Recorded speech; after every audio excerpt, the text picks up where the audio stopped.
Giants baseball, nothing like it. Here's a long drive to right. It's headed for the bay. On KNBR and KNBR FM, San Francisco.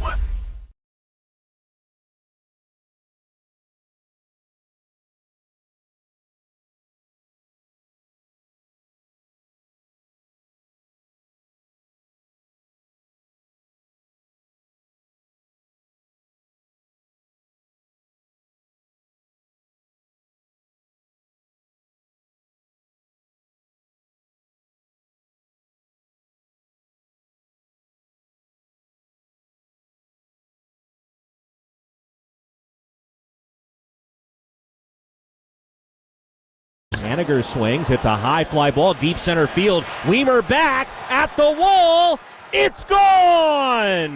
Mitch Haniger with a go-ahead two-run home run in the top of the 8th inning. Doval from the stretch. The payoff pitch, a swing and a hard one hopper right to second to his left. Wisely's got it, throws to first, and that's the ball game. The 0-2, a swing and a high drive, deep left field. This one is way back and long gone. William Contreras, a two-run homer. It's 7-0 Brewers. And there's a high drive, deep right center field. Way back there, still going. And that's one! Austin Slater with a two-run homer. Swing and a fly ball over into left center, moving across the green to his right. Johnson's got it. Ball game over, and the Giants win for the 11th time in their last 14 games. The Miami Heat's improbable postseason run continues. After blowing a 3-0 series lead, the Heat stop the Celtics in Boston and make history themselves. They become just the second 8th seed ever to make the NBA Final. And that should do it. The Celtics season ends in Boston, and Patrick Bailey is dropping bombs on his birthday. What's up, everybody? Welcome back to the leadoff spot. It is Marcus Boucher on a Tuesday morning, taking you up to 6 a.m. to the start of the Murph and Mag Show. Back with Overnight Dave behind the glass. Back from a 3-day Memorial Day weekend, where I'm hoping everybody had as good as weekend as I did. Went down to Monterey, checked out Cali Roots, fired up the smoker on Sunday and Monday, got to barbecuing, got to drinking, and got to watching some Giants baseball, where they won 3 out of the last 4 games since the last time we talked, folks. Since Friday morning, the Giants went out here, took 3 out of 4 from the Milwaukee Brewers, lost on Sunday, and then came back with the Memorial Day beatdown of the Pittsburgh Pirates yesterday. Runs are cool, man. Winning 14-4. And yeah, runs are really cool, John Brebbia. Runs are cool, man. If you want to look back to Friday, where the Giants put up a 15 spot on the Brewers on Friday night. Runs are cool, man. In these last 4 games, the Giants have scored 27 runs. Yeah. I'm sure John Brebbia, who's scheduled to be the opener today, will be looking for some of those runs. Runs are cool, man. Yeah, they're really cool. But it's also cool when a guy like Logan Webb strikes out 11 on Saturday, outlasts Corbin Burns, and really almost lost the W until Mitch Haniger comes in the 7th or 8th inning. I forget, whatever. Doesn't really matter. 8th inning, I think it was. Hit the go-ahead home run. And now all of a sudden, the Giants' bats are starting to heat up. It was Michael Conforto the last week and a half, 2 weeks. Now this last week, Mitch Haniger is starting to get hot. You look around at the youth movement. Patrick Bailey hitting a left-handed home run yesterday on his 24th birthday.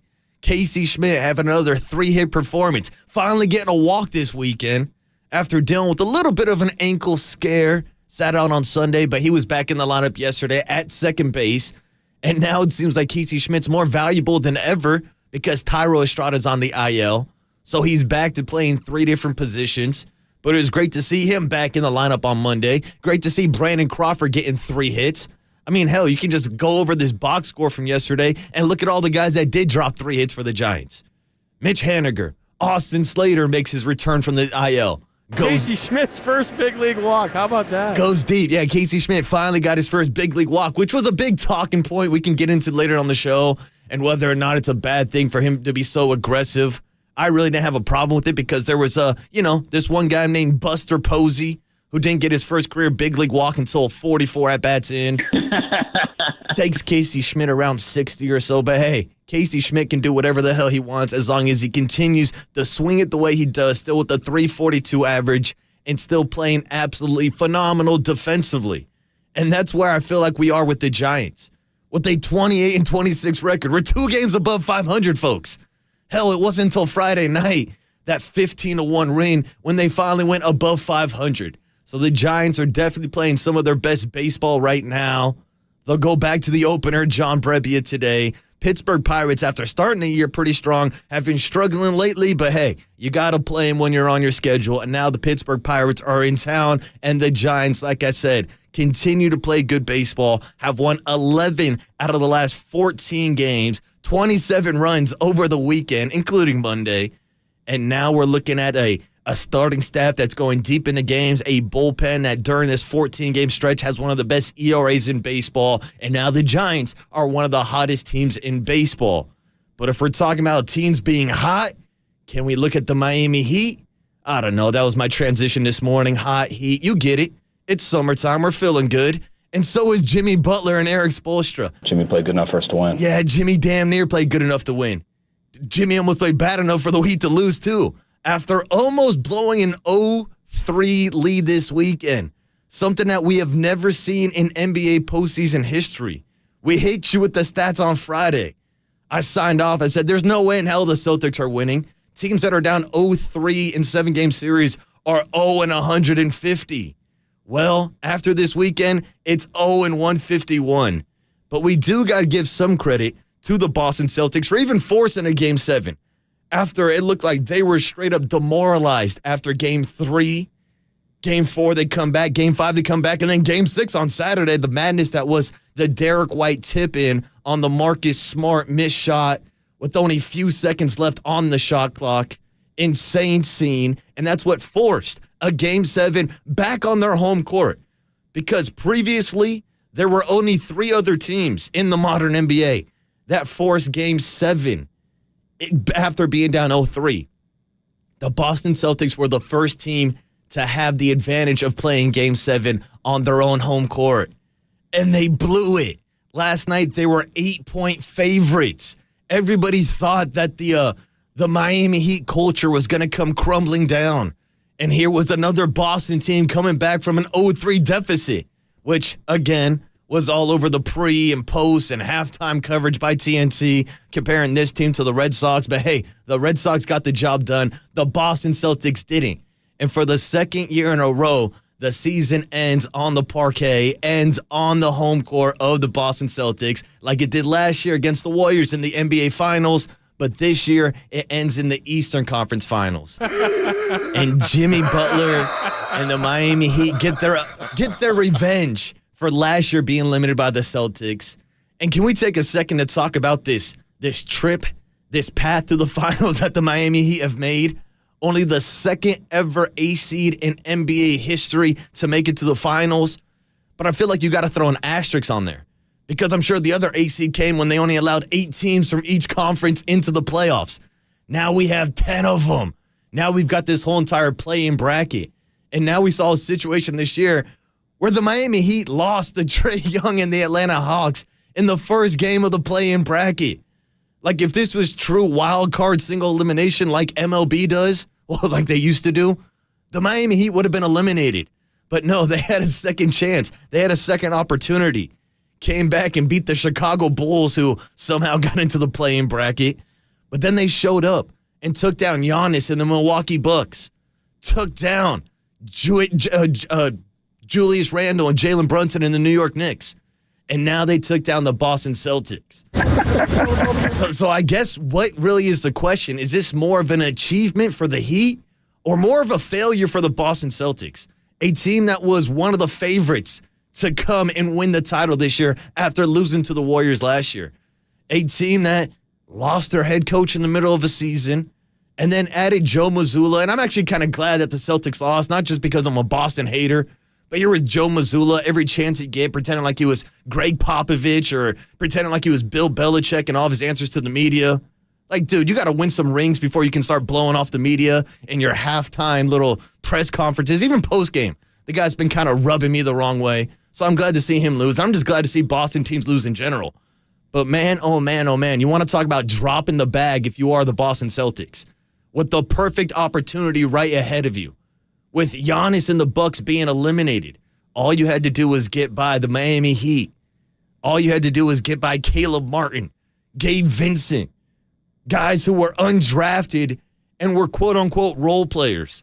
But those players, if you ask Jimmy Butler, are his teammates, guys that he's riding into battle with.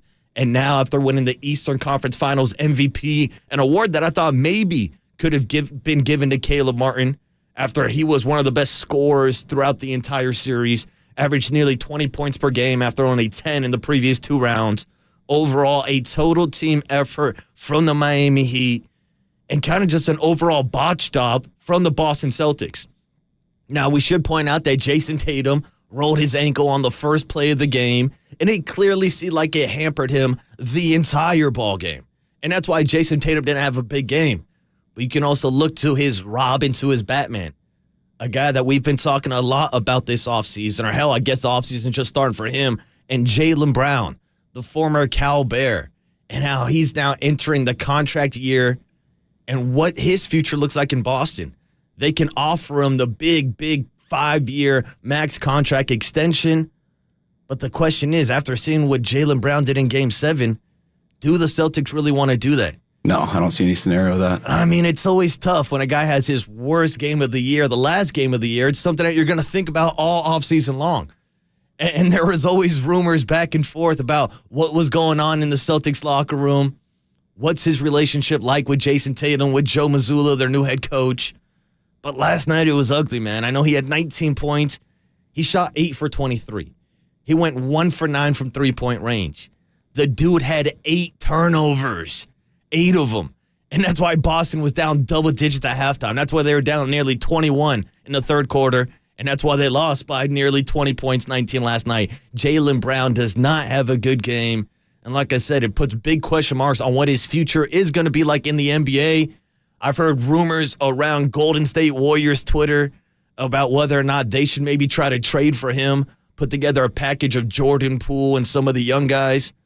But I want it on the record. I've been saying it now for a couple months. Hell, I've been saying it since the Kings and Warriors series. I think the Sacramento Kings are a great landing spot for him.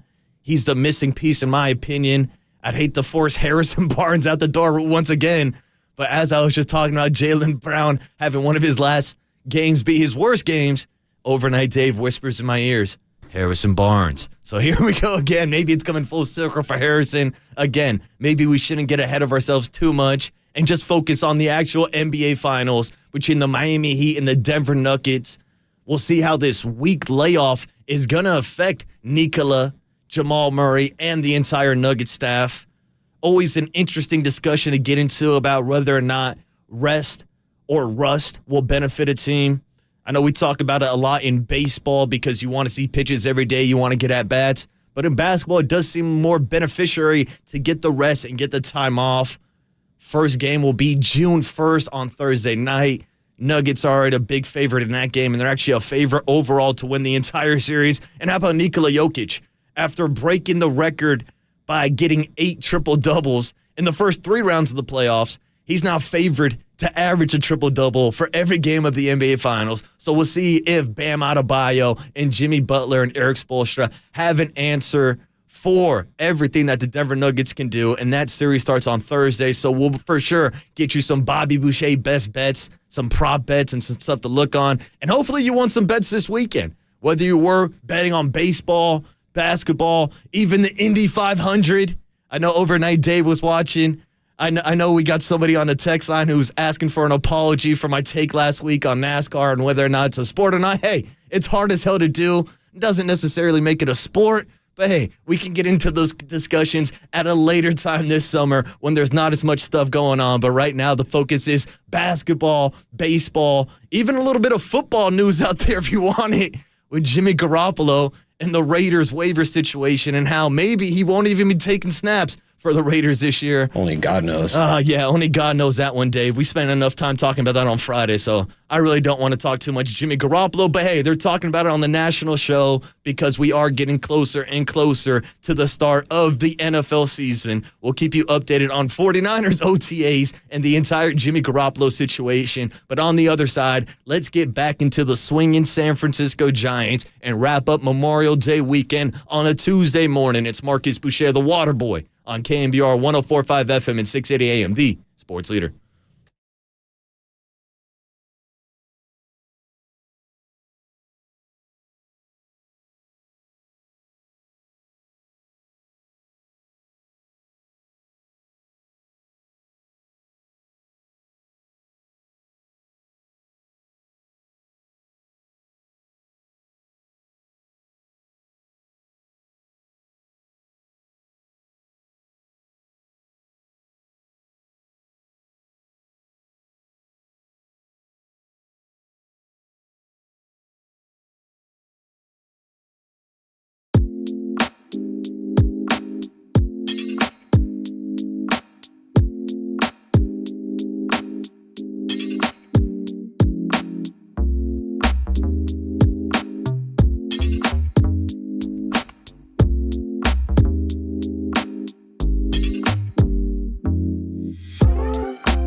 swing and a high fly ball. Deep center, a good ride. Weimer back at the wall. It is gone. A home run, Mitch Haniger. Swinging a drive to deep right center field. Taylor going back on the track, looking up, and it is gone. Home run, Brett Wisely. Swung on that ball's hit high and deep to left field. That ball's gone, and it was crushed. What a difference a day makes for J.D. Davis. Haniger swings, hits a high fly ball, deep center field. Weimer back at the wall. It's gone. Driven high and deep to right center field. Taylor looking up, and it is gone. A home run for Mike Yastrzemski. Sable swung on that ball's hit high and deep to right field. Taylor going back, looking up, it's gone. A 3-run home run off the bat of Blake Sable. And there's a high drive, deep right center field. Way back there, still going. And that's one! Austin Slater with a 2-run homer. Blasted to right field by Bailey. This one is gone up onto the arcade. Young Patrick Bailey has another home run.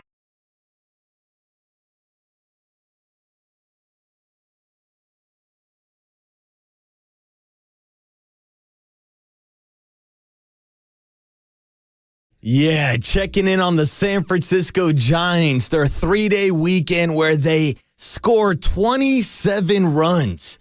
Overnight Dave hitting us with a little MF Doom, Doomsday. Maybe we should retitle it Boomsday for the Giants breaking out the boomsticks yesterday. The big 14-4 win on Monday, the 15-win win on Friday. I mean, that was literally every single home run hit from this weekend put into one nice little tidy package for you. So nicely done, Overnight Dave, and nicely done to the youngsters from the San Francisco Giants. We've been talking a lot about Casey Schmidt. Well, today's spotlight goes to the birthday boy himself, Patrick Bailey, who went deep yesterday for the first time in his major league career from the left side of the plate. Hit an absolute moonshot. One of his 3 base hits yesterday, and one of his maybe best birthdays of his life, because yesterday, the 2020 first-round draft pick turned 24 years old. And I'm saying, getting 3 knocks, getting a home run, getting, 4 RBIs yesterday for the kid, a double thrown on top of that, that's almost better than my 18th birthday. A little bit of an inside joke for everybody that listens to the Murph and Max show with the Water Boy, of course, from 6 a.m. to 10 a.m.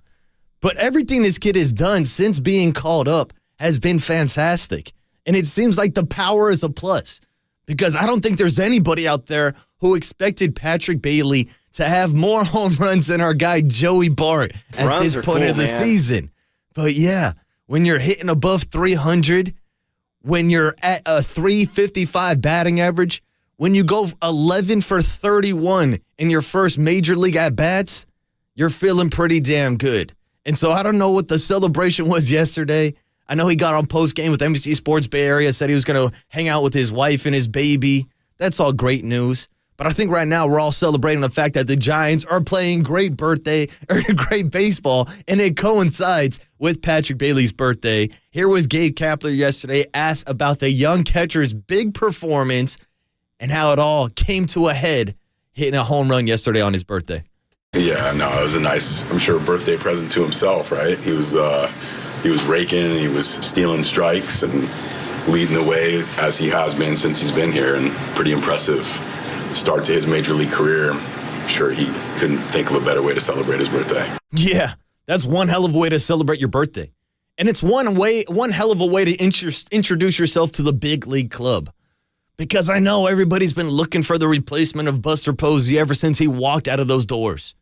Joey Bart was a guy maybe we thought could be the answer. Maybe it's looking more and more likely that it's going to be Patrick Bailey. Because there's one thing that I have been pleasantly surprised by. It's been the bat. It's been the fact that he is hitting 355 with a couple bombs. Because behind the plate, we know how good this guy was. Or at least if you were paying attention to his minor league career. Again, I don't know how many times I've had to repeat it, but both him and Casey Schmidt won minor league gold gloves, and I expect him to be in that consideration at the major league level as long as they are here with the San Francisco Giants. And I think immediately we're seeing that impact behind home plate. Look at the 8 ball games that Patrick Bailey has started. The Giants are 7-1 in those games. 7. Look at the bullpen games they've been throwing out there when Patrick Bailey caught a shutout with 6 different pitchers. Hell, look at Logan Webb on Saturday getting 11 strikeouts. I'm sure that's a little bit more Logan Webb than Patrick Bailey, but there he was behind home plate after catching his first major league game with Logan Webb on the bump. And by the way, shout out to the San Francisco Giants for scoring 27 runs this weekend and only scoring 3 on Saturday for Logan Webb, getting the Matt Cain treatment. But hey, at least he got the win, and Giants won 3 out of the last 4 games they played in. But the stat I do want to focus on is the one that we just said about Casey Schmidt and how the Giants are 7-1 with him behind home plate. Here he was asked about that stat post-game yesterday on NBC Sports Bay Area. Yeah, obviously that's huge. That was one of my biggest priorities, getting up here, just earning the trust of the staff and the bullpen. I mean, the guys have been slinging it. They've been really executing the game plan, and just all the props to those, all the arms. And we've heard nothing but good things from everybody on this staff. Whether it is guys like Logan Webb, Alex Cobb, who didn't have a great day on Sunday, kind of brushed that one under the rug a little bit, allowing a season high, 5, 6, 7 runs on the day. Not a great outing for Cobb, but he's had good things to say about Patrick Bailey. You look at the bullpen. You look at John Burbia, who's starting today. Both the Rogers, Camilo Duvall, everybody's got good things to say about Patrick Bailey because of how he is handling the pitching staff. And I think that's a good thing when you're talking about the youth movement, is that it starts with defense. It starts behind the plate with Bailey, and then it starts wherever the hell Casey Schmidt is playing. Whether he's at shortstop for Brandon Crawford, whether he's at third base, which most people project him to be his longtime future home, or whether it was like yesterday when he was playing second, filling in for an injured Tyro Estrada. This guy has been great all over the field, and here was Casey postgame after getting 3 base hits himself, talking about the Giants' youth movement and how cool it is that him and Patrick Bailey are out in front of it. Yeah, no, it's been awesome. It's just been so crazy these past couple of weeks, and we're all having a lot of fun, and I'm really just enjoying the ride, and it's really fun to watch and just kind of be a part of something like this. Yeah, it's fun to win ball games. The Giants have won 11 out of the last 14 games, and again, I don't think it's a coincidence that they're starting to play more baseball and look more energized with this influence of young talent. Runs are cool, man. And even outside of Casey Schmidt and Patrick Bailey, hell, look at Blake Sable.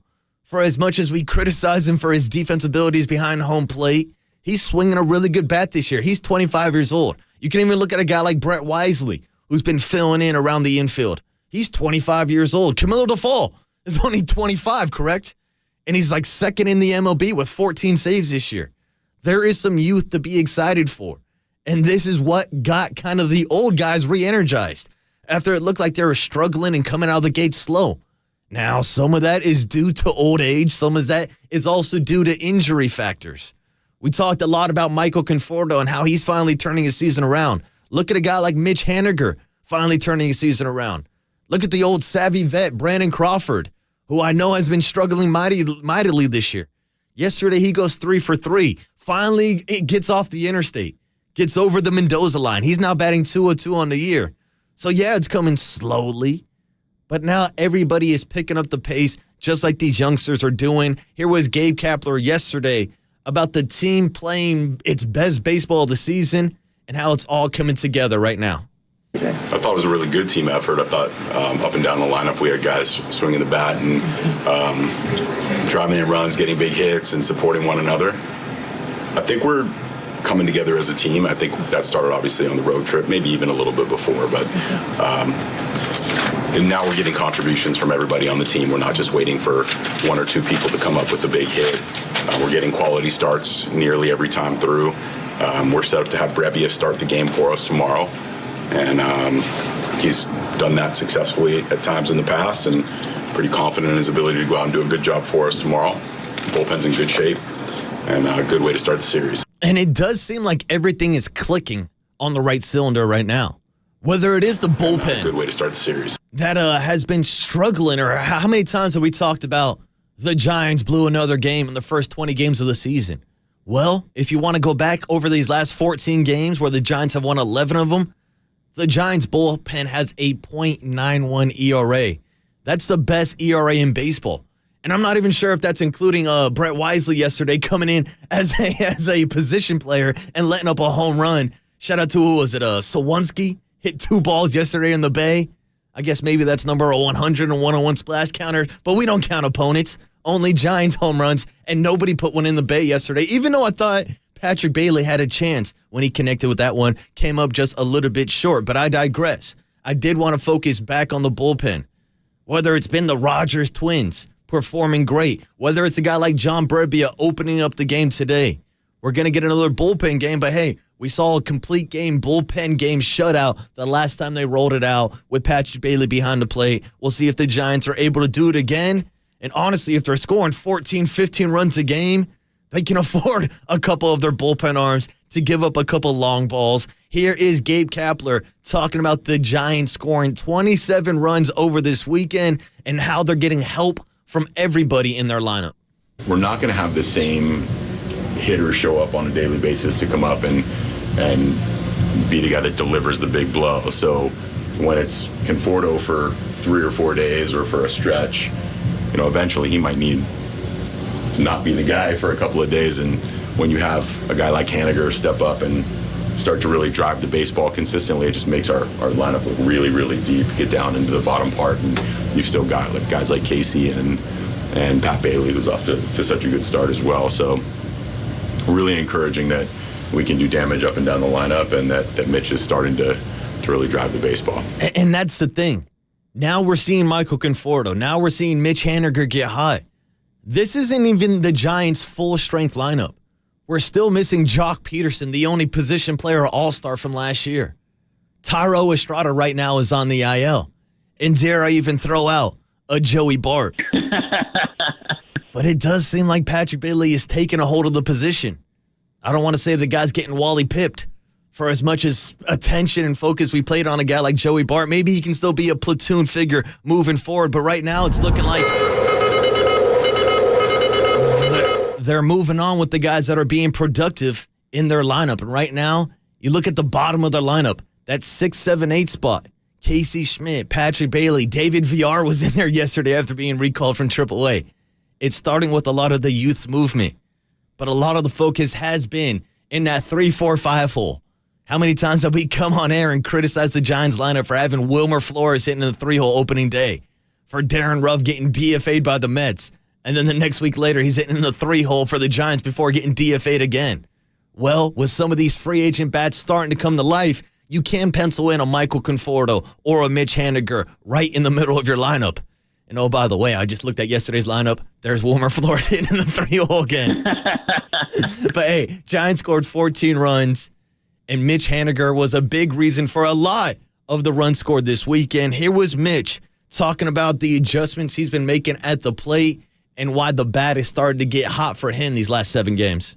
Yeah, definitely. I mean, the key to hitting is making adjustments, and with more bats, I always feel more comfortable. And I've been working on some stuff, always working on hitting and the mechanics side, as approach side as well. So things are coming together nicely here, and hopefully keep it rolling. And here's the thing: over his last 7 games now, he's 11 for 30. He's hitting over 300. His batting average has creeped all the way up to 255. I kind of rubbed the cobweb out of my eyes this morning. I was like, really? Is he up to 255 now after this weekend? Hell, last week he was underneath the Mendoza line. And now he's hitting bombs on Friday and Saturday. And get this story, maybe one of my favorite stories. We could talk about the timing that involves in hitting. You could talk about the adjustments, the leg kicks, whatever you want. Reading pitchers, tipping pitches. Casey Schmidt seems to have found the solution to Mitch Haniger. Maybe he's doing it for the entire team. This was probably some of my favorite sound from this weekend of Casey Schmidt talking about how he was handing out Sour Patch Kids to Mitch Haniger on Friday and Saturday and how that resulted in back-to-back ball games with home runs. Yeah, I've been giving him a little Sour Patch before every game. Did it yesterday and did it again today, and he had home runs in both games. So yeah, he's fun to watch. It's really cool to see everyone come together, and it's going really cool. Sour Patch like the candy? Just one. Just one singular one. Has to be the same flavor. No, I think I gave him I don't know what the flavor was today, but it was I gave him one today and yesterday. That's it. That's the secret to the Giants season. One Sour Patch Kid. SF Giants, nothing like it. Runs are cool, man. Yeah, if Sour Patch Kids result in runs, sign me up. Get us a team sponsorship. Hell, maybe I should have Triple E give me, Murph, and Mac one Sour Patch Kid before our show starts. I love it, man. The Casey Schmidt sound, the Casey Schmidt takeover. What was it, a couple of weeks ago when they beat the Phillies after they swept them? He said, yeah, we're awesome. Now it's cool. Now we're scoring runs. Now everybody's having a good time. San Francisco Giants having one hell of a Memorial Day weekend, going back to the 15 runs scored on Friday night, the entire 27-run weekend. Logan Webb striking 11 on Saturday, getting the win, outdoing Corbin Burns, I should say. And now the kids are here. Now the Giants are winning ball games. They've won 11 of their last 14, went 5-2 on their road trip against two first-place teams, the Minnesota Twins and the Milwaukee Brewers. And now they're back in action tonight against the Pittsburgh Pirates with the opener, John Brebbia, on the bump. Day game tomorrow, off Thursday, and then more Giants baseball on Friday. We'll keep you updated on all the injury news, on when guys like Jock Peterson, Tyro Estrada, Luke Jackson, and Joey Bart might make their returns from the IL. Plenty of Giants baseball to talk about today with Murph and Mac. But on the other side, let's get back into some basketball action and talk about Game 7. Lakers stink. We can get that out the way. Yeah, they've been eliminated. But now we get to find out who the Nuggets are facing off against in the NBA Finals. Spoiler alert, it's the Miami Heat. We'll talk about that game next on the other side. It's the Waterboy Marcus Boucher on a Tuesday morning on KNBR 104.5 FM and 680 AM, the sports leader.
A three from Martin right side. Got it.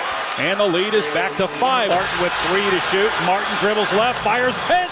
swishes home another three. Front court, corner right. Martin sizing it up, hits a three. He maybe has been Miami's best player in this series. Martin with three to shoot. Martin dribbles left, fires, hits, swishes home another three. Martin on the right side. Nobody picks him up, shoots a three straight away, drills it. He is stealing the Celtics' souls here tonight in Game 7.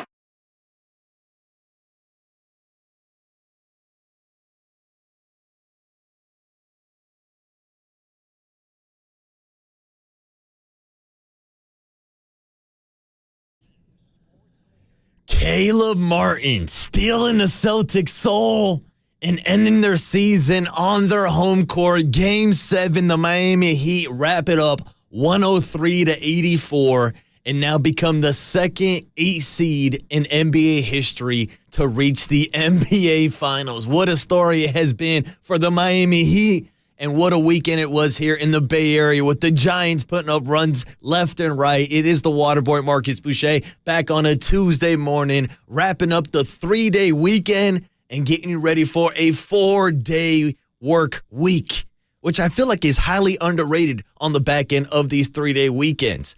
But however you want to rate it, just don't say Jimmy Butler and the Miami Heat are underrated.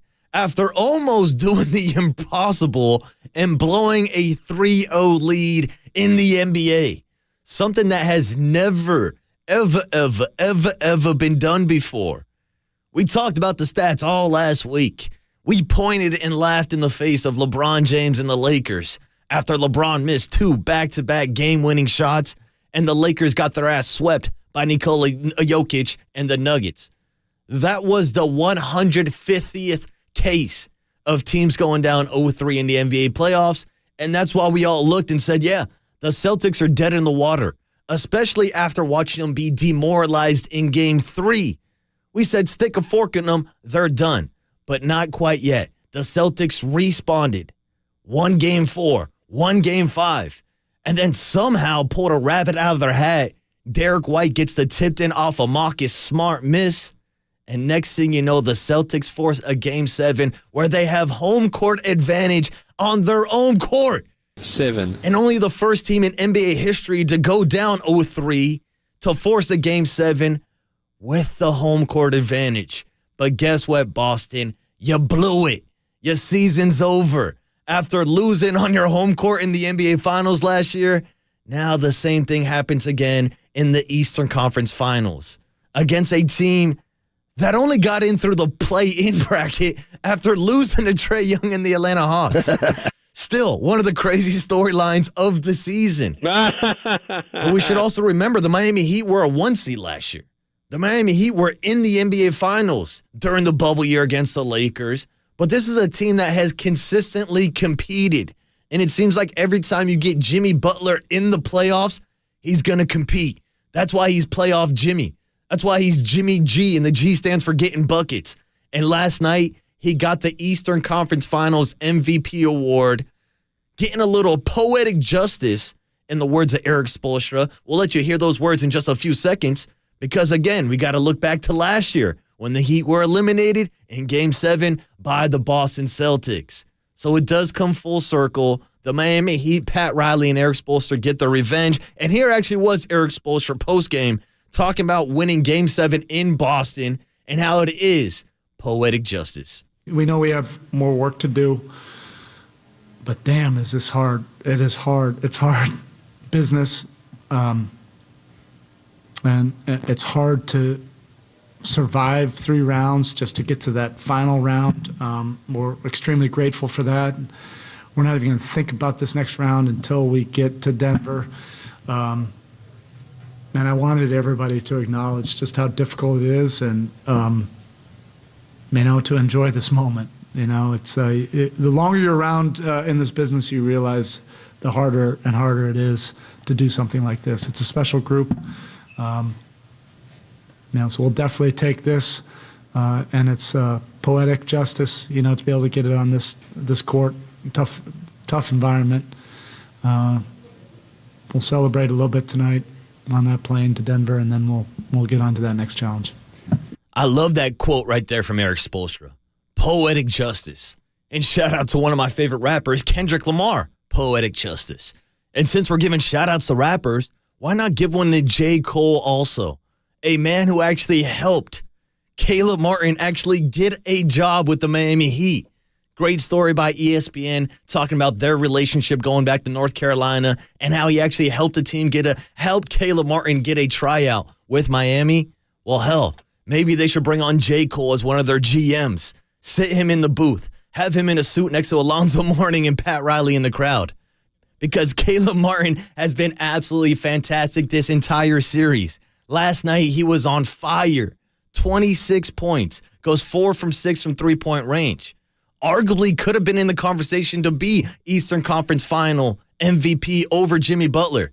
The dude has been playing lights out. After only averaging 10 points a game in the previous 2 rounds, averages 20 points a game against the Boston Celtics, and was a huge, huge piece for this Miami Heat roster. A roster that is full of guys who were undrafted, full of guys who aren't even playing right now, like Tyler Hero.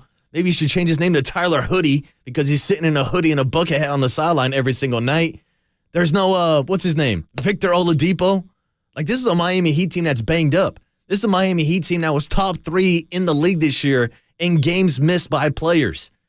And that's why they were an A seed. That's why they barely got into the playoffs and had to sneak in the back door through the play-in game after losing to Atlanta and beating Chicago. But a man that got revenge against the Chicago Bulls and got revenge last night against the Celtics, Jimmy freaking Butler, in the word of Kevin Harlan. And here was Jimmy freaking Butler last night talking about winning the Eastern Conference Finals, but how the plan doesn't stop there for the Miami Heat. I'm just confident. I know the work that we all put into it, so I know what we're capable of. But nobody's satisfied. We haven't done anything. We don't play just to win the Eastern Conference. We play to win the whole thing. Damn, that's cold from Jimmy Butler. The same guy who, after Game 6, I believe, said, yeah, whatever. We lost. We play to win the whole thing. We're going to go out there and win. We play to win the whole thing. On Sunday in Boston. And that's kind of a message that Eric Spoelstra had yesterday, too.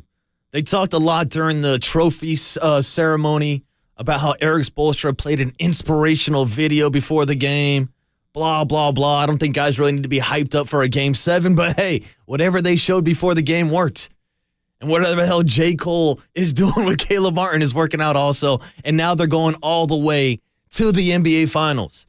Insane matchup against the Denver Nuggets. But before we get to the NBA Finals and start talking odds and spreads and all that good stuff, I do think we got to take a couple seconds to tap dance on the grave of the Boston Celtics. Just like we did against the Lakers last week. Hey, we're a show of equal opportunity. Anybody and everybody can get it. And I'm obviously not a Boston fan. I don't really like any of the Boston sports franchises. So that's why I didn't want to see another 3-0 comeback from another Boston team. But guess what, Boston? You blew it. You had all the opportunities right in front of you. It's kind of like the Miami Heat were just playing with their food over the weekend. Shout out to Miami for giving us 3 more games inside the NBA with Shaq, Kenny, Chuck, and Ernie. This was fantastic. We were talking about the week-long break between the Western Conference Finals and the NBA Finals because we all thought the Celtics were going to get swept. So I will give the credit some Celtics, or I will give the Celtics some credit for making it all the way to Game 7. And we should probably point out the fact that Jason Tatum was playing with a sprained ankle the entire game, rolled it on literally the first play of the game, but still, no excuses. It's Game 7. Everybody's dealing with injuries. We just listed off all the injuries from the Miami Heat. And if one guy's injured, guess what? Someone needs to step up. The Boston Celtics didn't have anybody step up yesterday. Hell, the entire team shot the ball terribly. They went 9 for 42 from three-point range. That's 21%. Dave is laughing his ass off. Yeah, Dave, it wasn't funny for Celtics fans when they started the game 0 for 10 from three-point range. And then, yeah, that was the first quarter. They missed the first 2 of the second quarter, too. Built it all the way up to 0 for 12. Like, this was one of the worst shooting performances I've ever seen in my life. 12. The Boston Celtics scored 84 games in an elimination game. That's the lowest amount of points they scored the entire season. So, yeah, you can point to the Jason Tatum ankle injury. He was also out there for 42 minutes. Took 13 shots. Got shut down by that Miami Heat zone defense. But also didn't get help from his number 2 partner in crime, Jaylen Brown, who I know we all love because he played at Cal. He's a Northern California kid, but he had 19 points yesterday, shot 8 for 23 from the field and 1 for 9 for three-point range, which I'm sure is getting a lot of positive reaction over on sports radio out in Boston this morning, WEEI or whatever the hell the station is out there. Clang! I'm sure Jaylen Brown is getting crucified as if there aren't already rumors about him not being happy in Boston. Now he's going into a contract year. You still throwing up bricks? And I'm looking up at the TV right now, and the big question on ESPN this morning is, what's the future of Jaylen Brown look like? Well, hey, I'm saying it wouldn't look too bad in black and purple up in Sacramento, but that's just my prediction. Here with Jaylen Brown himself being asked post-game last night what his future looks like with the Celtics and how he can even answer this question after losing in Game 7 in the Eastern Conference Finals. Have you been able to kind of think about your future here and what you're hoping for? I expected to win today and move on. And that's what my focus was on. That's what my focus has been on. We failed. I failed. And it's hard to think about anything else right now, to be honest. We'll cross that bridge when we get there. Yeah. That's going to be a bridge that does not have a lot of stability this summer. Your future here and because I think when a lot of people are going to be asking questions about his future, they're going to remember this Game 7. They're going to look at his awful shooting performance. They're going to look at the 8 turnovers also. So if I'm Brad Stevens in the front office with the Boston Celtics, I expected to win today. Yeah, I'm sure they were expecting to win, but I'm not sure if they're expecting to bring back Jaylen Brown to offer him that supermax contract this offseason. And again, who knows? Maybe they will trade him and try to get some value. Maybe the Golden State Warriors will enter the chat and throw out Jordan Poole and Jonathan Kuminga to try to get Jaylen Brown. Maybe that's something we can ask Bob Myers today, where it is reported that he is supposed to be having a press conference to talk about his future with the Golden State Warriors. So, of course, there are always offseason storylines. Jaylen Brown now becomes one of them. Bob Myers and his future with the Warriors is another one we could check off today. Play some of that sound for you tomorrow. But we'll also start getting you ready for the NBA Finals. Nuggets and Heat. Nuggets are a big favorite. I think they're minus 380, minus 400 to win the entire series. But hey, we'll see if Jimmy Butler, Eric Spoelstra, and Pat Riley and the cast of characters down in 315, 305. I think that's the area code down there. Doesn't really matter. What does matter is the Boston Celtics season is over. The Lakers season is over. The scripts were wrong. And now we got an NBA Finals matchup between Nikola and Jimmy Butler. We'll talk to Murph and Mac about it on the other side, get back into some Giants baseball, and get you ready for a Tuesday morning and the start of a 4-day work week right here on The Sports Leader. It's the Waterboy Marcus Boucher on KNBR 104.5 FM and 680 AM, The Sports Leader.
The leadoff spot now continues. Follow us on Twitter at KNBR. This is KNBR 104.5 and 680, the sports leader.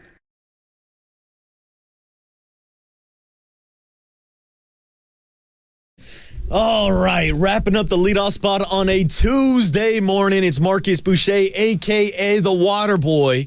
Just got done wrapping up the 3-day weekend. Memorial Day was great. Thank you to everybody who has served this country so that idiots like me can hop on this microphone and talk about sports and talk about the San Francisco Giants winning 3 of their last 4 ball games since the last time we talked.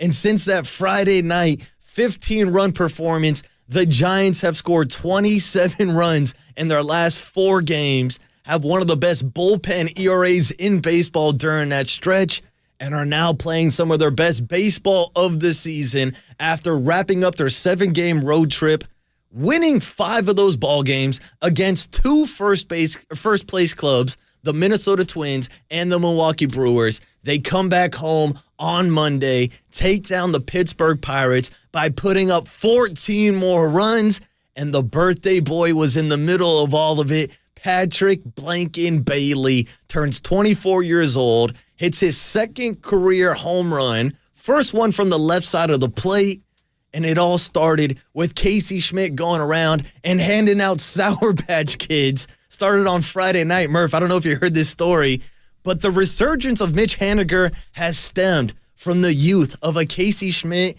and the power of one single Sour Patch. We played some sound early for you. We'll play it again for you on the Murph and Max show of Casey Schmidt talking about how he was handing out single Sour Patch candies, gives one to Mitch Haniger on Friday and Saturday. Next thing you know, Haniger's going back-to-back bombs, back-to-back days, Murph. You a Sour Patch Kids guy? Oh, I'm down with Sour Patch. 100%? Honestly, Sour Patch is phenomenal. One of the best candies ever is the Sour Patch Sour Watermelons. The little tiny watermelons. Yeah. Those are like the first things off the shelf. So they're not shaped like kids, they're shaped like watermelons. Yeah, so they have the Sour Patch watermelons. But still, the are phenomenal. tangy, sugary sweetness and that slight little sort of acidic bite. Yes. That little bit that just kind of gives you that little juice. That And shout out to the Sour Patch Kid Haniger commercials where they give you a little sour, little sweet. It had like the little Sour Patch Kid like chopping the girl's hair off and then like giving her a hug. Like, oh, look, I was sour, now I'm sweet. One Sour Patch Kid's enough to leave the yard? Well, apparently it is for Mitch Haniger. Don't you need to eat more than one Sour Patch Kid?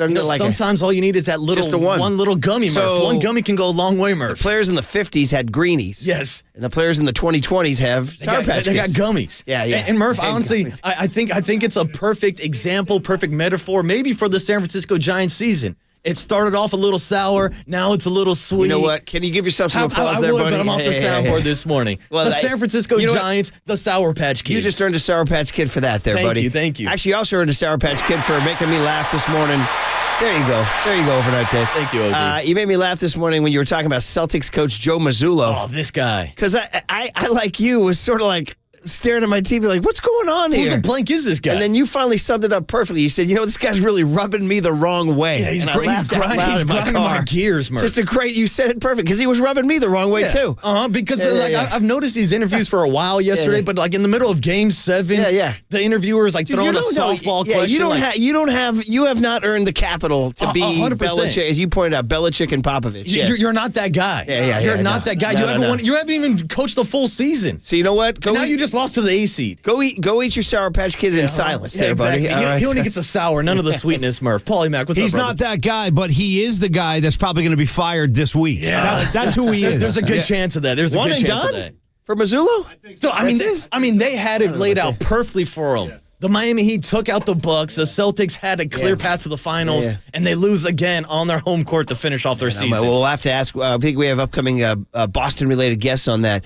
But, man, and hey, I want to plan I know we just came off a 3-day weekend, but I'm already looking ahead to your weekend. Ooh, I love weekend because, plans, dude, Murph. here it is, man. And you are my guy at Sunken Diamond. And NC2A baseball, which is getting bigger slowly year by year. It's getting it's never going to be March Madness ever. No, but it's getting some juice. It's getting more juice. And Stanford's hosting a regional Friday, which I think you got to be in. And they're playing San Jose State. Oh, sign me up, dude. And San Jose State hasn't been in 20 years. We've got the Peninsula versus the South Bay. It's on my commute home. It's at 2 o'clock on a Friday. Murph, I'm there. It's as simple as that. You're welcome for you coming off a 3-day weekend and me planning your weekend already. That's perfect. In the words of Eric Spoelstra, it's poetic justice, just like it is every morning on the Murph and Mac Show. So let's ring those bells. You're listening to KNBR, AM and FM in San Francisco, a Cumulus media station, the sports leader, and the Murph and Mac Show starts on a Tuesday morning right now.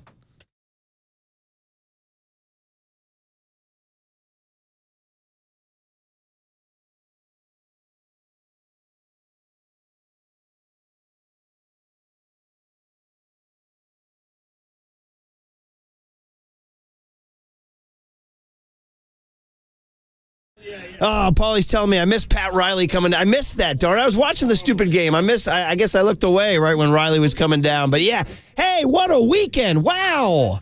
Were we gone for 3 days? It seemed like a long, well, I guess that's why they call it a long weekend, because it seemed like it.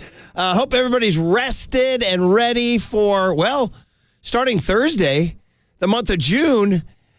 And in terms of your Giants, ain't no June swoon, baby. Nothing but boon. Look at the freaking Giants. They went from about a month ago, let me tell you, that Q rating was pretty low. I think we were talking about just pretty much seagull droppings and Dodger fans out there at the park. Now, 39,000 out there on a Sunday Memorial Day watching Pat Bailey leave the yard, watching Casey Schmidt line baseballs all over China Basin. Gabe, you can strut wherever you want, buddy. You're 2 games over 500. And Paulie Mack, you're all settled in. I'm here, man. With a brand new baseball team. Well, you know what it was, too? You could tell yesterday was going to be special, seriously, because if you saw the top of the first, it was a 3-pitch inning. I don't know that I've ever seen that. I don't know that I've ever seen that. Stop right there. With a double. With a freaking double. That's the catch. It was like whip. So first pitch of the game, double. Next pitch was a pop-up, I think. Then the deep fly, and they double them up at second. I was like, this is going to be a good ball game. This is how you start a game. I would challenge Elias Sports Bureau to find me a 3-pitch inning that included a double. Included a double. I don't think you're going to find one. They say I've never seen that. They say you go to the ballpark, you're going to see something you never seen before. There it was. Yeah. Also, how about Mark Halberg shoving Austin Slater back onto a base? That's straight out of Little League, right? Where, don't look, just go back to the base. And they got him on that. Yeah. But yeah, you're right. 3-pitch inning. And kind of set the stage for the day that it was. It was just a special day out there. Since we've last met, they've won 3 games. Well, listen. They won Friday, Saturday, and Monday. They went we left them at 500, 25 and 25. We come back in on a Tuesday morning. They're 2 games over 500. That's what I'm saying. What the hell? Yep. Get on board. People get ready. What the hell? The train's leaving. All right, so and climb on board. So, yeah, man. So that happened, and of course, the Miami Heat and your boy. Hey, listen, it had to happen. You just wanted to prolong the agony for Boston, maybe, but yeah, it was great and so much for the all-important Boston home court advantage. What do you want to lose the finals on your own floor and then chase it with a Game 7 loss the next season? Yeah. How about that? That's a great So call. much for the parquet. That's parquet. So much for the blanket parquet. And I'm going to give Pat Riley a lot of credit. You know how happy he was? Bro, coming down the stairs with Lonzo leading the way at the end of the game. I'm like, here he comes. Here comes the guy that built this S. Look at this dude. I was all fired up, bro. He's been doing this for, Paulie, 40 years. Nah, that's it. I mean, he's like the Grateful Dead of great basketball minds. He just keeps going, yeah. Listen to some of these. I was reading before this show. I was reading some of these Spoelstra quotes. Give me everything you got. It's incredible. These guys are the Heat culture. These are like undrafted guys that are out there balling. 7 handpicked by Pat. Players. Pat's like that. In the modern draft era of 1967, no team has ever had 7 undrafted players that made the Think finals. about that. While guys like LeBron James, Kevin Durant, Steph Curry, like all of the marquee guys are home watching this undrafted collection of players roll into the finals. It's crazy. It really is crazy. Think about if we were doing this show after Game 6, after the Derek White tip-in, which now, by the way... Holy smokes, what another one. That was bonkers. That one goes into my little file. You know me well enough to have the list of incredible moments that get lost in history because your team didn't win the finals. Who was the guy that did the catch for the Julio Jones? Julio Jones with the twinkle toes, nothing doing. The Josh Hamilton home run in the 10th inning that would have been one of the great stories in the history of baseball. I still remember him rounding the bags. I still remember that. But the Cardinals came back and won that thing. Yeah. So the Derek White tip-in, that would have been one of the most iconic plays in NBA history. How about maybe the granddaddy of them all, Carlton Fisk? Yeah, waving, dude. Right. Lost the next game, lost Game 7. But that's the only image you ever see. That Derek White tip-in goes from the most iconic play in NBA history to, did he do that? I don't even remember. So listen to these Spoelstra quotes, dude, about how they handled Game 6. Because Game 6, buddy, you're at home. You are 0.2 of a second away from winning the Eastern Conference, and this guy comes flying in to tap We'll take even another step back. How about Jimmy Butler rolling up to the line with basically the weight of the world on his shoulders? I was panicking for him. I'm like, just give me 2 out of 3. Just tie this bad boy up. No, he sinks all 3. All 3. Cool as can be. Yeah. Absolutely. That was huge. And then... it was funny, the way Spoelstra described, because immediately after Derek White tipped that ball in, I was on social media, it was like all the blame going on. Who didn't block out Derek White? Why wasn't there a better play design? Who missed their assignment? Blah, blah, blah. And did you see Spoelstra after the game? He goes, no, there was nothing wrong. He said, that ball bounced the only place in the world it could have bounced for him to tap it in. And that is sports sometimes. Sometimes that stuff is going, and you can't prepare for that. That's what he sometimes said. Which is sometimes not an acceptable excuse in the hot take era. You know what I mean? Sometimes it comes down to a bounce. So here's the quotes. Here's the quote after Game 6. He says, "Why did you do after Game 6 to win Game 7?" That was the question. Like, what did you do? And he said, quote, listen to this. Professional sports is just kind of... Waterboy, you might want to cue up the Sometimes in Life. You're going to get boned. Because listen to Spoelstra. Because I'm taking my cues from the greats here. Yeah, boned. Professional sports is just kind of a reflection of life. Ooh. That things don't always go your way. Amen to that. How about this? You know what I mean? You know what I mean, Waterboy? We're taking cues from the greats. Yeah. You got it? Yeah.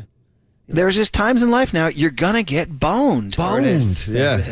Boned. So he goes, the inevitable, this is Spoelstra now, the inevitable setbacks happen, and it's how you deal with it collectively. And listen to this, Paul. This is for you and me. There's a lot of different ways it can go. It can sap your spirit. It can take a team down. Yeah.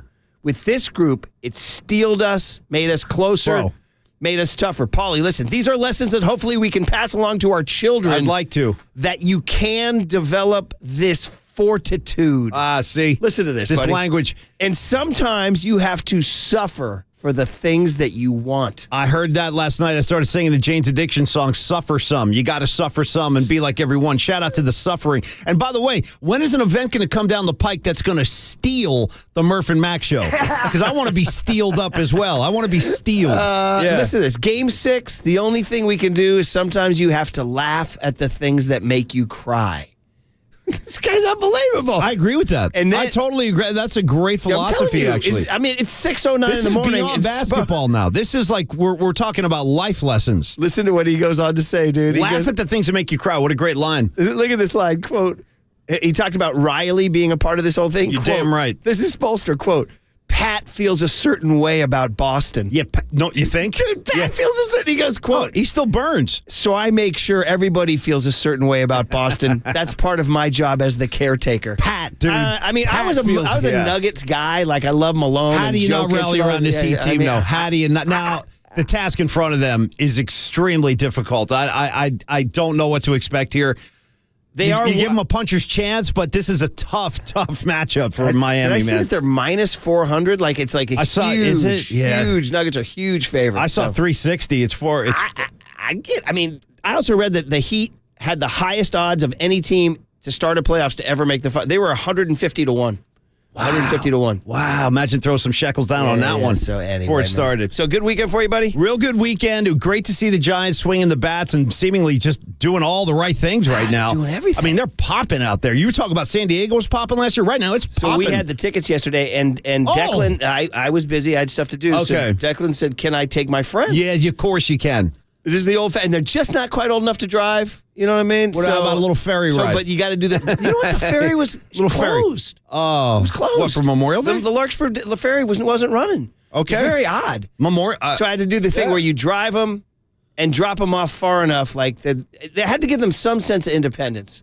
So I said, listen, I'll give you a lift, but I'm dropping you off at the ferry building. The rest is up to you. Oh, good. That's good. I mean? So, yeah. You're on your own. And then man. one of the dads picked him up on the back end. Rest is up to you. But the point is, the point of the story is that he said the place was it sold. It looked great crowd. Looked great on TV. Great crowd yesterday. It was 39,000. Yeah, it's great to see that. Paulie, are the Giants back? They seem to be. They seem to be right now. I know. Now the disturbing stat is last year at this time they actually had a winning record. Yeah, it didn't feel like this though. I don't recall. It's Schmidt and Bailey. Yeah, huge Schmidt difference with these guys. Schmidt and Bailey. Yeah, there it is. The two kids. Yeah. Okay. Well, we're here for it. We're here for Spolstra's life lessons. I'm here for Pat saying you got to laugh at the things that make you cry. I totally agree. What a great philosophy. And we're here to feel a certain way about Boston. Pat feels a certain way about Boston. You know what I'm saying? I got you, Pat. I got your back, Holmes. The Giants, we got, like we said, by the way, guys, also Bob Myers stories are circulating. Well, listen, we'll have to get into that today. I mean, we got to, this might be a case where we have to laugh at the stories that make us cry. Perfect. Might be coming up today. Perfectly said. We may need Spolstra to fortify or steal us, Paulie. Steal us. On Dude, KNBR, I want to be stealed. I really do. KNBR 104.5 and 680, the sports leader. Boned.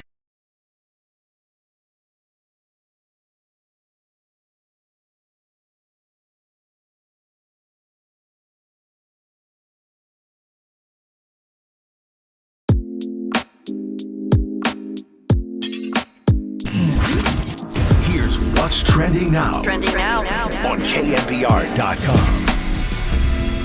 Patrick Bailey hit a birthday bomb yesterday in the Giants' 14-4 win over the Pittsburgh Pirates. So to read all about the Giants' big Memorial Day weekend, check out that story and more trending now on the all-new KNBR app.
Assets with David Hollander Business and Technology Report.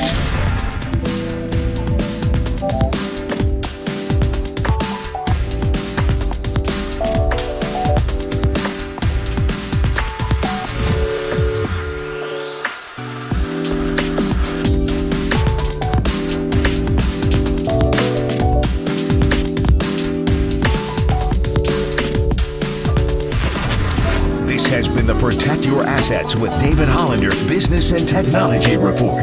Concerned inflation will ruin your dream retirement? Learn more. Listen to David's show every Saturday morning on KNBR or call 1-866-PROTECT. Follow the leader on Twitter at KNBR. For once again, we are the sports leader. KNBR 104.5 and 680. 2-1 pitch is blasted to right field by Bailey. This one is gone up onto the arcade. Young Patrick Bailey has another home run. He's having a big game. His second home run in the big leagues. It is 11-3 Giants. Yeah, no, it was a nice, I'm sure, birthday present to himself, right? He was raking, he was stealing strikes and leading the way as he has been since he's been here, and pretty impressive start to his major league career. I'm sure he couldn't think of a better way to celebrate his birthday. Oh, man, look at Gabe Kapler talking birthdays, and look at, well, Waterboy playing birthday. It begs the question, There you Murph, go. I got you. Yeah. It begs the question, like kind of jumping off of what Kapler just said, have you ever given yourself a birthday present? Well, Happy birthday to me. Here's what I'd like to give myself. You and I have spoken about, presents that one gives oneself, you know what I mean? In another when you got to way. hand it to yourself. Yeah. Right, but in terms of like, I'm going to buy myself a present. I don't know. And this is for the Lasso crowd out there. Reba McEntire, as his mom, took herself to England as a Mother's Day present to herself. Hey. She did say, so yeah. No, go ahead. Finish your thought. I was just going to say, so that's one example in recent pop culture. But I'm trying to think if I've ever really bought myself a present. It's kind of a joke, yeah. I kind of want to now. Happy birthday to me. I'm excited for it. I'd like to treat I want to myself. buy myself a present today. I'm going to treat myself to a new washer dryer at Best Buy. Hey, question. I heard this. You just mentioned Lasso. I just got to ask because I know it was like the biggest thing in the world. I haven't seen it. I don't even watch it. I was going to ask if you watched Succession. Yeah. I didn't see it. We either. had to start late. So don't worry. I got nothing. I haven't seen a single couple episode. episodes behind. I was trying to feed you tell for you content. what it's like. Yes, I do watch it. Yeah. And I am sorry to all the listeners out there who want to riff on it, but we are behind. Gotcha. So it's a fact of life. Yeah, as Spoelstra said, sometimes the thing that's sometimes these things steal you as a viewer. I'm not but involved. I tell you, you had to stay off social media because people were on it. I was scrolling past things last night. I was like, no. I'm not going into that. I actually am trying to keep the surprise alive. So Yeah, no, it's all good. The only show I think you and I have ever been timely on together, because it doesn't happen. Well, Sopranos is one. I thought for sure you were going to say Sopranos. We were locked in on Sopranos, but the other one was White Lotus. We were locked in on White Lotus. And FNL. Yeah, the old days, sure. But a lot of times, And Ozark. But I came in super late. Well, you guys were talking Ozark like literally a year before I started watching, and that's probably what I'll do with Succession. I jump in late a lot when I'm. It's well worth it. It's great. It's great. I hear. No, it's all I hear is how great. That's why I thought you guys would be all fired up. Yeah, Marcus the Waterboy Boucher all settled in after a 3-day weekend. He's all handsome in there. By the way, everybody had different various 3-day weekends. Everybody was relaxed. Waterboy, did you like Triple E out here go backpacking with a goat? I saw the goat. Way, backpacking with. I got the goat's name, by the way. You guys hear the goat's name? No, what was the goat's name? Nacho. Nacho the goat. The goat has a name, I saw a picture of Nacho. Nacho. You're walking around with a goat all weekend. That's some hardcore S, dude. When you bring a goat. Yeah. He was named after Nacho Libre, the wrestler. I thought it was going to be named after like a plate of nachos. Well, it could be that too. Yeah. So, anyway, Waterboy, that's what happened this weekend. Triple E went backpacking with a goat, and you smoked some meats and watched the Giants leave the yard. Some listeners are already coming at you early now, saying, "What do you do with your newly formed Joey Bart fan club?" We welcome in Patrick Bailey. What do you mean, what do we do? He's a member of the fan club. So the Joey Bart fan club has Pat Bailey as a member. Right, exactly. Right. It's a founding member. It's like people want to talk about, what do you like more, hard tacos or soft tacos? Why can't I have both? Well, how about the fact that this kid's now hit 2 home runs? Yeah. And number, what is Bart's number? 2? What's Bart's number? 2? What's his number? 21. That's it, 21. Yeah. I was close. I was only 19 off. 2 in there. But he's hit 2 more homers than Joey Bart. Yeah. In 1 week. I remember when Murph and I were all excited about Joey Bart. This is a couple of years ago. And then we were doing a show, and I remember we heard the news about them drafting Patrick Bailey, and we're like, that's weird. Like, that's weird. No, we did. I remember during COVID. The reaction was like, huh. Well, Joey Bart's like, they're pinning all their, like... I guess we should have seen it for what it was. No, right. There was no mystery. No. They were drafting a different dude. It's kind of like when I told you I was working at the Corte Madera Inn in the Best Western Corte Madera Inn, working the overnight shift. And this guy, George, says to me, "Hey, did you see the newspaper?" And I said, "What?" He goes, "There's a want ad for a hotel clerk here." I said, yeah, I saw that. He goes, "Yeah, that's your job." That's what he told me. Remember that? I told you. He goes, "Yeah, you're getting fired." I said, I ran upstairs and quickly quit before he could fire me. But that's kind of like when they drafted Pat Bailey. Hey, you see that draft pick? Yeah, that's your job. Yeah. And so I don't know what you do with Joey. You keep him on the roster? Well, here's the thing. A couple of weeks ago when Patrick Bailey first got called up, we were talking about how long he was going to stay on the roster and whether or not he'd be sent down. And I remember saying, well, if he takes the job and runs with it, then it's his job. And that's what it looks like he's doing right now. Well, Kukoc, how many times has Mike Kukoc, for 20 years, he's done this show with us, telling us, guys, it's a performance-based business. It's the big league. How many times has Mike say to us, it's the big leagues. If you're not producing, it's over. There's no sentiment. There's no warm, fuzzy feelings. And if you are producing, you're staying. So, and this kid, I mean, let's be honest. I think this kid's here to stay. He looks like he belongs. He just I'm looks not like he going to belongs. say he's Buster Posey, but can I call him Baby Buster? It's off to a good start. Like Baby Buster? I'm not saying he wasn't the Golden Spikes Award winner and he wasn't the number 1, whatever. Buster was number 5 draft pick and all that, but he was number 12. Yeah. Baby Buster. Shout out Baby Buster. Shout out babies in the image of their dads. I'm thinking of a comical one here. Shout out Baby Godzilla. If you guys ever saw Baby Godzilla. That's one of your favorites. Because they brought him out, and his old man was trying to teach him how to blow fire, and the kid was blowing little smoke rings. It was one of the funniest things. Have you ever seen Baby Godzilla? You need to see this kid. Right. Smoke rings. What other baby versions of things? Yeah. Well, there's Mini Me.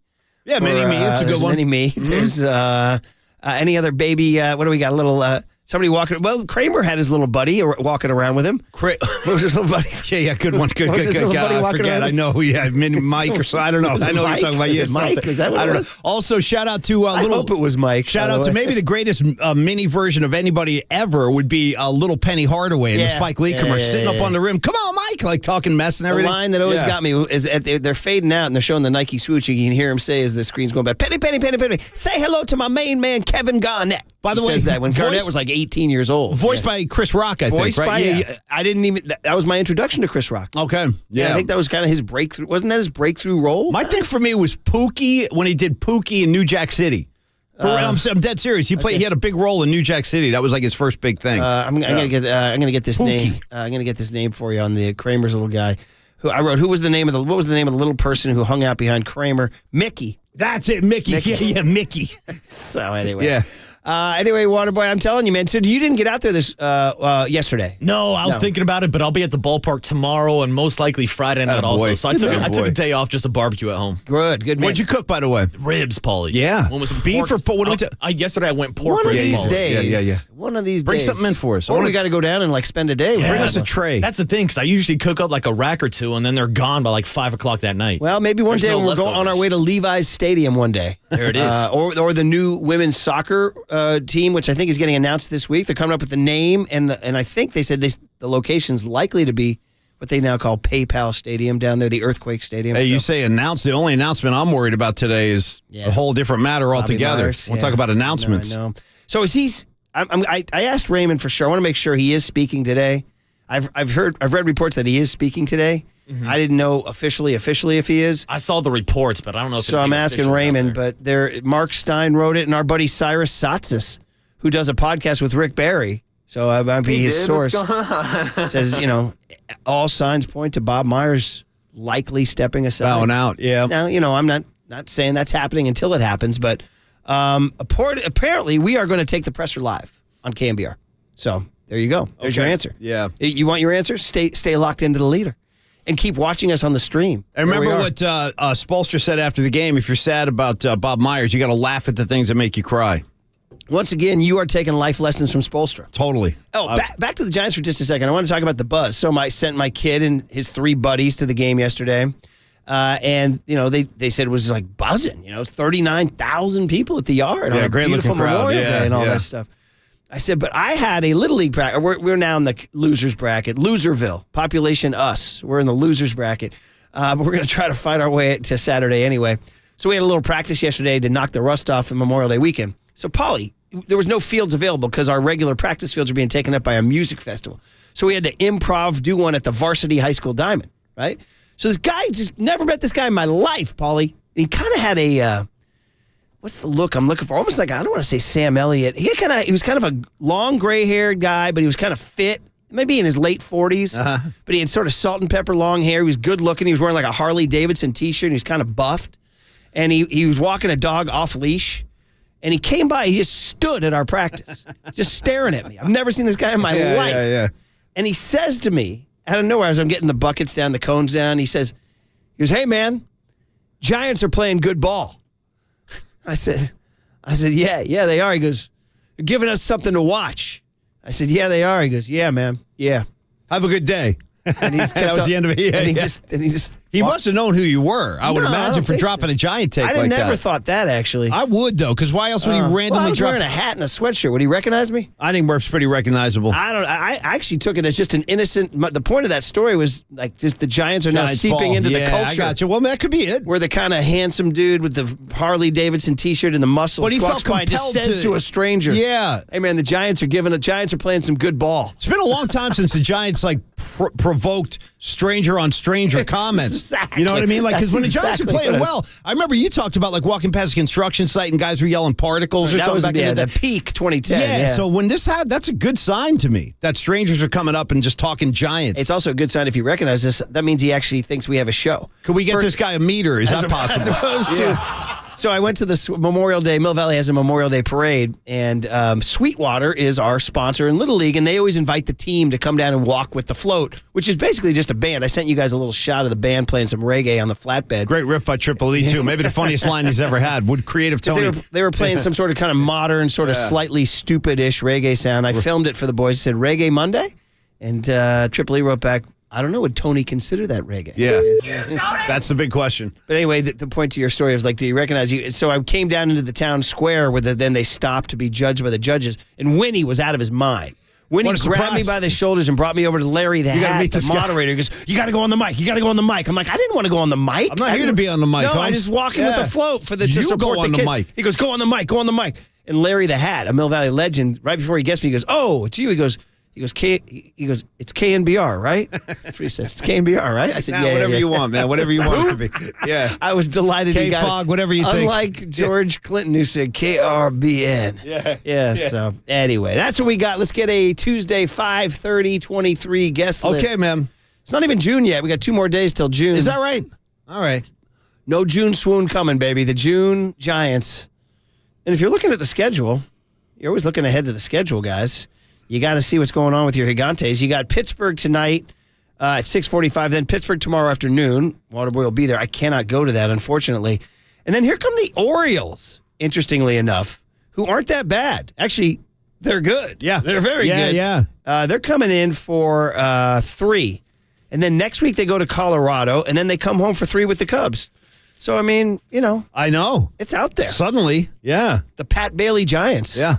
Can do what they want. What do we got, Waterboy? All right, starting off in about 20 minutes here, we're going to go out to the East Coast to check in with the Boston Celtics, bring on WEEI's own Tony Maserati, joining the program. Well, we got to talk to him about it. I mean, you already talked about firing Mazzullo, and now they're already talking about Jaylen Brown and Jason Tatum breaking up. And there's no killer instinct with these guys. I mean, you just don't. There's no. Could I offer an alternative narrative in which, the climb is the climb, and they've come twice now, and if NBA history shows you anything, you keep knocking on the door, you'll get in. I don't think Boston sits around, though. I think they make changes. I really do. By the way, I just got confirmation. Bob Myers, 1 p.m. today. 1 p.m. All right. Okay. So there you go. Yeah. Okay, so Tony Maz. Tony Maz kicking off the show 6:50 today. And then because we did not have a show yesterday, how about this? We're getting a little bit of a double down in the Power Hour. 7:35, your day starts off with Dwayne Kuiper. Then back-to-back Mike Kruko, 8 o'clock. So Mike is the big hit today. Kruk and Kuip, your big hit today. Yeah. 7:30 and 8 a.m. I mean, why not? They're 28 and 26. They're, they're winning in front of 39,000. Casey Schmidt's raking baseballs. Pat Bailey's leaving the yard. Casey Schmidt, you better watch your speed. Yeah, well, that might be the tune. It could be. All right. Could be. All right. So we'll talk plenty of Giants baseball today with Kruk and Kuip in our Power Hour. Sprinkle on a little cooler of content on top of that. Then 8:50 this morning, we're going to check in with Mark Spears. Get a pre-Bob Myers press conference preview from Mark, checking in on the Warriors offseason. Damn, could be a big day in Warrior history, guys. Yeah. Could be a very big day in Warrior history. All right. And then we'll continue the NBA discussion today at 9:35 with ESPN's Tim Legler. Okay, so let's do this. Legs, by the way, that's great booking. Legs is a great guest. Look at Triple E. He's got legs. All right, this hot team. What are they saying about Casey Schmidt and Pat Bailey next on The Sports Leader?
Listen to the sports leader anywhere, anytime. Download the all-new KNBR app. Now, Murph and Matt continue live from the KNBR Casino Matrix Studio. Casino Matrix Progressive Jackpots are here. Where are you? Just drop in. Please play responsibly. 1-800-GAMBLER. 1-2 pitch.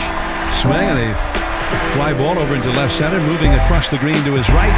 Johnson's got it. Ball game over. And the Giants win for the 11th time in their last 14 games.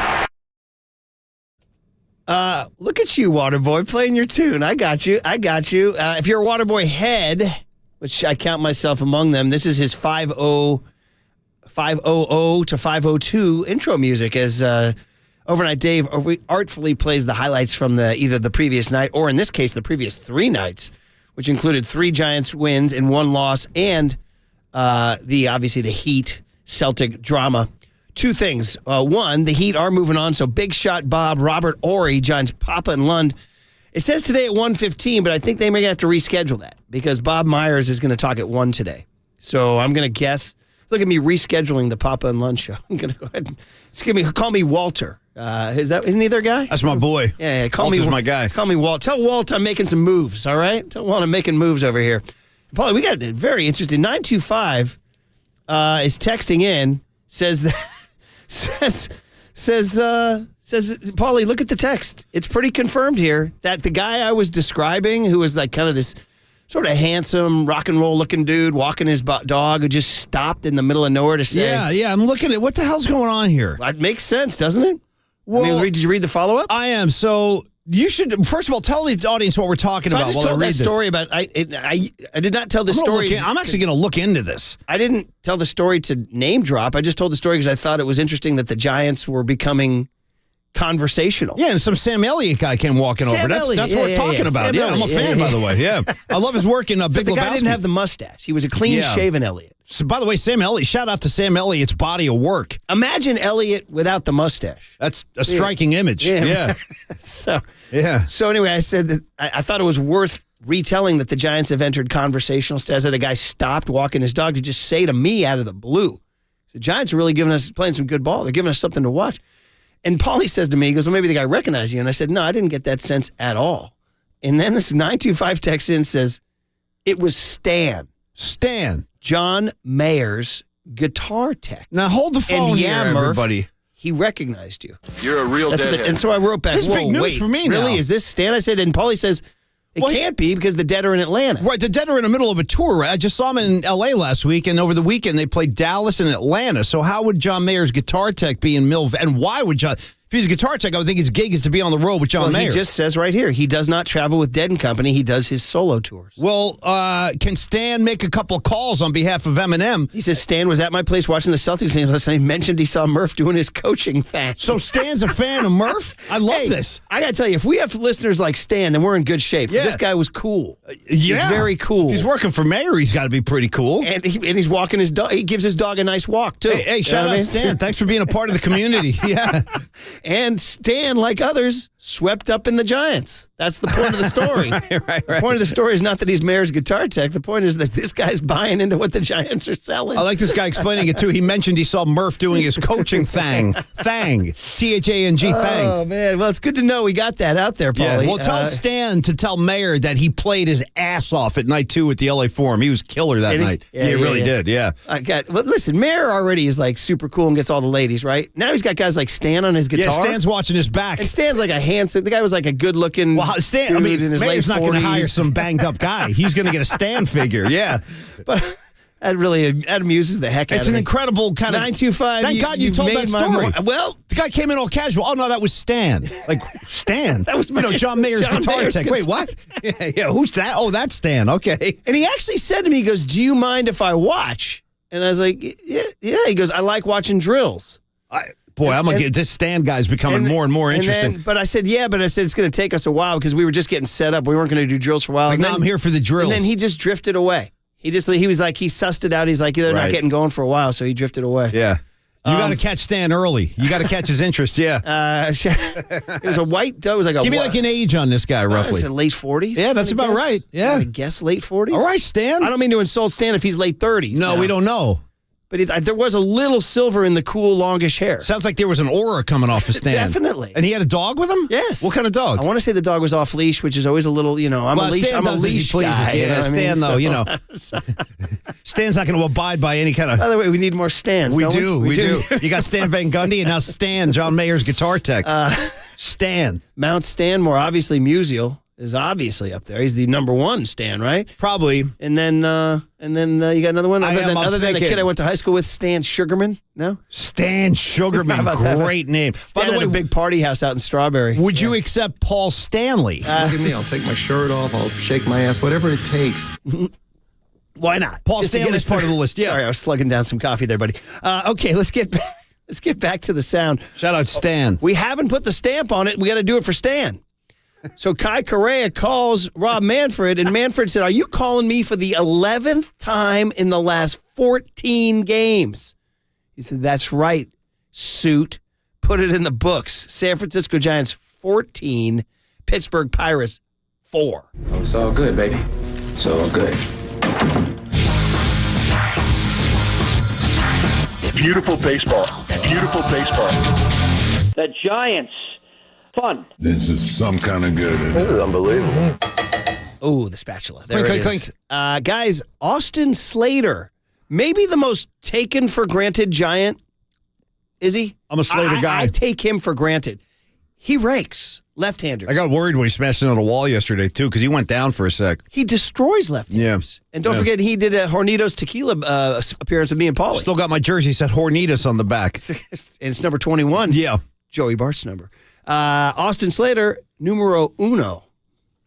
Oh, I'm sorry. Austin Slater, numero uno.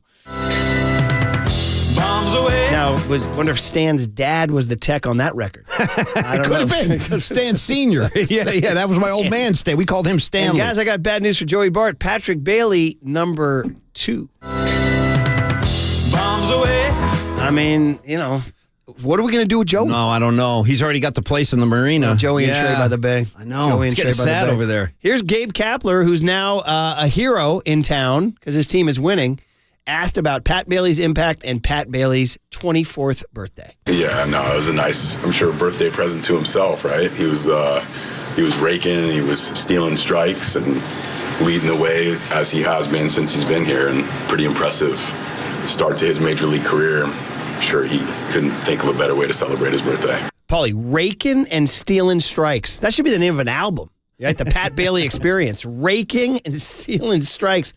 Waterboy, he's out here framing like a, these frame shops they got? Is it be like Pat Bailey's Frame Shop? He's the framer, right? Dude, he's been behind home plate 8 times this season. Giants are 7-1 in those ball games. I mean, we calling that an accident, buddy? No. What else do you need? And real quick, if I can riff, boys. You may. Please. Gabe Kapler was just talking about a better way that Patrick Bailey could celebrate his birthday. Say maybe he could take some tips for my 18th birthday. We can go back to a riff. Well, it's not a bad way to spend the night. I'll tell you that, based on what I heard.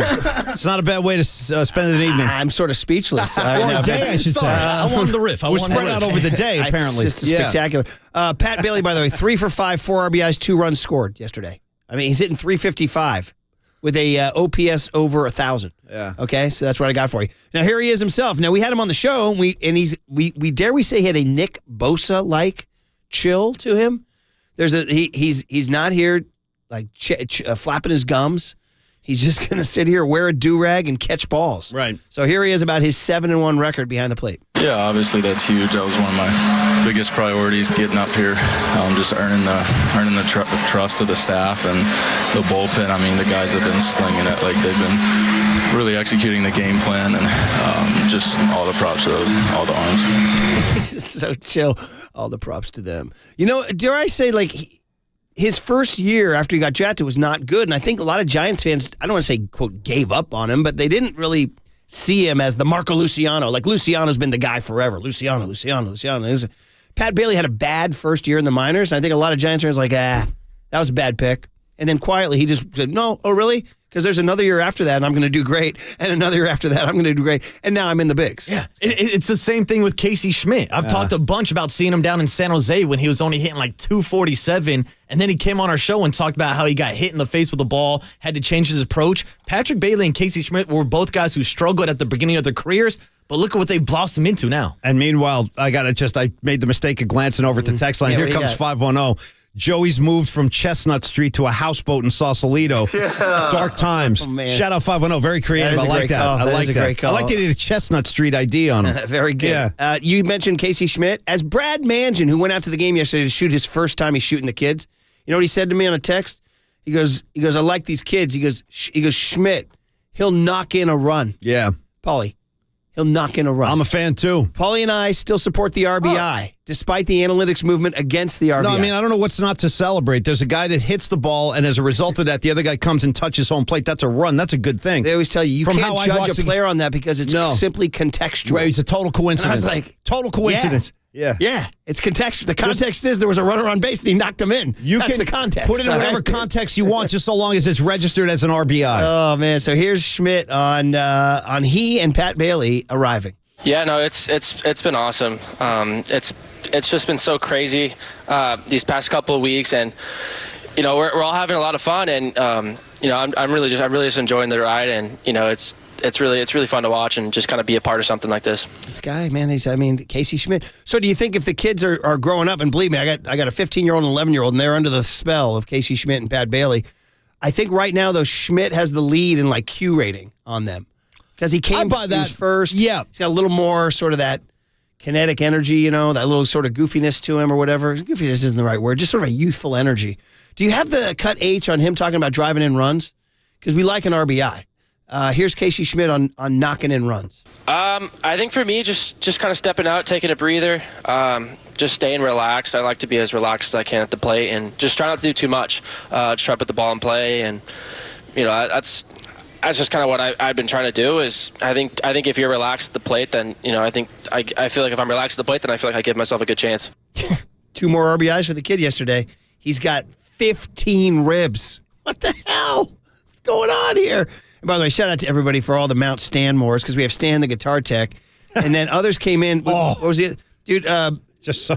Eminem Stan. That's a big one. Eminem Stan. And shame on me for not coming up with Stanley Roper earlier, the old landlord on Three's Company. That's a great one. 650 says Stan Gable and Revenge of the Nerds. Oh, dude, very nice. And 415 Stan for the Gable, man. sneaker of the 80s, tennis great Stan Smith. Okay, Stan Smith. Nice. Yeah. And if I They're can starting to emerge. And if I can give one Stan shout out this morning, it's probably a bigger misstep than me not bringing any leftover barbecue for you boys. Yes, huh? The fact that I have never brought in Stan's Donuts down in San Jose. yeah. Legendary That's donut on you spot. now. That's Well, on I'm me, here. Paul. So Stand in up. Westwood, at UCLA, our spot was Stan's Donuts. It was the spot. And it shut down recently after a huge celebrated run. The guy just said, I'm hanging it up. Because that's it. He goes, I'm like 85. I'm not going to make the donuts anymore.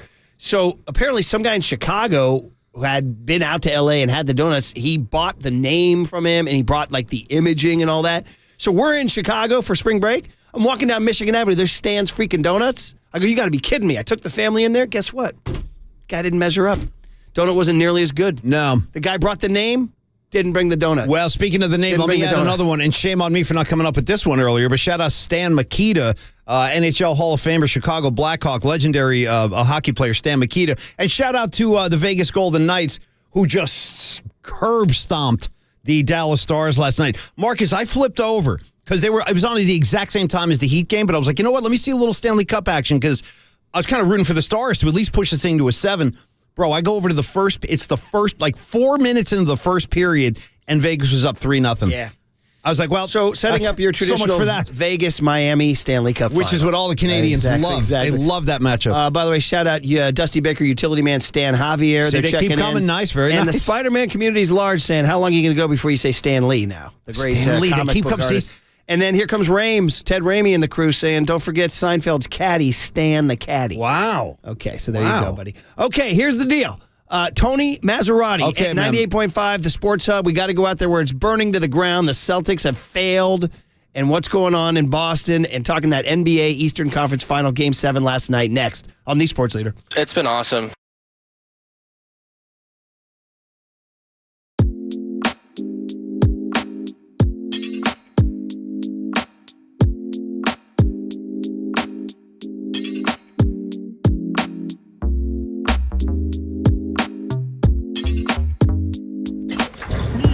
From the Chilton Auto Body Traffic Desk.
KNBR heads, fill your feed by following the sports leader on Facebook. This is KNBR 104.5 FM and 680 AM.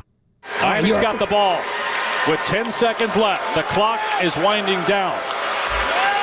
The Miami Heat's improbable postseason run continues. After blowing a 3-0 series lead, the Heat stop the Celtics in Boston and make history themselves. They become just the second 8th seed ever to make the NBA Final. There it was, man. What a story. From down 0-3 to tied 3-3, hosting Game 7, and then kersplat. Miami 103, Boston 84. Wow. So many permutations. We got to go out to Boston, talk to our buddy Tony Maserati. But first, I got to tell you, you're listening to KNBR and KNBR FM San Francisco, the sports leader, a Cumulus media station. Tony Maz, man, we always love checking in. There's always something in New England. Whether it's Brady or Belichick. You know what I mean? It's Matt always Jones, right. It's always something. And now you guys got this. It's always this whole something, thing, yeah. man. Hey, good morning, brother. Welcome back to Murph and Mac. How are you, man? How are you guys? Everything good? Yeah, man. Well, we're about to lose our GM, though, today. Yeah. I think supposedly Bob Myers is... Warriors have their own drama out here, Bob, but it is delayed for a day while we focus on yours. Yeah, well, it wasn't so long ago when a Boston team would be down 3-0, come back and actually win the series. Now they just, now they just tease us. So I think the golden era might be at its end. Hey, before that's it, man, there's a standard there. We got to fall down 3-0 and win it, but you didn't meet the standard. Hey, actually, how about this little trivia factoid, Tony? And this is, I don't know how much you guys talk. Boston becomes the first city to have two teams lose to an 8 seed, an 8 seed in the same playoff, the hockey and the basketball. Ooh, that's a good trivia. How about that's that? Good. Yeah, no, I saw that. Someone said that to me last night. I mean, if you're going to gag and really suck, you might as well do it all at once. Right. Do it with great flourish, right? All right. So how do we evaluate these Celtics here? I mean, is there any modicum of hey, they came back from 3-0 down to force a Game 7, therefore they showed a hero's heart and let's saddle up and ride again, or is it the opposite? These guys should have won the series. They blew it. They choked, and we got to make changes. Oh, I think it's the second thing. And look, don't get me wrong. It's okay that they had, I shouldn't say it's okay. It's, they made a good comeback to get back into the series. But the fact is, Murph, they never should have been down 3-0 in the first place. So they were favored to win the title all season long. After last year and losing to Golden State, everyone was willing to accept, okay, they're not quite there yet. They were probably the better team, but they're not ready yet. This year, they went out and added a couple of pieces. They went out and added Brogdon. They added Gallinari, who never played for them because he got hurt before the season started. And even after the whole dismissal of Ime Udoka, the team was still equipped to win the championship. It was, talent-wise, the best team in the league.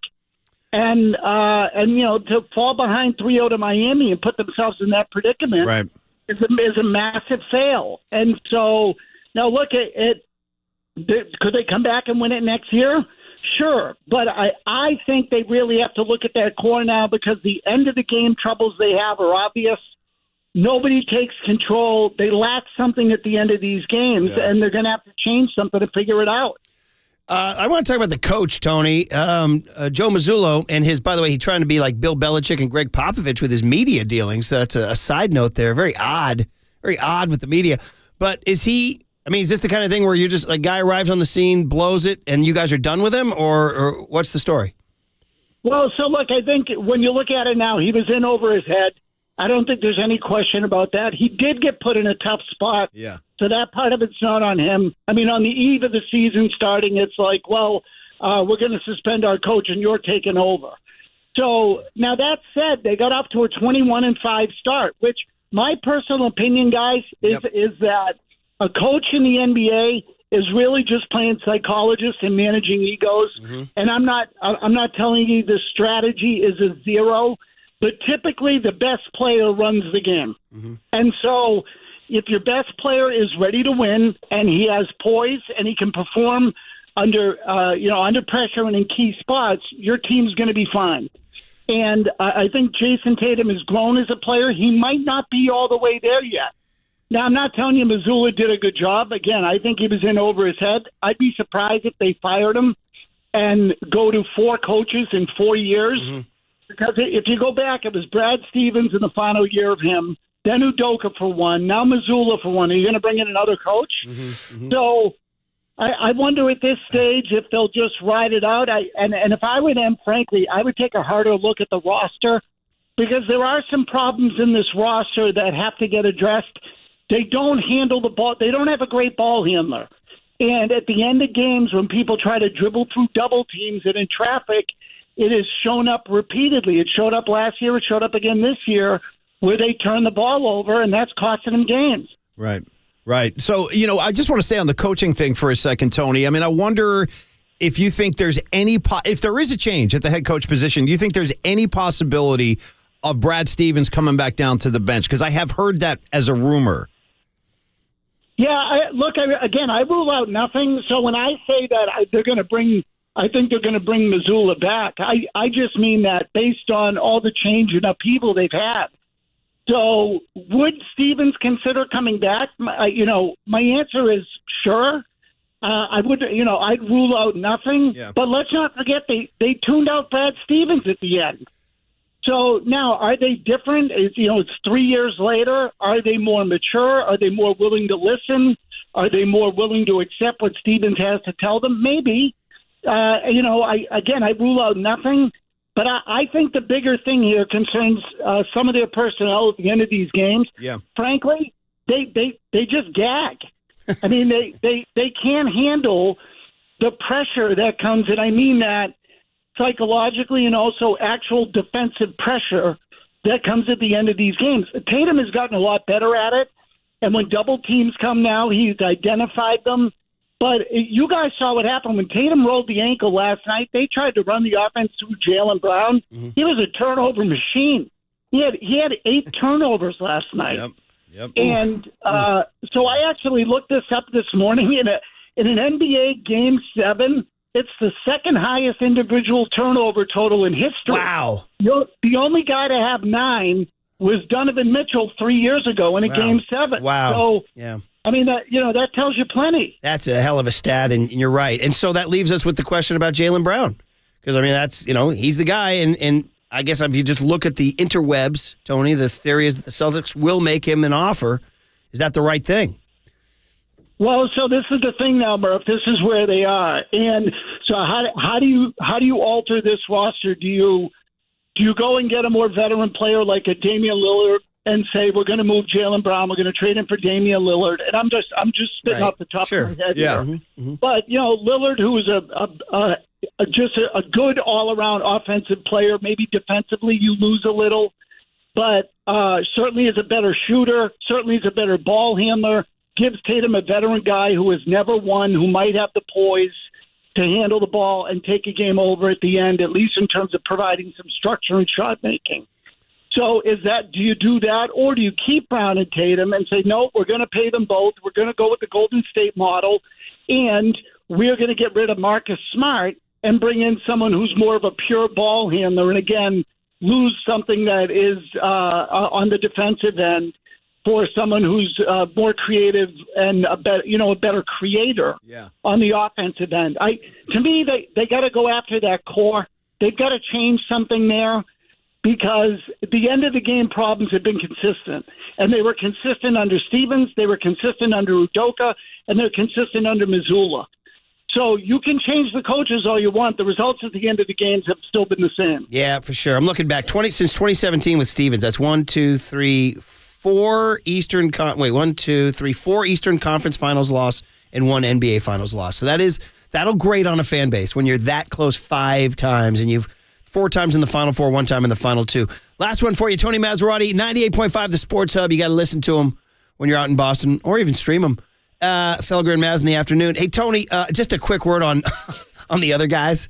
I mean, listen, I know you've been dealing with the Heat for a while, so Riley isn't new. It's just like every now and then the fog lifts for me, and I'm like, frickin' Pat Riley. Still doing it. It's 2023, Tony. Still doing it's 2023. He's got it. And this guy's still burning. I think, and Spoelstra had the quote last night. Pat feels a certain way about Boston. Because it's my job to make sure the team feels a certain way about Boston. I mean, when you hear those quotes, are you marveling? Are you laughing? Are you just There he was on the parquet again, man. Yep. Oh, listen, utmost respect. I mean, really, what they've built there is a winning culture, and it starts with him, and then he identifies guys that he wants, like Butler. So, he and Butler are a perfect match. They're both extremely competitive, and they have a certain poise in competition too that is necessary to win these games. And then look, the undrafted players. Caleb Martin was the best player in the series, so I thought he was tremendous. So the ability to, someone said this to me. He's more of a friend, but I don't want to say a fringe media person, but a media person who kind of works on the outskirts of it a little bit.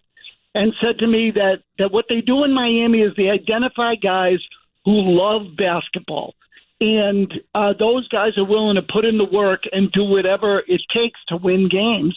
And that's what Miami's doing. Look, I don't know how you don't root for Jimmy Butler right now. Right. He is a really likable player, plays the right way, trusts his teammates, good leader, unflappable. There's just so much to like about him. Me personally, I'm pulling for Butler. I think it's a great story. Yeah, me too. Incredible stuff, Tony. All right, before we let you go, hey, remember last time we talked to you before baseball, we were both lamenting our nerd front offices, but they are almost identical. The Giants are 28-26 on a hot streak, and even though the Red Sox are in a brutal AL East, they're still 28-25. They're playing winning ball. Yeah, man. Devers has hit 13 bombs, huh? What is it? Any good vibes on the Sox, or is it just the East is too beastly and people have given up? Well, see, we've been too spoiled here, Murph, to celebrate now a team that doesn't stink. So I got you, man. They're mediocre, which is, honestly, I think in some ways it's the worst thing you can be. Right, but, yeah. We're so spoiled here. Anything short of championship contention is like, well, whoop-de-doo, you're 500, congratulations. So is the park kind of dead right now? It is, totally. Yeah. It's like they don't exist. Man, they're not even... wow. We'll see what happens now that the Celtics are gone. I would love to talk to you about the other baseball team in your Bay Area because I find them far more interesting. Oh, my gosh. Wow. I mean, oof. But you know what? Hey, they won last night. I know, and this is one of those cases where, again, if you're going to suck, then really suck because it makes it interesting. And then we got Vegas and everything, man. So, yeah, we can do that another day. Hey, we always appreciate you carving out some time for the West Coast. You guys will have a fun show today and tomorrow and the next day. I know that. So, go get them, Tony. Thanks for coming on, man. Thanks, Tony. Hey, anytime. Be well, guys. You too, Tony man. Maz, they'll just light it up today, right? He sounds like every kid I went to college with, by the way. All of them sound like that. So I love hearing that voice. And, man, listen, the Celtics, they have so much talent, but they don't have that poise that he talked about. Competitive poise, that you saw with Jimmy Butler. Well, the other thing is, can you grow into it? Like Jason Tatum and Jaylen Brown are still young. They're still young. Did you guys catch the pregame yesterday on TNT when they actually beamed? I'm not even kidding, Murph. I don't know if you caught this. They beamed in Pedro Martinez live to put a little of that down 3-0 magic on and kind of blew up in their face. Did you see Pedro before the game, Marcus? Did you catch that? I saw it, Paul. He was out there in his big fat pad. By the way, shout out to Pedro Martinez and his interior decorator going with an all-white interior. He had like the muscle shirt tough on. When you spill barbecue sauce. White couch, white walls, white picture. Everything was white. By the way, Jaylen Brown's 26, Jason Tatum's 25. You can make the same argument about Jordan Poole, by the way. He's so young that he could be a totally different dude 4 years from now, and we're all ready to give up on him. Get him out, get him out, get him out. He's just a baby, man. He also has a ring. Jordan Poole's already got a ring on his finger, too. Yeah. So, by the way, Bob Myers at 1 o'clock today. We will carry it. You think Boston picks up the phone to check in with Bobby Myers? Does he want to go to Boston? I don't know. They'd call him California Bob. I know they tried to get your guy Mr. Moneyball over there. Boston tried to snag him. How about the A's getting a win last night, by the way? Well, at least you got to start 11. somewhere. Yes. Yeah. All right. Well, listen, fun to check in. Okay. I mean, they got decisions to make. We're all on board. It sounds like Murph and I are lockstep on the Heat now. We're going Heat. I say that, but I got much love for Malone and Jokic. But you got to appreciate this the fight in Miami Heat. Dude, I ordered The Winter Within on Amazon. I'm reading it. I'm on chapter 2, The Disease of Me. I'd like you to share anecdotes as you go deeper into the book. I will for sure. All right. Hey, we're building up towards a big... Listen, the Giants. Look at the Giants. They're 28-26. It's funny because Tony says, the Red Sox are mediocre. We're not thinking of the Giants that way right now. We're thinking of them as on the rise. Oh, yeah. You know what I mean? So we'll get into that next as Bailey and Schmidt herald the new era on KNBR 104.5 and 680, the Sports Leader.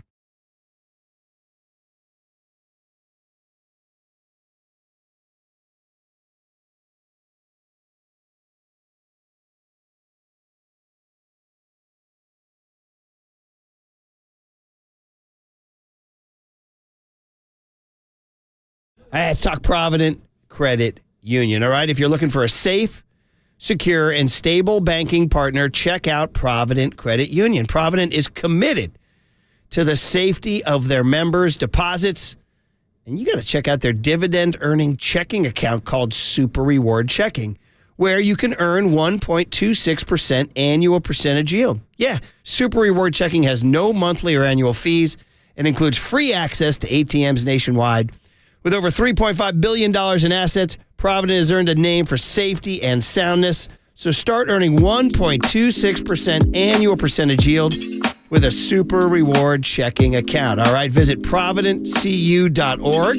That's providentcu.org. That rate is effective May 1st, 2023, federally insured by the NCUA. Rate may change at any time. Other terms and conditions apply. From the Chilton Auto Body Traffic Desk.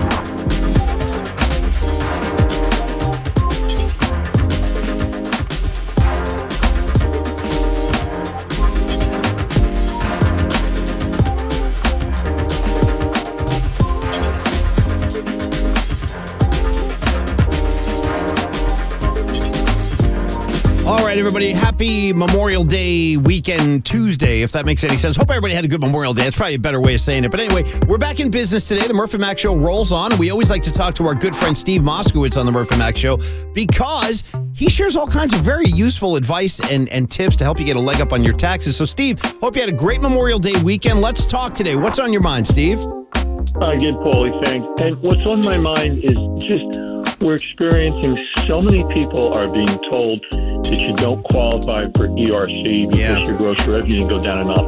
That just Friday, I had another brand new case where the CPA said you don't qualify because your gross revenue didn't go down enough. And we did the test, we did the analysis, and they do qualify under the other method. And Paulie, yes, this means $300,000 to this client. That's why it just boggles me. Yeah. If you had a medical problem and your doctor told you something, a second opinion is common. No it's question. So important here too. Well, this is all the evidence you need and all the proof you need that you would be best served by simply just picking up the phone and find out if you're a business owner. Listen, it's worth your time and energy to find out if you qualify for some ERC relief to the tune of $300,000. Yeah, that sounds pretty good. Give Steve Moskowitz a call at 1-888-TAX-DEAL and visit Steve online at moskowitzllp.com.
Now, time for the Protect Your Assets with David Hollander Business and Technology Report.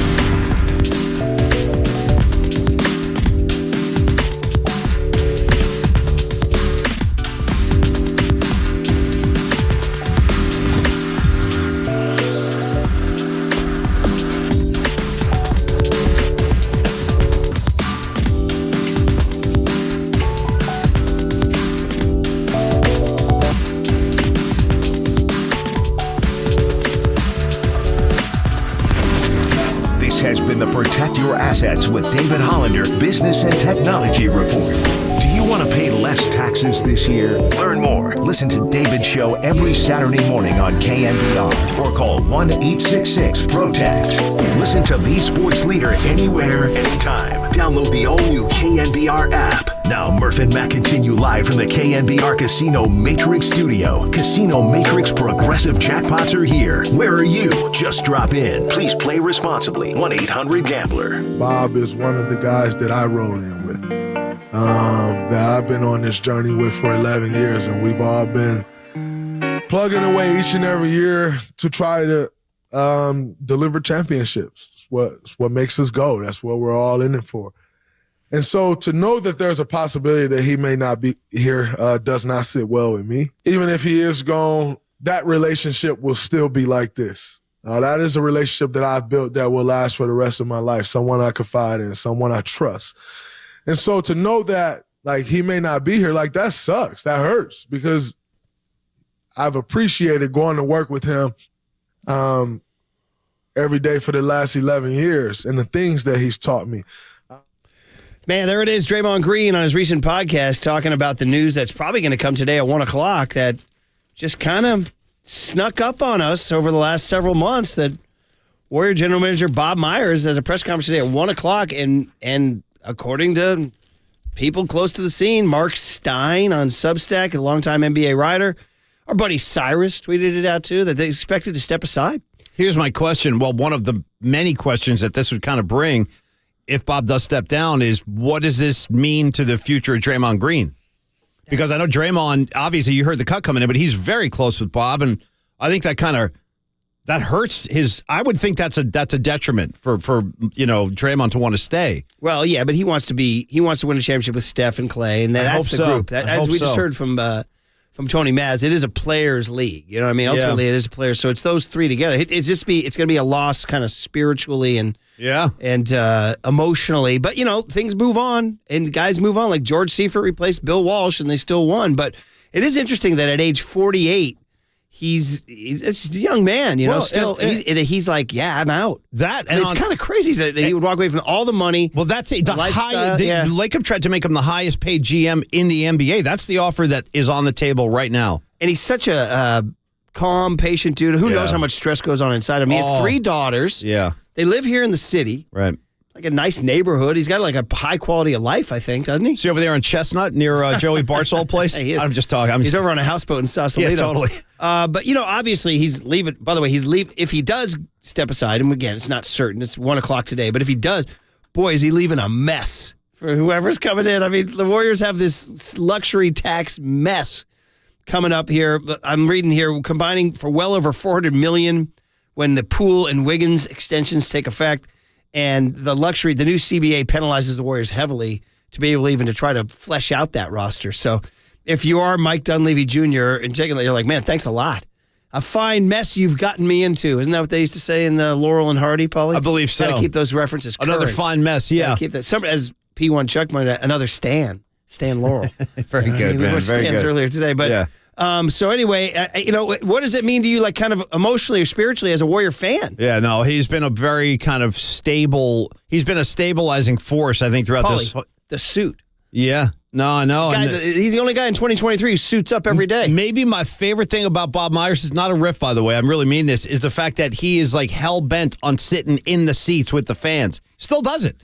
Like he doesn't go up to a booth. He doesn't sit with the bench. He's got his own seat right in the middle of the crowd. When I go to games, I frequently just gaze over at him. Always. I always make sure Bob's in the seat. I'm like, yep, there's Bob Myers. All is right in the world. And he's suited up. Totally. I know this is strictly for Copes, but he's the Barney Stinson GMs. You know who I'm gonna- that's how I met your mother. I understand. You know who I'm going to blame this on? I'm going to blame this on the jackhole that was up in Sacramento ringing that cowbell behind Bobby Myers' ear for like an hour and a half during the opening round. I'm going to say that like Bobby was like, I don't think I need this S anymore. But he knocked I don't out need the a cow. Kings. You know what I'm I saying? know. So you think about guys like John McVay was the giant Niners guy forever. He stuck around through the years. Carmen Policy stuck around through the years. I To walk away from this organization, which is quote unquote light years ahead, says something a lot about like quote unquote personal happiness. Yeah, or maybe it's eating them up. You never know what's going on inside of anybody. The stress of it all, and like he's accomplished everything there is to accomplish. If you look at it that way, like what is left for him to do? Climb another mountain, maybe get another ring. What he wants to do. Does he want to go GM the Clippers? Does he want to get into media? Does he want to go join a private equity firm and just make billions of dollars? Pull up a chair on the Murph and Mac show. Another we'll take Murph, Mac, and Myers, the Triple M threat. Does you want to just go watch Mick Cronin's Bruins play next year? Just go sit down there and sit courtside and watch them play Sac State in December? I don't know, man. It's happening today, and it's funny because we're here talking to Tony Maz out here about dysfunction. Celtics, yeah, and the Warriors are here now. Again, only one team ends happy, guys. Only one team. So either the Nuggets or the Heat are going to be examining their cadaver in a couple weeks. What did we do wrong? What are our next steps? You know what I mean? So it's just funny. It's this whole sports game. I mean, the Warriors, clearly, they got knocked out by the Lakers in the Western Conference semis. And if you look back at it now, a couple weeks removed. Go ahead. Do you view it as, like me, I view it as like, yeah, it was too hard to defend. It was too hard to defend. And I'm not going to get it like, they won the title, and it was a big ask for these old guys to come back and do it again. And maybe they needed to get knocked out in the second round to get that rest to make another run at it. I agree. Unless you thought there was something more like plaguing the organization. Like I think Steve the Kerr Kerr doesn't want to leave. No, right? no. I don't think Kerr's going anywhere. I just think that the car just kind of ran out of gas this year, and it's totally understandable. I mean, we've been on this incredible magic carpet ride with this team, and it's the sheer number of games that group of guys have played over the past 8-9 years. I mean, they've played a lot of basketball, more than any other team in the NBA. So yeah, at some point the thing's going to kind of putter out. However, I think they can use that because if you listen to Draymond Green, he's already using this for fuel for next year. He's like, now we're going to lock in. He said he and Clay are already locked in on coming in the best shape that they've ever come. They got a little chip on their shoulder, which they haven't had in a long time. So that might be a good thing. We'll see how that shapes up next year. But losing Bob Myers is definitely going to be kind of a signpost moment of change for this run, this incredible run that they brought to the Bay. 707 with a very interesting text here. He says, even the hottest person in the world has someone that won't, be intimate with them anymore because they're just over it.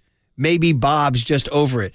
That was a heck of an analogy. Well, it is, this is kind of a sexist thing, so it could work men or women, so I'll say it either way. But Lee Trevino famously said about some beautiful woman who walked into a restaurant, I would also reverse it and say a woman could say this about a man, and say some woman or man walked in who's totally hot. And Lee Trevino said to a writer one time, he goes, just think, somewhere somebody's sick of that. This is true. I've heard that a few times about myself. I've been on the receiving end of that one. They get sick of Paulie Mack. Yeah, they do. I have a short shelf life, Marcus. You know that. There's an expiration date. Yeah. So anyway, that's what's going to happen today, guys. And it's going to have to be. You never did a song for Bob, did you?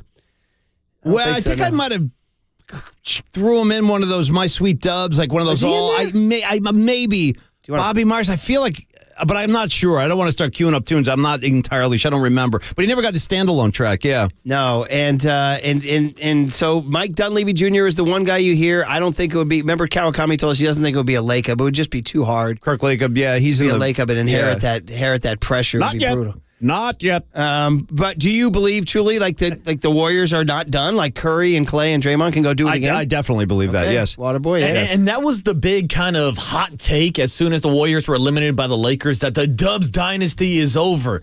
And I was cautious not to go into those takes, but I do think the first domino starts today with Bob Myers. Because if he's gone, then it does bring up question marks about Draymond Green's future. Whether or not Klay Thompson is going to get another max contract, or if he will take a pay cut for a different GM. You look at the relationship with Steve Kerr, and the list goes on and on and on. All these are going to be affected by Bob Myers' decision It's today. a big day. If it is Dunleavy, remember, don't forget Raymond slipped him on our show a few weeks ago, and I didn't think that was an accident. He's kind of increasing his public profile, you know? But if it is Dunleavy, he has existing relationships in the building. Oh, yeah. For sure. So, former Warrior himself, right? Yeah. And the story was that he was seen in the weight room recently, just breaking it down with Steph and Clay and Dre and all that. How much was he benching? Did you count how many plates he had on each side? I'm just curious. I'm just messing around. I don't know. What do you got? Give me. Was he doing any tricep work? That's, tricep presses, Marcus. What could you bench right now, Paulie? Right now? Yeah. I'd be lucky you throw 45 on each side if I get it up a few times. Yeah. I'd be lucky to do the bar. No, you can do the bar, man. You're supposed to be able to bench press your own body weight. That's like the general rule. That ain't happening. Not at my age. Are you kidding me? I haven't tried to bench press in a long time. I'm fine with push-ups at this stage of my life. How are you as a spotter, Paulie? I'm the best. Okay. Come on, Murph. Come on, fire it out. Fire it out. Screaming over Murph. You should make a skit. Somebody get us in a weight room and get Sammy Houston's to film it. That could be. But firing sets with Eminem after the show. What do we do after the show? We fire out some steel. I'd like to hear from Joe Lacob on all this, too. I'd like to hear what he hasn't commented much publicly about Not my Bobby. place. Not my place. I mean, did he and Bobby get to a point where Myers is sick of his face? You know what I mean? And Lacob was sick of his face? It's a great question. There's things that go on behind the scenes that we don't know. But it just might be a matter of Bob Myers thinking, like, I've done it. It's over. Like, there's nothing else for me to do. It's time for me to Paul, conquer. you going Peggy Lee, Is That All There Is? For another modern reference here, guys. So Waterboy is an old Torch singer named Peggy Lee. Great singer, Paulie. Great singer. She had a song called Is That All There Is? And it's basically, it's about, like, is that it? Yeah. You get to the top of the mountain, you're like, that's it? Well, she basically ends it by saying, is in life. And she's drawing her last breath. She's like, is that all there is? Right. So there it is. Question I ask myself all the time. When David Duval won the 2001 British Open, I was there at Royal Lytham, my first British Open. It was a big deal. He won it in the Tiger era, and it was like, oh, my God, Duval did it. And then he went off the cliff. He was never heard from again. And they asked him years later, and he said, yeah, I was flying back with that jug. And he said, I was looking at it flying over the Atlantic, and he goes, I looked at the British, the claret jug, and I was like, that's it?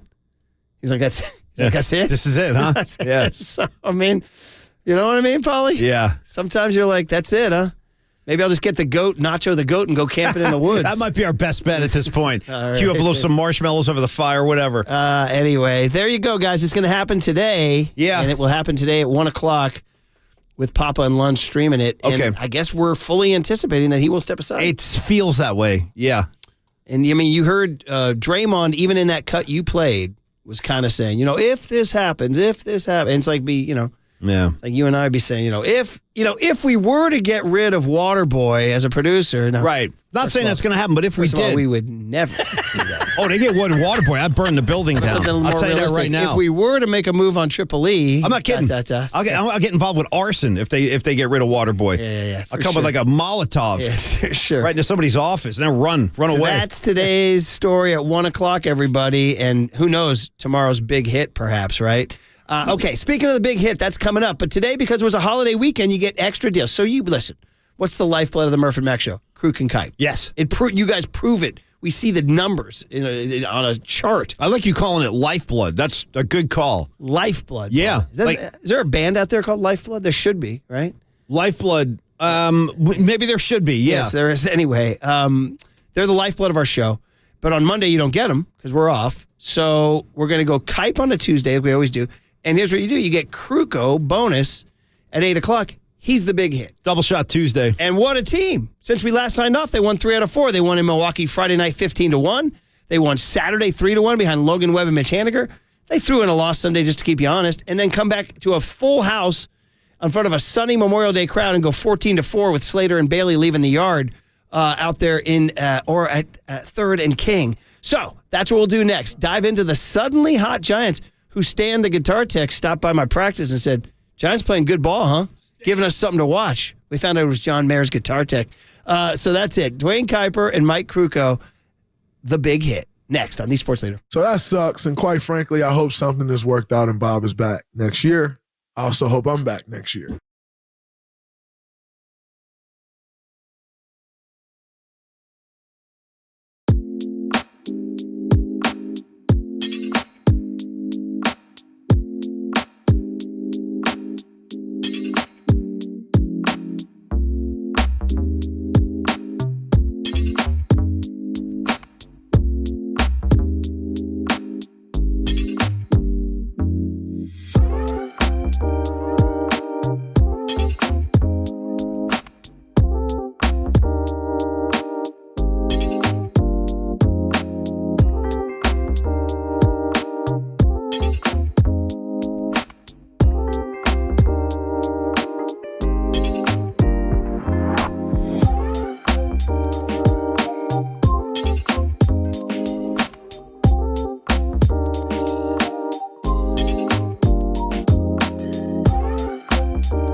Good morning, Bay Area. Good morning.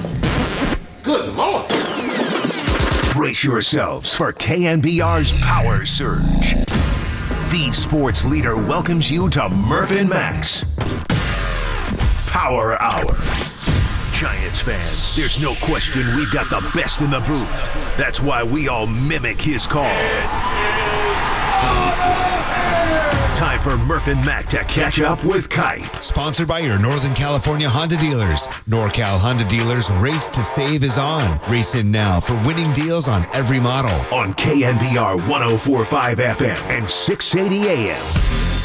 I mean, we're hooking up with Kipe right now, but we have TVs in the studio, Paulie. Yeah. And they're replaying the game, and they just showed a shot of the stands. Didn't it look great out there with a big house like that, with a big crowd, rather? It was First great time it's to been see. that way in a little bit. Looked great.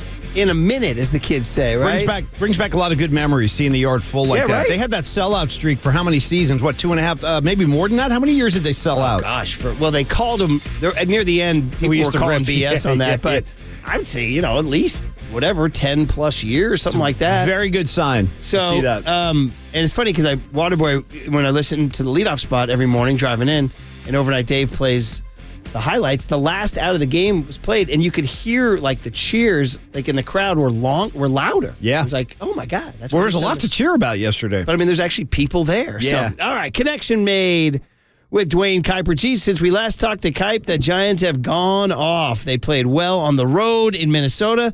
They played well on the road in Milwaukee, and they came home and lit up a 39,000 fan-filled park yesterday. Kipe, everything is great. Good morning. Hey, how are you? Yeah. Yeah, it was like the old days. Yeah, that's what. Yeah, that's what Paulie Mack said. It felt like the old days. It did feel like the old days with that crowd. Yeah. Well,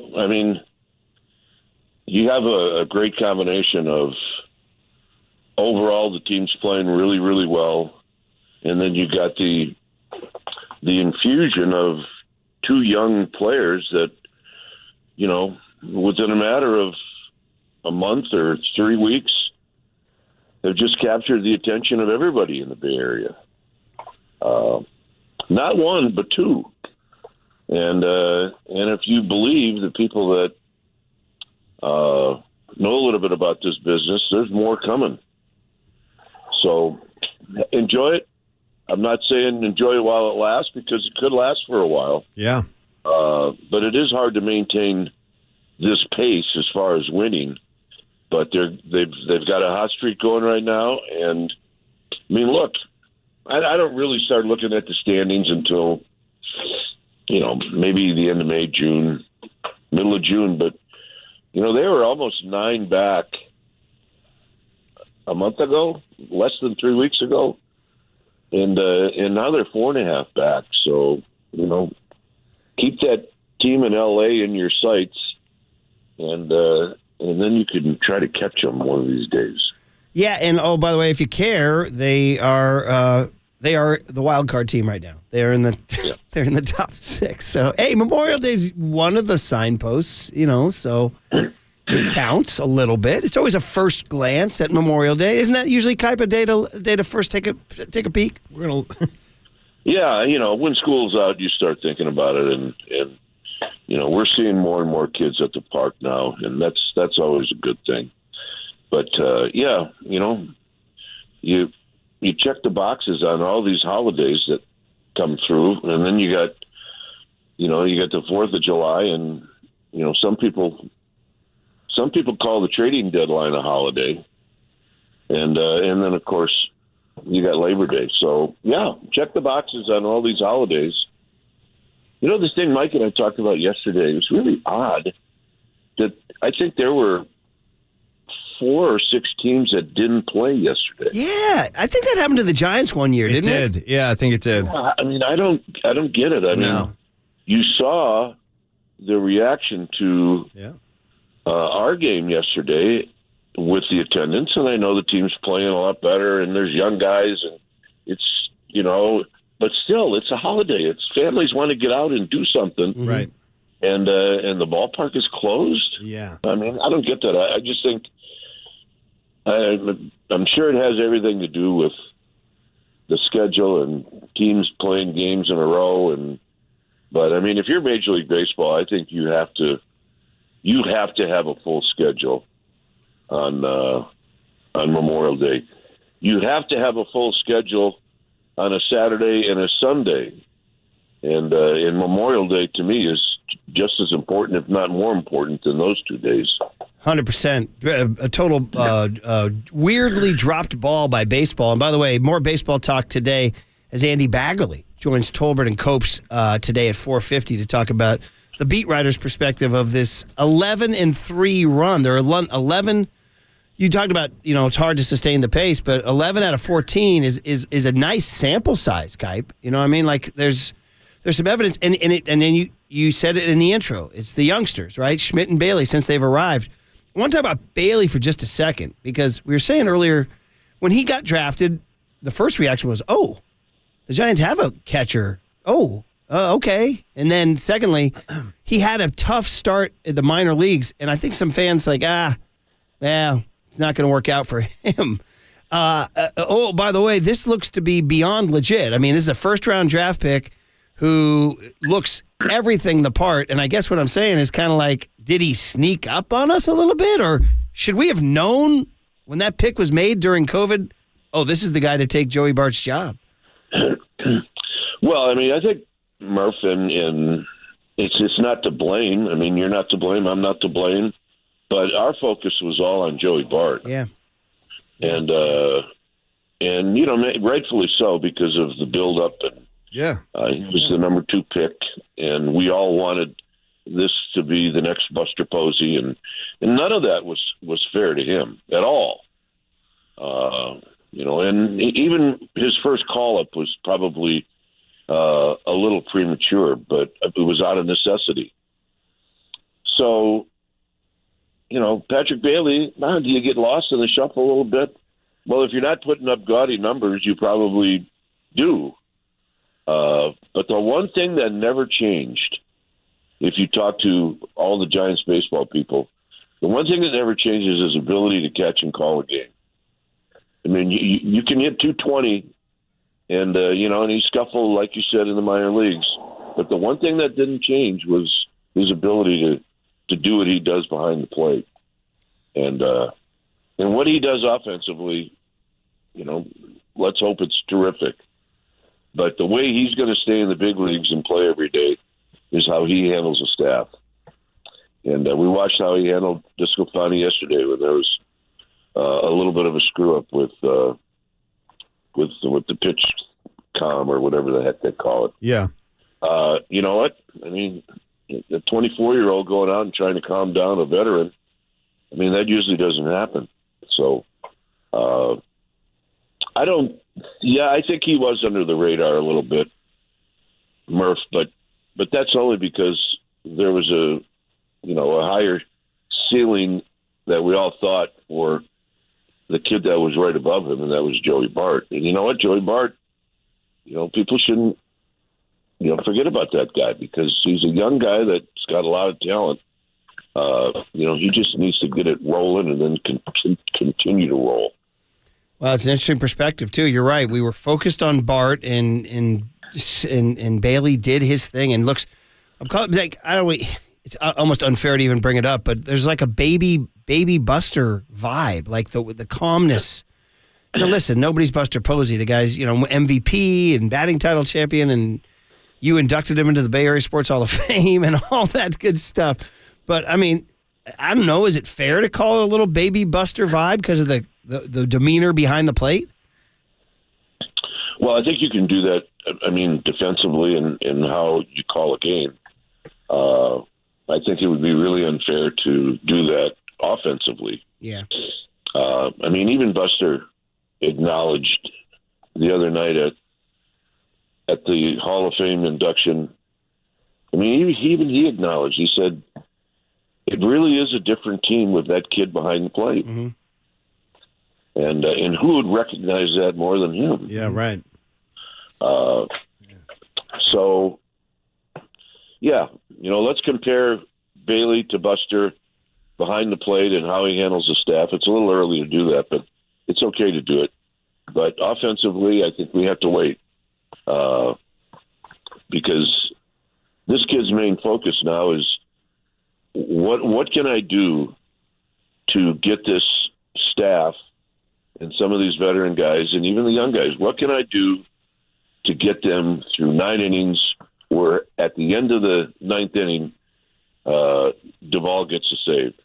That's his primarily job, and he's doing a great job of it right now. Mm-hmm. For sure. Wow. And then some other people we've known for a while, and I was saying to Paulie and Marcus this morning, is Austin Slater, do we take Austin Slater for granted more than any other Giant? Like, he's just one of these pieces. He's there, and he's been there for a while. Been there since 2017, by the way. It's when he debuted.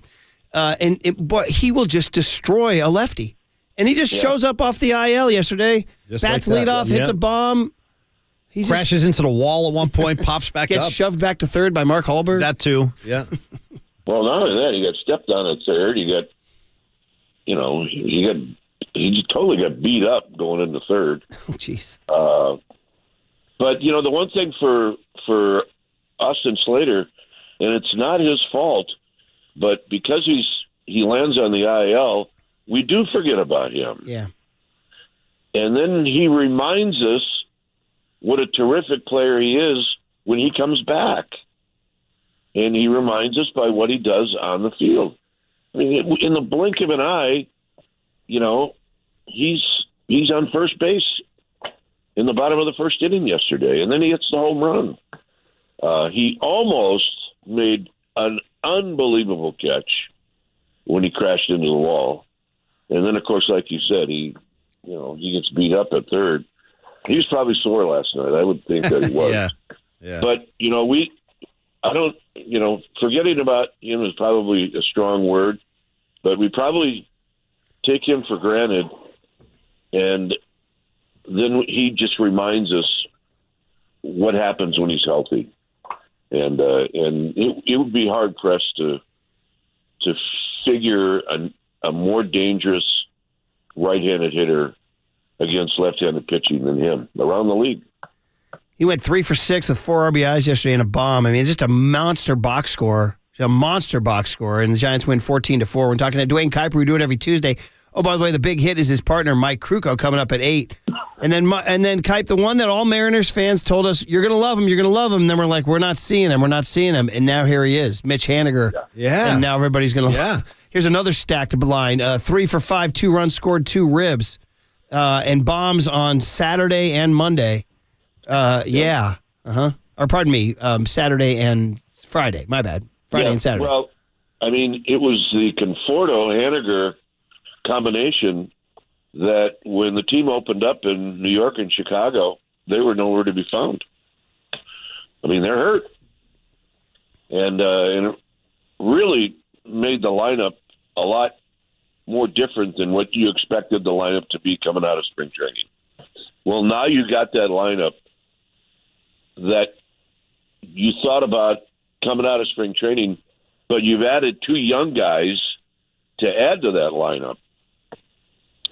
Look, the highest compliment that you can give a team when it's playing well is you forget that Jock Peterson hasn't played in a while, and Tyro Estrada's on the IL because the team is playing so well. It's not that you forget those guys, don't get me wrong, but because they're playing so well, you go, well, yeah, okay, well, they'll be back soon. And when they come back, the team will even be stronger. So that's a great, great problem to have. And it looks like Peterson's getting ready to start swinging the bat, and Tyro's not going to be very long. Yeah, that roster thing's going to get really wild. It's funny. I was seeing, so Tristan Beck had to go back. That's a guy who pitched well. Yeah. And the Luke Jackson's Luke Jackson might be activated today, which means they're going to have to make another move, right? And then you mentioned Tyro and Jock and Joey Bart. That's 3 more moves. I mean, a little crowded. Crowded but good, Murph. Yeah. I mean, there are some teams that aren't crowded and aren't very good. So, You want to it also gives you an idea of the type of players that the Giants have accumulated over the years. Play multiple positions. Be a star against a left-handed pitcher, then maybe not play so much against a right-hander. Be able to do a lot of different things. And when you have a roster like that, and they're all playing really well, now you have to make some really, really tough decisions. Tristan Beck did everything you could possibly do to stay here. But when you have roster issues, and you have to fill positions, and you have options left, then those things happen. But he did what he had to do. He showed everybody in that clubhouse and the manager and the fans that he belongs in the big leagues, and he showed himself that he belongs in the big leagues, and he'll be back. And by the way, the other guy we haven't even really met is that kid Ryan Walker with the beard out of Washington State, 31st rounder, and he's putting up zeros. He's in a spot where you don't really see him in the high leverage game in innings like the 8th, sometimes the 7th, but you have to earn those innings, and that's what he's doing. Well, he is for sure, and I'm looking forward to see what happens. Hey, Kai, before we let you go, because Mike's coming on, just wanted to, around baseball, there was a big moment yesterday in Chicago. I don't know if did anybody follow the Liam Hendriks story? So he had non-Hodgkin's lymphoma, pretty bad, had chemotherapy. This is heavy. And said he's coming back. And everybody's like, well, come on, that's a big ask. Well, he got back last night on the mound. Very emotional. Huge emotional. You know what? I didn't get to know him. My son got to know him a little bit because he was a big fan of ARF. Oh, and, okay. He loved his dogs and all the animals. And, Cole couldn't say anything but great things about the guy. So that's how I kind of know him a little bit. But I know one thing is he's a tough son of a gun. Yeah. Mm-hmm. And when he said that he was going to come back, I think we all believed him. And he's back. And I hope he pitches 10 more years because he's really, really good for the game. He is. People should see the footage of him in Chicago. It's just fantastic, and him and his wife hugging. And he's just, they say he's one of the great, I didn't get a chance. He was with the A's, obviously, and it's these Aussies, Kipe. You didn't get to play with any Aussies. I don't think I did. I'm not sure, Murph. That's a tough one.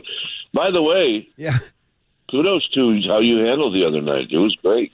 Oh, thanks very much. Yeah, Murph can work a room, man. Well, Kipe, so Murph is good like that. Dwayne, and I just want to just say, like, eye to eye, you to me, you and I both knew the mission was to get out on time, if not a minute early. Well, less is more sometimes, right? So Mark, God bless Mark Ibanez, right? I love him. But he said to me in the pregame thing in the side room, he goes, so you got a monologue tonight? Oh, boy. I said, no. Well, maybe he was messing with you. No, he said he's done monologue. And I was like, no, I got no monologue. I don't. But Kipe, did you want me to go up there and do a monologue? I think Mark might have been messing with Murph. No, he wasn't. He's told me he's done them. He's got monologues. People do monologues, and that's what leads to those evenings going on too long. Well, I told you when Buster asked Mike and I to do it. Yeah. He said, there's one stipulation. Actually, there's 2. If you say yes, you have to be good and be quick. You were awesome, and you were awesome. And I want to compliment all the presenters because none of them went too long, which is a huge deal. Presenters can go too long now. Did you know Steve Young's dad went so long at the Pro Football Hall of Fame induction that they instituted a rule? It's called the Grit Young Rule. Oh, I thought that was Fred Dean because he went for a long time too. No, it was Steve Young's dad went so long that they instituted a thing now that you have to pre-tape your video intro. It's all Steve Young's dad's fault, Kipe. Yeah. Well, I mean, we could drop some faults on people that we've seen at this function, but that wouldn't really be fair to do it. But like I said before, the person that's introducing the inductees can't be longer than the inductee. Exactly. And by the way, they've got this new format where the inductees don't have to make a speech. They're pretty happy about that. Yeah. And so, I also said, look, we're introducing people that don't need an introduction. So why be long? Great call. Yeah, and also, I wanted to get your opinion on Mike Singletary. I thought he had the room stone silent, compelled. He could hold a room. Yeah, I mean, look, it doesn't surprise me that he's a football coach. Mm-hmm. Because, I felt like, all right, now we're going to bust out of that locker room door and we're going to kick somebody's butt, right? Different than baseball, right? A little bit. Yeah, and he was great. He really was. Very inspiring. He could be, and probably is a motivational speaker, but he could also probably command the pulpit as well if he wanted to. Yeah, agreed. So, and how did you think Buster was? What did you think of Buster and the family? They seemed good for him? He was great. Yeah. Everything was great. Those twins are growing up. He's got an absolute beautiful family. Yeah. And I think it's really important that people understand that he loves this community. He really does. And he said the 10 days that they came back, and I think they may be leaving tomorrow, that this was just what the doctor ordered. This is where their kids were born. Yeah. This is where they were raised. Yeah. And he was great. I mean, in a lot of ways, he hadn't changed a bit at all. No, you're right. They have great fondness. They said that they spent the kids went from born to age 10 here, and it's a big deal. Yeah. By the way, how about old Barry and Will sitting next to each other, yucking it up? Nice combo. Yucking it up, telling stories. Yeah. Trying to convince the other guy that he was a better hitter than the other guy. There you go. Nice. And just laughing away. By the way, you guys provided me with the best. You guys provided me with my best comedy moment of the night. It was you when I was saying I don't think a banquet has ever had two bigger mashers, two better hitters ever sitting next to each other at adjacent chairs. And then you did this physical comedy. You did the. What about it? Hey. You're killing me. You're killing me. I threw my hands in the air. What are you talking about? Right. It was great physical. It was very good physical comedy, guy. Very good. So I appreciate that. All right. We'll let you go. Hey, have fun with Mike. Oh, we will. I mean, geez, everybody's happy. I mean, my gosh. We'll even put up with, it's a good day when a guy on another team hits 2 into the water and you're still happy, right? I know, he did. Sawitsky. How about that guy? And didn't he hit 3 against the Giants in Pittsburgh one day? I thought he did. He did. Yeah, he has hit the Giants really well. Sawitsky. Over the last couple of years. So, you know what? That's fine if you do it yesterday. Just don't think about doing it today. Yeah, he put that one pretty far in the water, too. The last one he hit really far. Yeah, McCovey Cove Dave's getting under fire back there. So, Well, look, I'm not a big fan of position players pitching, but every once in a while it's not a bad thing just for some fun. Not too much, but they did it and got rid of it, and they go again tonight. All right, well, we'll be tuned in tonight, Kipe. Have a great call. We'll talk to you next week. There he is. Thanks, Dwayne. Paulie Mack, that's Dwayne Kipe. Well, he's the cool. That's why he's on my top 10 coolest guys of all time list. That's your guy. You heard all the evidence right there. By the way, tonight, I hate it, but it's an opener. Brebbia against a righty named Oviedo, whose name is, look at this guy right here, Paulie Mack. While you're looking, Brebbia is the guy where you're playing the soundbite, runs are cool, right? Isn't that a Brebbia? Can I get a taste? Johan cool. Oviedo. Stand by. Yeah. Runs are cool. And was that from this weekend? That was from last week. Me and OD played it on our show. Yeah, a little runs are cool shot from Brebbia. We've said this before. He is a gold mine of sound, and I think he's criminally underutilized. We got to get him on the M&M show. How do we not have a weekly show with him? Pick up the phone, Trips. Get him on. Yeah, Make it happen. We've only said that to him a few times. We do the whole. Well, he's on the phone now. Dude, he's ordering a pizza.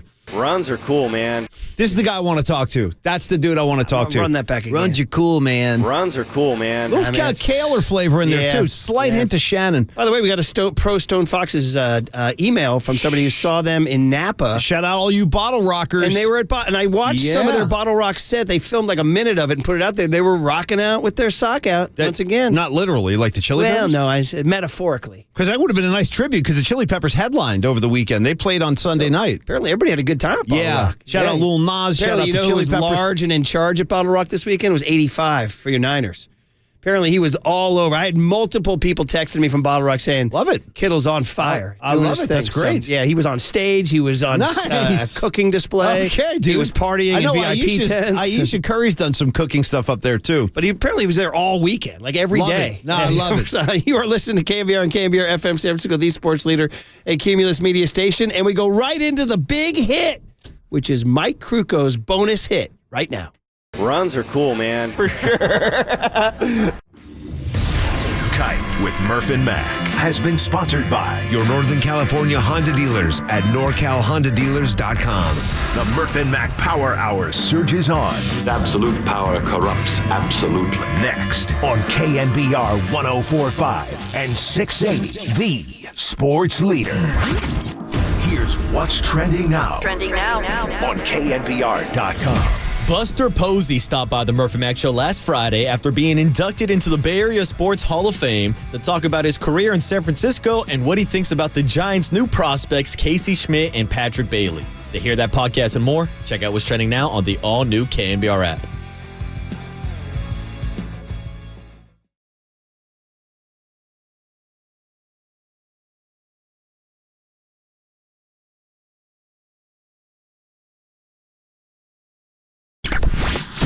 Giants fans, there's no question we've got the best in the booth. That's why Murph and Mac catch up with Kruk right now. He hits it high, he hits it deep, it's out of here. Adios, pelota. Gone! Sponsored by your Northern California Honda dealers. NorCal Honda Dealers Race to Save is on. Race in now for winning deals on every model. On KNBR 104.5 FM and 680 AM. Well, we do the big hit here. The big hit is Mike Kruko and the Giants because we missed him yesterday, and what a perfect way to wrap up a 3-day weekend with the Giants. I mean, man, oh man, did they dial one up for us yesterday. 14-4 in front of 39,000 plus in the sunshine. Looked awesome out there yesterday. Most of us were in the May gray. We had the fog out here, and then not at the park. Suns are shining, runs are cool, man. It's just good to see the yard packed again. I mean, it just looked great to see that. So, Mike Kruko on the Yuma guest line, filling in for his Monday hit. Great to have you, Mike. How are you, man? Yeah, real good. Are you kidding me? That's so much fun out there. 39,343 ambassadors leaving the ballpark, just psyched about what they saw. And the word's getting out, not only in our area, but around the country, that this is a good club. And, look, they come back from a 5-2 road trip, and they're pissed off because they didn't go 6-1. Now, that's a great mindset. But when you come off of a road trip like they did, and you come back home and you have a day game, that's a big ask. You don't know what you're going to get because you come back home, a lot of young families, you're going to spend time with your kids, you get to bed late, blah, blah, blah, and you just don't know how much of the cohesive energy you're going to have going into the next day. And man, they were dialed in. No batting practice. It was just strap it on and go. Yep. And they dealt. I mean, they played good D. You know what another sign of a good team is? A good offensive team? Big numbers. And they put up a 5 spot in the second. They put up an 8 spot in the 7th. Yeah.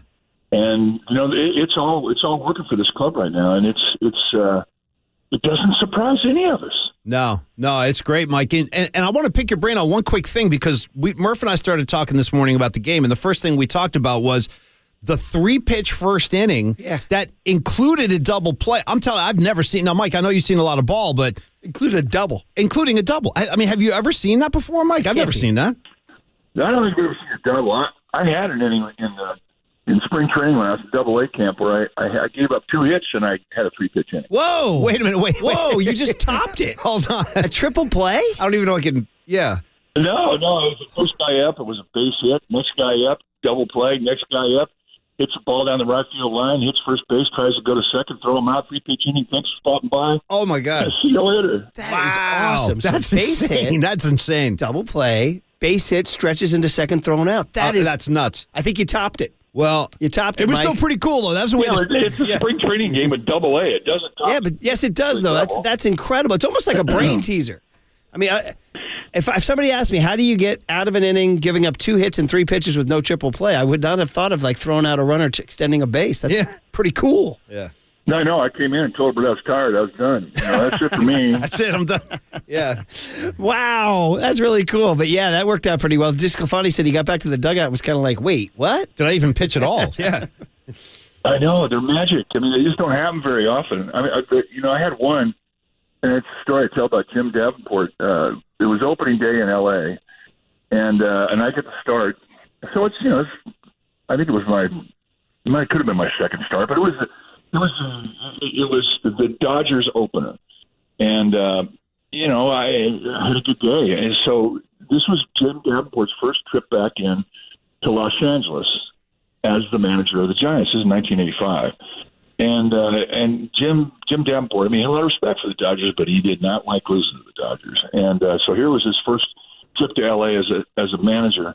And at the end of 7 innings, it was like it was 4-2, I think was the score. We were winning. So I come back off the field, and he goes, hey, Biggin, can you give me one more? Can you give me one more? Give me one more. Well, yeah, Biggin, okay. All right, cook out. Give me one more. So I go back out there, 3-pitch inning. And it was like, boop, boop, boop. I couldn't believe it. The last was Pedro. Who was the guy? Pedro Guerrero?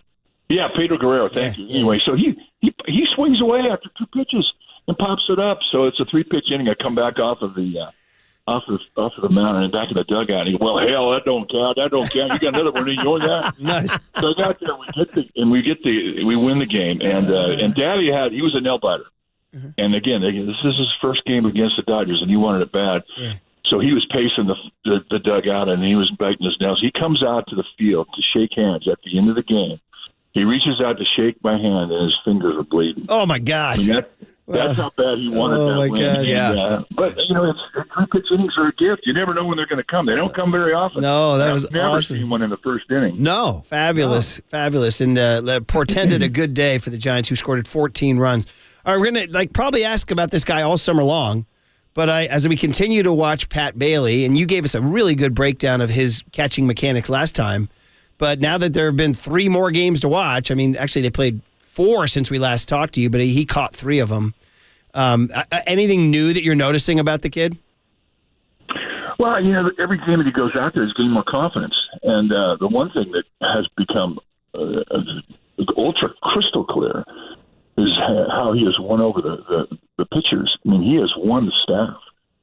And it is such a huge thing when you have a soft-handed catcher. He relaxes not just the pitcher, but the entire defense behind him. That's where it starts. We took Buster Posey for granted for years, but the thing that was so unique about him was the way he received the ball. He put you to sleep, and he calmed everybody down. You have a hard-handed catcher or a guy that spears, it doesn't relax anybody. Certainly not with men on base, and certainly not with men on third. And it alters the way that you pitch. You don't feel like you can throw pitches to certain areas. And look, when you are in that situation with a runner at third base, a lot of times it's a strikeout situation. And you get strikeouts going out of the strike zone and having guys chase. But when you have a hard-handed catcher back there that you don't trust, and he's not a framer, it's tough to strike a guy out because you don't want to commit to a pitch down in the dirt. You're afraid if it goes down, the guy's not going to block it. Or if you throw it above and it's above the guy's shoulders, he's hard-handed and it bounces out. It just doesn't relax anybody. And this is in watching Bailey that it should be obvious when you're watching from TV because he's putting us all to sleep on the sofa because of how relaxed he is. And that's exactly what he's doing to the guys behind him, and they're relaxed. And he makes everybody better. So this is what this kid can do. This is his gift. And he's a big league catcher, and he showed it early on. And again, I repeat, he has won the pitchers over. That's a great observation. Listen, these guys are all trying hard and they're big leaguers, but I just got a sort of harsh analysis of when he's not there. like Blake Sable caught Sunday, and it's pretty obvious. He's not the catcher Pat Bailey is. Whether or not that's why Cobb had a bad outing, I don't know. But I guess it leads to my question: is Bailey can't play every day? You can't do that to your catcher. So where are you with Sable and or Bart? And would Bart be okay being the backup? Well, those are questions that are going to have to be answered. Number one, I don't want to see Sable walk out this organization. I do not want that guy to go away. I just think he's going to be a really good player in this league, and he's showing it at the plate. He's learning how to catch at the big league level. I mean, can you imagine? You're seeing stuff up here that's high velocity with late movement. That's not easy to put in the pocket of a glove. And if you're a right-handed catcher, which everybody is, and you throw the ball to the right side of your body, you come across your body, you're going to be hard-handed on that hard stuff, unless you've developed technique over the years on how to handle it. Well, he hasn't yet. And this is where he has to get to. And he also has to improve in his blocking. But the only way you really can do it is with reps. Unfortunately, your mistakes are magnified at this level. And we all see it. I haven't seen any pitcher or heard of any pitcher that's gone to Farhan or to Gabe and say, hey, look, I don't want to pitch to that guy. That hasn't happened. And until that happens, I'm going to believe like every pitcher who throws to him is going to believe that he's going to be able to do the job. But he has a ways to go. He's got some work to do. And, fortunately, he's doing it. He wants to get better. He doesn't. And this is going to be really good for him to see a catcher like Bailey, because you can learn from a guy with soft hands. You can see where his shock absorbers are in his legs and his elbow and his wrist. You can see all that. That's technique. And for Patrick Bailey, he doesn't even think to do it now. It's just second nature. Well, and that's the difference between him and Sable. Sable has to think to do it. But there comes that point in time, if you do it enough, pretty soon it just becomes natural and your hands think for themselves. And that's where he's trying to get to.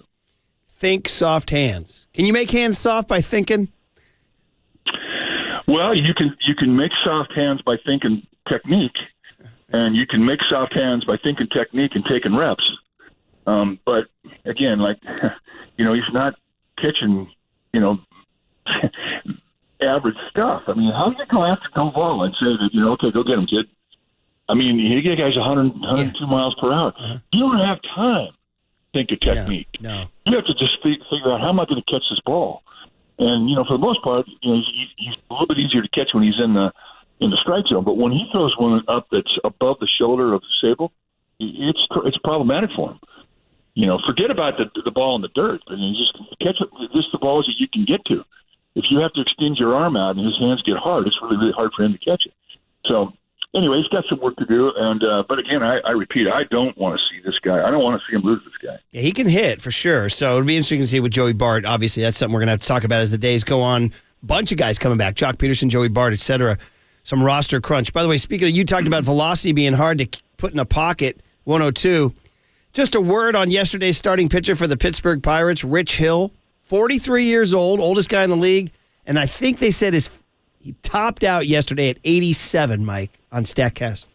How about that? No, I think he had 190. Oh, okay. I read something about 87.7. Maybe that was his average fastball. I don't know. But it doesn't matter. 87 is fine. I mean, he goes down to 84. You still get people out. The thing that you look at for a curveball pitcher who's 43 years old is, where the arm slot is. And he can go with a high 3/4 arm slot. I mean, and that's rare.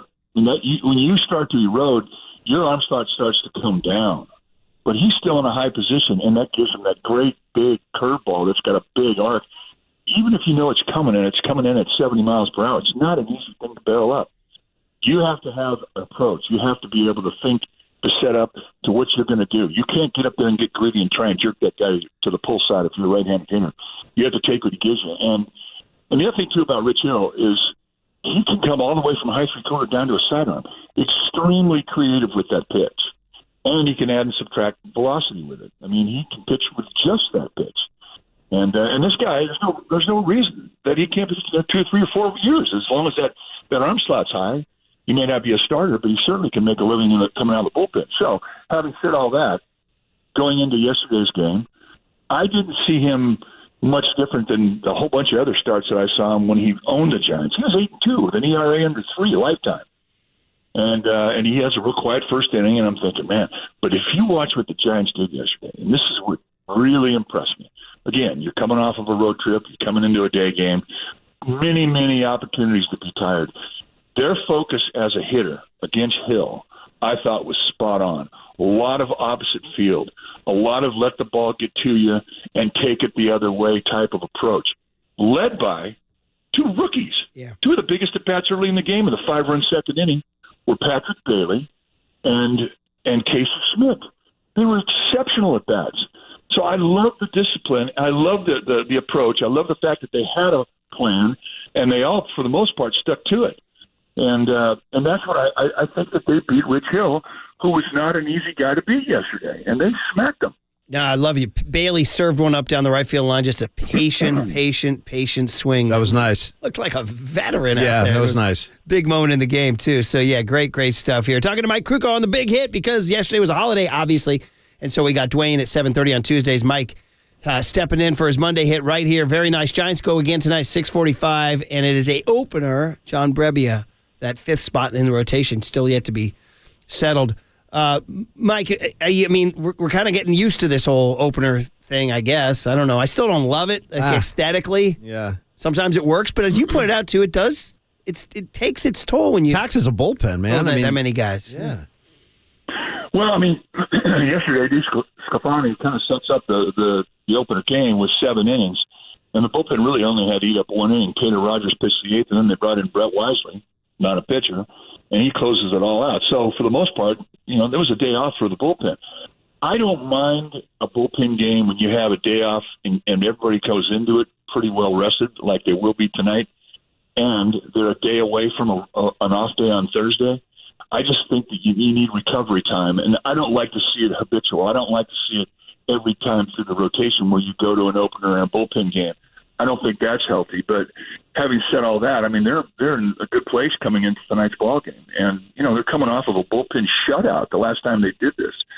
So and they're a very confident bullpen right now. They really are, and that's another strength that has absolutely hardened up and become very steel-like in my mind as to where they were at the beginning of the season as to where they are right now.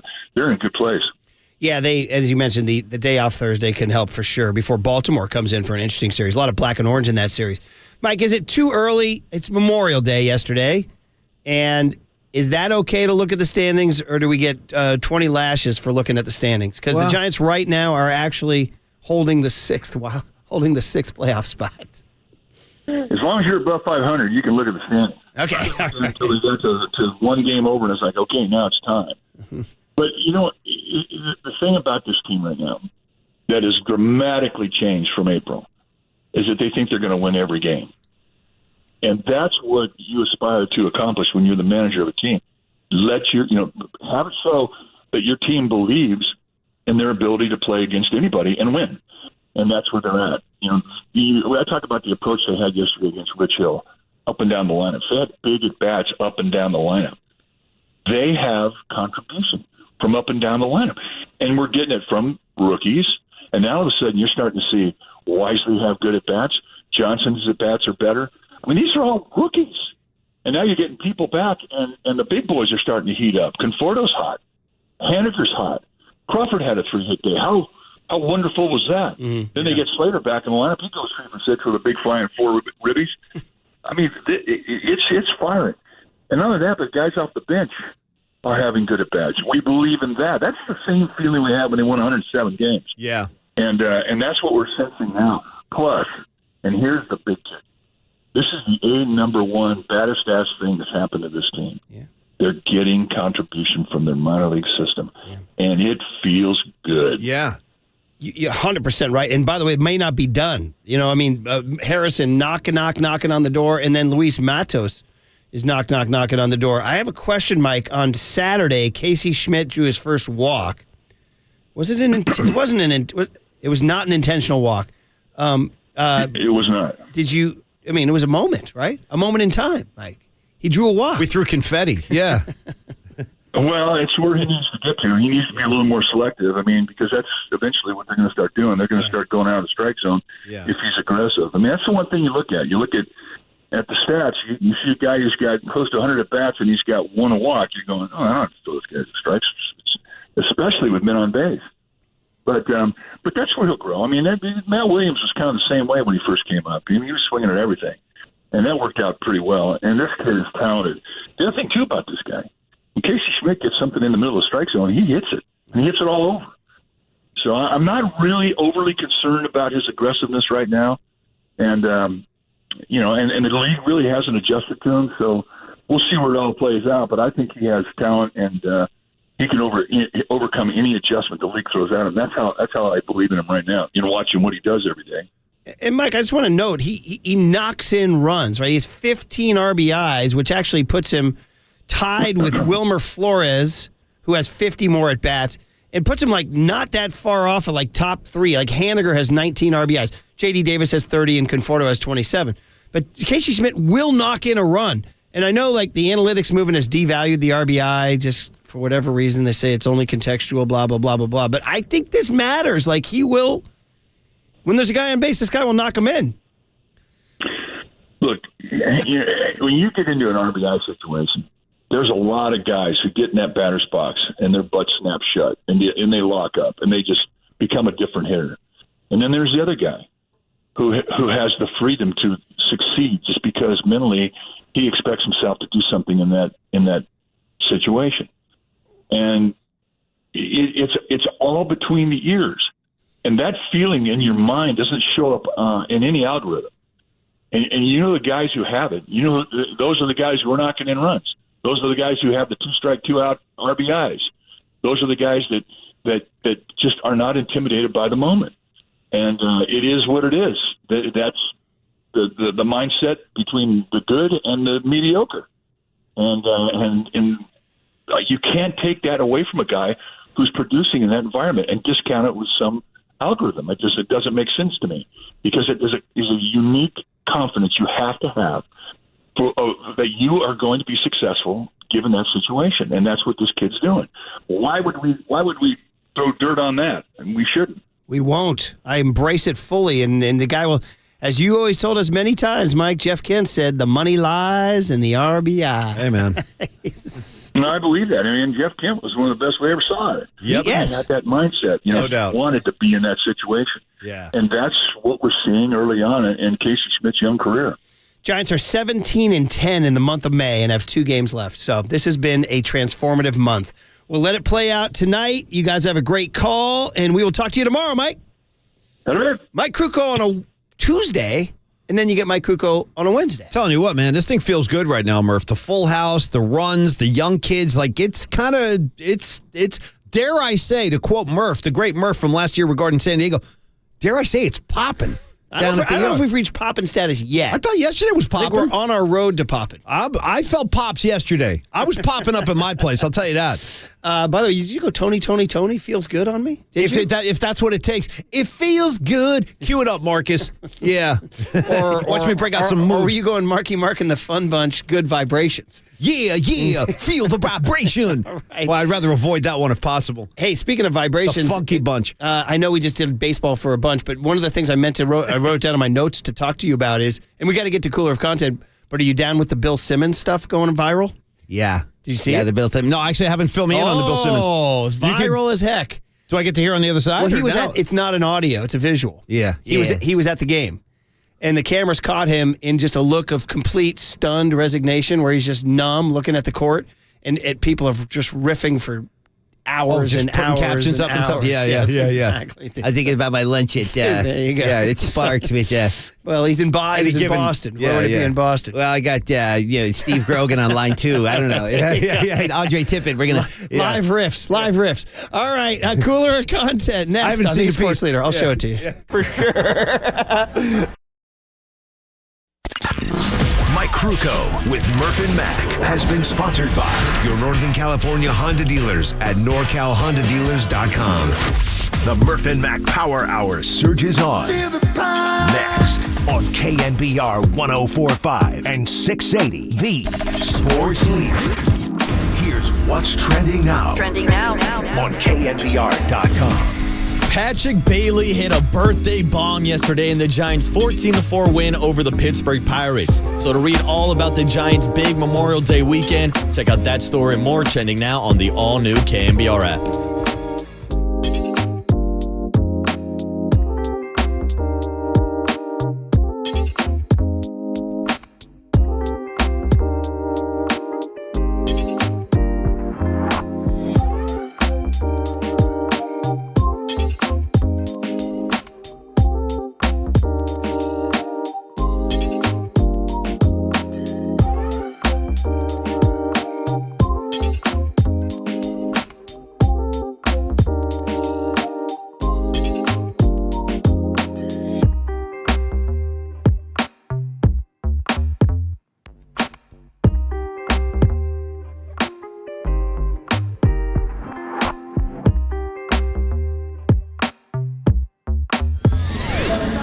Now, time for the Protect Your Assets with David Hollander Business and Technology Report.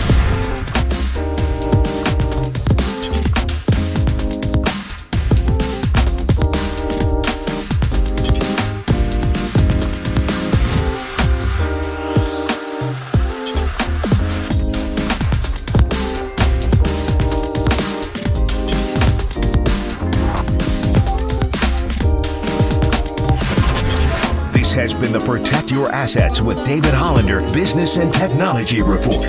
Concerned inflation will ruin your dream retirement? Learn more. Listen to David's show every Saturday morning on KNBR or call 1-866-PROTECT.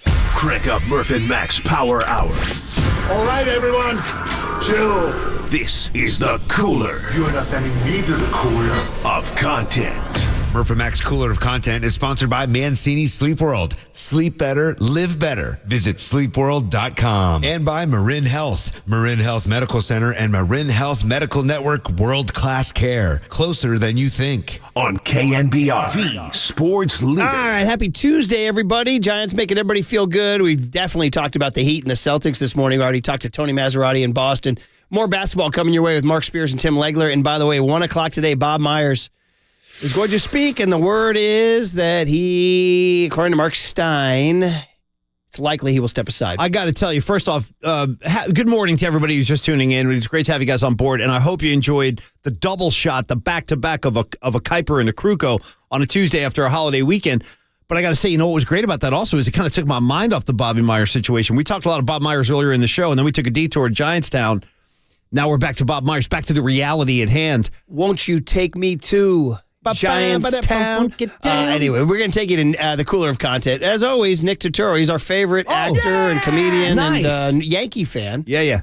So when are the Dodgers playing the Yankees? On Friday, Murph. Okay. In L.A. Anyways, blank the Dodgers. Your boy Aaron Judge out here robbing home runs. Well, listen, he robbed a home run yesterday and hit 2 of them himself. It's like net 3. Yeah, he's pretty damn good. Right, yeah. So he's talking about the Yankees coming to town. And what is he talking about? But Paulie's favorite thing, pizza. Oh, good. Here we go. Good. So what's your favorite pizza ever? If you had to pick a place, you're going to have a slice from right there. It's the only pizza you could ever have. I mean, there's a few, you know what I mean? But like we said, New Park is one of them. Luigi! Great. My brother was looking for me up and down the street one time. I was hiding out in there. Cali's in Brooklyn. I mean, it's the real deal. It's like brick oven, but it's also like a regular slice, too. Yeah. Joe's on 14th and 3rd or something. Yeah. That's a slice of pizza. I could have a slice of pizza every day of my life. Not this vodka pizza. No. Not all these pepperoni. Just pizza. So you're a pizza purist. Like, Yeah, I'm a purist. I don't want all that fancy that weighs 55 pounds. I just want a slice of pizza. So like a Caesar salad slice is like out of the question. I don't want pineapple, none of that Caesar salad. You can't put that on pizza. Caesar. There was about 4 bites in there that may become staples. That man speaks the truth. Everything he said. Number one, I can have a slice every day of my life. Here. I'm right there in lockstep with him. We're like spirit animals. I'm right there with I could have a slice of pizza every day of my life. Every blanking day. Also, just a slice of blanking pizza. I think that was said at one point in there. Well, I got my own. We got so many. That's a great slice of pizza. I mean, the guy, and Paul, how about that? He goes, you don't want a Caesar salad on your pizza? No, we don't do any of that. That's the same way I am. I taught Murph that way, too. I just did that bite just make you like angry that you're not in Rags' kitchen right now eating that Florham Park cheese? Shout out half sausage, half plate. Well, by the way, how'd that taste? By the way. How did it taste? That was insane. It was the awesome. sausage from their place is really good. See, that's the thing. They take pride. I know it sounds funny, but they take pride in their sausages. Yeah, but go there for the butcher. He's got these sweet sausages. Shout out Tommy Lee. And there is a difference. The sweet sausage is opposed to the spicy. I like the sweet, like Totoro. And then I'll also take them both, by the way. I'll take spicy and geez sweet. Louise. And we also had a listener today. We had a listener check in who was at John's Pizza over the weekend, so I appreciate that. Yeah. Look at those sausages. Damn. That's a live soundbite from Paulie Mack. I dropped a G-damn. Yeah. I just want a slice of pizza. That's what I was talking about. I know exactly so what you're going to keep these things around. For get life. ready. For life. Casey Schmidt is next up in the cooler, and he's talking about a different kind of food. I don't know if Paulie holds this food in the same regard. Sour Patch Kids? Wow. Here we go. Here. Yeah, I've been giving him a little Sour Patch before every game. Did it yesterday and did it again today, and he had home runs in both games. So yeah, he's fun to watch. It's really cool to see everyone come together, and it's going really cool. Sour Patch like the candy? Just one. Just one singular one. Has to be the same flavor. No, I think I gave him I don't know what the flavor was today, but it was I gave one today and yesterday. This is Casey Schmidt just winning us over here. That laugh was crazy. Well, based on the laugh alone, I got to wonder, did these Sour Patch Kids come from the local dispensary? It might have been electric Sour Patch Kids based on that giggle. Yeah. There was definitely a giggle there. That was a stoner giggle. He had home runs in both games. I know the giggle. I've heard that before. One Sour Patch Kid. One. Yeah. If you eat one, you want more, don't you?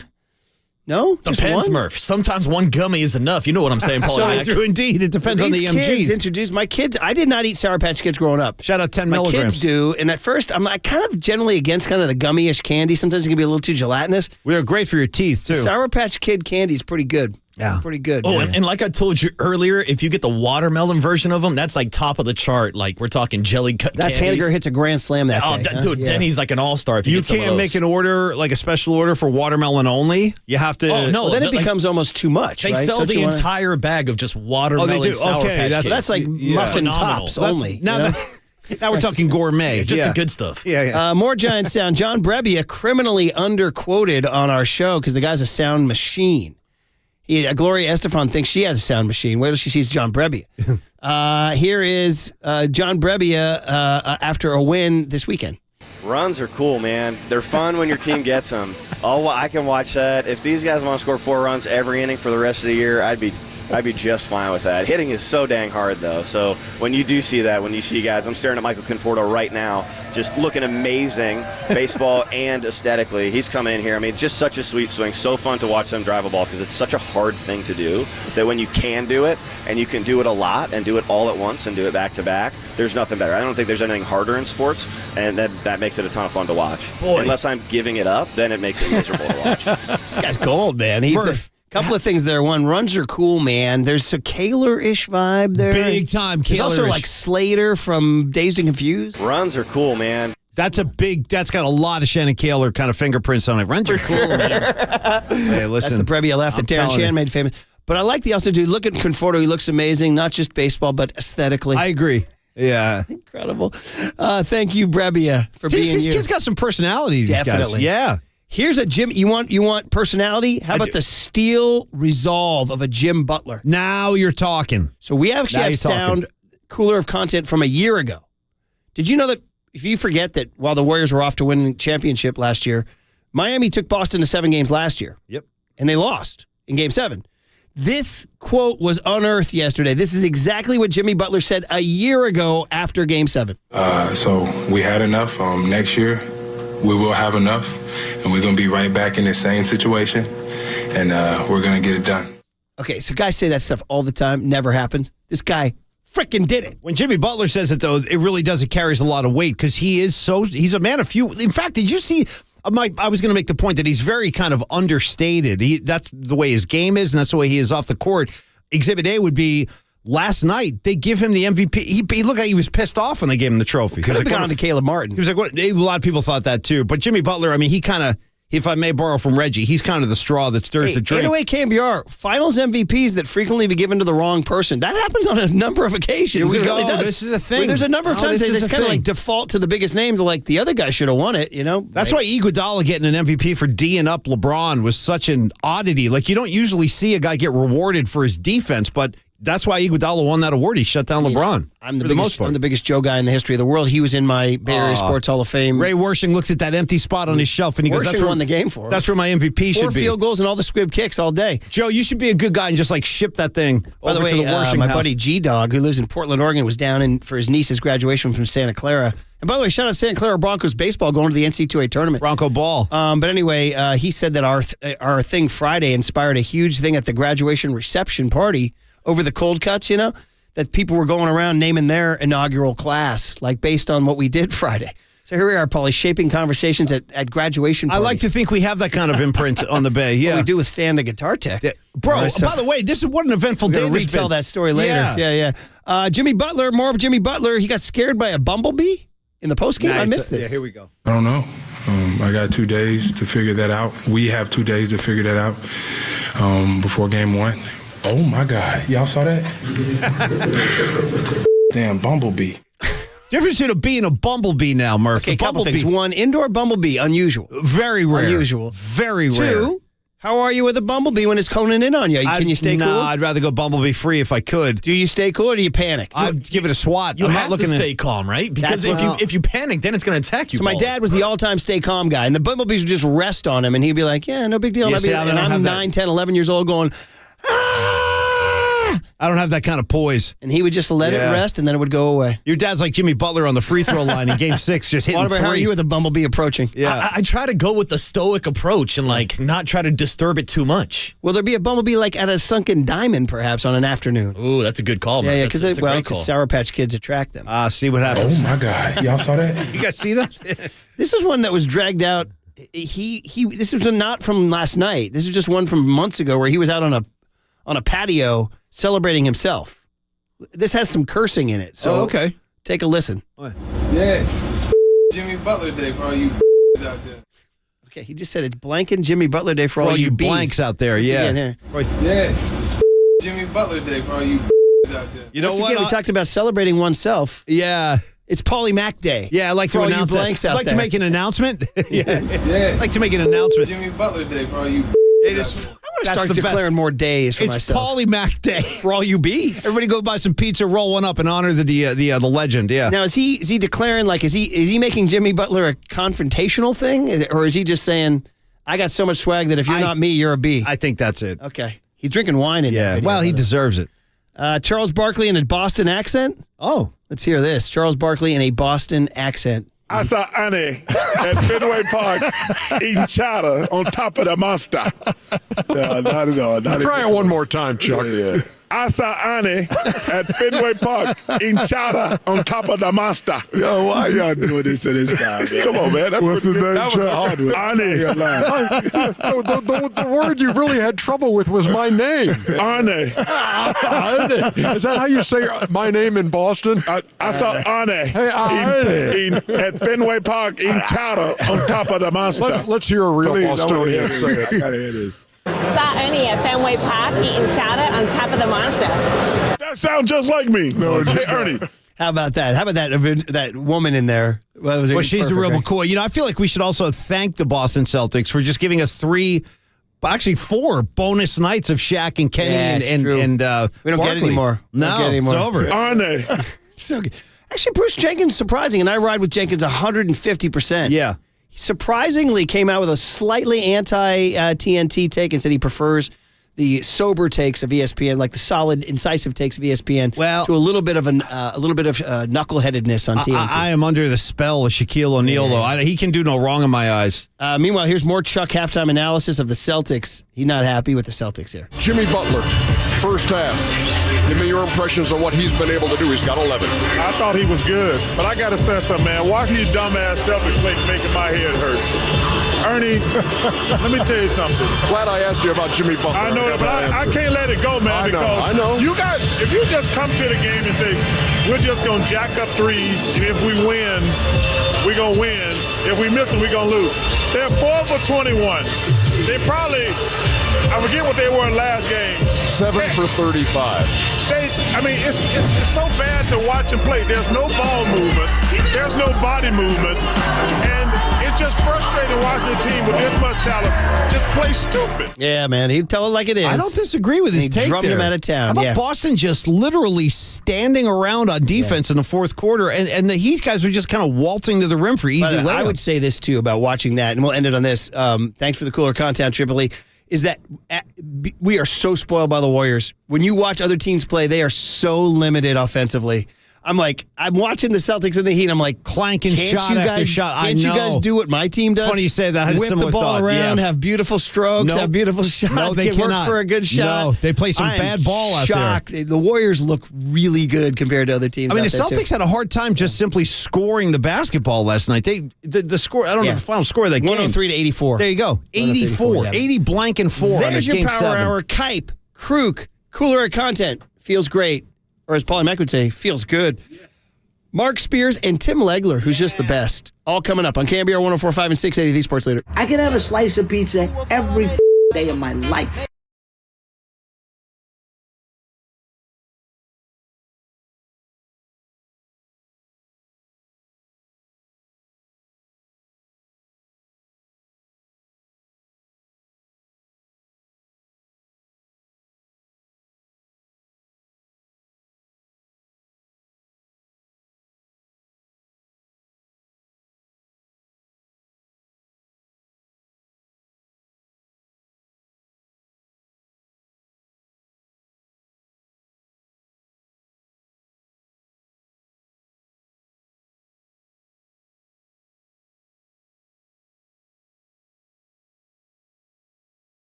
Listen to the sports leader anywhere, anytime. Download the all-new KNBR app. Now, Murph and Matt continue live from the KNBR Casino Matrix Studio. Casino Matrix Progressive Jackpots are here. Where are you? Just drop in. Please play responsibly. 1-800-GAMBLER. He's not going. The 3-2, a swing and a high fly ball. Deep center, a good ride. Weimer back at the wall. It is gone. A home run, Mitch Haniger. The bottom of the 7th as Haniger swings, hits a high fly ball, deep center field, a good ride. Weimer back at the wall. It's gone. Mitch Haniger with a go-ahead 2-run home run in the top of the 8th inning. And the Giants take a 3-1 lead. Yeah, I've been giving him a little Sour Patch before every game. Did it yesterday and did it the end of the day, and he had home runs in both games. Dude, come on. Who are you kidding? Casey Schmidt Who's he talking kidding? Sour Patch. He didn't say Sour Patch Kids. Is there a difference? Because, like, Waterbury, help me out on the Sour Patch, Paul, you Sour Patch expert? I'm No? really not, but I am wondering more and more if you went to the dispensary for that special kind of Sour Patch Kid based on that giggle. The sugary kids, Hey, Sour Yeah, Patch Kids. so those are the Sour Patch Kids. But yeah, the only other difference is the watermelons I was talking about earlier. By the way, this debate on Sour Patch Kids is brought to you by Redwood Credit Union. You can start earning cash back on your everyday spending with a Redwood Credit Union free checking account, no monthly fees, no minimum balance, and your debit card earns cash back, travel, and more. Get started at redwoodcu.org/free checking. We're federally insured by NCUA. You guys ready for this? Since we signed off Friday morning, Mitch Haniger went 10 for 18 with 2 bombs and 8 ribs. Yeah. 10 for 18. Yeah. Dude, this ain't Little League. I'm a Haniger guy. I He like went 10, Haniger. and when Yes. we signed Yes. off on Thursday, he was hitting 193. Well, he's now hitting 255. He's got the hot stick, man. That was in 4 days. Yep. Talk about a Memorial Day weekend. I'm dude. like, Yes. nice, dude. I'm Keep eating those Sour Patches, buddy. No question. I'm psyched for his at-bats. I like watching Haniger right now. This is the guy that everybody told us, the you're gonna Seattle love him. crowd Yeah, told us all that stuff. Yeah, Yep. yeah. Which leads to, Paulie, What do you 2 got? things. One, I want to tell everybody that later on in the show, later on in KNBR's day, Andy Baggerly joins Tolbert and Copes I at understand. 4:50 to talk about the offensive explosion. But just to tell you how the Giants are seeping into people's minds. So we had a little practice, a little impromptu practice. We're in the loser bracket, Paulie. Loser. I'm holding up the L on the camera right there. Yeah. We're in the loser bracket. But I Yeah. told the kids, let's go win the damn loser trophy. Quick Right? question You know what I on- mean? Let's go win it. Quick question All on right, might as loser. well, right? We're here. Let's win the damn thing, right? I got a quick question for the group on the loser community. Just a little bit of loser commentary. Do they still go with the L on the head? Is that still a thing? They do, Paulie Mac. It's an obnoxious gesture. And now the kids are doing Yeah. it in like a Fortnite dance. They put the L on their That forehead was a and few they, years they ago. start dancing Yeah. back and forth. Dude, is that what That's they about do? 4 or 5 years ago. Yeah. Shout out Smash Mouth. In the she was acting really dumb with the finger and a thumb in the shape of an L on her forehead, right? Yeah, see. Shout out South Bay's Smash Mouth. And while I'm on the South Bay, God, no good deed goes unpunished, by the way, because we were talking about Santa Clara for some reason, and I just swerved off to say, hey, props to the Santa. Yeah, Bronco Ball. But here come the San Jose State crowd. What about us? I'm like, well, dude. Oh, we're first of saying, all, come on. nobody has supported San Jose No. State more than us. Nope. Second of all, we weren't talking San Jose State. I was talking Santa Clara. And third of all, it's in my notes, guys. I have it here to get San Jose State baseball some love. Do I need to remind everybody Don't listening? just be patient, everybody. Murph, be patient. correct me if I'm wrong, but do I need to remind everybody that the Murph and Mackey award-winning Bay Area Team of the Year was none other than your San Jose State Spartans? What was that? 2020? It was during COVID, yeah. During we were COVID, no, home. 2020. So Yeah. we got Spartan love. It runs deep. And they made it, by the way. So 3, and I want to shout that out too, because there's a lot of Bay Area kids on those rosters. I went in. I went through the rosters of San Jose State and Santa Clara. A ton of Bay Area high school follow kids. the good players. I do follow. And they also have kids from out of the area too. There's one guy from like Colts Neck, New Jersey. on One of the Nice. teams. Wow. Yeah. Like, what the hell's he doing at San Jose State? I Oh, don't he's know. probably loving life. San Jose State has a lot of JC transfers. Yeah, but that's awesome. Ton of Valley Christian and San Ramon Valley and De La Salle and Bellarmine and Sarah and Local all kids that. staying home. Drake High. There's a Drake High kid. Archie Williams now. Drake High kid on Santa Clara. Yep, Eamon yep. Lance. So anyway, I want to shout those guys out. San Jose State's in it for the first time since 97. Santa Clara for the first time since, San Jose State for the first time since 02. Santa Clara the first time since 97. And interestingly, San Jose State drew Stanford. which is wild. You know what I mean? That's like, by the way, it always was a really good football game. Stanford, San Jose State back when I was growing up. See? Stanford was always the big bully, and San Jose State would come in and knock them down We'll a few show times. up for the fight, though.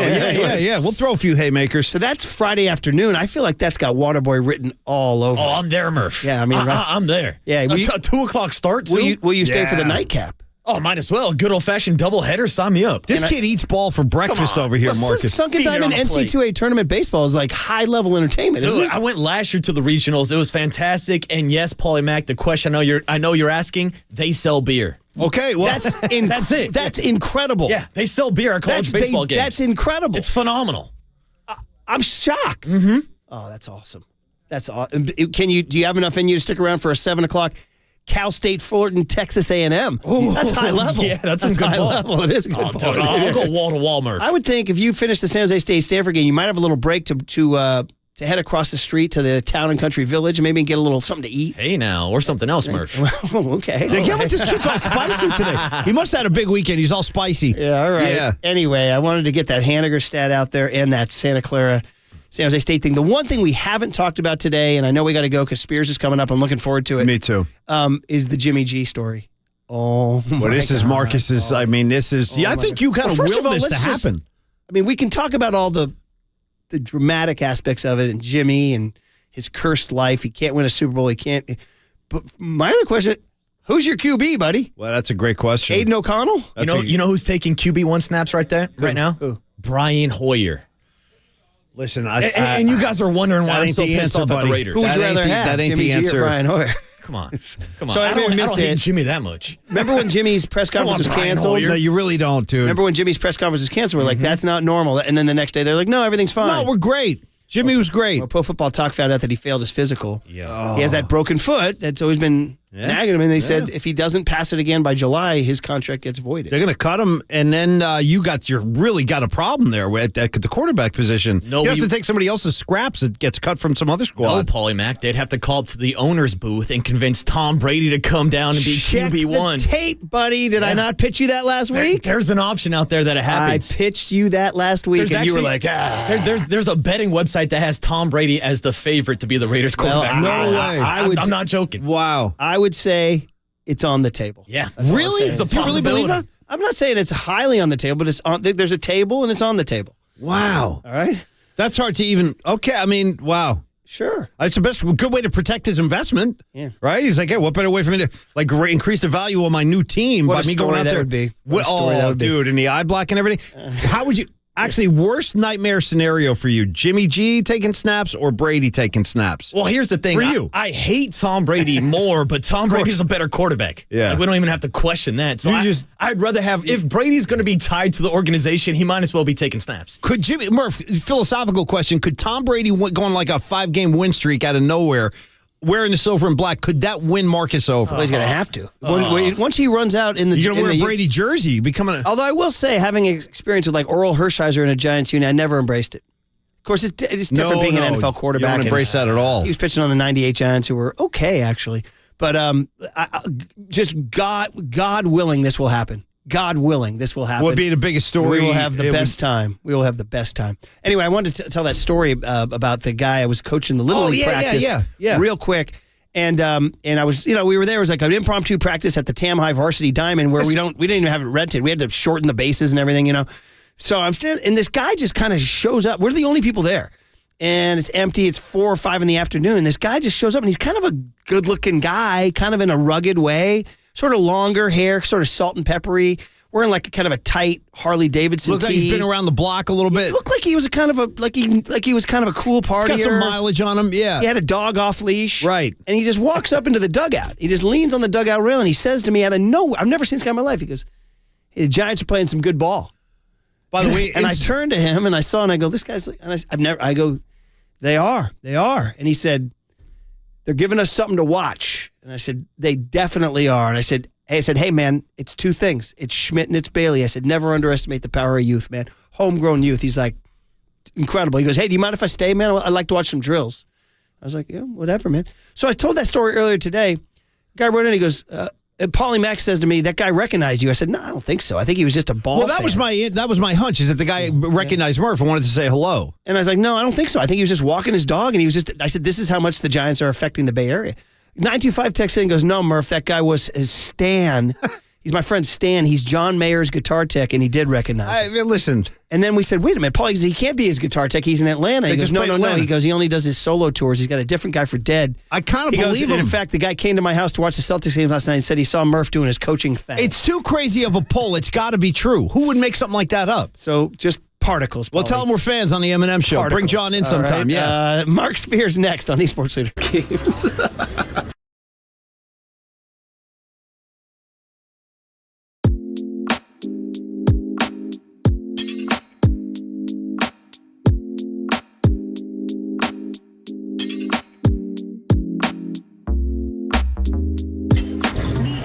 From the Chilton Auto Body Traffic Desk.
For me to be able to rely on Bob having conversations with those guys and other players, it's really important. They need a different perspective. They get tired of my voice. They hear my voice every single day. So when Bob can come in and, really talk with those guys who he has strong relationships with, it just serves such a great purpose for us organizationally and for those players individually, and it helps me. So, between that and then think about how that manifests itself in every way, whether it's this summer's contract negotiation with Draymond or Clay. If Bob's part of that, it's just going to go smoother.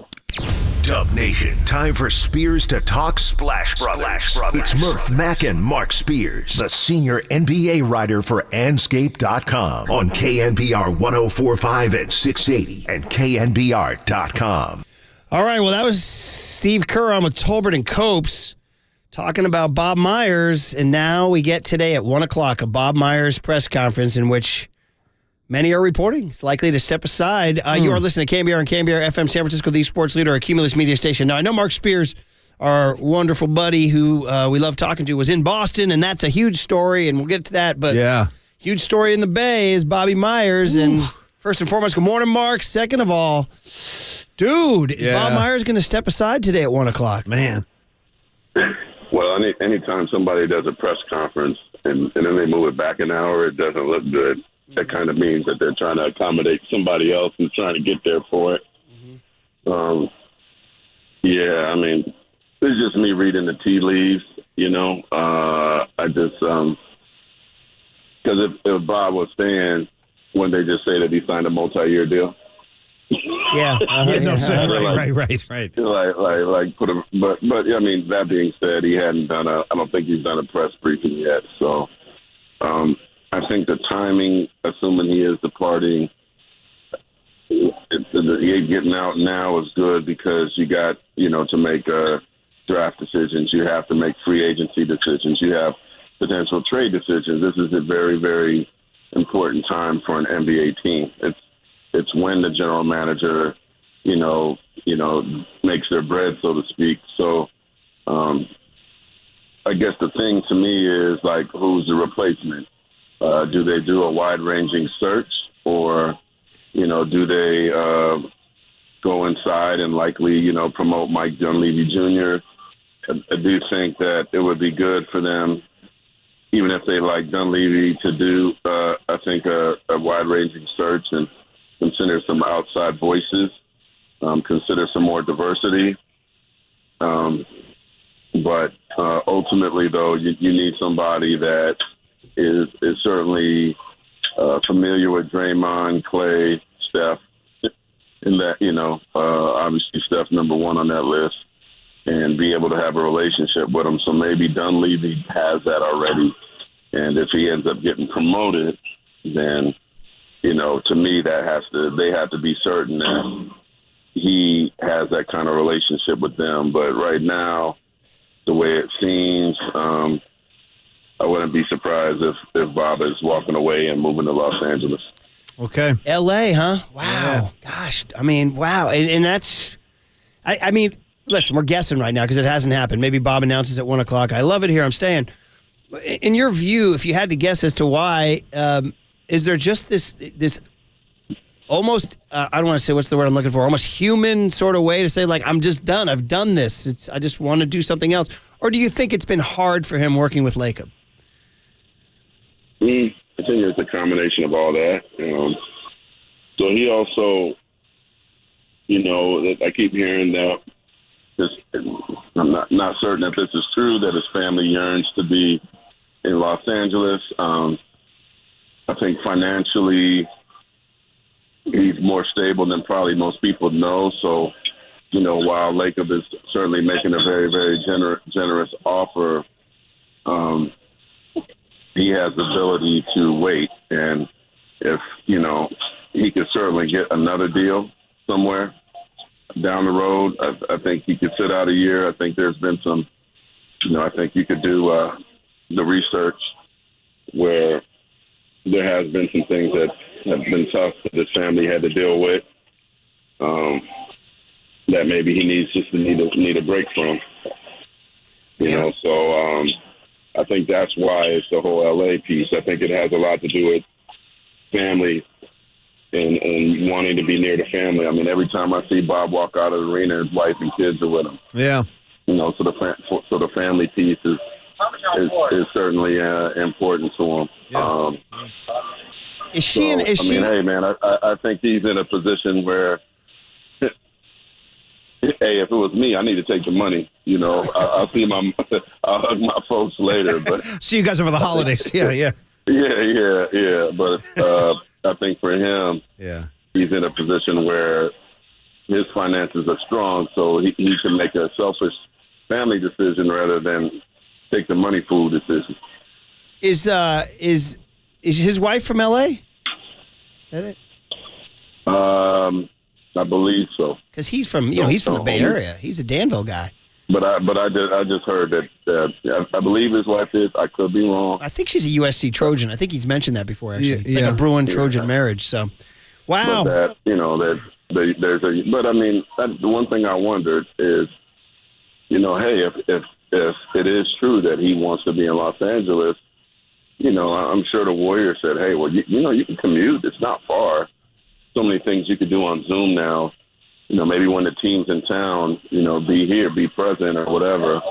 Get them a little place at the Via, whatever that place is, by the arena. Yeah. But hey, he's. I think the thing is what's that movie where that guy goes, I ain't going nowhere. What's that movie it's called? the Wolf of Wall Street. Yeah. I'm not leaving. I'm not leaving. Yeah. Yeah. So hey, man, until he, it's kind of like this. Yeah. I knew I was making the Hall of Fame, right? Naismith Memorial Basketball Hall of Fame. Yeah. But until they actually said it in the press conference, it wasn't real. I got you. You know what I mean? Yeah.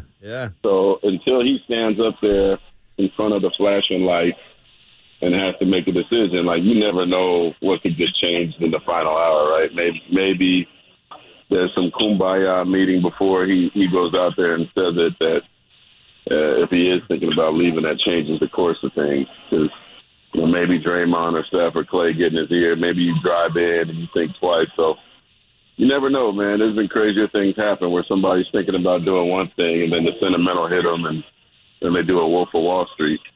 That's a great example, too, because they were about to haul Leo off to jail, I think. And he's like, nah, you know what? I'm fighting this thing. I'm not leaving. Yeah. By the way, Texter says his wife is from the Bay Area, from Alamo, so we'll find out. Yeah. Man, oh, man. All right, well, hey, you saw some interesting stuff. I can't get over the fact that Pat Riley has been spending the last 40 years taking teams to Boston. I'm telling you, Mark, when I saw Pat Riley walking down the stairs with Alonzo to get down on the parquet, I'm like, damn, it's just like 85 again, all over again. Yeah. I think what Pat Riley has done, especially in today's day and age, has done a brilliant. I'm sitting with Sherrod Blakely, the great journalist, and before we decided to have lunch, we were marveling in the fact that the Heat don't have any players that are drafted in the top 10. They don't have any players that have been given anything. And I think Pat Riley has found this, chip on your shoulder formula that's been amazing for him. Yeah. Where, when you go in their locker room, you got dogs, man. You got dogs ready to bark and fight and claw. And, when it's their time to step up. They're almost like some kind of military force. You know what I mean? Whereas you look at the Celtics, they're like all these high draft picks, top 10 guys. You can't tell me that the Celtics are not more talented than the Heat. They're playing at home. Yeah. It's a game 7. The crowd is chanting, let's go Celtics before the game. When they're down, they're yelling at them to get back up. But them as Kenny Perkins calls them goons from South Beach or Dade County. Yeah. They just, man, they're just built different, man. And I'm going to pick Denver. I'm going to pick Denver because Denver has some of those similar kind of goons, too, if you look at their roster. Yeah. I think they kind of even out, and Denver has a better roster, and Denver has the altitude. I've seen the Miami Heat. This will be the 7th time seeing them in the finals. Can you believe that? Since 2000, 95? Only in the 2000s, only the Lakers 8 have more NBA Finals than the Heat. That's awesome. 7. But wasn't the first one 2006 or 2005 or something like that? Yeah, 05, 06. Yeah. Mm-hmm. Yeah. So think about it. They've made 7 trips since 2006. Absolutely incredible. It is. It's been that same I mean, yeah, they've had Wade and Alonzo Mourning and LeBron, of course, Kevin Love, but this formula they got, man, is incredible, and kudos to them. Hey, I'm looking at a tweet. They're the 8th seed, man, and they made it. Unreal. I'm looking at a tweet from Chuck D. They played in the play-in game, bro. Yeah. They played in the play-in game. I know. Look at what Chuck D wrote on Twitter. He had, the Miami Heat made AAU ball, bagged superstars, marketed high draft picks, all look embarrassingly futile. Shout out Chuck D. 8 undrafted players. He goes, Adam Silver's going to have to change up his marketing plan. The league looks lazy against real hunger. Hey, man, shout out to y'all for following Chuck D. Oh, yeah. You kidding me? All day. Not only following him, but getting material from him. That's my guy. No, Chuck is my guy, Mark. That's my guy. Man. Yeah. Hey, man, I respect y'all even more now. Y'all my people. Nation of Millions, man. Come on. Too, man. You know it. Yeah. But, and I'm usually on point with him, too. He's also, by the way, low-key still a baseball fan, which I love about him. He'll throw the Mets hat on. But he gets a little crazy, though, in his follow-up tweet when he says he doesn't like modern basketball. He says a 3 should only count in the last 3 minutes of every quarter, like in arcade video games, because it's trashing what we like. He said it's trashing what we watch. Well, Boston messed it up, man. I had a really nice hotel room. Oh, I got upgraded to a suite. Oh, let's talk about the real stuff here. Yeah, and it had a a water dispenser in the thing, so I didn't even have to go get water bottle. Okay, nice. Stay hydrated like Tom Brady. Fresh drinking raw water in my room. I was going to the Sox game tonight. Oh, and I was going to go. Like, I had a whole plan, man, but then I was reminded that I'll get some South Beach time. So yes, you will. Yes, you will. And I want to see. I want to see you walking around. Okay. Well, that's your old town too, Denver, man. You're the mayor of that place. Well, I'm the mayor of Boston too. I covered the Celtics when they won. Multi-mayor. Hey, by the way, I had like love in both cities, man. That was going to be uncompromised. I want to remind you of a couple things. First of all, people messed it up. People don't know this about Mark. He covered the Nuggets for years, right? But the other thing is, I remember like in January, we were doing one of our weekly hits with you, and we were just kind of going around the league, and I said, hey, man, in the middle of nowhere, the Nuggets are leading the West. And you're like, hey, man, be careful. We call it fool's gold. You Nuggets. did say that. I remember that. Yeah, well, you've been trained to still on that or what? Nah. No, I mean, I'm over it. They proved me wrong. I'm over it. Yes. Yeah. They got over the hump, man, and kudos to them. And I'm a believer now. But I wasn't a believer because it's like I was that that person that I was Charlie Brown. Yeah, I kept missing the football. You know what I mean? Yeah. And with them. So every time I would believe it, they would miss the football, fall on their back. So they finally punted Lucy's football and got to the finals, man. So I'll say this. If they have that Rocky Mountain High and winning, it's going to be really, really, like, special in that city. And I know the owners well. I got a story on Sparky Gonzalez, their trainer. Been there since 1978. Wow. Whoa. Which guy think he is? Pat Riley? He's the Pat Riley of trainers. Yeah. Wow. Well, he was a security guard at first, and then they hired him as not a trainer, I'm sorry, equipment manager. Yeah. So, I mean. In like late 80s, and Joker gave him a shout out at the stand. So nice. Like I said, they got this is the one thing I hope for the Nuggets, man. Like, if people hear their story. There's some great, great stories there. There's some great resilient stories. Joker's a great story. Jamal Murray, Michael Porter Jr. I remember being at the draft with him when he looked like he was an 80-year-old walking because his back was so bad.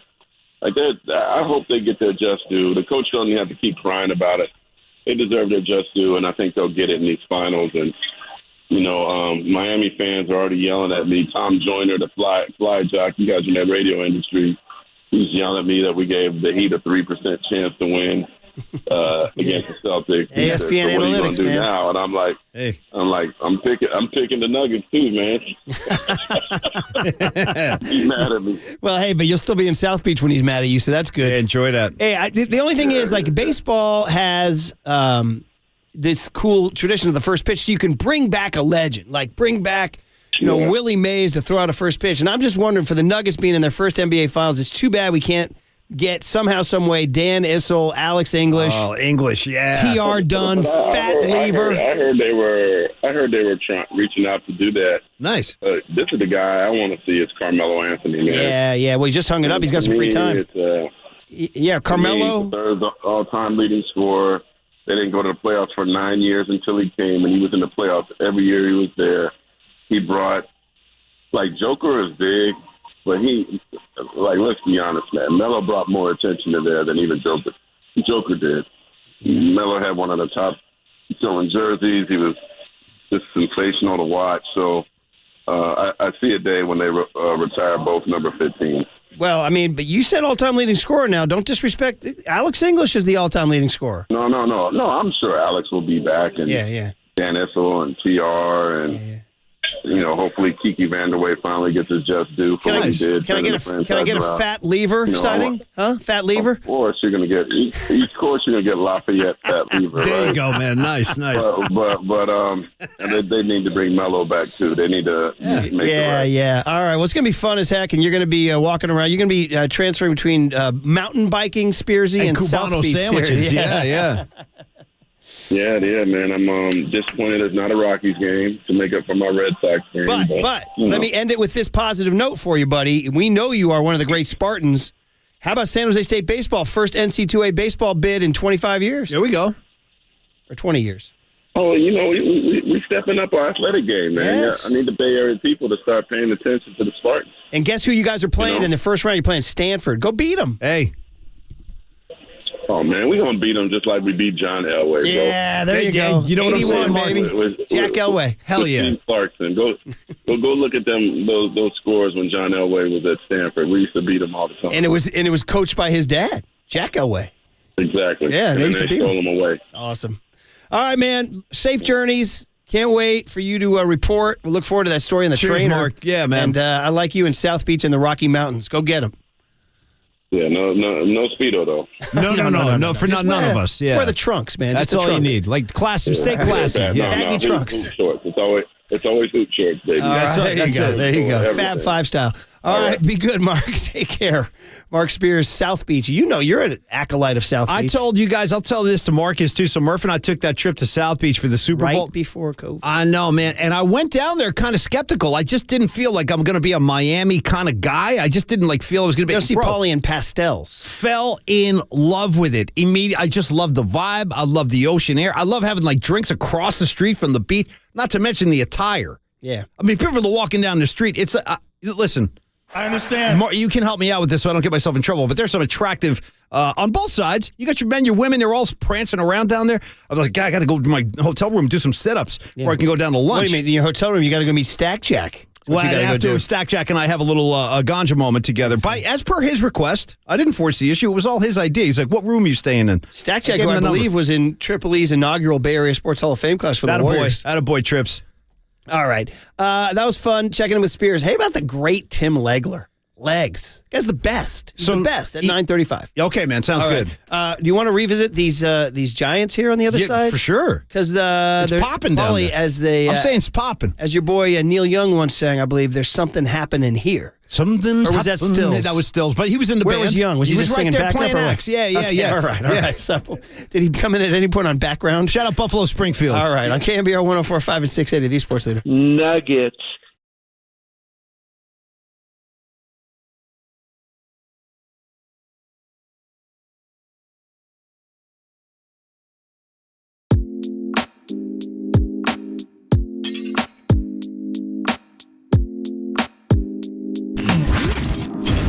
What's trending now? On KNBR.com. Buster Posey stopped by the Murphy Mac Show last Friday after being inducted into the Bay Area Sports Hall of Fame to talk about his career in San Francisco and what he thinks about the Giants' new prospects, Casey Schmidt and Patrick Bailey. To hear that podcast and more, check out what's trending now on the all-new KNBR app.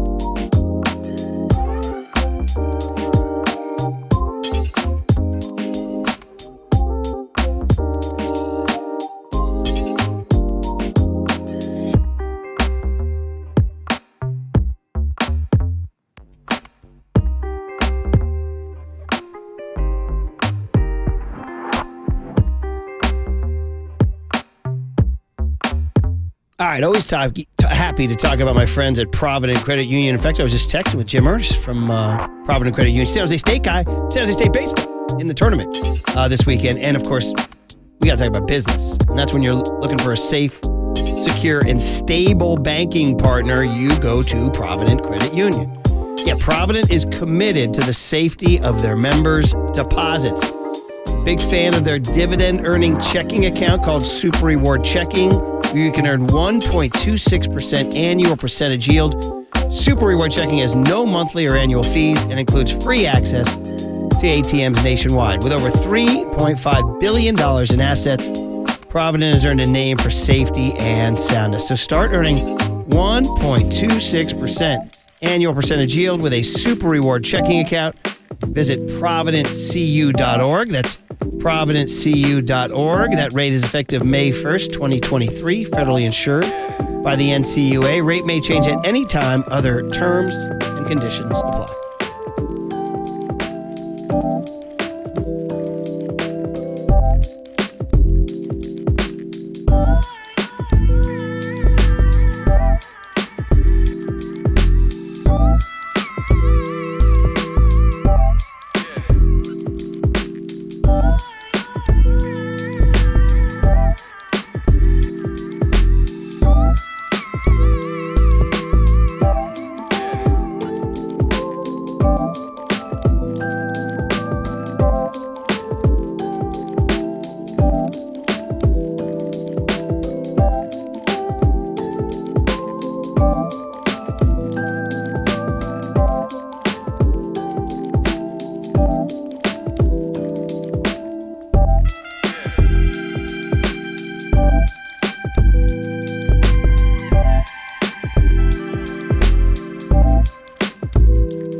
Protect your assets with David Hollander Business and Technology Report.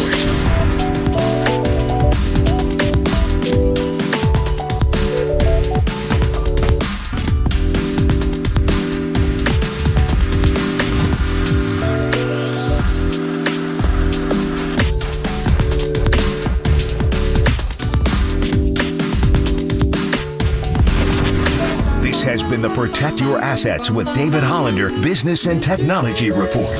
Do you want to pay less taxes this year? Learn more. Listen to David's show every Saturday morning on KNBR or call 1-866-PROTECT. KNBR Heads. Our digital team is dropping daily dimes on TikTok until it gets banned. At the sports leader, we are KNBR. 2-1 pitch is blasted to right field by Bailey. This one is gone up onto the arcade. Young Patrick Bailey has another home run. He's having a big game. His second home run in the big leagues. It is 11-3 Giants. 1-2 pitch, swing, and a fly ball over into left center, moving across the green to his right. Johnson's got it. Ball game over, and the Giants win for the 11th time in their last 14 games. We plan a Giants rejoin, and then you look at your laptop and you refresh Twitter, and Giants rejoin just went to the back burner. Adrian Wojnarowski, breaking news. Golden State's Bob Myers, a two-time Executive of the Year and architect of 4 NBA championships, is stepping down as the franchise's president and general manager. He told ESPN on Tuesday, quote, "It's just time," Myers said. There it is, man. That's the end of an era right there. The Bob I gotta Myers tell era. you, even the sadness of the picture of Myers in the suit, I'm just like, I miss him already. I miss him already. Wow. Well, this is, I mean, no one did it better than Bob Myers. He kind of set the. This is officially the first break in the dynasty. Yeah. I mean, Durant. Players come and go, but you're right. I guess you'd say Durant, but Durant kind of.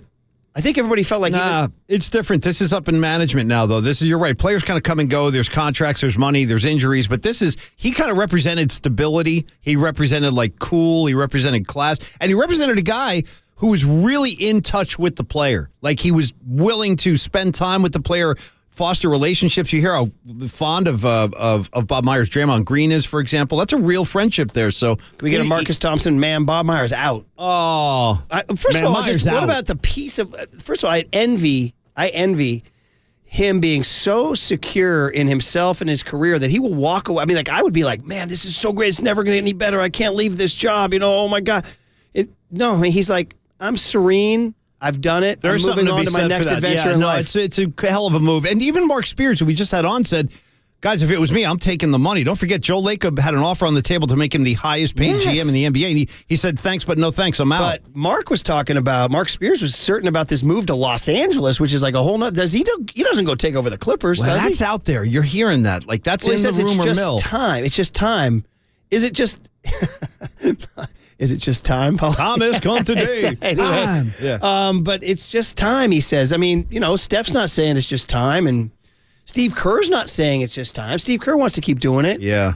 I mean, who knows what sort of stresses and pressures were put on him. That's the thing. Behind the scenes. I mean, Lacob can't be an easy guy. No.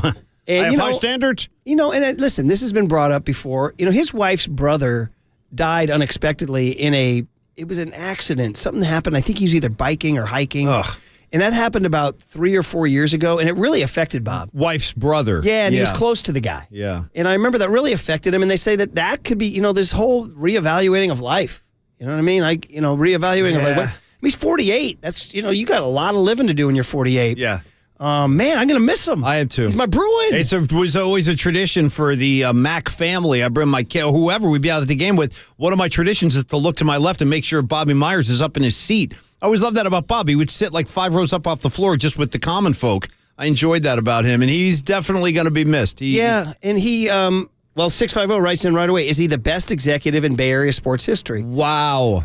Well, he's certainly one of them in the conversation. There's no question. And the only other one that immediately comes to mind is Bill Walsh. And he was, Walsh was more than a coach. He was also in charge of their drafts. So I would say. By the way, what was? I'm just trying to. Myers. Go ahead. Myers what was Carmen Policy's title? He was team president. He didn't do the exit. He was more of the businessman. I'll tell you what, though, he could hold a press conference. You need something to get smoothed over. You bring in Carmen. Talk about a silver-tongued SOB. Gentlemen, let me see what we have here. Yeah. You just calm everything down. Myers took over the job took over the job in April 2011. Yeah. So it's a great run. Steph was drafted before him. So he doesn't get Steph, but he does get Clay and Dre. Yep. He does get Clay and Dre. And then you have the haters who say, what about his other drafts? You know, Well, you can say that about any GM in any sport. Bill Walsh missed on You're going to some. hit and miss. That's just the way it is. He's certainly, I would say, Mount Bay Area executive more. I He's got it. on there. There's no question. So you go Walsh, Myers. You forget. Let's not forget who started the party. How about 4 on my face? How about just 4 on me? Right, so, now that's an idea. It's just Mount Almore. Each one looking off in a different direction. And then you got to throw in Brian Sabian, for 3. If that is So okay I'm with going everybody. to go Sabian, Myers, Walsh, and Al. That's where I'm going. Who am I forgetting? Don't have a single complaint about that list. Am I forgetting anybody there? I'm going Sabian, Al, Walsh, and Myers. Well, it is. It's sad. If you're a Warrior fan, I mean, this is kind of a sad day. I mean, Bob Myers, again, is a guy we all loved. I don't know anybody who ever was, not fond of Bob Myers. We've had people rag in on his draft People picks. rag on everything, and they though. thought he didn't build enough of a roster to go Right. defend. You have to maximize Steph Curry's thing. Here's a guy who says, he was a man of the city. 415 says, I saw him on Dolores one day. See what I mean? On a school field trip with one of his kids to Mission Dolores. That's what I'm saying. Yeah, and 415 says, it was a really tragic death. Bob's sister and his brother-in-law were climbing together when he fell to his Well, I was sorry to hear that. really, Yeah, really that's bad. terrible. 530 says, who does Myers think he is? Kevin Durant? we could get him to the Hamptons out there, too, yeah. 415 says, bring in Jerry West. Well, I don't know. Jerry's a little older. 925 says, Myers didn't draft Clay? Oh, I apologize. I thought Clay was 20. I thought Clay was 20. I would think he did draft Clay. I thought he did. Wait a minute. Whoa. We have to do some research on this get one. you on that one there. Yeah, no, he drafted Clay. Texters can be wrong, man. You believe that? I know. Texters can be wrong. Shockingly. His very first draft was Clay and Dre. Yeah. Nice way to get the party Bob started. Myers here. Bob Myers wiki. Yeah, he took over in April of 2011. Right. And he was hired. He's well, actually, he was. I'll tell you this. So he was actually still an apprentice under Larry Riley during that draft. He was not officially the GM until April of 2012. Okay, so I get what you're saying. He was in the building though, and part of the room. But Larry Riley technically was the GM. Can somebody give Bob some credit? You're damn right, Day-Day. And then, like you said, he was just frequently seen in and around the Bay Area. Don't forget, also, Murphy would play hoops up at San Quentin against the inmates up there. Well, he apparently played at the JCC, the Jewish Community Center over here in Presidio Heights. Yeah, in California, yeah. So his first official draft was Harrison Barnes. HB, yeah. Yeah, and then Festus. What's up, Festus? Festus was at the and then Draymond was 12. My bad. So he does get credit for Draymond. He gets credit for Draymond, and I guess he was in the building for Clay, but not the guy pulling the trigger. Right. So, and that was, I think Clay was a Jerry West thing, right? So Myers gets credit for Draymond, and that's why Draymond's so close with him, right? Myers is the guy who took him. So, yeah, man. Wow. Well, guys, A new era is about to start, and we got to find a new GM now on top of everything else. And Myers, Spears brought up some interesting points about, you could stay in-house and go with Dunleavy. He said, what about diversity?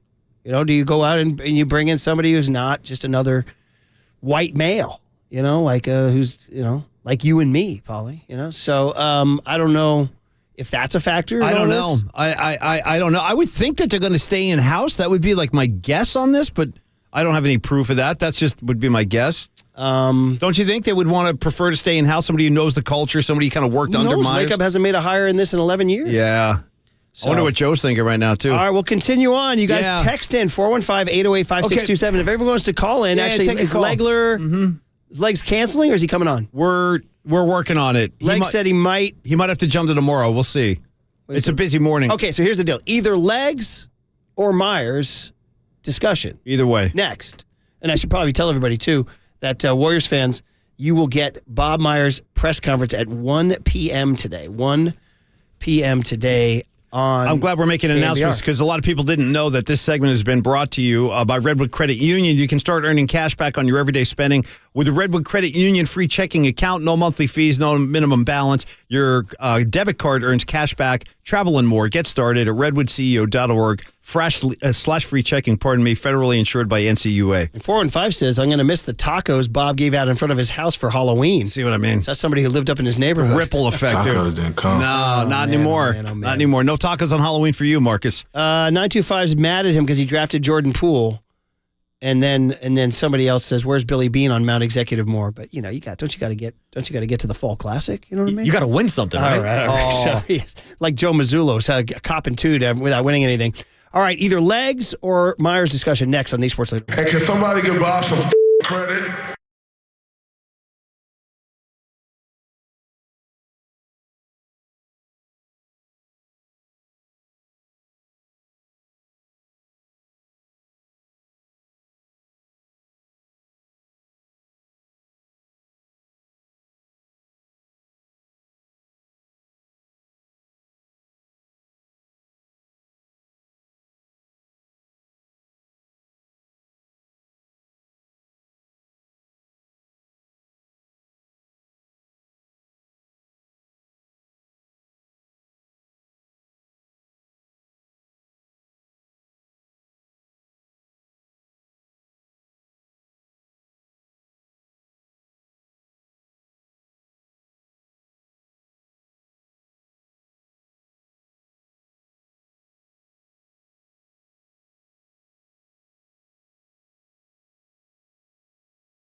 Listen to the sports leader anywhere, anytime. Download the all-new KNBR app. Now Murph and Matt continue live from the KNBR Casino Matrix Studio. Casino Matrix Progressive Jackpots are here. Where are you? Just drop in. Please play responsibly. 1-800-GAMBLER.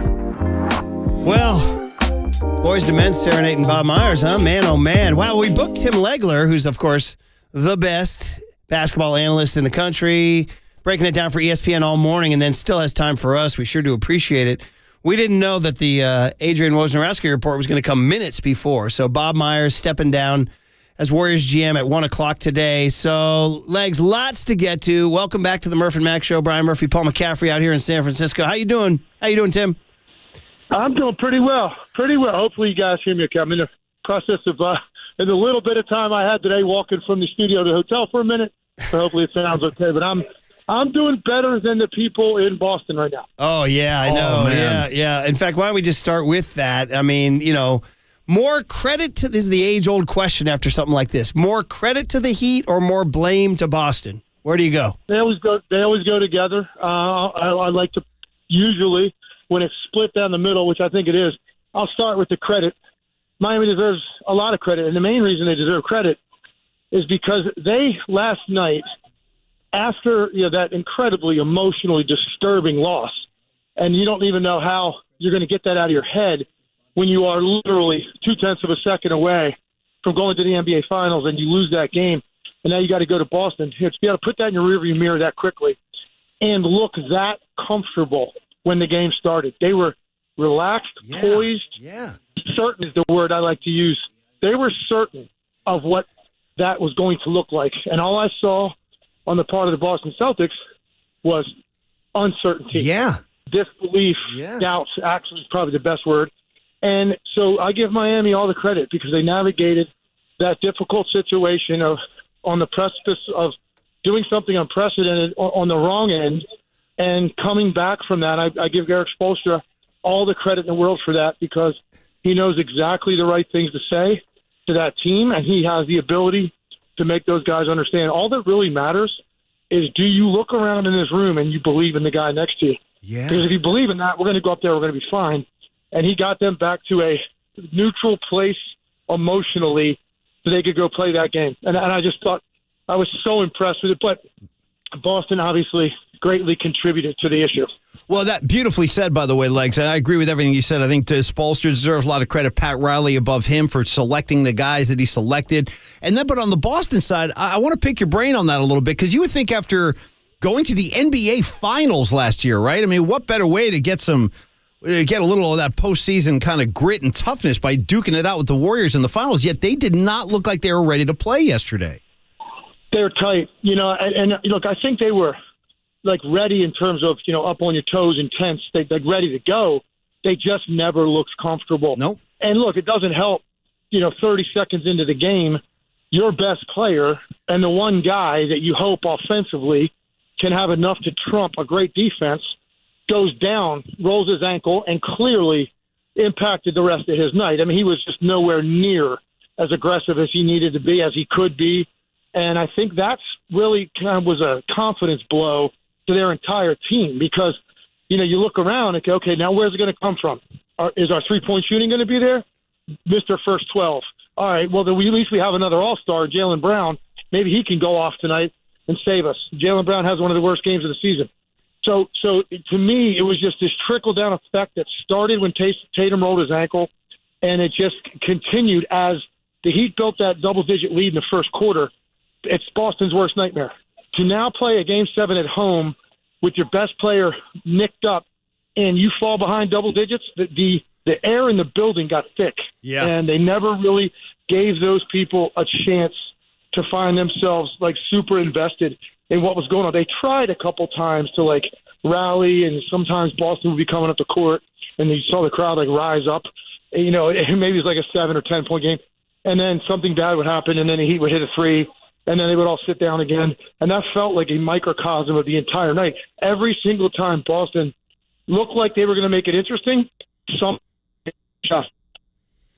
It was really an incredible night. I mean, it was somebody put it out. It was a very, very Pat Riley, Eric Spoelstra, Jimmy Butler thing to do is to go up 3-0, blow 3, and then win Game 7 in Boston. It's almost like they preferred it that way. It's like his masterpiece, yeah. I just have to ask you about the 7 undrafted players. It's the most in the modern draft era since 1967 to make an NBA Finals. And what that means, I mean, we were just quoting Public Enemy's Chuck D was saying it's a damning indictment of AAU superstars and lazy, moneyed stars who aren't as hungry as the Heat. That's what he was saying. It was fun. It was a fun take to read. I don't know. How do you make sense of it, Tim? No, I'll tell you what. I look at it differently. Here's how I look at that. It is a direct testament to the leadership of the Heat organization, Pat Riley and Eric Spoelstra at the top of the list. Because what they do, and this is something I rail about, and I thought I did a pretty good job of this when I was coaching all my AAU guys, and I was trying to help those guys get college scholarships, when they had that team. And then the way I tried to view players, and it's the way that players want to be viewed, and they do it, and it's this. They do not get wrapped up in your weaknesses. Everybody there, they know, brings something to the table. So their job is to now value you for what you do well. You bring something we need to this team. And now it is my job as a coach and a coaching staff to implement a system on both ends of the floor to protect you from what you don't do well. And they're gonna really pay much more attention to the positive side of the balance sheet. And I've seen so many coaches over the years, even at the NBA level, they're so caught up in the one thing that you might struggle with, whether it's defensively or they don't think you're athletic enough or you don't handle the ball well enough against pressure, whatever it may be, and they hone in on that to such an extent that as soon as it rears itself, you're off the floor. And you never get a chance to develop confidence or break through or see what it's like. I was an undrafted player. I played 10 years in the league. I led the league in three-point shooting in Washington because I finally got to a place where the coaching staff early in camp looked at me and recognized, man, you do a lot of things we need, and we're going to value you for that. And it's just amazing what that does for your confidence. So I look at it like that. It's not, it's not like they can go find these guys. Every team can go find these guys because they might not be coached that way. And Eric Spoelstra has found a way to get the most out of each and every one of them. What a performance by all of them, and what an NBA Finals awaits. But we'd be remiss if here in the Bay Area we didn't ask you about Bob Myers. According to your colleague, Adrian Wojnarowski, he's officially stepping down. He actually gave a quote to Woj saying, "It's just time," and he'll have a press conference at 1 o'clock today. I wonder your view as this story breaks right now, and you probably thought about it, going in because the rumors were that he didn't have a contract extension. That is, what effect this could have on the Warriors. You just talked about a system being in place, and how much of the system is Bob Myers versus Steve Kerr versus Steph Curry. What's your take, Tim? Yeah, look, they all go together. They all carry a lot of weight in how do you put this thing together and the amount of success that they've had there now, basically for the last decade. But Bob Myers is incredibly bright. He's got great vision for the game, for reinventing their supporting cast around their star players. He's been able to do that several times. I think sometimes you reach a point as an executive or a guy in that position where you realize that maybe a fresh set of eyes is going to be better for the organization at this point. And there are some other things that now he would find to be a greater challenge for him going forward. So it's you hate to see a team that's had this much success lose a key guy like that. But ultimately, Bob Myers, certainly you haven't heard the last of him and his impact in this league because I just have a tremendous amount of respect for him. I also think for the Warriors, they can look at this as an opportunity to get someone in that position that's got more of a fresher perspective on their team that can see things differently. And because I don't think their championship window is over yet. Not the way Curry looks, not with Steph Curry still at the peak of his game. It's incumbent upon you to still try to compete for championships. And it might be now that you need some fresh blood in there to be able to reinvent them going forward. Wow, it's going to be really interesting because, Mike Dunleavy Jr. is in the building, but he is sort of a Myers, I don't want to say clone, but, they're kind of he's been there, he's doing the same thing. I'm wondering, do you think if you're Joe Lacob, maybe even go outside the building? Is that open? Yeah, absolutely should. He should look at every potential prospect. And I will say this about Mike Dunleavy Jr. You can be sort of like a guy that's brought in and you look at him like you could use the word clone, that's a good word, protege, whatever, however you want to use it. And you could say, well, they come from the same school of thought because that guy brought him in here. The truth is, no, you've recognized something in someone to bring them in because you think they can mesh well with the organization. And then you certainly teach them. And Mike Dunleavy Jr. is learning from him. But at the same time, every great basketball mind, which I think Mike is, you've got your own set of ideas swirling around that you're not necessarily allowed to implement, at the time because of your position.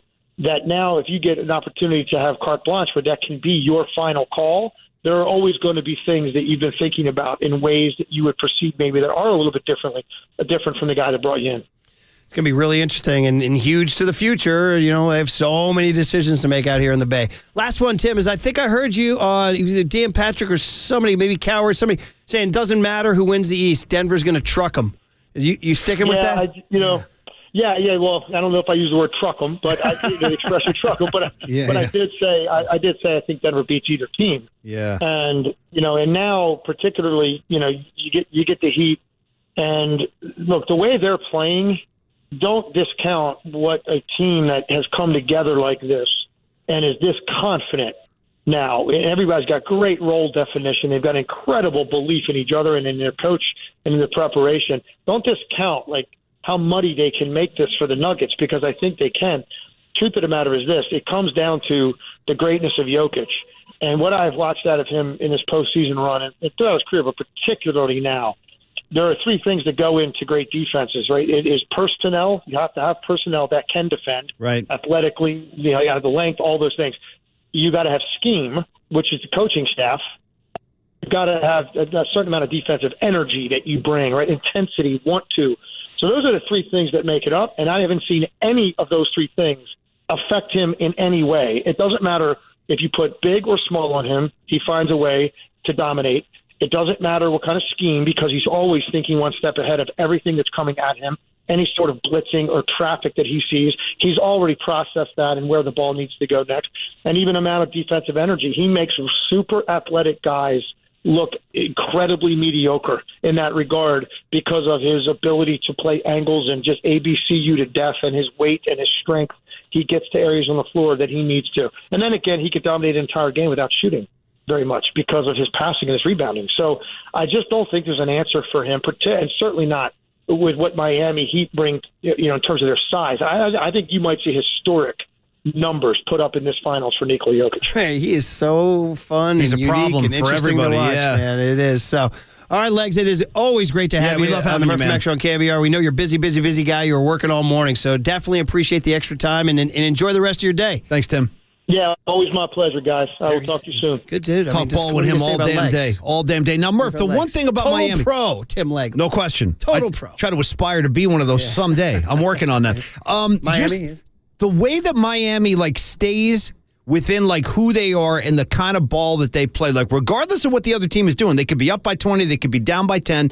They're going to just be methodical. They work the ball around beautifully. They force turnovers. Boston could not hold on to the ball last night. They were poking stuff away. So I'm just saying, yes, Denver is so far more talented than Miami, what they have, but don't count them out. They got that Irish brawler kind of mentality coming down from Riley. Dogs in the locker room, undrafted guy. What was he? Mark Spears said, chip on your shoulder. 7 undrafted players, which is the most ever in the history of the modern draft era. I think I made a decision. I'm going to root for the Heat. And I like Joker. I'm not upset if he gets that to Brian Sabian / Mike Malone. I got to make a choice. I got to ride with old Pat now. Don't forget, Mike Malone was the man who was told, "Hey, that was the Phoenix Suns owner who had the ball." Well, on top of Mike and Malone he said, too, I don't give an S. He's also one of us. That's the most important thing in life is to get to a Grateful Dead concert. And he's a New York Irishman. I know he's from Mully. Queens. I was born in Queens. He probably went one-on-one with Mully. He might have got one-on-one with my old man at some point too. So anyway, but no, I really got to just hang my hat with the Heat. I'm going to root for those guys. I just want to make one last plea to you here that when Mike Malone was told that the Phoenix Suns owner grabbed the ball, but Nikola knocked down the Phoenix Suns owner, he said, I don't give a shit. I mean, that guy wasn't just a fan. That was the owner. I don't give a shit. No, it's hard not to love the that. charm of a Malone, dude. Big time. The Queen's charm. Yeah. Put that in your pipe, you smoke it. I mean, you coming around now? I mean, putting something in a pipe when he comes out to the shows in July. I'm going to stand right next to him. This segment was sponsored by Marin Health with top physicians, surgeons, and clinicians right here in the North Bay. Marin Health puts you closer to your best health. World-class care, closer than you think. All right, well, it's been a good Tuesday back. Geez, quite eventful. I know. We said Bob Myers retired during our show. Well, not retire, step aside. Announcement coming, yeah. And who knows what he does next? And who knows where the Warriors go, man? By the way, great text from the 559.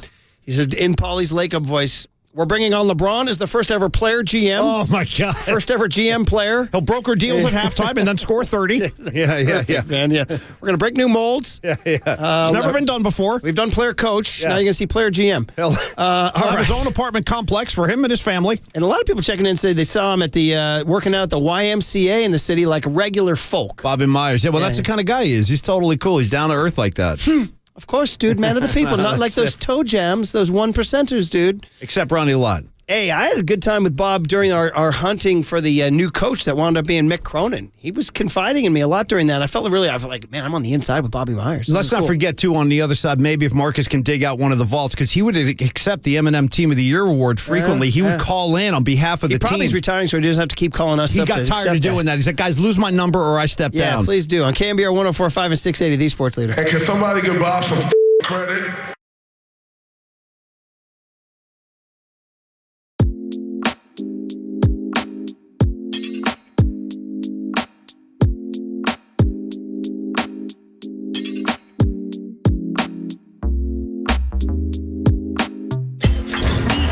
From the Chilton Auto Body Traffic Desk.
There's a party happening on our podcast page. Hear every interview from every show on demand at knbr.com/podcast. Now on with the show on the sports leader.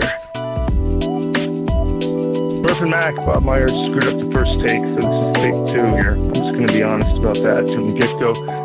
Thank you for Bay Area Team of the Year award. I was hoping we'd get it. I figured if we won the championship and pulled it out that the next thing we would shoot for would be this kind of honor. I told Kerr and I told the players, and there was just a huge ovation, and everybody's just thrilled. And I think what we're thinking about doing is a parade to get back from this road trip, maybe down Market Street, and see who turns out for this kind of honor. I think it'll be bigger than the actual championship parade is what we're expecting.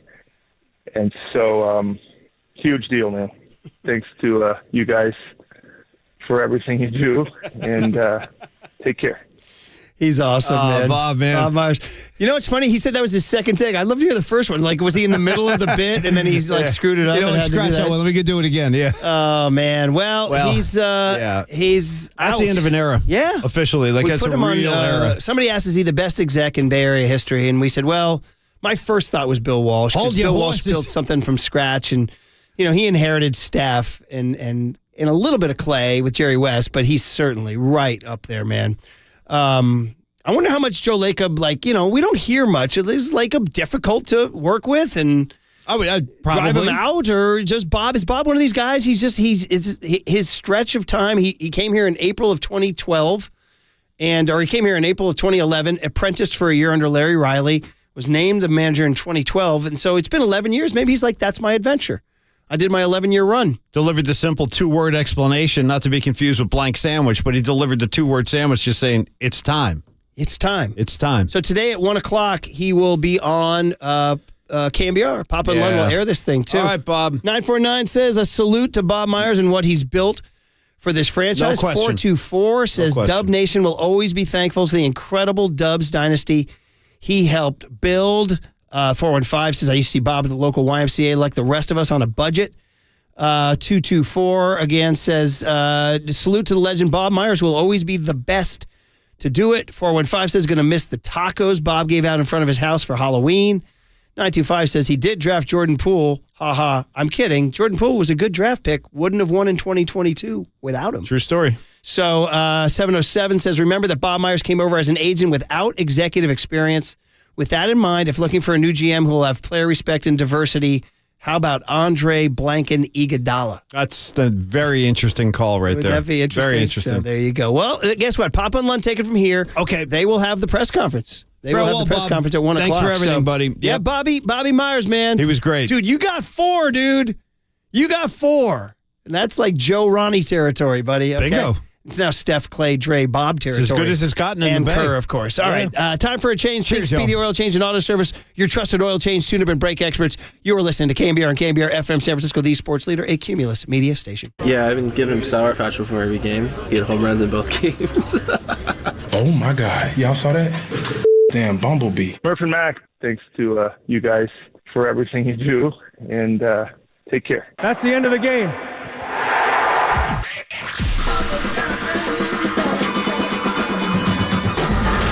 Ladies and gentlemen, Prepare yourself. prepare yourselves for Greg Papa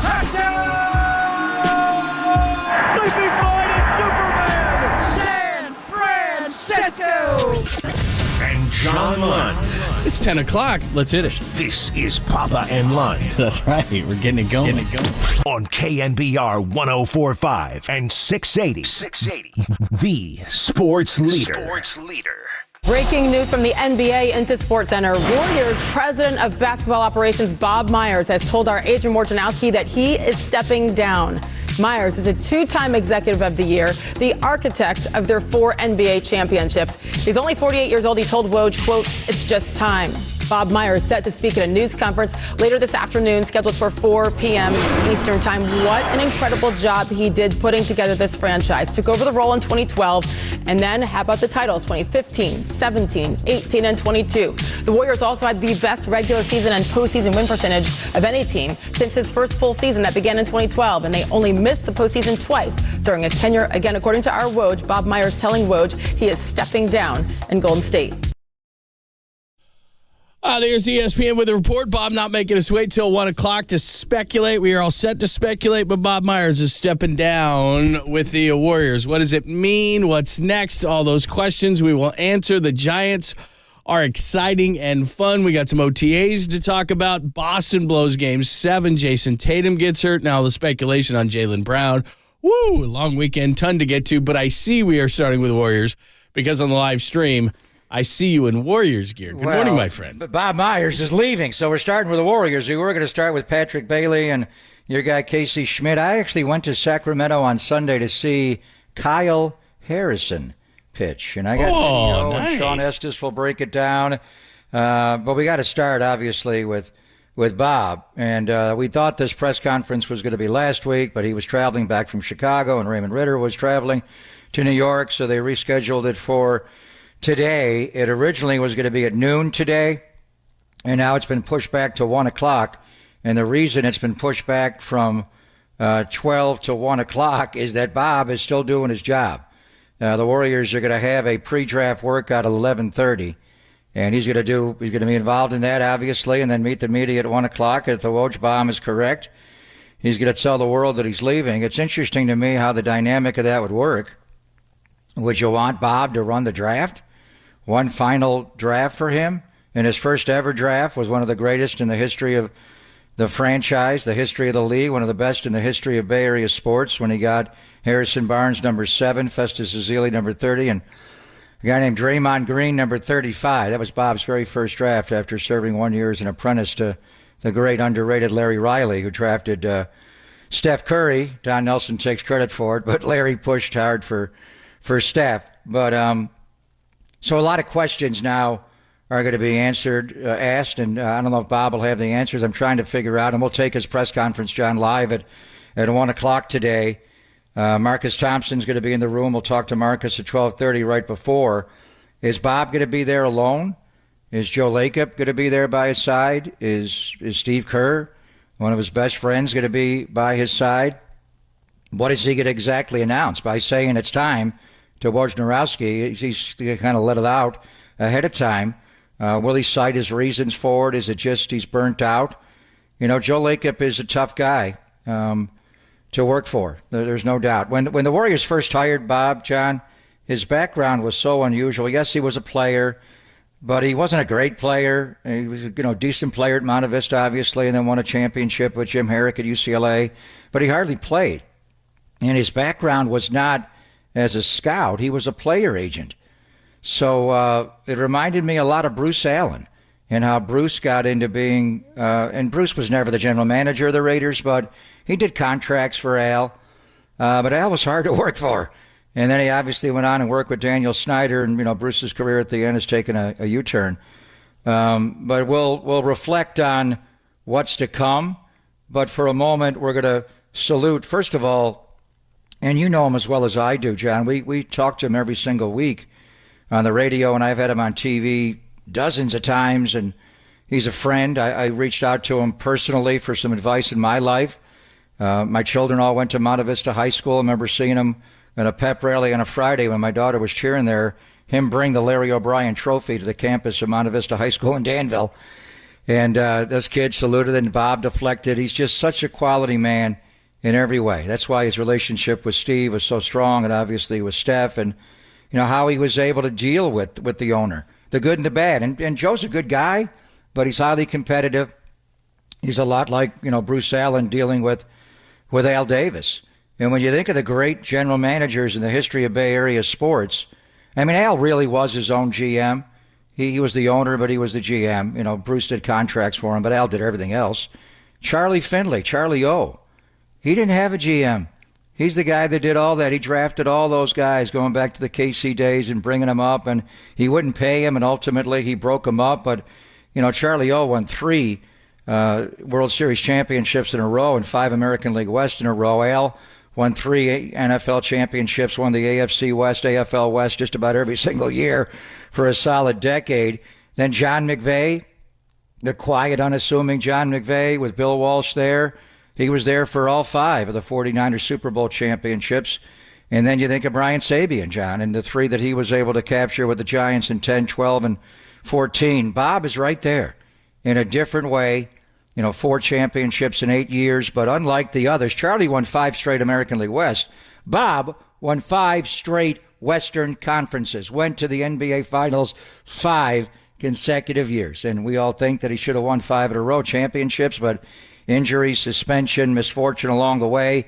But he got 3 of those, came back last year, and got a very surprising, shocking 4th one in 8 years. So if it's true, we're going to have to look at him as one of the great guys in Bay Area sports, John. And as far as the general manager position, one of the most successful with Charlie O, Al, John McVay, and Sabes. Bob Myers, according to Adrian Wojnarowski, is going to step down 1 o'clock for the press conference. We'll have it here on the Sports Leader, and we'll get into Bob's role as well, because obviously it's kind of a combined role, but he had an interesting role in the different things that Bob did.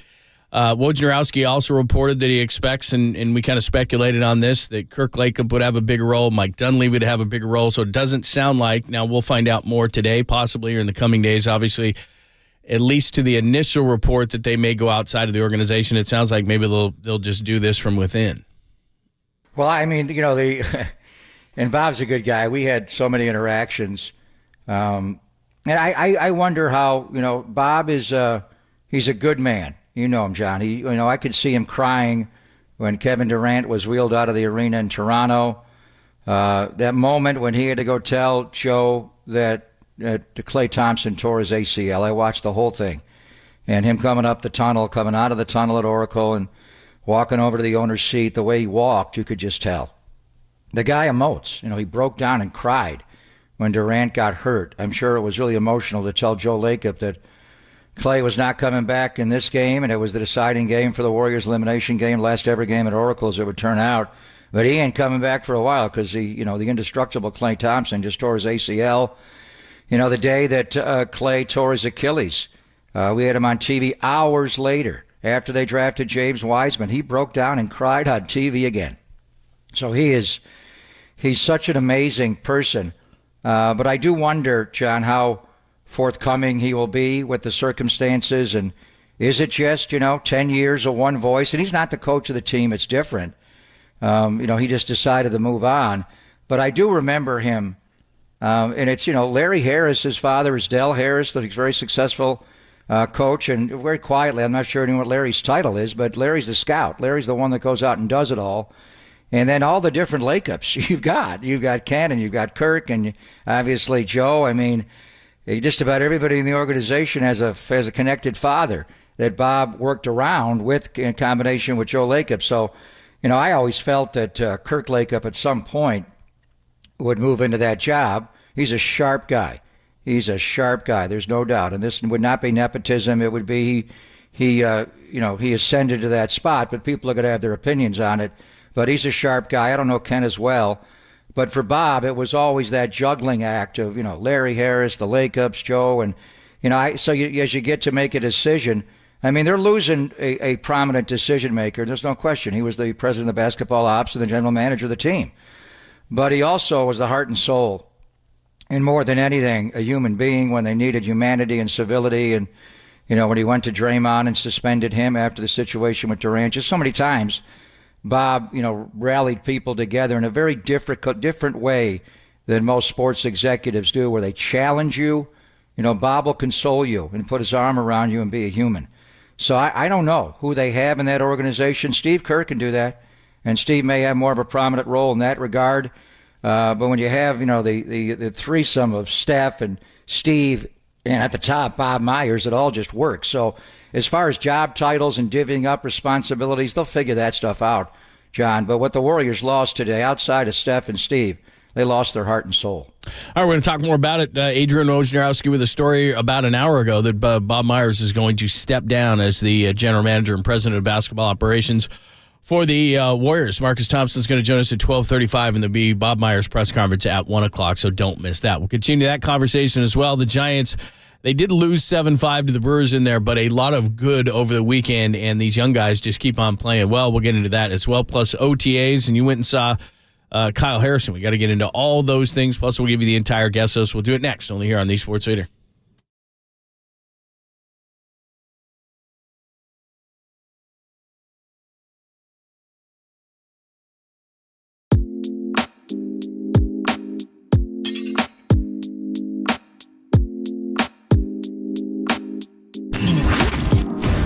What's trending now? On KNBR.com.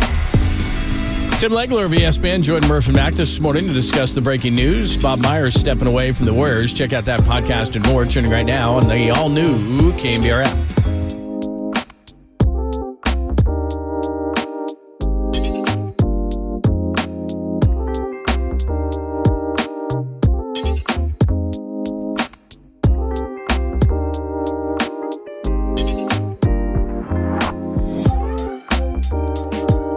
It's your pal, John Lund, for the Dolan Law Firm. My friends at the Dolan Law Firm. You hear ads for personal injury and employment attorneys all the time, but did you know? Many of them aren't even based here. Many times you'll never even see the attorney you thought you were hiring. That's not the Dolan Law Firm. Chris Dolan and the Dolan Law Firm, they've been headquartered in the Bay Area for more than 25 years. The award-winning attorneys at the Dolan Law Firm, they're dedicated to relentlessly representing their clients in the pursuit of justice. Chris Dolan and the attorneys at the Dolan Law Firm, they've been repeatedly recognized as not only the best attorneys in the San Francisco Bay Area, but in the entire state of California. Dolan Law Firm has recovered more than get this, it's a big number, brace yourself, more than $1 billion in verdicts and settlements. That's what they've gotten for their clients. And they know that a serious injury, harassment, or act of discrimination, it can be devastating. They'll evaluate your case for free, confidentially, with no obligation on your part, never charging you an hourly fee. They get paid when you get paid. The Dolan Law Firm. They live here. They work here. They win here. Online at DolanLawFirm.com.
Wherever you are around the globe, stream Gold-Blooded Radio 24/7, 365 on KNBR.com. This is the sports leader. Yeah, look, they all go together. They all carry a lot of weight in how you put this thing together and the amount of success that they've had there now, basically for the last decade. But Bob Myers is incredibly bright. He's got great vision for the game, for reinventing their supporting cast around their star players. He's been able to do that several times. I think sometimes you reach a point as an executive or a guy in that position where you realize that maybe a fresh set of eyes is going to be better for the organization at this point. And there are some other things that now he would find to be a greater challenge for him going forward. That's Tim Legler this morning with Murph and Mac. If you haven't heard, Adrian Wojnarowski reporting that Bob Myers is going to step down as GM and president of basketball operations for the Warriors. 1 o'clock for the press conference. We'll have it right here, so don't move. 415-808-5627. Text line is wide open. 415-808-KNBR. The two questions that came to mind first with Bob Myers is that I think fans want to know is, first and foremost, what are they losing? Because it is obviously a team effort, and I was watching ESPN just a minute ago during the break, and it had the accomplishments of Bob and what he's been around for, drafting Draymond Green and signing Kevin Durant and all these kind of things. And it's clear with some organizations, I don't think it's a collaborative effort much with the Heat when Pat Riley's running your show, or we can go around different sports. Certain guys have ultimate power, and then with the Warriors, it seems like there's kind of a collaborative effort to make these decisions. But the one thing that you were talking about, Pop, before is everybody's got a role within this, and the number one role, at least I saw from afar, was that Bob Myers was so adept at handling these star players that he's got the trust of Draymond Green, he's got the trust of Steph Curry. All these guys trust Bob Myers, and more so Draymond Green. We saw when Bob had to come down. I don't know who's going to replace that, but there's the personnel side, which I'm not sure. I think it's collaborative. And then there's that people side, that person side that you talked about, where I don't know who's going to replace that, especially with a group like this. Yeah, as I say, you got Steve Kerr and you got Steph Curry, but you're losing as far as the executive level, because they're, the coaches level and the players are down lower. Upstairs, as they say, you're losing your heart and soul. And I'm not saying that, the other people don't have that, but Bob exudes that, and that's who he is. But first and foremost, you got to compose the roster. And that's, as the president of the basketball operations, and just think of that title. He's the president of basketball operations. They have a whole list. I mean, in the old days, the basketball ops in the NBA was like two guys. And I know Pat Riley gets all the accolades. That big guy who's always on the floor with them, the bald guy, he's there. He runs a lot of the work for Pat, who's gotten older, and he takes no credit at all. I don't even know his name. I just have seen him around the Heat forever. But Bob is the guy that brings it all together, and they come to a unified front, whether or not they are trading James Wiseman or whatever it is. But you've also got, it's a different dynamic there, because the owner of this team, and I made reference to Charlie O and Al Davis, and I'm not saying Joe is that, but Joe is closer to Charlie O and Al Davis than, say the Johnsons are with the Giants. I mean, he's heavily involved in basketball. He's involved in every decision they make, not just the business side, the building of the arena with Rick Welts and Brandon Schneider.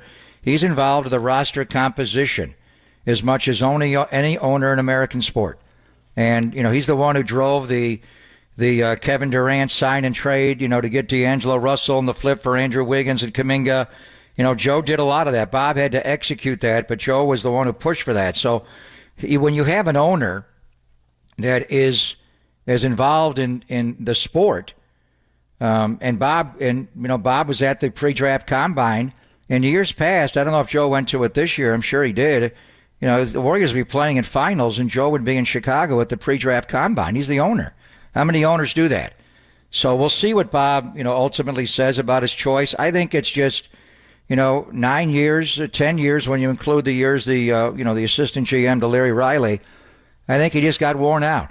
He got worn out. He's a demanding owner, and he got worn out, and he's going to look at a different, perspective for a short period of time and maybe reinvent himself. in a year or so. We'll see how forthcoming he is. But the roster composition is the first thing that he has to do as president of the basketball operations, with everybody's opinion, who to draft, who to trade, who to sign. I mean, before he signed Kevin Durant, one of the most significant acquisitions they made, and I cannot recall the Warriors ever signing a prominent free agent. They always lost prominent free agents. It was Andre Iguodala wanting to come and play here. And that was look at that trade. That was like, how did he pull that one off? Andres Biedrins, and who was in that trade? Richard Jefferson? Wasn't Rush in that deal? It was ridiculous. I mean, that's just the ridiculousness of the CBA and how they pull these trades off. They're moving money around. They're not actually trading basketball players. I mean, it was a free agent acquisition of my thought, but it had to be under the auspices of a sign and trade. Anyway, Andre wanted to be, he's one of the first guys to ever say, I want to come here. And it was because of Steph and Clay and Draymond playing with joy, and he played against the Warriors in Mark Jackson's first playoff run when the Warriors upset. Andre was on the higher-seeded Nuggets of George Karl. Bob brought him in. And then, obviously the draft to get the young guys, and then ultimately to make the huge transaction of not bringing Harrison Barnes back to go get Durant, having to break up that roster. I remember laughing with him that July, John, when I'm like, okay, you got Durant, but you don't have 5 players to start the game. How are you going to fill your roster? And he went out and got Zaza Pachulia and David West, and he found guys, and they wound up winning. But he does a lot of different things in the organization. But as far as the interaction with the players, he let Steve coach the team, and it's kind of sad to put it in past tense now. But he did not tell Steve what to do as far as how to run a play. He didn't insist. We just drafted James Wiseman, number 2 overall. Why is he rotting on the bench? You got to play him. He never did that. But what he did was manage these men and their off the court situations, whether it's a family situation, and Bob had significant family situations, and that's how she and Steve got really close that first year. Steve had a terrible personal situation with a back surgery and the nicking of his dura and all that, and they've all had it. They've had, these guys all came in as kids, and now they're all grown men with, families, and you got to juggle all that. And sometimes their focus is not on basketball. The Draymond Green situation in training camp this year. I mean, it's just, Draymond yelling at Kevin Durant, and the whole deal. There's so many situations. Steve having to go away from the team when Luke Walton was coaching the team, and they got off to that great start. And then, Steve having to miss time, and Mike Brown coaching finals games. If you have an overly demanding president of the basketball ops in those situations, John, when the pressure is at the highest, it can go haywire. So Bob just stabilizes it. The main thing he brought this area championships. He brought 4 championships in 8 years and 5 consecutive trips to the finals. But more than anything, he brought more than championships. He brought compassion. He brought an understanding that, we want to win, and Bob's as competitive as anybody in the Bay Area. He's as competitive as Al Davis or Joe Lacob.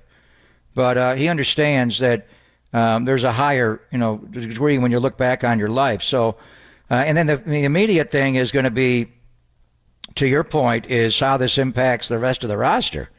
And right away, Draymond Green. What does Draymond Green do now? Is he less inclined to re-sign with the Warriors, to opt in? Is he going to opt out? Is he opting in and demanding a trade? He had a special relationship with Bob. All of Draymond's ups and downs and all the altercations with Steve that we saw play out in live and living color on our TVs, or some we just heard about in the closed, locker room or a practice setting. And, obviously what happened with Jordan Poole and Draymond getting suspended and Bob going to watch, his team win a championship, he thought, that night in Game 5 at the A's Stadium next door. I mean, all of that all comes into play. So I even say the sterile title that he's the president of basketball operations. He's Bob. It's like, what about Bob? And what, can't we get Bob some freaking credit around here? It's just, he's the guy. So I think with him making this choice, and we felt this for months, it was, what's going on with Bob? And now the season's over, and he's kind of gone away for a couple of weeks. And when is he going to address this? Well, he's going to address it today at 1 o'clock, and we'll hear exactly from his words, in his own words, why he's leaving. But now, how does that impact the rest of the roster? Draymond Green's situation, which is upon us in weeks. Steve Kerr's situation, how does that impact? If they do make a monumental trade, trading a couple of players. There may be an All-NBA player available this summer. We'll see, who executes that trade. Does it still come from Joe? Who has to actually do it? So there's so many people, all the Lakeups and the Harrises and everybody involved. But they've lost so much today. As I said before, you can't just give, one guy his job responsibility. I think a lot of people will have that. But as far as the compassion side of it, I think that's got to be Steve Kerr and Steph Curry. The guys that do it anyway may have to take on more leadership. Steve may have to take on more of this. I'm not sure if Joe will be more public now or how they'll, sign a title for a new guy to step into that role, John. But they've lost more than just a president of basketball operations. They lost Bob. Bob and Lund, sponsored today by Redwood Credit Union. Started in cash back on your everyday spending with a Redwood Credit Union free checking account. No money, no monthly fees, no minimum balance, and your debit card earns cash back. Travel and more. Get started right now, and I do mean right now, at redwoodcu.org/free checking. Federally insured by NCUA. Sean Estes is going to join us at about 10:50. You don't want to miss the beginning of that because he had a fancy stat, and then Dave Fleming was like, hey, bro, you don't want to miss that part of it. And more on Draymond Green. That's the most interesting part to me. That was my second question. That was the second thing I thought of is A, what exactly are they losing? And B, what goes on with Draymond Green in the offseason? We'll do that. And remember, the press conference is at 1 o'clock. It's Pop and Lund only here on the Sports Leader.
Listen to the sports leader anywhere, anytime. Download the all-new KNBR app. We are your proud home of Giants baseball. KNBR 104.5 FM and 680 AM. Bailey drives one. Deep to right. Out of here. Well, he's got one from both sides now. And for the second time today, the Giants have put a 5 spot on the board.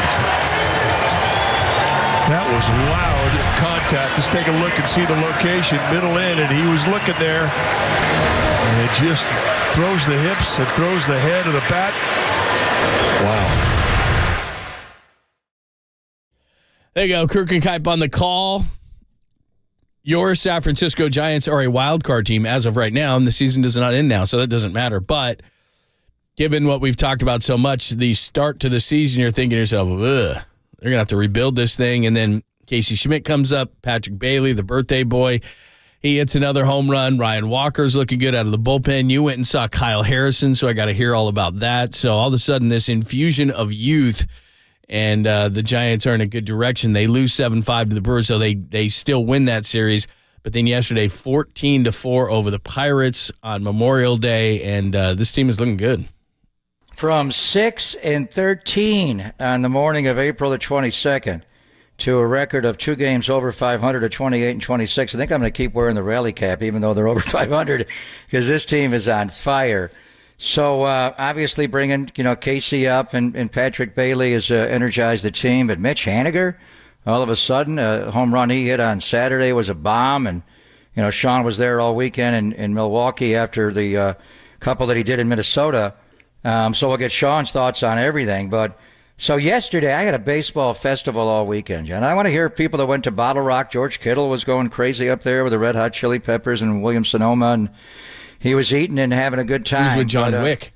He was. I saw it all. He was posting everything. So I was waiting yesterday in the Bay Area weather. What is up with our gray May? I think it's going to go right into a June gloom. Normally it's May gets a little brighter, but it's just been dank and early in June. So I was waiting all day. John said he's having a barbecue on Memorial Day Monday. No invite. Still waiting. Maybe no sun. He doesn't want to break open the pool just yet and get the heater going. Jeez. I didn't hear from you. So I decided I'm going to go watch the Giants on Memorial Day. And the A's actually played last night and beat the Atlanta Braves to break their 11-game losing streak. Yay! Yes, for the Oakland A's. They are going to win at least 11 games this year, 11 and 151. But I remember on Father's Day a couple of years ago, they played at the same time. And I went and saw both teams, the A's and Giants. I think it was Giants first, A's later with my sons, Nicholas and Derek. And it was a great day. I don't know how many people went to both games. Not too many in Oakland, but we were up against a big Game 7 in the NBA. And Atlanta's in town with Matt Olson. But anyway, so I went to the game. I went to the Giants game yesterday, John. And first of all, 40,000 people nearly. Almost 40,000 were there.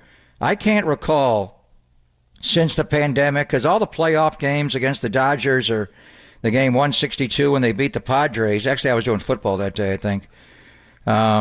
But in any event, I was in studio. I wasn't at those events to watch them because we weren't allowed to be there. That's the biggest crowd I think I've been at a Giants game. And outside of those games that we mentioned, John, a handful of sellouts they've had. There have not been many, but I'm looking around, and it's just the lower level is filling up, and the upper level is filling up. It is Memorial Day, but still, to have that crowd yesterday, almost 40,000 were there, over 39,000. What was it, 39,323? Just a great environment. And Craw played well. He got benched, not benched. He wasn't in the lineup for 3 straight days against a right-handed pitcher, which is a big story. He did play Sunday, came back yesterday. They had that 5-run second inning.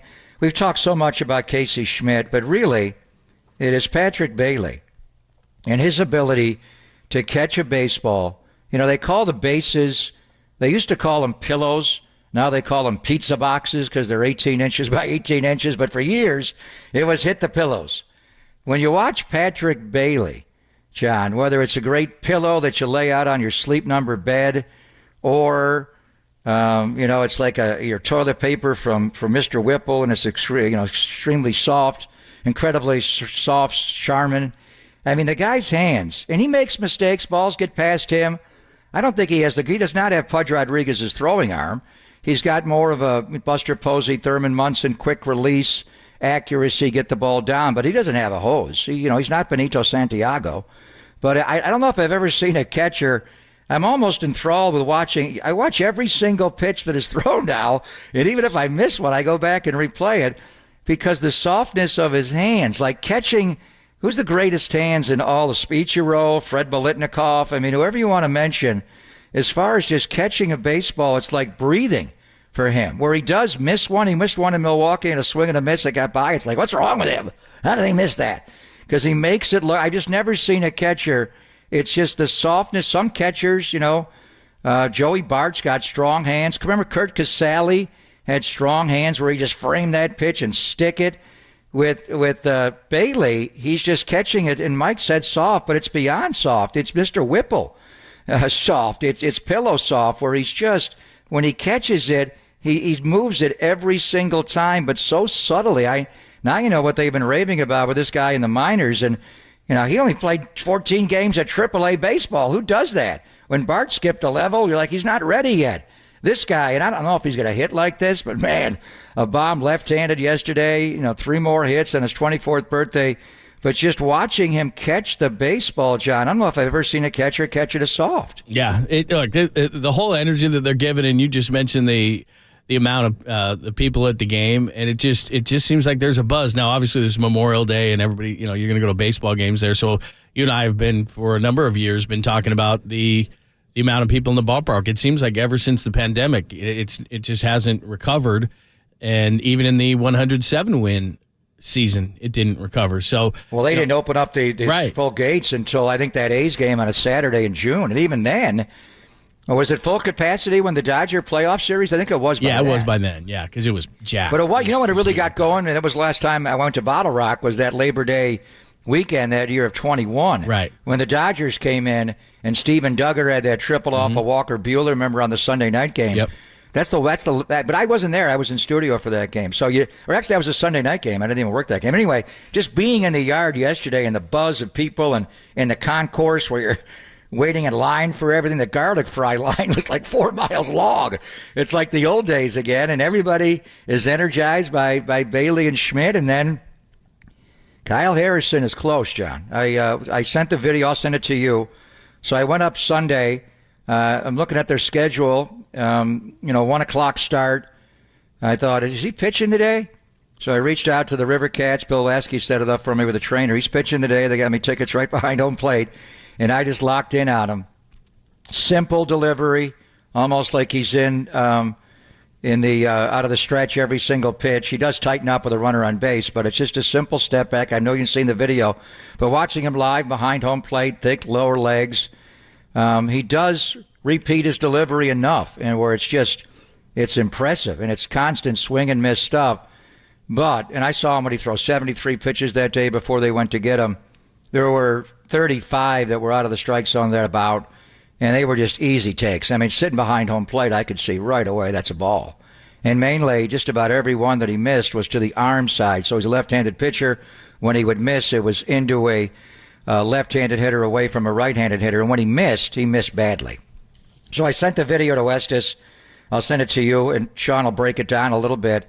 I think he's got work to do. He's not, you can't come in and have a, strike ball ratio at 35 and 35. That's not going to fly in the major leagues.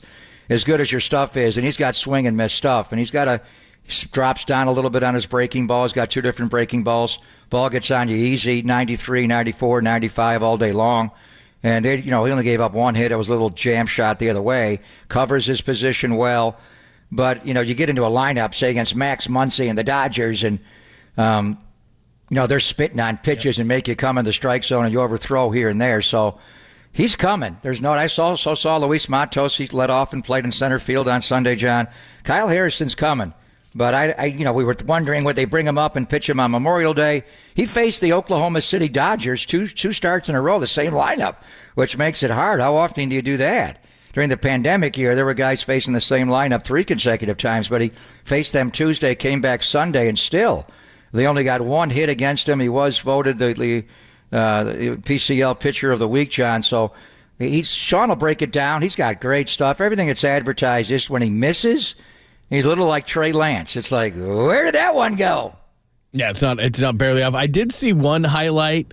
I think it was in this one because, like you said, the last 2 have been against Oklahoma City where it was a 3-2 count and the kid tapped his helmet. He challenged. He missed on a changeup just barely down, and then Harrison came back.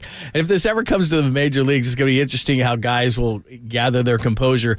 And Harrison comes back and gasses the guy up high at like 97. I'll send you the video. I got it right here. Get out. It was like, wow. Well, so what you're saying is they have the system where they have the automated, what do they call it, the ABS system, automated balls and strikes, whatever. They didn't use that Sunday. So half the week they do that. Half the week they do standard home plate umpire. Each team gets 3 challenges a game. And the pitch you're talking about, I thought it hit the outside corner. This was one where he did go arm side away to a right-handed hitter, and he just missed. The kid tapped the helmet. But what was amazing about it is the technology at Sutter Health Park in Sacramento, formerly Raley's Field. It went up on the scoreboard like that. It was instantaneous. All of them should be like that shit. I mean, gosh, replay should be so fast. Yeah, I don't know if you ever want to lose the home plate umpire. I think we're going that way anyway. Yeah. But this is different because you have this the strike zone. It's like they Wimbledon, just show the it, Cyclops. it is or it isn't, right? And it just comes in, and the umpire gets on the mic. The batter is challenging the pitch. It was a strike 3, and it was so amazing how they just put the strike zone up. The ball came in. I mean, he missed by that much. It was a coin flip. And the next pitch, he did come back with mid-90s and punched him out. But that was one of the few. Arm side is where he misses a lot. This ball strike ratio is not there. So Sean will break it down, but Bailey's here, Schmidt's here. There are a lot of young guys that are here. There's more coming. Matos had a leadoff double in the game, John, guy. And drew a walk. Good He's not that defender big. in center. Luciano, he didn't have many balls the day I was there, but one day it is going to be Kyle Harrison from De La Salle High School pitching to Patrick Bailey. All right, let's talk to Sean all about it. Of course, he joins us every Tuesday. And you do not want to miss the start because he gave Dave a stat in the Brewers game. And then Dave was like, really? And then Sean admitted that, that wasn't right. It was pretty funny, actually. You need to hear that. He'll give you the full report on Kyle Harrison and just how excited is he getting on this Giants team that is playing some great baseball lately. We'll ask Sean Estes all about it coming up next. Only here on the Sports Leader.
On the mound, he broke hitters down. And this one secures the shutout for Sean Estes. And now on the mic, he breaks down the Giants. It's former All-Star lefty Sean Estes with Papa and Lund. Sponsored by River Islands. Come home to River Islands in Lathrop and discover the San Joaquin River lifestyle with its lakes, parks, and schools. Start your tour today at riverislands.com. And by Dolan Law Firm, the best lawyers we hope you never need. DolanLawFirm.com. On KNBR 104.5 FM and 680 AM, the sports leader. There's a strike to Brian Anderson. And there's a reason why the Brewers this year are 45-1 when they're leading after 7 innings. That back into the bullpen has been really good for them. That pitch is outside.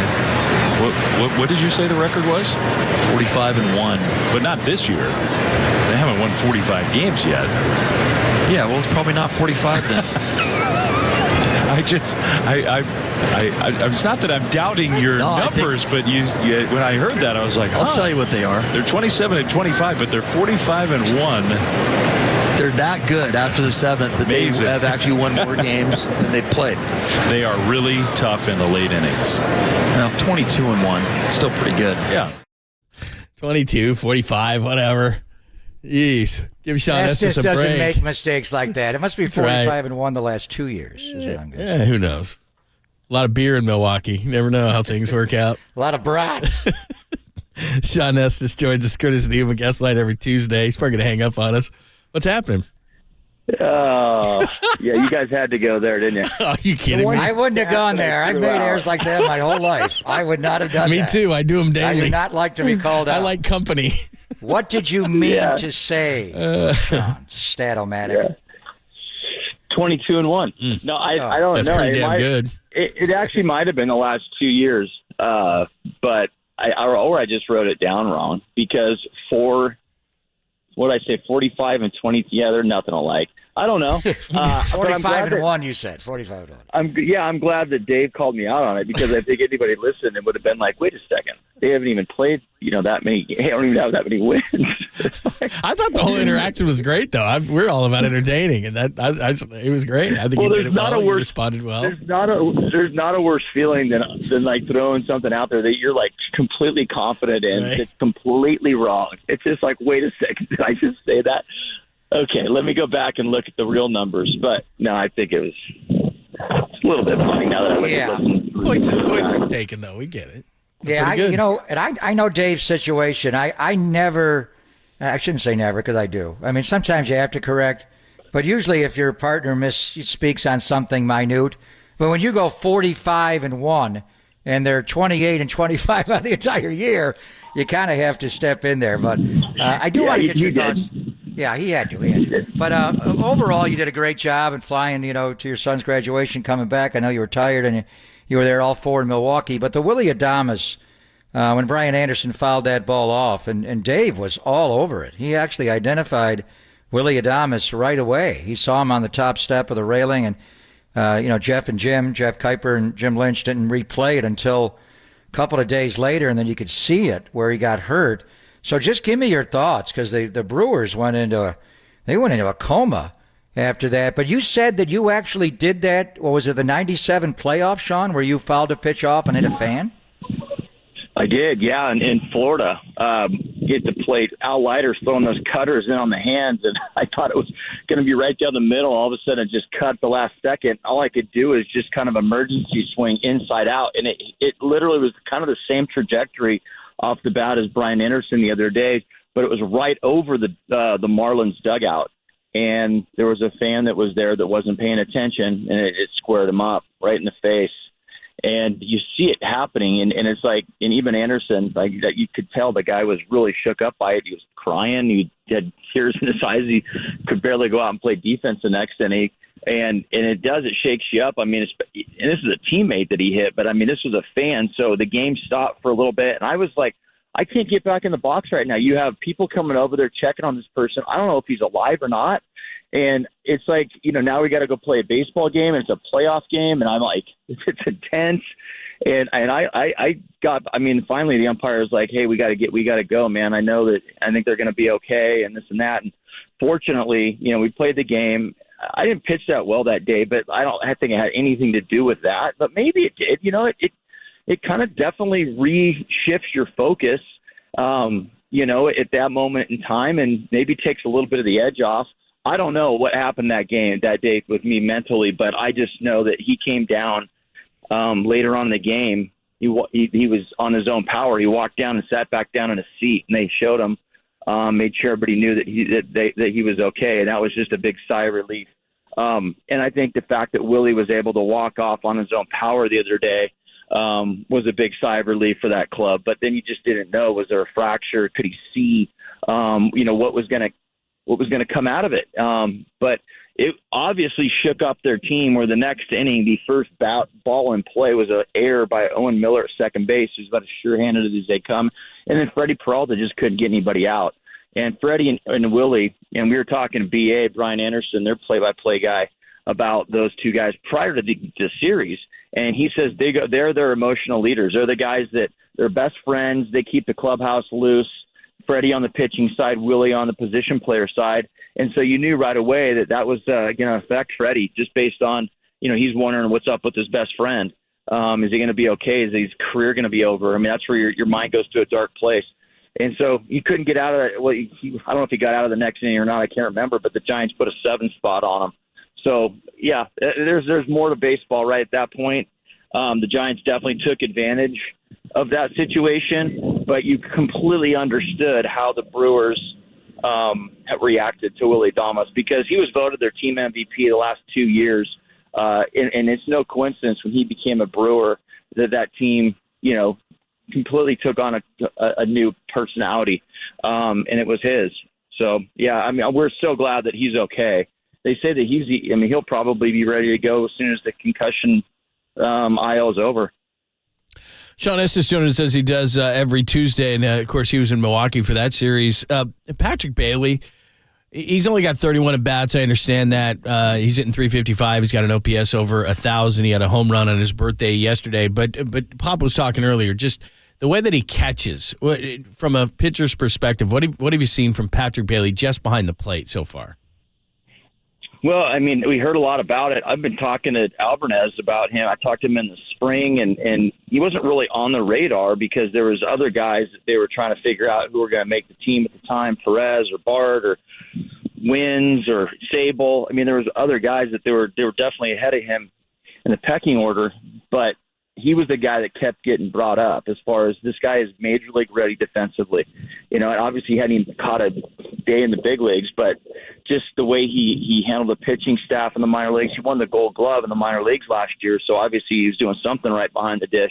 But then you get to the big leagues and, you know, it's the game speeds up a little bit on you. I mean, it's just the nerves get to you, the adrenaline gets to you, and then you know, you have to deal with so much as a catcher.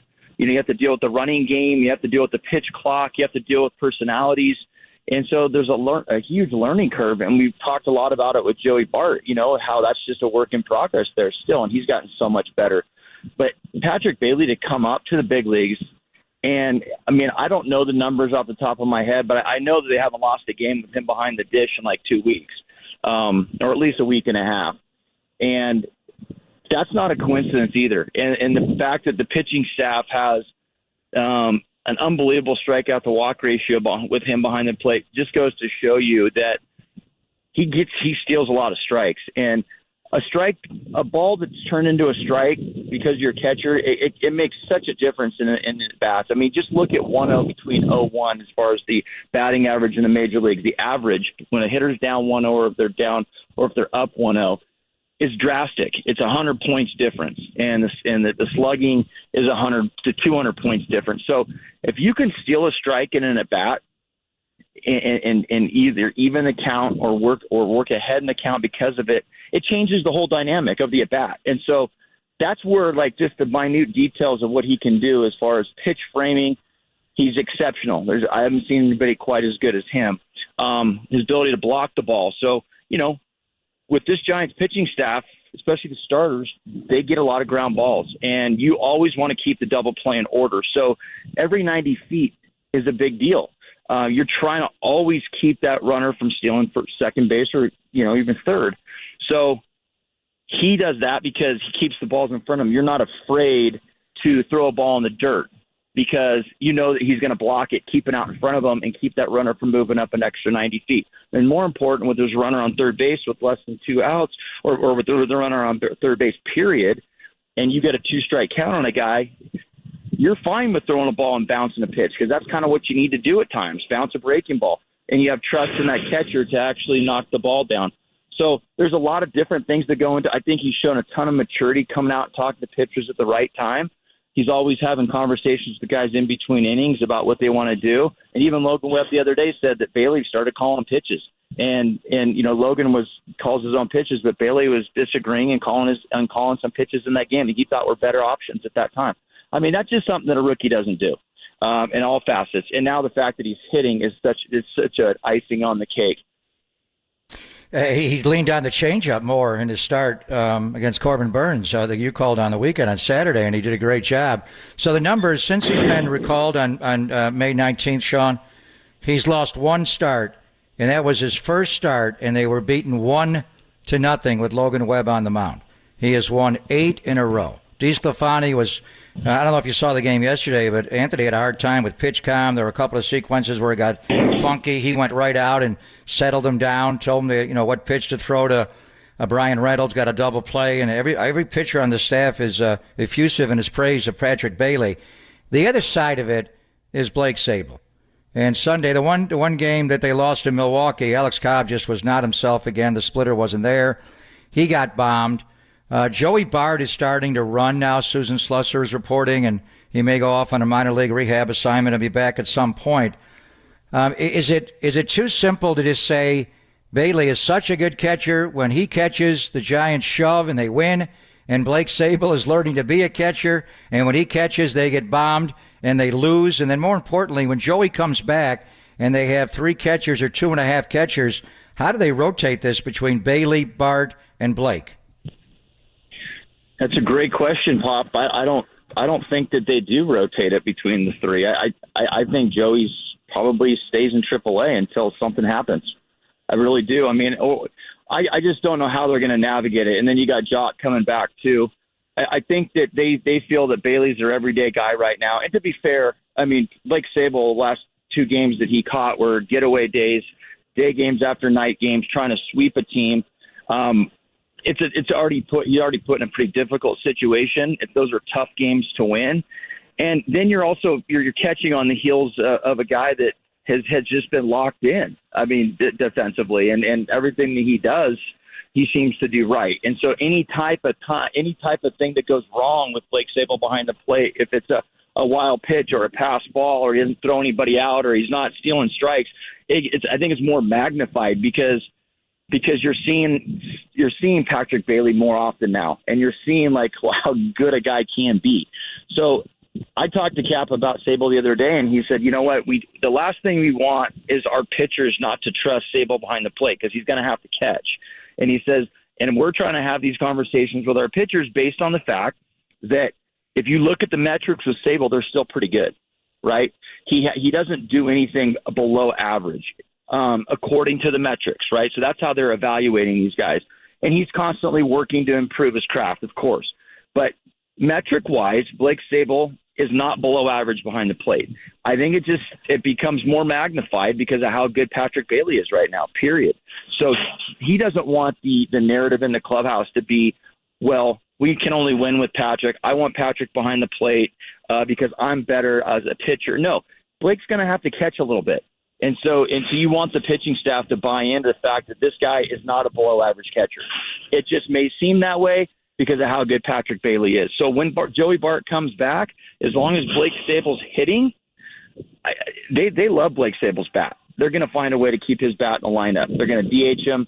You know, Haniger's obviously tearing the cover off the ball, so Sable's not going to play a lot of left field while he's swinging it as well, but he's going to need a day off. They're going to try to keep Blake's bat in there as much as he can, and they can't catch Patrick Bailey every day. I don't care if he's a rookie or not. He's got fresh legs. He's 24. He still needs a day off. You need more of a mental break. So Blake's going to be there.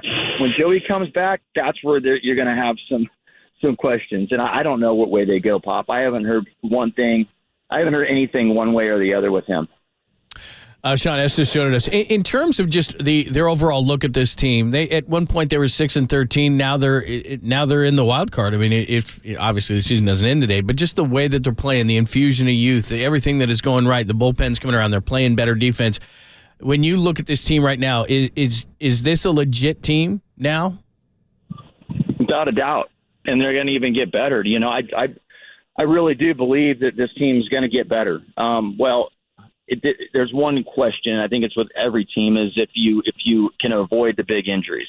And so far they've had people dinged up here and there, but they haven't been completely depleted, right?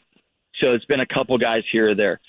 Cap was saying the other day he just would love to see his A team for at least a month, right? You just want to see him for a month because you really want to see what they can do. They got another piece back last night or yesterday in Austin Slater. Well, what happens? It's perfect timing for that because they face a lefty for the first time in 9 days, and he goes out there and gets 3 hits, gets a home run, and it's like that's what this team's capable of doing against lefties. And Austin Slater at the top of the line, it makes a huge difference. So now you have, instead of having to lead off Wilmer Flores against lefties or Tyra Estrada, who's not even healthy right now, you know, you got Austin Slater you can put up there and you can have confidence in. It just makes the lineup that much better. Obviously, the guys in the middle of the lineup are swinging it better, but this is the team that they envisioned having when they left spring training. And now you're starting to see, you know, the free agents, Haniger and Conforto. You're starting to see them come around. You're starting to see them do the things that they produce like they expected. You know, I think everybody has this knee-jerk reaction early in the year. Oh, you know, and that's what we do, right? Because it's a day-to-day game, and some people are not performing very well. But now that everybody's performing up to expectations and you're getting production from a lot of different people, the bullpen's coming around, this is the team that in my opinion, this is the team I expected out of spring training, and I still consider this team a playoff team. At what realm that was, if it was winning the division or sneaking in as a wild card, I still felt that they had the potential to do that. And I truly still believe that. Well, the bullpen has turned the whole year around to the point where they won 2 bullpen games in the span of 4 days. And they're going to roll out a bullpen again today with Brebbia. And Luke Jackson's going to be coming up. He may be activated tonight, so the bullpen gets stronger. Luke was at AAA Sacramento. I actually saw him pitch Sunday at Sutter Health. So the one obvious way, and the bullpen seems to be working, but it does compromise the rest of the week with a pen, is to try to find a legit 5th starter. So as I told the audience and John earlier, on Sunday I went up and watched Kyle Harrison pitch from De La Salle High School. I thought in light of the start before against the Oklahoma City Dodgers, Sean, it may be his last start ever at AAA. It was a Sunday, kind of gray weather in the Bay Area. Sac was warmer. So I drove up there, and the River Cats got me a ticket right behind home plate, and I watched the entire outing. It wasn't very long. He went 3 2/3. He struck out 5. He walked 3. I sent you the video of his warm-ups and some of the pitches in inning. He threw 74 pitches on Sunday, Sean, at AAA. 41 were strikes, which means 33 were balls, and there were a couple that were borderline, but mainly sitting behind the plate. The moment it left his hand, whether it was 93 or 94 or 95 or one of his 2 off-speed pitches, I could tell right away, ball. Easy take. So I sent you the video. What did you see from Kyle Harrison's warm-ups in-game? How far away is he from being a big leaguer, Sean? Well, in addition to the videos that you did send me, and I just watched his mechanics, and I've watched him pitch a little bit this year, just through video. I haven't sat there and watched the whole game like you just did. But I'm also talking to the people that are evaluating him and asking him how close is he? What do you want to see from this guy? And it's exactly what you and I were texting about, is the fact that there's just not enough consistency with strikes, one, but more glove side or arm side strikes, right? Just pitches that he's trying to throw away, maybe up and away a little bit, that just aren't competitive, that are balls out of the hand, that are never they're never in the zone. And he gets in. I feel, mechanically he's fine. Like he's able to repeat his delivery. I think it's more of an effort thing with him. I think when he wants to hump up and throw a little bit harder, that's when he comes out of his mechanics and his arm gets late. And when your arm is late, one of 2 things happen, because one, you're going to miss up and away to righties, and out of the hand it's going to look like a ball, and it's not even going to be offered at. Or 2, as an athlete, as a pitcher, you make adjustments because your mechanics and if your arm's late. So sometimes what you do is you shorten up your arm stroke. What happens is you end up getting on the side of the baseball a little bit more than behind it, and you end up yanking a fastball, and most of the time it ends up down and into righties. But they're both big misses, and they're both not very competitive pitches. So to me, it's and Cappy even said it the other day when I was lobbying for Kyle Harrison to come to the big leagues, thinking that he might be a better in the big leagues without the ABS strike zone, better catching, better defense, just all that. He's like, well, we got to see more strikes, period, from him in the minor leagues. We got to see him be able to fill up the strike zone on a consistent basis. And really, I think it has to do with the fastball on the arm side. And that's just right there from what I saw video-wise, and just just based on the numbers and the walks and you said the ball to strike ratio or the strike to ball ratio, it's not quite where they want it to be. So that's something that he's going to have to figure out. And I don't think it's as mechanical as maybe people think. I think it's more mental. I think it's when you get to 2 strikes on a hitter and you want to throw your best fastball. And he lives at the top of the zone. That's his best fastball. That riding fastball that guys just can't seem to get on top of. He gets a lot of strikeouts up there with that fastball. You have to stay relaxed. You have to stay more relaxed. When you try to throw the ball harder, it can't be a tighten up, grip the baseball hard, muscle up, trying to throw hard. That takes you out of your mechanics completely. It has to be a relaxed, take a deep breath, and this is where it's hard right now to do that, is because the pitch clock, where you're sped up, right? So typically 2 strikes, you want to make a good pitch. You take a step off the mound, take your hat off, take a deep breath, relax the shoulders, nice and calm, and then let the ball go. And more than likely you get good results. But now you're sped up a little bit. The rhythm of the game's a little bit quicker, and the effort level goes up, especially with 2 strikes. You don't want to make a mistake. So what you do is you try to throw it harder. And when you do that, you start missing. And then sometimes that's hard. It's a hard mode to get out of. and you start missing it more than you'd like to, and then you finally get back into the zone. So to me, it's just an inconsistent thing, because when he's in the zone, he's striking guys out and not giving up any hits. He only gave up one hit the other day, no hit. Yeah. Somebody threw 5 the other day. That's more like what they want to see. They want to see the walks come down, because with that, the strikes are going to go up, strikeouts are going to go up. And they know at the big league level, the hitters are so much better that he's going to give up more hits. So he's going to be out of the stretch more, and they want to see how consistent he can be out of the stretch. And that's, to me, the hardest part, is slowing yourself down when you're out of the stretch, because you can't stay back as much as you'd like to, and you got to be able to figure out a way to control running game too. So, I still think that he's close, but I don't know how close that is. He also has a very simple windup. It's just a step back. There's not a lot of difference when he's pitching out of the windup or the stretch. The one thing that I think that bothers him, and maybe because I was cognizant of it, because Farhan was on, saying that they want him to go 5 innings and 70 pitches. The fact that they got him on a pitch limit, when he does try to put people away and he overthrows, he comes out of his arm slot is with 2 strikes. He just wants to end this right now and move on to the next batter to save pellets. I think the fact, when he gets up to 80, 90, 100, I think he may be in the strike zone more than Sean. You could be right. Yeah, I mean, they let him go the longest. He's gone, 74, 75 pitches in his last, so they're starting to extend him a little bit more, which, I think that was the plan from the get-go. But I think it's more about efficiency. They'd like to see 75 through 5. Right. And then that gives them the ability to go out and pitch to 6. And I don't think they're expecting someone to come to the big leagues and go 7, 8 innings. No, I mean, they're looking at him to give him 5 or 6 quality innings. And that's all you can ask for from a young kid, especially the back end of the rotation, and allow the kid to, get his feet wet at the big league level. But that's not what they're going to see. The Cap thinks that, right now, if he gets to the big leagues, that 74 pitches is going to be more like through 3 and 4 innings, right? Yeah. So it really does affect the bullpen, every 5th day, and it's not what they want out of a starter. I mean, any of your starters, no matter if he's the 5th starter or not, you're still looking for 5 minimum from those guys. So they just don't think right now, with where he's at pitch count wise and how many guys he's walking and how inconsistent he is with the arm side command, that he's going to give him that. So, I mean, it could take a minute here.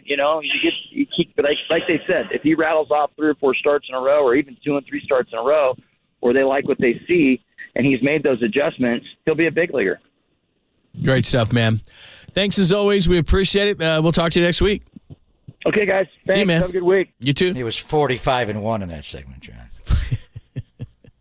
Yeah, we kind of blindsided him with that one, didn't we? The moment it came out of his mouth. What's he talking about? I know. What's so funny is, and Dave was nice about it, and you would know better than anybody. I mean, like you said, you don't want to call somebody out, but in that kind of a situation, everybody at home is going, what do you mean 45-1? 45-1. And it's not like, we can talk back directly to the truck. You can't talk from announcer to announcer. I've never been had that ability where you could just hit, and I got talked where my mic goes down. And then it's back on. But it'd be nice to be able to talk to each other and say, did you just say 45-1 when they haven't played? Exactly. Let him correct it. What are you doing? It's mathematically impossible. Classic, man. He's the Nobody best. cares about facts anymore. Nah. Pop and Lunch, sponsored by our good friends at Redwood Credit Union. Start earning cash back in your everyday spending with a Redwood Credit Union free checking account. No monthly fees, no minimum balance, and your debit card earns cash back, travel, and more. Get started today. Redwood Credit Union at redwoodcu.org/free checking, federally insured by NCUA. If you missed the big story of the day, Bob Myers, according to Adrian Wojnarowski of ESPN, is leaving the Warriors organization. 1 o'clock for the press conference for confirmation. You do not want to miss that. There is one big name that could potentially leave the organization because Bob is leaving. How do they handle that one? We'll tell you next, only here on the Sports Leader.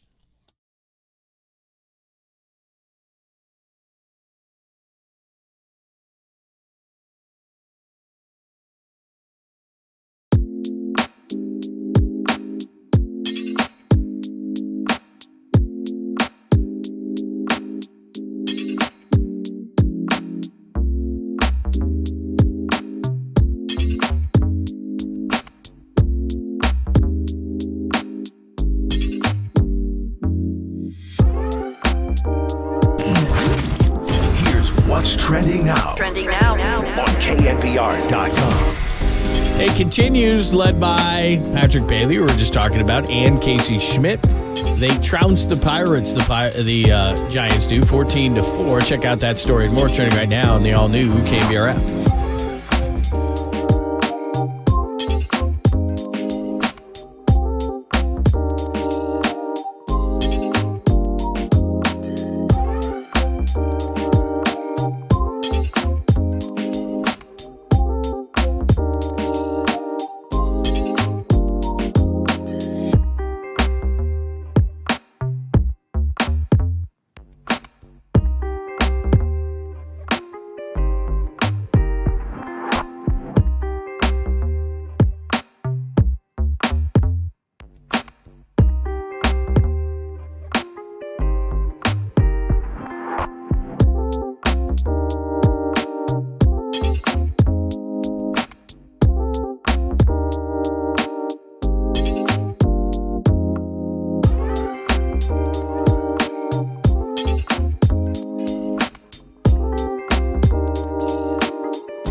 Do yourself a favor. Download the KNBR app on your smartphone. You'll be glad you did. This is KNBR 104.5 FM and 680 AM. Bob is one of the guys that I roll in with, that I've been on this journey with for 11 years, and we've all been plugging away each and every year to try to deliver championships. It's what makes us go. That's what we're all in it for. And so to know that there's a possibility that he may not be here does not sit well with me. Even if he is gone, that relationship will still be like this. That is a relationship that I've built that will last for the rest of my life, someone I confide in, someone I trust. And so to know that, like, he may not be here, like, that sucks. That hurts because I've appreciated going to work with him every day for the last 11 years and the things that he's taught me. I think in life, we all need people who hold us accountable, and he holds me accountable at a totally different standard. And he don't hold me accountable like, oh, I'm the general manager of the team. He holds me accountable as a man. He holds me accountable as a leader. He holds me accountable from a friendship standpoint. So that sucks. And quite frankly, I hope something is worked out and Bob is back next year. I also hope I'm back next year. All right, so there you go. That was from the Draymond Green podcast, obviously before the Woj news today. And in just over 90 minutes, we're going to hear from Bob Myers, and maybe he'll tell us why he's leaving and what he's doing. But Adrian Wojnarowski saying that Bob Myers is going to leave the organization, and that was the number one guy I thought of. Draymond Green can opt out of his contract. I think that he will. There's a number of teams with the financial resources to give Draymond Green a contract, and not just the bad teams. Teams like the Lakers and the Kings could as well. Would Draymond look at this situation and say, geez, there's probably my number one go-to guy in the organization, and all of a sudden he's leaving, maybe I'm going to leave. Do you look at it like that at all? Possibly, because Draymond just said that, and they're close. And obviously, Bob made a lot of instrumental moves that first draft where he got HB and Festus in the first round and then got Draymond in the second round, one of the greatest picks in the history of the NBA. Getting the Joker at pick 41 by Denver, and Tim Connolly was a pretty good pick as well. But, Nikola Jokic, with all due respect to him, he's won 2 MVPs. He hasn't won anything. First trip to the finals, we'll see how he does starting on Thursday. Draymond's a 4-time champion of the Hall of Famer. So I don't know. I mean, obviously the timeline was going to be between now and the end of June 29, June 30. Bob had to make a decision, and Draymond has to make a call on whether he opts in or opts out of his player option, which is just a little bit under $28 million. He could go either direction. He could opt in and get traded. He could opt out and redo his deal. So it could go a number of different ways. Robert Horry, big shot Bob. Guy's got a few rings on his fingers. Going to join us at 12:15. He also works Lakers pre and post. We saw him a lot in the Western Conference semifinals talking Warriors and Lakers. And, the one thing would be if he does opt in or out, no matter how he orchestrates Rich Paul to do this, his agent from Clutch Sports, which is LeBron's guy, obviously, and Anthony Davis, among others. Would the Lakers, bring Draymond there? So if Bob is, I think at 1 o'clock, all the reports are, and the Warriors are not pushing back on this, is that Bob is going to announce that he's leaving. How does that impact Draymond? What does Rob Pelinka, who, it'd be ironic because we all know Bob, came from Wasserman and Arn Tellem as a player agent. So did Rob Pelinka. They were there together. And I'm not sure Bob gets along with everybody, but I'm not sure they had a great relationship there. So, would Pelinka steal Draymond Green from the Warriors? Would he go after Kyrie? How would they do that with Rui Hachimura and Austin Reeves and all that? We'll talk to Robert Horry about that. The more pressing thing, John, is, what is Bob going to say? Is it just I want to spend time with my wife and 3 daughters? I've been doing this grind for well over a decade. There's a lot of pressure in this job. I'm going to take a year off. There'll be a lot of conjecture about the pressure of the job, and in particular being the president of the basketball operations for this owner, Joe Lacob, who's extremely demanding, and he's involved in all decisions.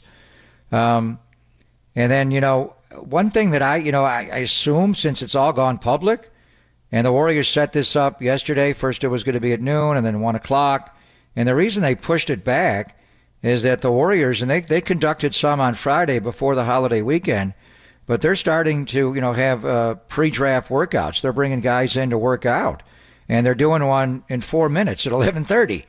And that's why, now is Bob going to be there running the pre-draft workout? Is he the people that are going to want to hear his press conference or be at the press conference like Joe and Steve or, maybe one of the other Lakeups, or I don't know. But what do you do if you're Joe Lacob and Bob Myers tells you, I'm leaving when my contract expires? Do you let him? And he went to the pre-draft combine, 2 weeks ago, and now he's doing this. And So we're kind of getting our answer. But a lot of organizations, they make a move like this right after the draft, or if they know a guy's leaving, they don't let him be involved in their thought process and what. And they obviously, Bob knows a lot of things and told a lot of things about the existing roster. But when you press reset and you move forward, you just don't want to share information with a guy who may take a year off and resurface as a GM somewhere else in the NBA. So, I mean, how do the Warriors react to this news? Do they let Bob just finish up his contract and run the draft?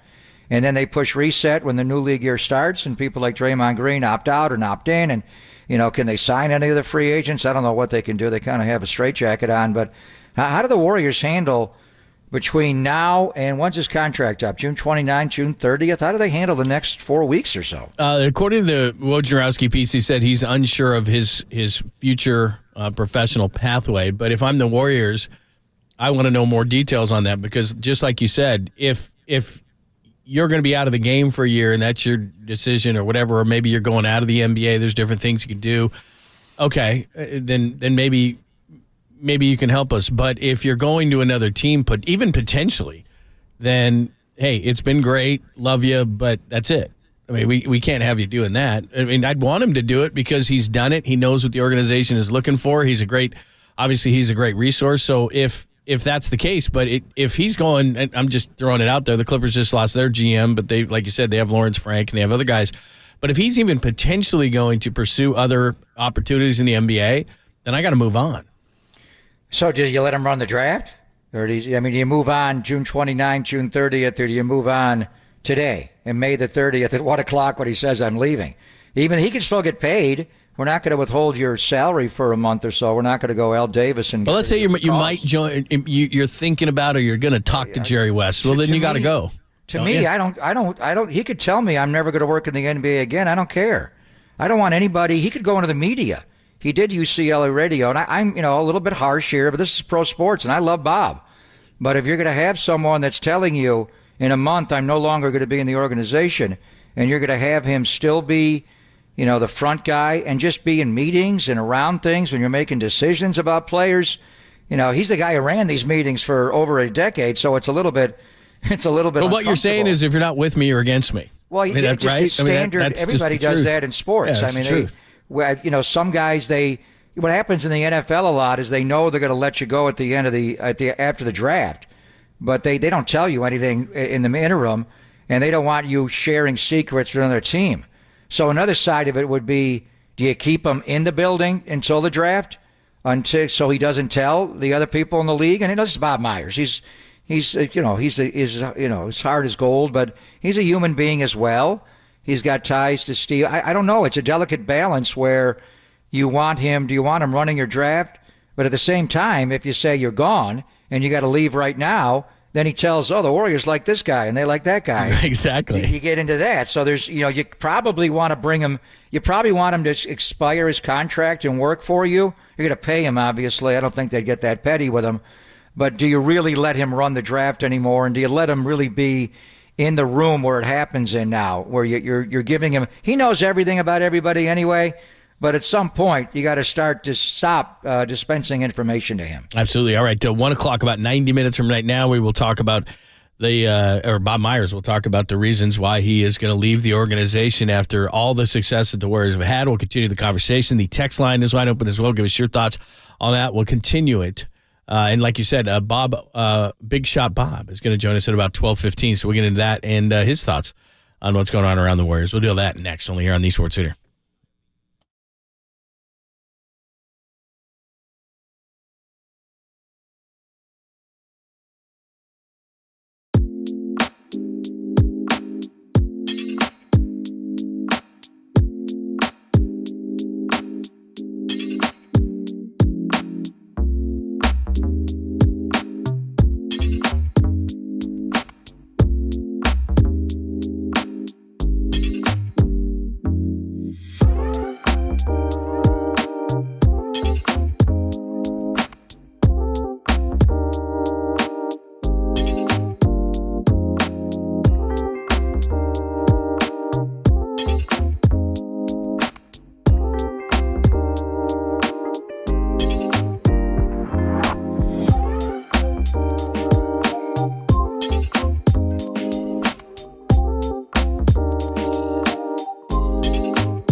Every single interview from every single show.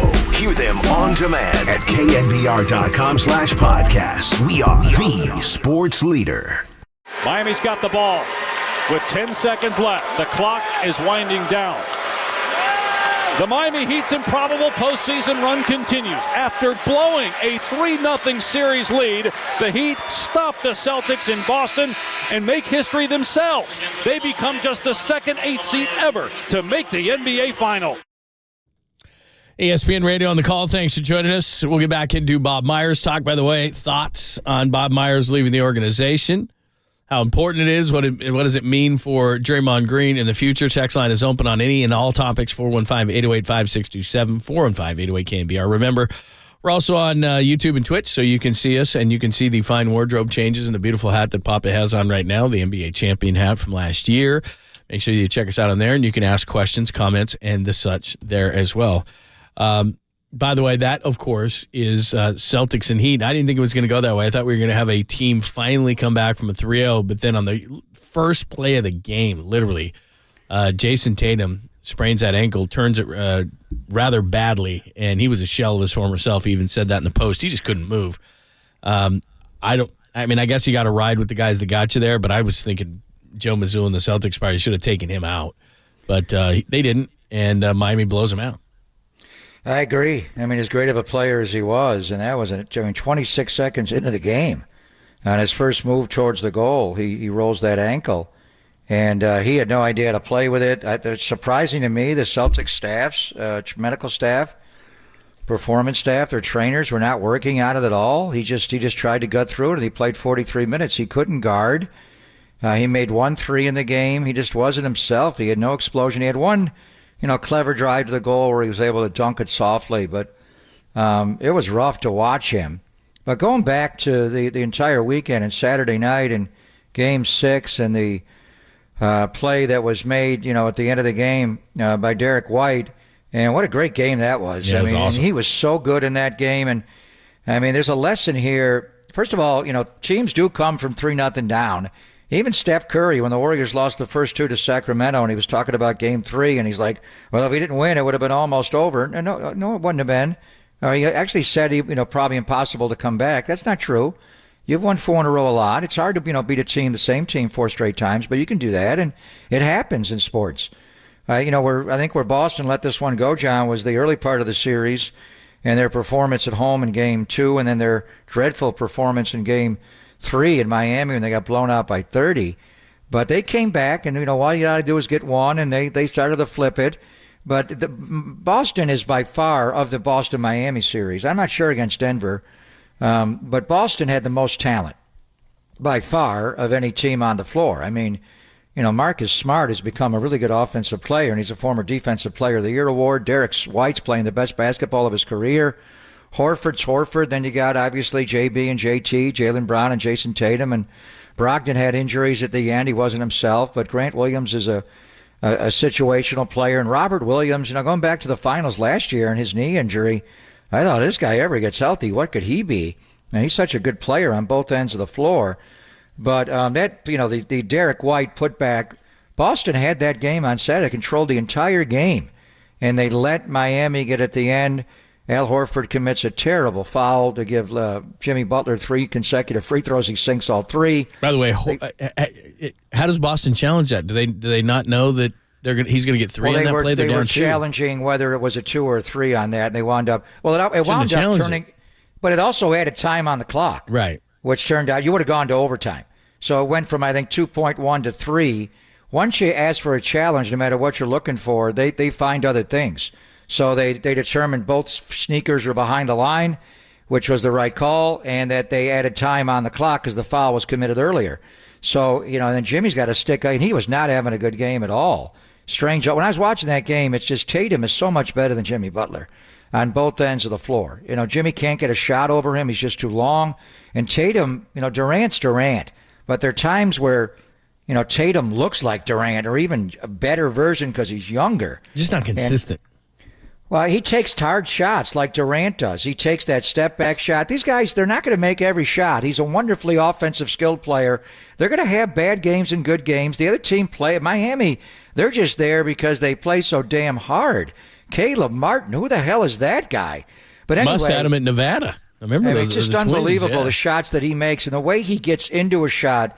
He's like Clay, where it's the catch and shoot, but it's the preparation to get the catch and shoot is just amazing. And then, Vincent and Strus and Lowry. The point comes back to Tatum's a great player.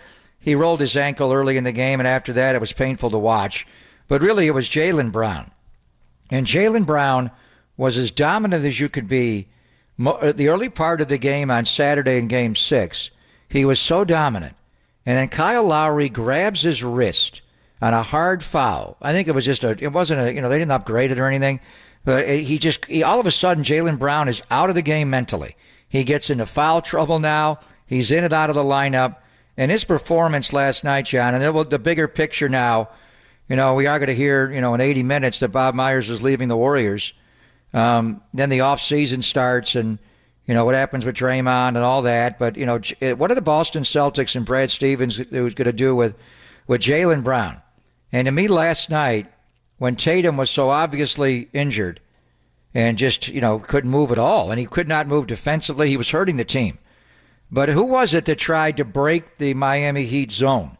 It was Derek freaking White, who's a good player. I saw him in San Antonio for years with DeJounte Murray. We knew they had a good defensive backcourt, but, for him to be the initiator, just take people off the dribble and try to score, where's Jaylen Brown? That's Jaylen Brown's game. His inefficiency, his high turnovers, it's just beyond me how he continually... They lost the NBA Finals last year against the Warriors because Tatum and Brown turned the ball over incessantly. I thought when they got Malcolm Brogdon here, John, he would organize them, but he's not a true point. Neither's Marcus Smart. Neither's Derek White. They just don't get into enough sets where they're all... they have some sets where they're amazing. They move the ball. Well, there was one where they play hero ball. They're a hero ball team. They moved. There was one sequence on Saturday where they looked like the Warriors, the Spurs, when they won in 2014, Pop's last championship, where they moved it strong side, weak side, strong side, weak side. It went back to Brown, and Brown scored a layup. It was like, wow. That if you play like that every time, you can't guard you guys because they're just so skilled. But the bigger issue was, they got to pay, and he's under contract next year for $31.8. The Supermax would kick in the following year, but they're going to give him almost $300 million to Jaylen Brown, which leads to now, the Bob Myers thing, and maybe Bob's last directive is trade Draymond Green. I mean, would you give him that job? Who's going to do that coming in? Do you want the new GM to do that, or do you want Bob to do that on the way out? And then, if you did that, what do you do with Jordan Poole and Kuminga? What is Boston going to do as far as the Supermax with Jaylen Brown? I think being around the Warriors and around the coaching and the sharing of the ball would make Jaylen Brown a lot better player the way it did Kevin Durant. But It was hard to watch. I went to the Giant game yesterday, came back and wanted to watch Game 7, John, and 26 seconds into Game 7, it was essentially over. And, as far as Jaylen Brown, because he has been tied to the Warriors and somebody that maybe, thinking, okay, that's a guy they could trade for. As you said, he's greatly flawed. He had 8 turnovers in that game, and we saw last year in the finals, as you mentioned, he's not a ball handler. And he's not a tremendous pure shooter. He is more of a guy who's going to, get to the basket, dart to the basket. He's a great defender, but he's not going to sit there and just be a shooter. So I don't know really what he is, and I'm not going to give that kind of a guy $300 million. I mean, I like him, and I like the character of the guy. I like everything about him. He went to Cal. But $300 million, your Supermax, because he made second all-NBA team, I couldn't do that for Jaylen Brown. And I don't, he is in the prime of his career, and I like those two guys together, but the Celtics still have some work to do. But and maybe things would have been different without the injury to Tatum. But I wouldn't be involved if I was the Warriors getting Jaylen Brown. I just don't think he's good enough for you're going to spend $300 million. I wholeheartedly disagree. He's a great player, absolute skill level. Again, the turnovers can be corrected. He is a good shooter. He needs to take better shots. It's not his inability to shoot the ball. It's that he takes bad shots. I think in the Warriors system, he would flourish. Could you imagine him with Stephen Clay and Draymond and moving the ball around? And I don't even know. I mean, to me, it may be hard to trade for him. I don't know how you could do it. But the other side of the argument, and I know they got to give Jaylen Brown an extension at some point. And if you add it up, it's going to be $613 million for Jason Tatum and earlier Jaylen Brown a summer earlier. There's no way I'd let him leave the Celtics. There's just no way. It'd be his skill set. He's got to get better. He's a young player still. Now, but he has had, he was involved in the Durant rumors.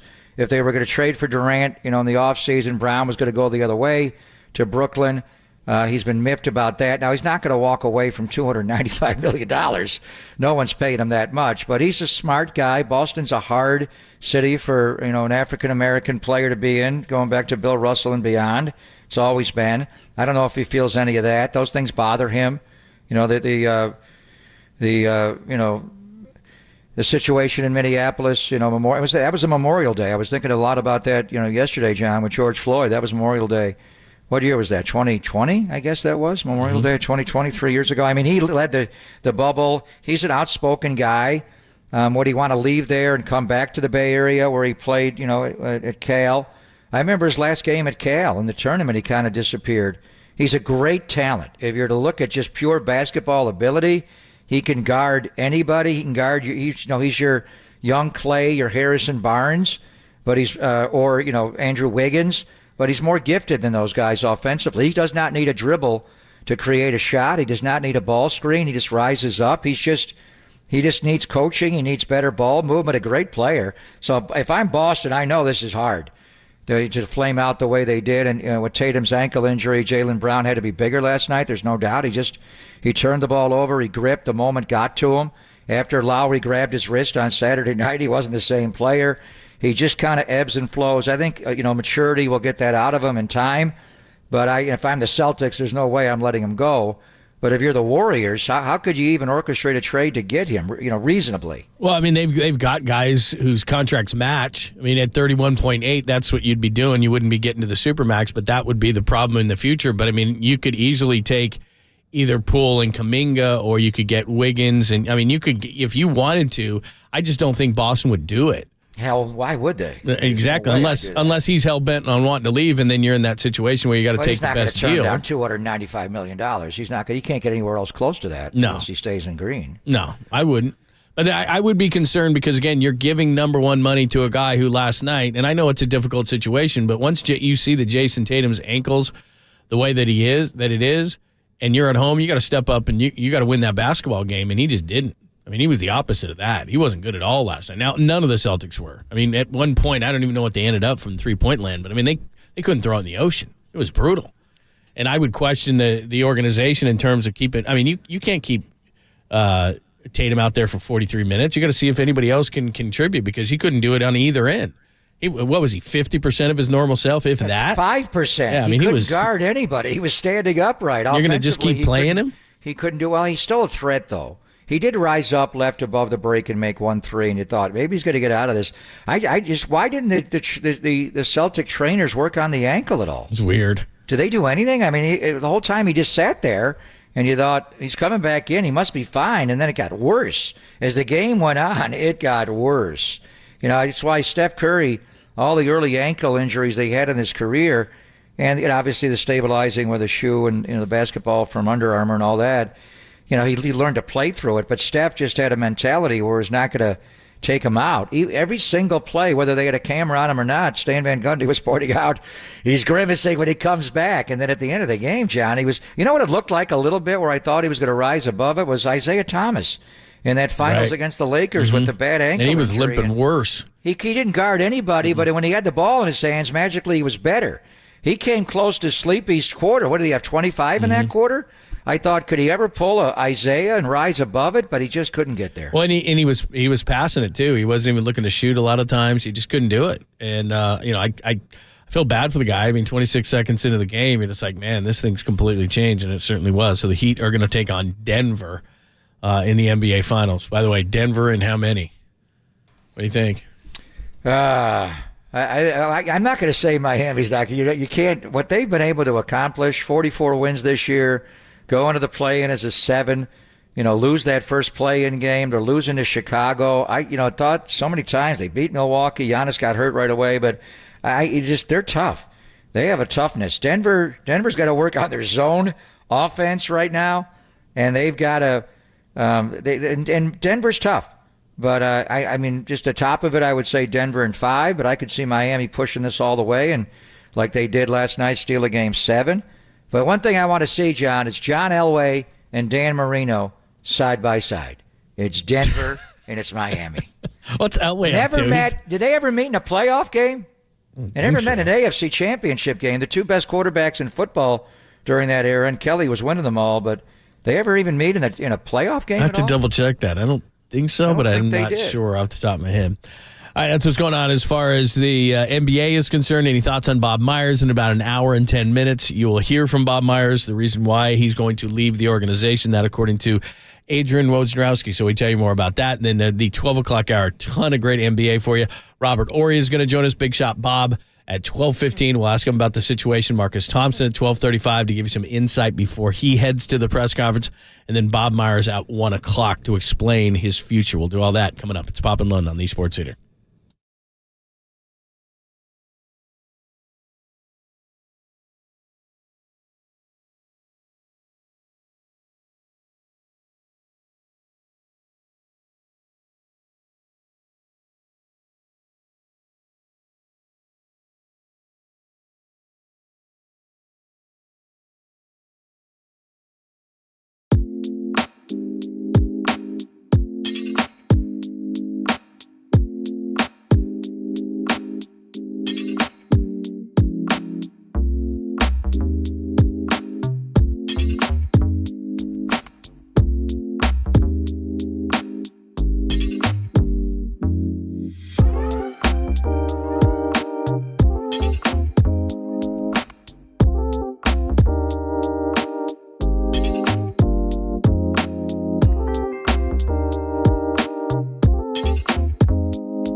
And I'm Greg Papa, and Thursday is June the 1st. We're coming up almost on the 1-year anniversary. It was June the 23rd of last year. I circled that date in red because my life changed, because my eyes changed forever. That's the day that I went down to the Laser Eye Center of Silicon Valley. Dr. Craig Bindi and his staff performed the CLR procedure, custom lens replacement, on me.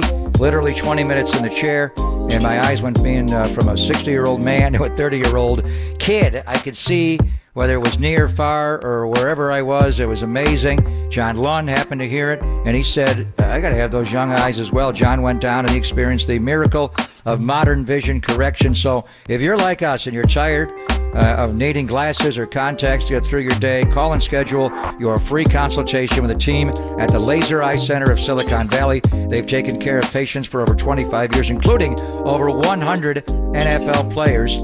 And now they can all see as good as me and John and even young guys that wanted to have their eyes tweaked a little bit. So they want to help you as well. So call now and schedule your free consultation at the Laser Eye Center of Silicon Valley. That's 877-GET-2020, or you can visit them online at bayarea2020.com.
Listen to the sports leader anywhere, anytime. Download the all-new KNBR app. Now back to Papa and Lund live from the KNBR Casino Matrix Studio. Casino Matrix Progressive Jackpots are here. Where are you? Just drop in. Please play responsibly. 1-800-GAMBLER.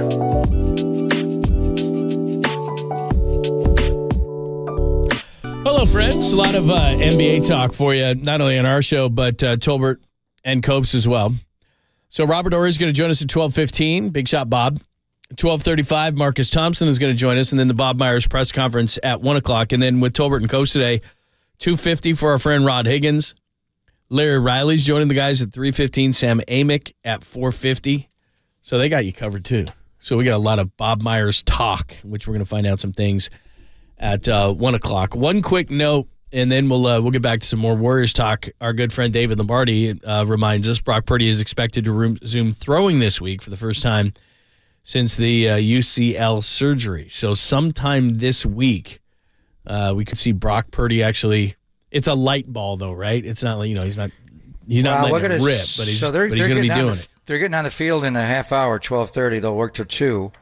And normally the media is allowed in on Tuesdays during the OTAs Phase 3, but today is a Tuesday, but it feels like a Monday off Memorial Day. So they're on the field today. The media is going to be allowed in tomorrow. And actually, since we're going to be in the patio tomorrow, and I'm done 11:45, I'm going to drive down and watch the OTAs tomorrow and be there by 12:30. And then I'm going to do the entire show there on Thursday from Levi's, because we got the state of the franchise with Kyle and John and Jed York and the coordinators and Fred Warner and Kyle Juszczyk. I think Christian McCaffrey may show up and a few others, maybe Dre. So we're going to tape that on Thursday. So I'll be able to see what they're going to do tomorrow, and we'll talk about it on Thursday and Friday. The 12-week mark when he had the surgery, Dr. Meester, it was March the 10th. So the 12-week mark is Friday, June the 2nd. So it may be a little ahead of that, but Kyle was optimistic that he would begin to actually throw a football, not just play a shadow ball with a towel, but actually throw a football. It won't be a standard Duke, the NFL football. It's going to be a lighter version, a smaller one. You're all about building up, the arm speed and all that. So, but I think it's at this point this week they're all encouraged that Brock will be able to start throwing. Yeah, that's great news, and it just sounds like everything's on course. I mean, I guess that's the best thing you can say, right? Is that this is what was supposed to happen at this particular point. That's what's going to happen. So he is not behind. He's not ahead. He's right on course. So that's good. He may be a little bit ahead. I think everything's going pretty well. He's doing pretty well. So we'll see. And then what do they allow him to do as far the lighter ball that he throws? He's not going to rip it. He's not going to Elway and Marino it. And by the way, they did play in one playoff game. I'm thinking of Denver against Miami in the NBA Finals, and who do you think of? Mr. Ed and Ace Ventura, Dan Marino. So they did meet only in one playoff game ever in 1998. Oh, really? But they're not going to be allowed to just rip it. He's not going to be allowed to do that. It's going to be a process. And then they have a mini camp coming up. I think it's 13th, 14th, and 15th in June. Would he be involved in that at all as far as throwing? And then the big thing is just get him into training camp in late July. Yeah. I mean, that's the major thing with Brock Purdy. So that's what's going on. And then OTAs continue. And like you said, tomorrow, I forgot. We're at the patio tomorrow. Yeah. I got to get my Bloody Mary on. So you're heading out right after that, huh? Yeah, I mean, ordinarily I'd like to go straight to Tasman and do it from there because they're on the field at 12:30. But I can pull both. Barbara and Mary Jane count on us, John. And the Giants are on a roll. After the 6-13 start, they are 22-13. That's pretty amazing to get to 28-26 and 2 games over 500. So. But yeah, we'll be there on Wednesday at the patio. It's tomorrow, I guess. You screwed up with the days. Today it feels like a Monday. Always. Today's a Tuesday, and then I'll have time to get down there to Santa Clara by 12:30, right? Absolutely. Yeah, that'll be nice. Looking forward to it tomorrow because, like we said, the last time we were out there, they weren't playing very, very well. I mean, we always have a great time out at the patio, but it was kind of like, eh. But now, I mean, the way that they're playing, they get a 14-4 win yesterday. And you've talked about this. I mean, the way Patrick Bailey is catching, he's hitting. They're getting a ton of buzz. And here's the whole thing too. And Kawakami wrote about this in the Athletic. And look, things can flip so quickly, right? A month ago, we're like, this team's not very good. And all of a sudden, Schmidt comes up. Bailey's doing what he's doing. The relievers are coming around. They're starting to play defense. And then you're starting to see that these guys are having success. Whereas a couple of years ago, or even last year, we're like, well, these guys seem like they're stalled in the minors. And all of a sudden, these guys are coming up and everybody's contributing.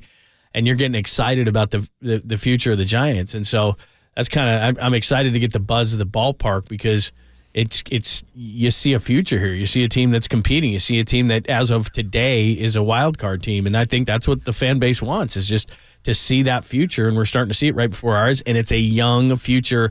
And this looks sustainable. So when we were there last, and we'll be there again tomorrow, and they were asking us, when are you guys coming back? We're like, we just got here for the first time since last September. Can you enjoy seeing us? Not the next time. There may never be a next time. But it was May 17th, so it's 2 weeks ago tomorrow. Yeah. And they started to play better. They beat Philadelphia twice. Casey was already up for a full week. Patrick Bailey was not up yet. And I remember sitting in the stands and watching the team that day. And I'm thinking, Lamont Wade's pretty good at first. Tyro Estrada, now he's on the IL, pretty good at second. Casey Schmidt, Brandon Crawford, J.D. Davis, no matter how you want to configure the left side, you got 2 above-average defenders.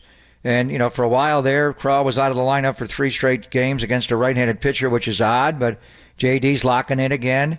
And Craw played the last couple of games and went off, went 6 for 12. But in any event, you could start to see it. And then they swept Philadelphia. They took 2 out of 3 from Miami, had a great road trip. Went 5-2, won yesterday and went off. Schmidt and Bailey were the centerpiece. So the one thing, and we'll get back over to Warrior talk, that was that Philadelphia series, John, was the start of a new week and the start of a new homestand right after the Warriors were eliminated. The Warriors were knocked out Friday night, May the 12th. And as it turned out, it's going to be Bob Myers' last game in charge of the Warriors basketball ops. We'll hear from Bob in a exactly an hour when he tells us exactly why he's leaving. We'll carry it for you live. But, so he just came back in that Philadelphia homestand, and it's Bryce Harper, the defending National League champions, and all their star power, Trey Turner. You just felt like this is the time to go. This is the time. You have the undivided attention of the Bay Area right now. The Sharks aren't playing. They've been out a long time. 49ers are no TAs, but fans aren't going to that. It's really, the Giants now that the Warriors are out. And last year it was the direct opposite.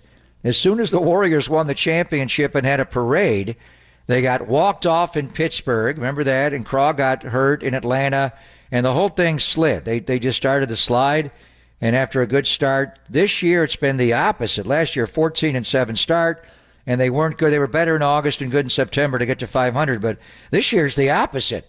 6-13 to 22-13 to get to 28-26. And I haven't seen the ratings. I'm going to check them now. The Giants are playing better baseball right now when the Warriors are out. You're rolling into a homestand. You nearly had 40,000 there on Memorial Day. What kind of crowd they're going to have tonight for a Tuesday night against Pittsburgh, a day game tomorrow. Then over the weekend, the team with the second best record in baseball, very quietly behind the juggernaut that is the Rays, the Baltimore Orioles. Who are those guys, John? So it's a good time it's always a good time to play well, but in particular when you're competing within your own market for sports dollars and sports eyeballs, with the Warriors being out, the Giants have all of a sudden gotten hot at the right time. Yeah, it's a good point. And I just pulled this up just because I remember this last year. So they were, like you said, they were 14-7 in April, all excited, but then 13-14 May, 13-13 June, and then they started to bottom out. 11-17 July, 10-17 August. They did come back with an 18-10 September, but you're right. We were all excited, and then this has kind of worked in the opposite way where they got off to the slow start. And now we're starting to see the excitement. And for me, it's just seeing the future and all these guys that we've heard about for so long coming out of the farm system and saying, hey, this is sustainable. And it's nothing against when they won 107 games. That's awesome. And I thought they'd be good, at least good for years. But that was an older team. This is a team that you're looking at these guys and saying, hey, if these guys are legit, and I get it, Bailey hasn't been up long, Schmidt hasn't been up long, they're going to adjust to these guys. But this is exciting seeing all these young guys get going and thinking to yourself, hey, this could be kind of the basis for a team in the future. And now your farm system's becoming good. Trade deadline's a ways away, but can you add some things? There's some really exciting things going on. Yeah, and I spent Sunday up at Sutter Health Park in Sacramento, as I said earlier, watching Kyle Harrison, and he's impressive. That guy's got swing and miss stuff. I mean, you got, Logan Webb and Alex Cobb shoving and Anthony DeSclafani. You're trying to figure out, the back end of the rotation a little bit. He's got, as far as pure stuff, he throws 95 in swing and miss fastball. He's got to be in the strike zone more. So at some point, he's either got to pitch here or, he's got to get in the strike zone. I would hope that they would not put him in any trade. And it's, if you talk about Shohei, I would not do that. I would not gut the farm system to get him. If you wanted to sign him as a free agent in the offseason, you would be in play for that without question, and it's just dollars. You're not giving up prospects. So, the deadline is August 1st now. It's not July 31st. We'll get into that. Giants have a homestand during that. But just Matos, that's someone you may want to put in a deal. Luciano's there as well. Everybody is so excited about the guys that are drafted by the franchise, develop, and obviously Schmidt and Bailey people are just buzzing over those guys. I saw so many Schmidt number 6s yesterday, John. It's going to make you happy and your windfall to sell his card. But with Kyle Harrison, it's different. He's a De La Salle high school guy. He was born in San Jose. He went to the Power, the great football school that Coach Ladd put on the map in the East Bay, Treat and Winton. That'd be tough for me. And I know in the Juan Soto deal, his name came up. Just watching his ability, he's got more refinement. The arm side command is not there. But I'm not saying he's untradeable, but man, that would be hard to do. I just think that's a guy, that's your Brandon Crawford for the next many, many years. And he's a pitcher. It's different, obviously, but Craw going to Foothill High School and, just somebody like Kyle Harrison. And I'm not saying the other guys are not as thought of because, they played college baseball and grew up in other areas of the country. But what a marketing find that would be to have De La Salle high school lefty be with Logan Webb, your ace, your co-ace, the guy from Sacramento. How great would that be? All right, two things. First of all, we didn't mention your De La Salle hat. Your hat collection is extensive. I got to find. I also have a De La Salle T-shirt. I liked it. Very dirty. So, well, my son Nick played soccer with De La Salle. So you got the De La Salle hat that you had in the last segment on. The De La. And then the second one is, ESPN has already started this, ironically enough, that you would talk about it, the Shohei thing, because the Angels are about 2 games over 500. So if they stay in that range, I don't think they're going to move the guy. But if they start falling out, they've already started. And basically this morning they put a piece out that said, your favorites are the Dodgers and the Yankees and those kind of teams. But in the mix, they put Giants, Mariners, and Cubs. So the next level of the favorites in the mix, they put the Giants in there. And that's for some sort of trade in season. And like you said, all of a sudden, myself included, bring Shohei. I agree with you. Sign him in the offseason if you have to. But now you're starting to see the fruits of all this labor, and you're starting to see Schmidt, you're starting to see Bailey. Harrison is really, really close. It would be a shame, and I love Shohei, but it'd be a shame you're all of a sudden growing this thing to then gut it all. Because now if you're a team, this was different than the Soto thing because it was like we don't have the guys. Well, if you're a team and you're looking at trading a big star right now, Bailey's showing you what he is. Schmidt is showing you what he is. Harrison is close. I mean, that's what teams want. They don't necessarily want 18-year-olds in A-ball. They're looking at guys going, geez, we can control these guys, and they look like they're players. They've got 3, and then you mentioned Matos. They've got 3 or 4 guys that people really want. Right. And then these guys are cheap labor. Exactly right. I mean, Shohei, you're going to have to pay him. To me, and I could see the Dodgers doing it because of the injuries they have in their starting rotation, and Gavin Stone got bombed the other day in Tampa. But, he serves 2 positions. He's an outfielder, which they need as well. You could move Mookie.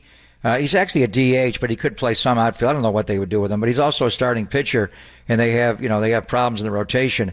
From the Giants' standpoint, hard for me to even wrap my brain around paying that guy that kind of money as a pitcher if he ever got hurt.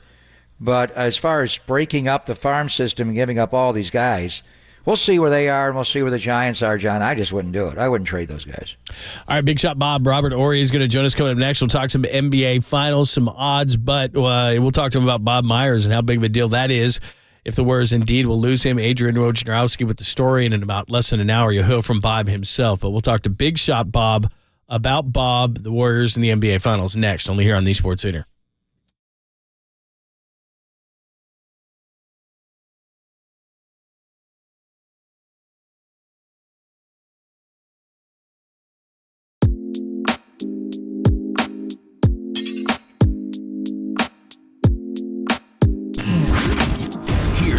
Trending now. On KNBR.com.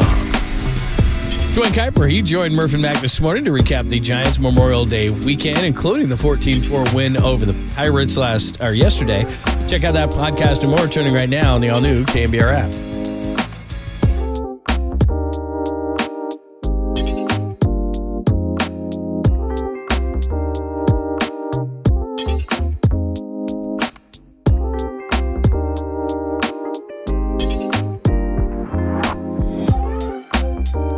Always great to talk to our good friend Steve Moskowitz from Moskowitz LLP. And Steve, you're always helping the people out with their tax situations. What's this thing? It's called ERC. Tell us about that. Employee retention credit. This is where the federal government is rewarding employers by paying them up to $26,000 for every employee they had in 2020 and 21 if it qualifies.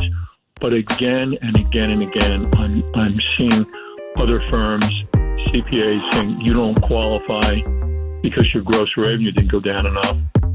When there's an alternative method, we had one on Friday where the accountant said you don't qualify, but this taxpayer did qualify under the other method. It's worth about $300,000 to them. And it boggles me how over and over and over again people are getting turned away. So bottom line is, if a medical doctor told you something, it's common to get a second opinion. If you were turned away and you were said you don't qualify because your gross revenue didn't go down enough, contact us for a second opinion. We put this through multiple tests, and if you qualify, and a lot of people do, let's get every dollar to which you're legally entitled. Call right now to get more information on ERC and any of your tax issues with Steve Moskowitz and Moskowitz LLP. That's 1-888-TAX-DEAL. That's 888-TAX-DEAL. Or simply go online to MoskowitzLLP.com.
And now, time for the Protect Your Assets with David Hollander Business and Technology Report.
Since we're the sports leader, it only makes sense that you should follow. Find us on Twitter at KNBR. For once again, we are the sports leader. Thanks for joining us. NBA Finals. Warriors, what they'll do in the offseason. Bob Myers expected to leave the organization, according to ESPN's Adrian Wojnarowski. We'll have the press conference for you at 1 o'clock. Let's talk to about all those things with Robert Horry, of course. Big Shot Bob. He's got the Big Shot Bob podcast. You see him on Lakers Spectrum Sports pre and post. And he's with us courtesy of our good friends at BetOnline, betonline.net. We're going to talk some numbers for the NBA Finals, and Robert Horry joins us courtesy of the UMA guest line. What's going on? How are you? Man, life is great, man. Watching some good basketball. This is that time of year. So you are a 7-time NBA champion. More than Michael. You had to play on the Celtics of the 50s and 60s, Robert, to get to that. Do you ever put all 7 on one hand or 5 on one hand and 2 on the other? You ever wear all 7 championship rings simultaneously? No, I have not. I have a lot of people that want me. You should take a picture with all your rings. I'm like, you can't even do that when you look at Bill Russell's picture like that, man. He's like, what I do? He needs a toe. Robert, I was watching a clip of you from a couple of weeks ago. It was hilarious. You said that Steph Curry's the number 1 shooter of all time, and Klay Thompson's number 2. But if the game's on the line, you're not passing to either of those guys. Negative. I'm Big Shot Bob speaking in third person, but no, man. For me, that's the confidence that you get when you play this game. Every player should believe in themselves, and I definitely believe in myself. And I've had guys like Kobe, Shaq, Dream, Tim, Manu, and those guys that believe in me too. And so now when you got those guys believing in you, why not go to yourself? That's your best bet, right? Yeah, the folks that are listening to us chat in Sacramento have a different nickname than Big Shot Bob for you, Ori, I got to say. But you just rolled the names off the tongue.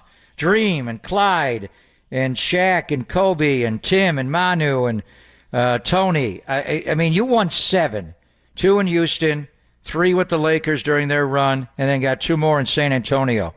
What's the best single team you ever played on? It'd probably be the 2001 Laker team. That team with Ron, Harper, Kobe, Shaq, Fish, Fox, myself, Horace Grant. Man, we were a beast. We only lost 1 playoff game, and that was the first round. Well, the finals, first game against the step over AI moment. Yeah, right.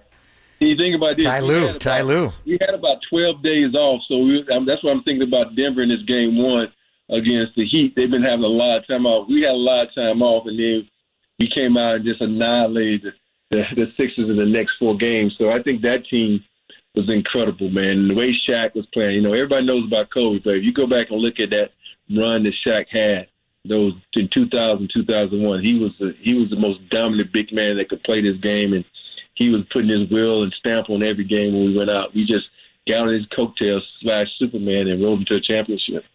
Robert Horry is joining us, courtesy of our good friends at betonline.net. NBA Finals we'll get into in a second. How cool was that, too, to just get open shots? You're talking about guys like Olajuwon, and they're kicking it out. It's just not like that anymore. Shaq kicking it out, and you got Kobe, too.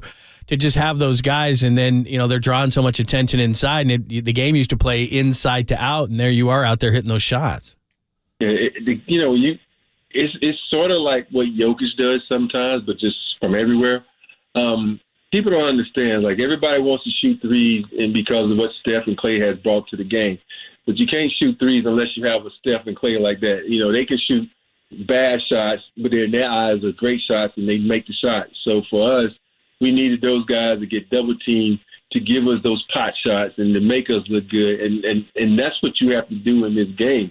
When you don't have elite shooters, you need someone like a Jokic that demands a double team. You need someone like a Dream, Shaq, and Tim that I played with demand double teams, so your good shots can become great shots because nobody's guarding you. Yeah, you played with 3 of the greatest centers of all time, and Hakeem and Shaq and the underrated Tim Duncan. It's just amazing. But Jokic is just different with his ability to carve you up, go triple-double, and drop 30. But you mentioned, the time off for 1. I think the altitude in Denver will give him a little bit of advantage in games 1 and 2. But we all know the Denver Nuggets have never played in the NBA Finals before.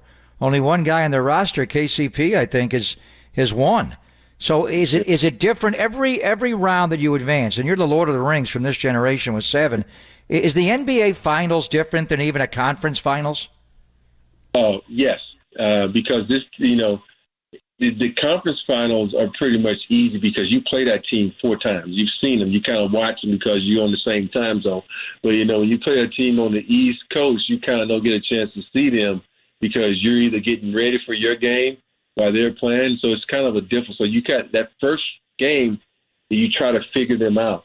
And then it's like boxing. The first 2 rounds you're trying to figure each out until you get to what's going to be your go-to game plan. And I think that's what Denver and both Miami are going to do, try to figure each other out, because it is, the pressure is on. So many eyes on you. You're going to get the best call game because it is the NBA Finals. You're going to get the best coach game because it's going to be the NBA Finals. And I think, are you able to handle that pressure? Are you able to stay even keel? And that's the one thing that I've noticed about watching the Miami Heat going into a Game 7 after, squandering a 3-0 start. They stay even keel. So will they be able to keep that even keel sense when they go into Denver? Will Denver be too antsy because they've been off? So it's a lot of things that could happen in this first game it's going to be exciting to watch. Robert Horry joining us, NBA Finals on the way. Check out Bet Online for up-to-date NBA Finals series lines, game lines, Finals MVPs, and player props. Make sure you check them out. Again, that's Bet Online. You just mentioned Jokic. I mean, as great as the guys that you played with, and I'm not saying Jokic is better, but he's just different. How do you describe his game? Awkward. Yeah, there you go. Because it's awkward in a good way, because this guy can make so many people around him better. He can bring the ball up. He can facilitate. He can be the guy in the pick and roll while Jamal Murray sets him a screen. He comes off that pick, and everybody starts scratching their head like, this is a 7-footer coming off the screen? Is he going to go to the hole? Is he going to pull up for a jumper? You don't know, because he's that talented. And for me, it's a scary thing when this guy's on his game. And Jamal Murray is knocking down jumpers. You got Michael Porter Jr., who's been shooting it from 3 like crazy. And then the guy like best, KCP, who's they lockdown defender. There's so many things that come into play when you watch Jokic makes everybody around him better. And, I hate to say this guy, he reminds me of Olajuwon when Olajuwon didn't win MVP in 95 and we were a 6th seed. And he's going on a tear to let everybody know that, hey, I'm the best big man in the game, because that is the tear Jokic is on. He's trying to remind everybody why he was a back-to-back MVP. And for a while there, he was the best player in the league on both ends of the floor, offensively and, as you say, on defense. So Draymond Green is a former Defensive Player of the Year award winner. In 35 minutes, Robert, we're going to take this audience to Bob Myers' press conference, where all indications he's going to announce that he's leaving the Warriors. So I want to get your thoughts on a 4-time champion general manager here. But I watched you when the Warriors were playing the Lakers on Spectrum Sportsnet, doing the Lakers pre- and post-game. And you're obviously watching there, and the Lakers were able to beat Draymond. Draymond, with Bob leaving now, would he opt out or opt in and facilitate a trade, whatever it is? But all the while I'm watching this, and I'm seeing LeBron and Draymond hug it out at the end and, compete as hard. They have a great respect for each other. Draymond has hired Rich Paul from Clutch Sports, who represents LeBron and Anthony Davis. Do you see a scenario? A lot of people are talking about Kyrie coming to the Lakers and rejoining LeBron again. I'm kind of bracing for the possibility of Draymond going from blue and gold to purple and gold. Do you ever see that? I don't. For one reason is Draymond has a lot of love for that organization and vice versa. And I know organizations like the Lakers aren't going to take on the antics that Draymond has, because it takes away from what the Lakers, who their identity is. Don't get me wrong, Draymond's a hell of a player. And then plus, Draymond's going to want to get paid for his services. And who do you play, Draymond, or do you play Austin Reeves and Rui Hachimura? I think you play Austin Reeves and Rui Hachimura, because Draymond is on the backside of his career. You want to waste money on Draymond. I say waste, I don't mean that in a bad way. I just think the best place for Draymond is to stay in Golden State, because he needs Golden State just as much as Golden State needs him. And I don't think he should leave them, because to me, watching that game, the biggest mistake Golden State ever made was taking Draymond off the ball and making Curry the prime ball handler in that situation, because that kind of alienated, Thompson. He didn't get as many shots. He didn't get as many looks, because Curry was the primary ball handler. And to me, you need Draymond as the primary ball handler, because he's such a visionary and he's such a great passer that he gets everybody involved. Hey, Robert, as Papa just said, Bob Myers is going to step down as the general manager of the Warriors. I mean, you know a lot about building organizations, how organizations are built. How big of a deal is this that Bob Myers, after all this time, is leaving the Warriors? I think it's not as big as people are going to try to make it out to be. Because they're like, oh, he was able to draft Steph, he was able to draft Clay and Draymond. Yeah, you think about this. The GMs down there drafted Tony, Tim, and Manu. Now it took them a while, and it's been a while since they've been back. And now they got a pick. They're gonna probably draft the kid out of France, but don't put so much on the GMs. Because players don't go play for GMs; they go play for organizations and coaches and teammates. And so, to me, everybody's like, he's going to go somewhere else and turn the franchise around. If you ain't got the picks and you ain't got guys that want to come, coaches and GMs are only as good as the players they get. And I think they make a lot more out of it. Don't get me wrong, now. He did a great job at managing what they had, finding Poole and, getting guys to come play and getting guys like Looney, who was underpaid to me to stick around for that money. It was shocking, but I think he did a great job in that sense. But to me, I think they can find someone else in that organization or find someone else that's a part of their culture and just bump him up, But, I hope that he has a great career if he continues it. But I think people are going to make more out of it than it needs to be because it's Steph, Clay, and Draymond that really runs that organization. It's Big Shot Bob. He's here because of Bet Online. Again, check out Bet Online for up-to-date NBA Finals series lines, game lines, finals MVPs, player props, all those things throughout the NBA Finals. Big Shot Bob podcast as well at RK Ori. And make sure during the NBA season you're checking out pre- and post-game with the Lakers on Spectrum Sports down in L.A. Always our pleasure, man. Thank you so much. All right, guys. Thanks for having me, man. Good luck to all you guys. I'll see you soon.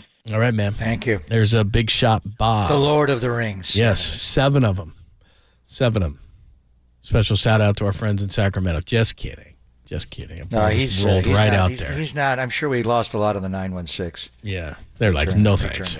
We don't want to hear from that guy. He broke their hearts. Yeah. That ball just rolled out there. It's like, come on, man. But imagine, how smart is that guy? Okay, gets drafted in the NBA. It's Houston. It's Olajuwon.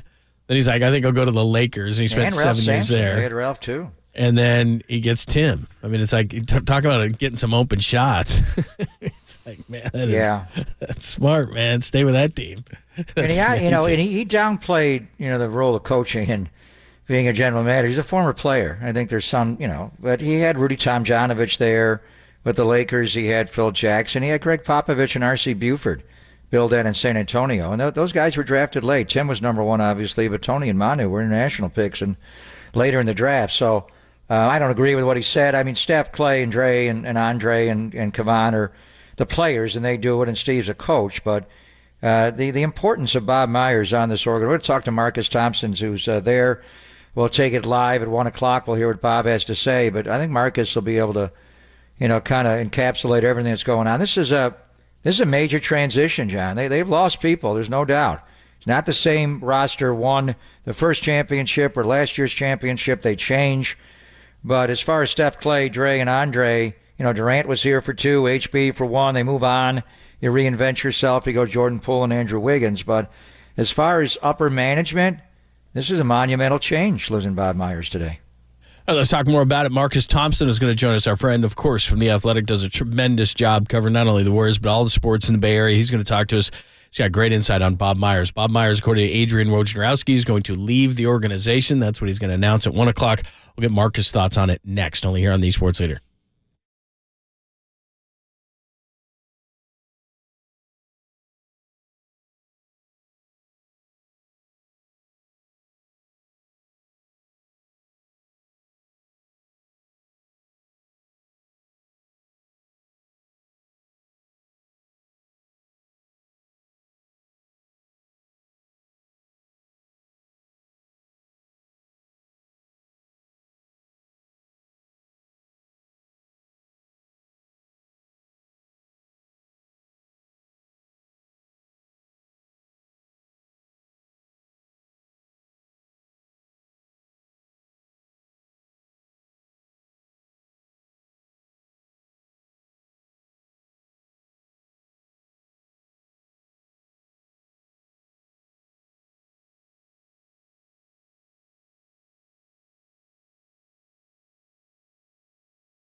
Hey, it's Greg Papa here, back from the holiday weekend. I did see a lot of baseball. Went to see Kyle Harrison pitch in Sacramento, and the Giants beat the Pittsburgh Pirates yesterday big time.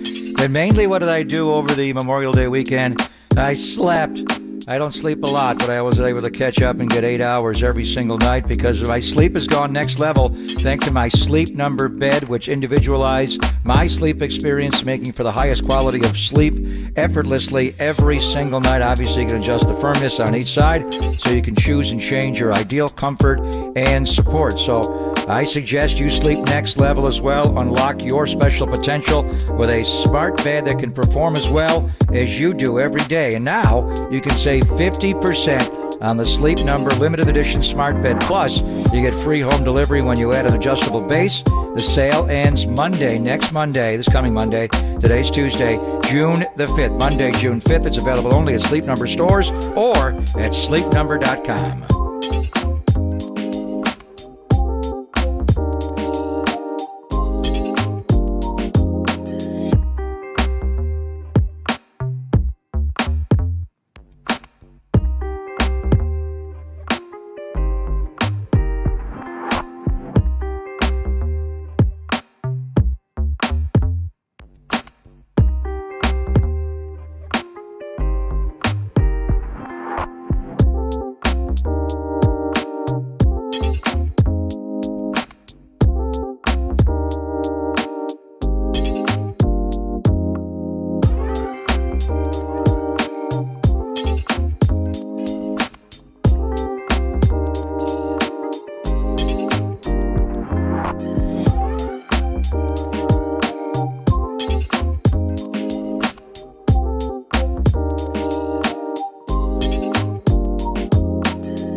It's the man who's as good on the mic as he is with the pen. It's Marcus Thompson of The Athletic with Papa and Lund. Sponsored by Truett & White. Trusted by the pros for over 75 years.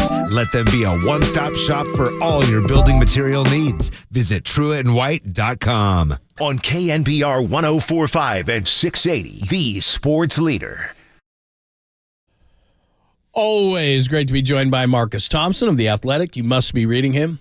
At Thompson Scribe, you must be following him. And at 1 o'clock, in about 23 minutes, he'll be at the Bob Myers press conference. He's expected to step down as president of basketball operations. Adrian Wojnarowski of ESPN reporting that this morning. And Marcus joins us courtesy of the Uma guest line. What's happening?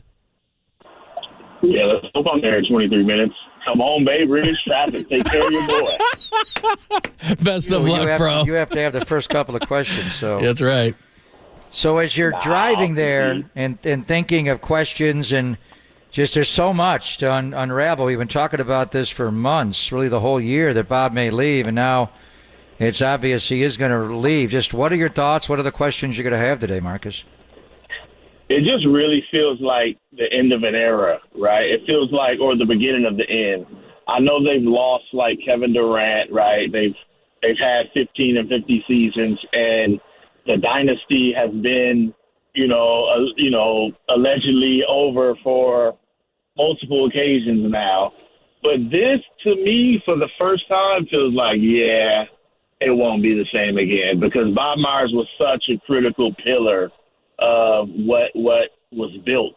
And this is the first, foundational piece that's gone, right? This is the first, column that's been removed from the situation. So now you wonder if it's Jenga, or everything comes down, or does, whatever they put, stabilizes it. But this feels different now.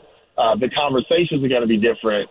The culture is going to be different. The modus operandi is going to be different, because Bob Myers was just so central to everything they did and what they built. So to me, this kind of feels like the first time, and I'm just kind of curious about how he feels about it and what pulled him away from something so special. And I'm sure I was trying to think of how do I ask him a question to make him cry, because I want to be the one to make him cry on the podium. That's my goal today. Text line is open. Questions to make Bob lie. Let's give Marcus some help on this one. In regards to, explain to people what his main job was, because it's a collaboration on, I think, on personnel, but he was so good. He put him in front of the camera, or he had such a good relationship with the players. What exactly was Bob, even though he was president of basketball operations, but he was a number of different things for this organization. It's different in each organization, what everybody does. Yeah, I definitely think his role was multifaceted, but I think the primary one was he was essentially Joe Lacob's confidant, right? He was the guy that Joe Lacob dealt with. He's the guy that Joe Lacob talked to the most outside of his kids, I imagine, probably more than his kids.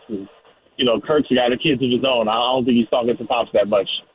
I don't think he wants to hear Joe that much these days. But I do feel like that was a vital role, being the eyes and ears and the sounding board for Joe Lacob, who is as all in as any owner, right? So that's number one. But I think as the dynasty grew, as these players grew in stature, he became their confidant too. And now you have these kind of these huge kind of planets in the Warriors solar system that Bob was kind of making sure we're good, right, and steady. And you got to go through that with suspensions and contract extensions and all that type of stuff. So I do think he was the mediator for that, in a sense, for them. And then third, and I'll probably rank it number 3 on the list, he was the reason, his relationship with Steve Kerr, that you didn't have that typical animosity between the front office and the coaching staff, right? Which was very pivotal considering how Steve Kerr got there in the first place, right? In the front office. So I do think him being that relationship piece for Steve Kerr, and you can just see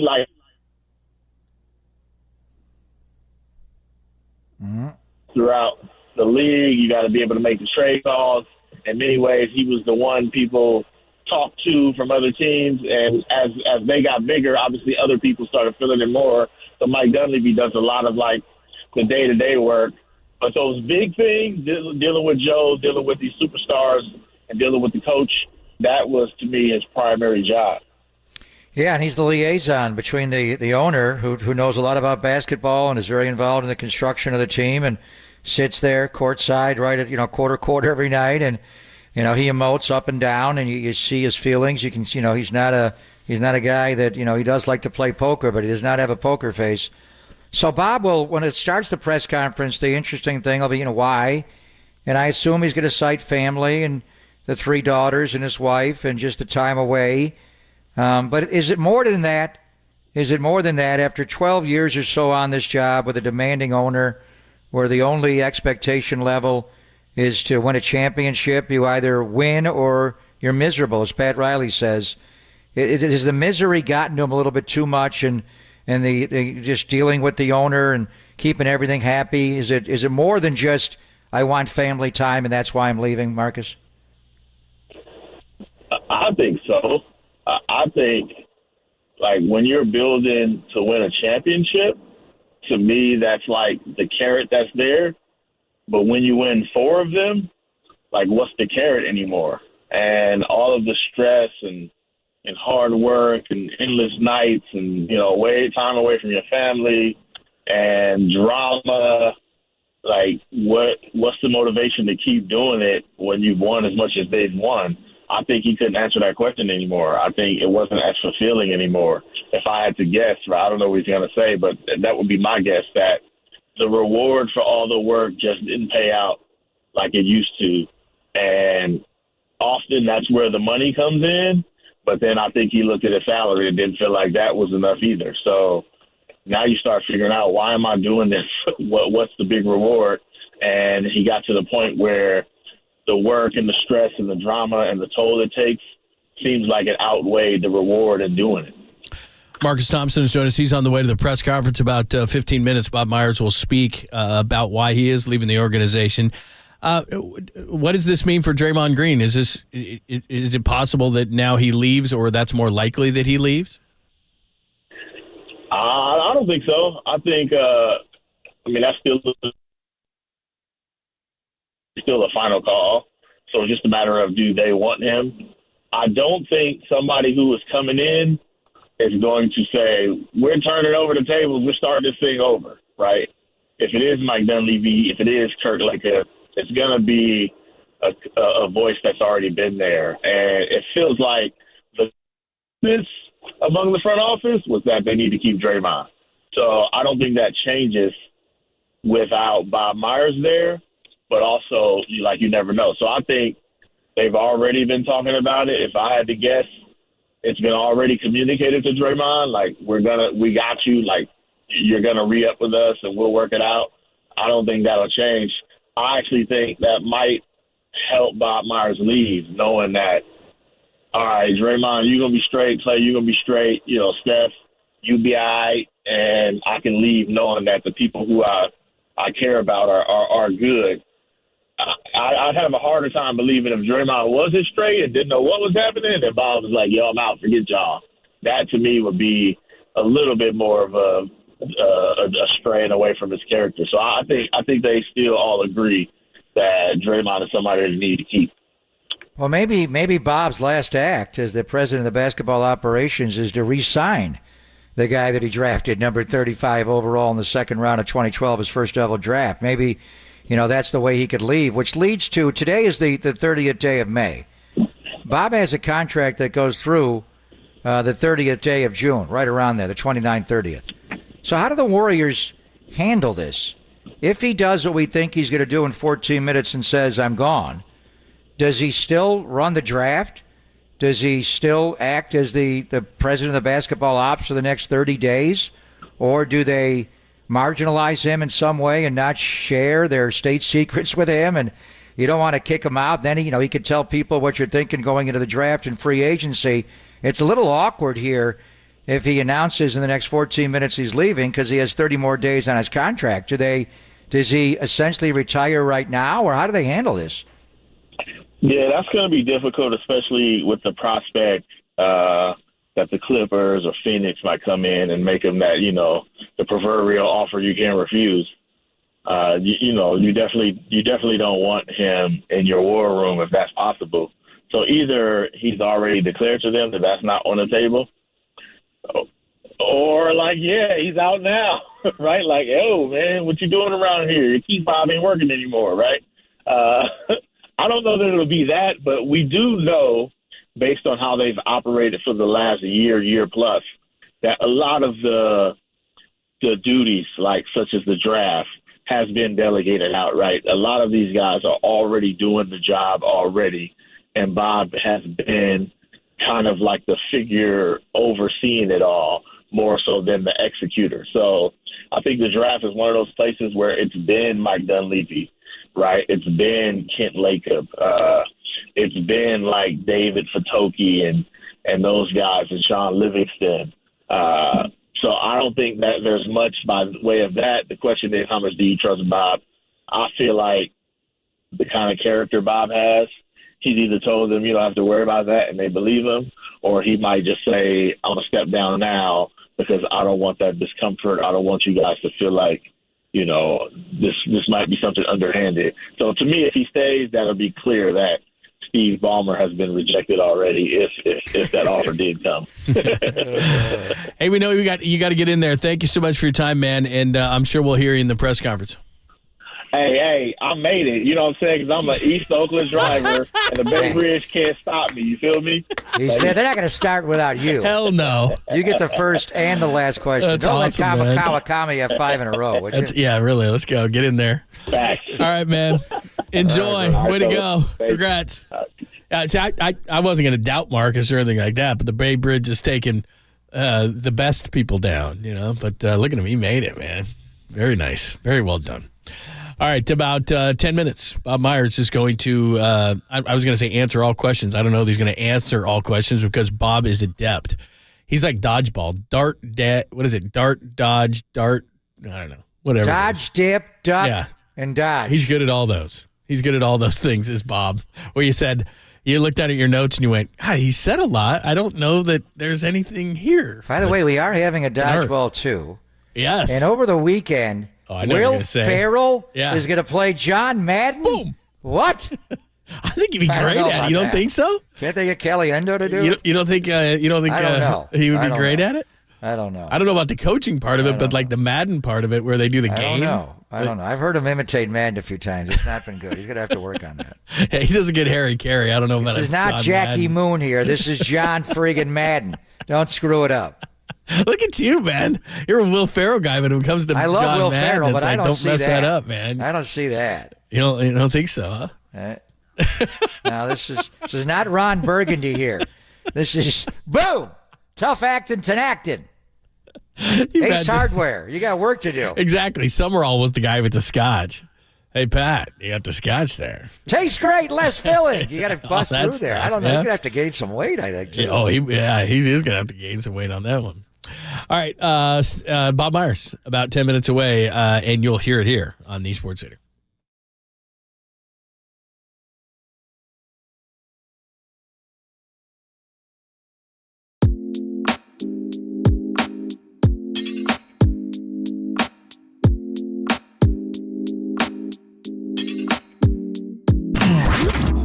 Here's what's trending now. On KNBR.com. Tim Legler of ESPN joined Murph and Mac this morning to discuss the breaking news. Bob Myers stepping away from the Warriors. Check out that podcast and more trending right now on the all-new KNBR app.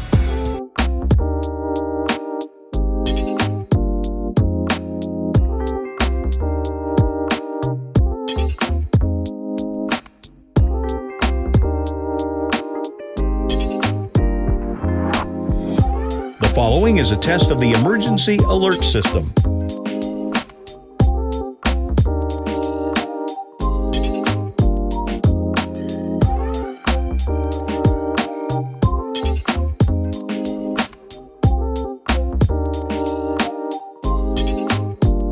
This has been a test of the emergency alert system. We now return to our regular programming.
Listen to the sports leader anywhere, anytime. Download the all-new KNBR app. Now back to Papa and Lund live from the KNBR Casino Matrix Studio. Casino Matrix Progressive Jackpots are here. Where are you? Just drop in. Please play responsibly. 1-800-GAMBLER.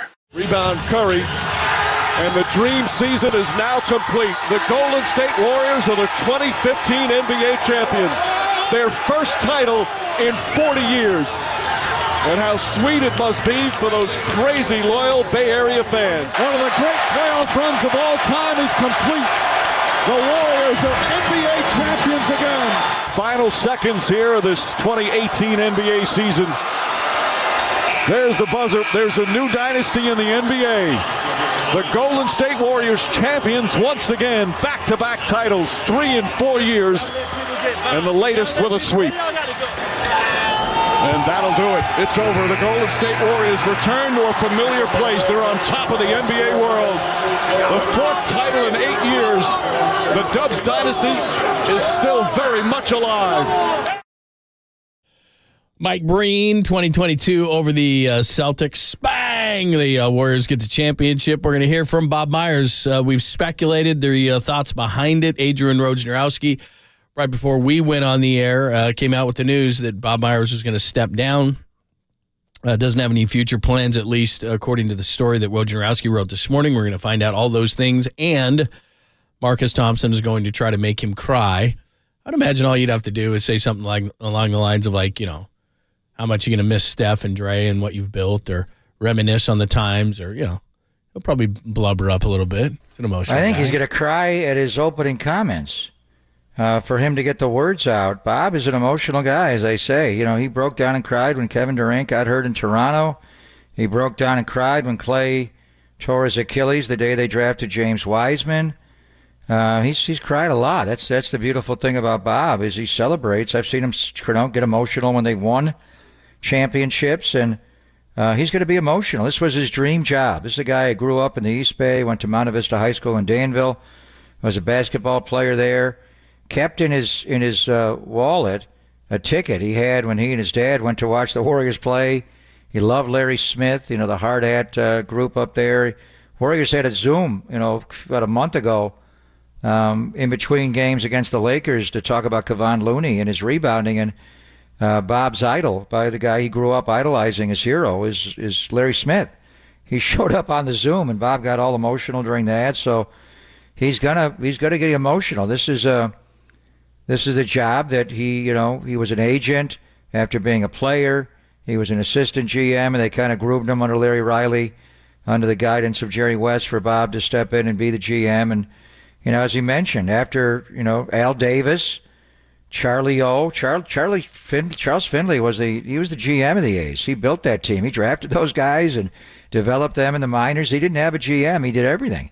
He broke it up, obviously, because of the finances. And then, John McVay was instrumental there. I think, Carmen policy to a lesser degree. Carmen more aligned with ownership, and John McVay was more aligned with Coach Walsh. But, the consigliere that is Carmen had to walk that fine line. Bob did that between everybody that worked for him, Mike Dunleavy and all the Lakeups and Johnny West and Larry Harris, and, but he had to answer to Joe and, obviously, deal with Steve and the staff, and did that so expertly, and all the relationships there. But, Brian Sabian winning 3. I mean, this is the run of a dynastic Warrior group, and he's the architect of it all. He predated it.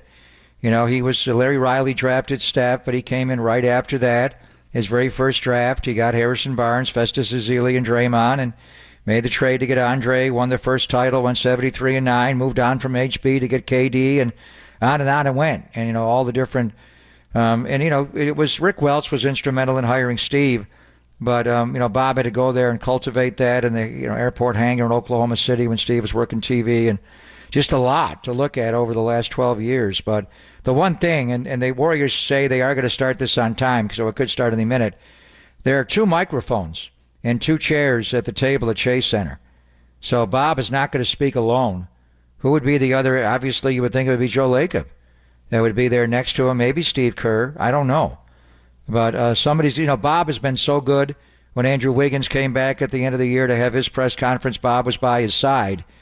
And Bob is going to get emotional now, any minute here. and there's going to be somebody next to him to kind of guide him through that. So will it be Joe? Will it be Steve?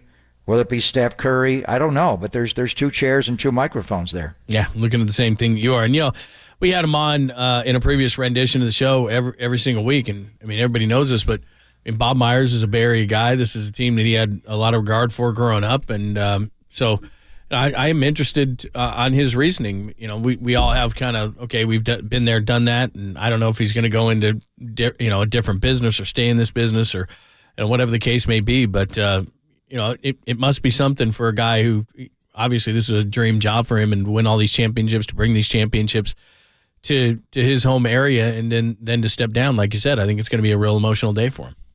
And he may be just taking a reset. I mean, the grind may be too much for him now, and we'll hear the Warriors have stated they've backed up the reports that he's been offered a very rich contract to stay on as the Warriors president of basketball operations. I don't know what the exact figure is or whether or not he would be the highest paid. There has been some reports, the Chronicle's reported that several times. So is it just, a reset and come back? I mean, Don Nelson, when he joined the Warrior organization, George Karl was the head coach, and Don was going to transition from being a coach in Milwaukee to strictly being a GM here.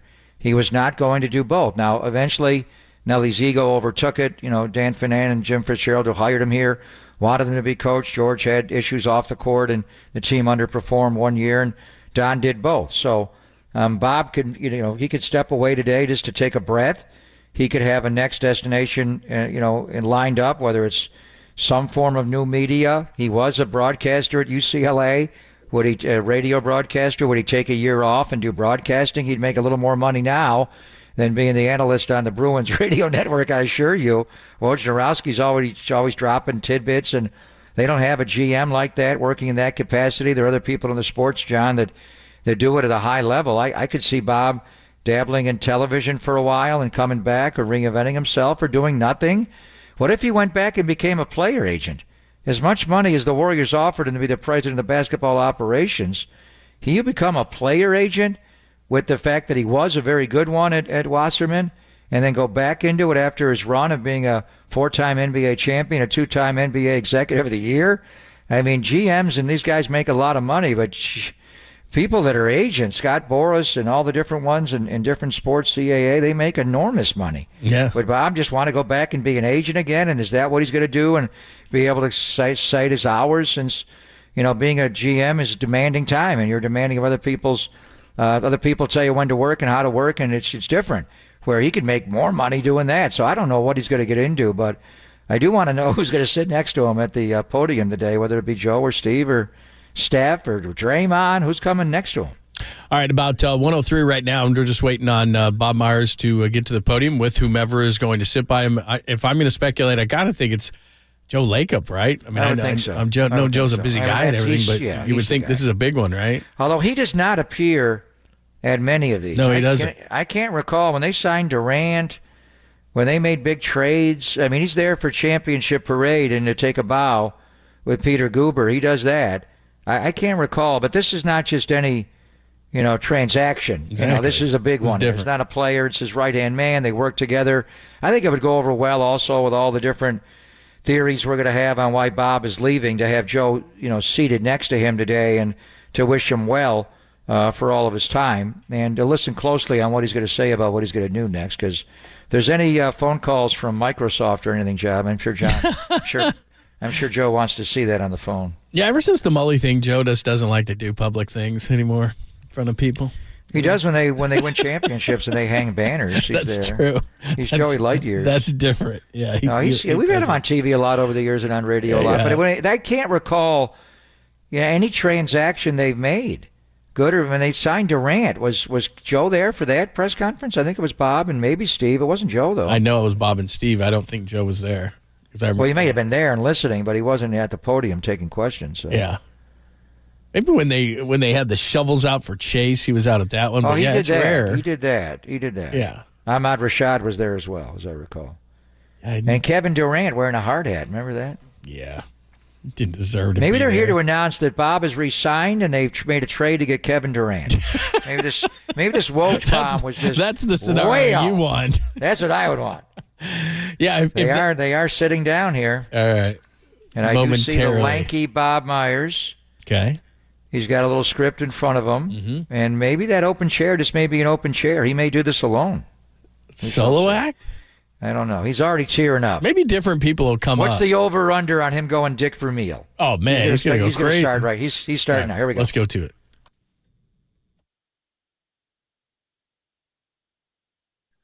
But this is tough. This is hard. I have, so many different things, emotions, that I'm still processing. But the bottom line is this job, the one I'm in, and I would say this for any professional general manager or coach, requires complete engagement, complete effort, 1,000%. And if you can't do it, then you shouldn't do it. And so that's the answer to the question of why I can't do that to our players. I can't do that to Joe and Peter. Really, I can't do it to myself. And that's a question I've been wrestling with. Appreciate your patience, letting me make that decision. Everybody in this room. I've only known how to do things one way my whole life, is kind of all the way, and it doesn't feel right to do something when I can't give it everything, and that's what it takes to do what we've done over the last, for me, 12 years. I have a tremendous amount of respect for everyone within the Warriors, especially Joe and Peter. Joe, you gave me an opportunity to work for this organization. Nobody else did. I was just an agent, a young agent that hadn't done a ton, and got hired by what at the time was, I think, the most expensive purchase of an NBA team. Pretty gutsy call on Joe and Peter's part. I think about those memories of the brand new, trying to figure it out days. Joe was a new owner. I was a new GM. Kirk was there, and people like Raymond and Brandon and Larry Riley teaching me in my first year patience. I kind of wanted to come in and thought, like a lot of people, you can figure it out, and learn quickly the humbling part of the job. But he accepted me. Guys like Travis Schlink, Larry Harris, people that were there before me. Larry was a GM. I knew Larry when I was an agent. He's a great friend today and always will be. Travis. It's really the people that you do it with. But those people, the original people that were there, there's a special place back in Oakland for all of us when it began, and it's hard to go back that far because so much has happened. When Joe hired Jerry, I knew Jerry, and getting to work with him was a joy. One of the best things I've ever gotten to do. Learning from him, but mostly just getting to know him. What an amazing guy. Forget about the basketball side of him, just as a person. And Joe and I getting to know him and sharing his energy and passion. It's hard to watch a game with Jerry because he's competitive. But I passed that on to Kirk and some other people a few years in. I said, he's too much to watch a game with. Rick Welts also was one of the originals. What a decent man. What a great leader. Helped shepherd the business side into what it is today.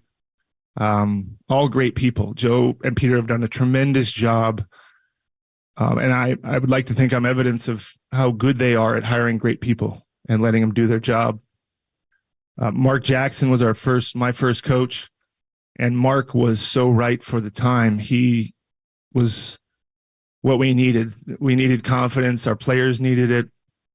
Our organization needed it, and he brought it in only the way that he could, and got us to start believing in ourselves. And that's an important thing, and he brought that confidence and leadership.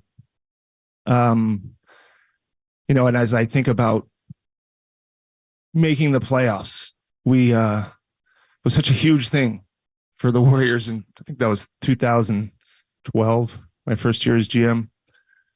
And then beating Denver. I remember going to that Denver series just thinking, I hope we don't get swept. Just hope we don't get swept. And obviously winning the series and playing the Spurs was the beginning of all of it. It was the beginning of this. And the players were showing us the way and leading us and guiding us. And then Steve came along, and oh boy, you know, what a guy. What a once in a lifetime friendship, once in a lifetime person who is such a, I mean, he's a fantastic coach. He's an all-time top Hall of Fame coach, but you know, you can go through a whole life and not meet people like that, not make friendships like that. It's super rare. Most GMs and coaches don't like each other. And I can see why. It's pretty set up to fail. Your fault. No, it's your fault. No, you're doing it wrong. You should play these guys. No, you got me the wrong players. It's so set up to fail. But he, you know, winning a championship in 15 with him, you know, when Steve's in the room, it just makes you feel better about the room. He has the way of doing that. You've all been in here with him so many times, and he has a calming presence. He's got, like I said, decency, a humanity that is rare, and also is a fantastic coach and has led this organization for, I think, 9 years and will continue to lead this organization. The players, what can you say? They're the reason that I've loved it so much. They're the reason for the success. I got a chance to talk to most of them, most of the key guys. You know, some people say the GM shouldn't be, you don't get close to the players. You might have to cut them, or you might get emotional, not pay them or whatever it is. I kind of push back and go, what is the point of any job if you don't like and build relationships with who do you go to work with? What is the point?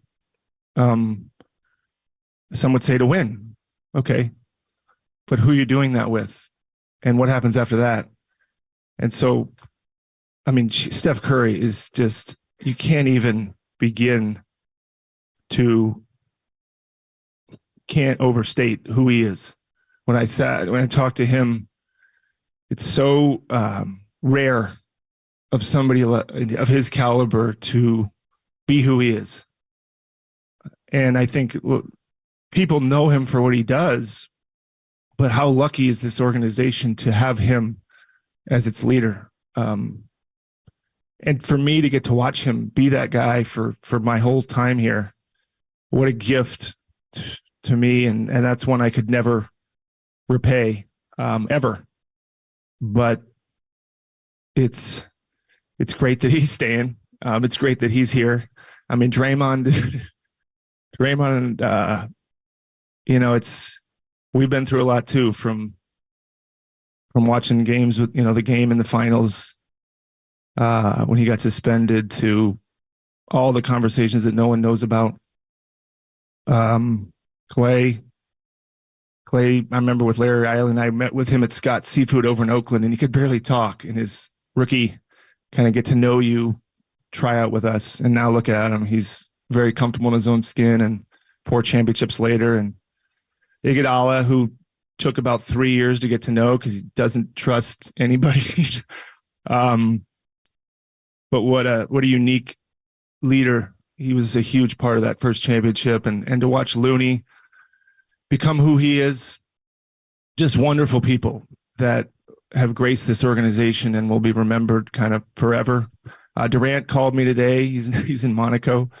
You know, what he did for us, showing up here, knowing what he would hear about when he made that decision, for him to have that courage. I remember Joe and I were on the phone with him right before he decided, and you could tell he knew what might be coming down his road if he came to us, and for him to do it and to completely deliver on everything that you would want. 2 finals MVPs, 3 in a row championships, taking us to the finals, 3 finals appearances, but 2 championships. What a talent. What a great, if you like basketball, watching him and Steph and these guys play, I mean, that was, I'd do that for free. Sean came to work with us. I don't know if you know Sean, but another, just these people are so hard to find in sports. They're so rare. Getting to know Andrew, watching him show up, watching him become him. All these guys. I mean, Jordan, some of the main guys, and even some of the young guys. It's just, it's what makes it great. Makes it hard to leave. Guys that have been here before: Bogut, David Lee, David West, Zaza, LB, JaVale. I mean, it's the journey with all these players, with all the coaches going through it, with Alvin and Mike and Luke and all the people that went on to be head coaches here. And it's what makes it great. I want to thank Rick Celebrini and his staff for getting all our guys healthy. Trying to get me healthy, although that hasn't quite happened yet. I've stolen some of Rick's time.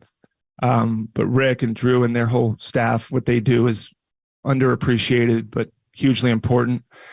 My group, that's who I really get to do it with. Kirk and Mike, Larry, Kent, Nick, Sean, Pabel, Ansi, David, Ryan, Hannah, Nea, Chloe. I get all the people in my position. It looks like I'm doing these things. I know full well that it's us, and it'll always have been us. And we win together and we lose together, and we succeed and we fail. Thank you for helping me, doing it with me, challenging me, supporting me, befriending me. That's my team of people. To the fans, oh boy. I grew up a fan of the Warriors. I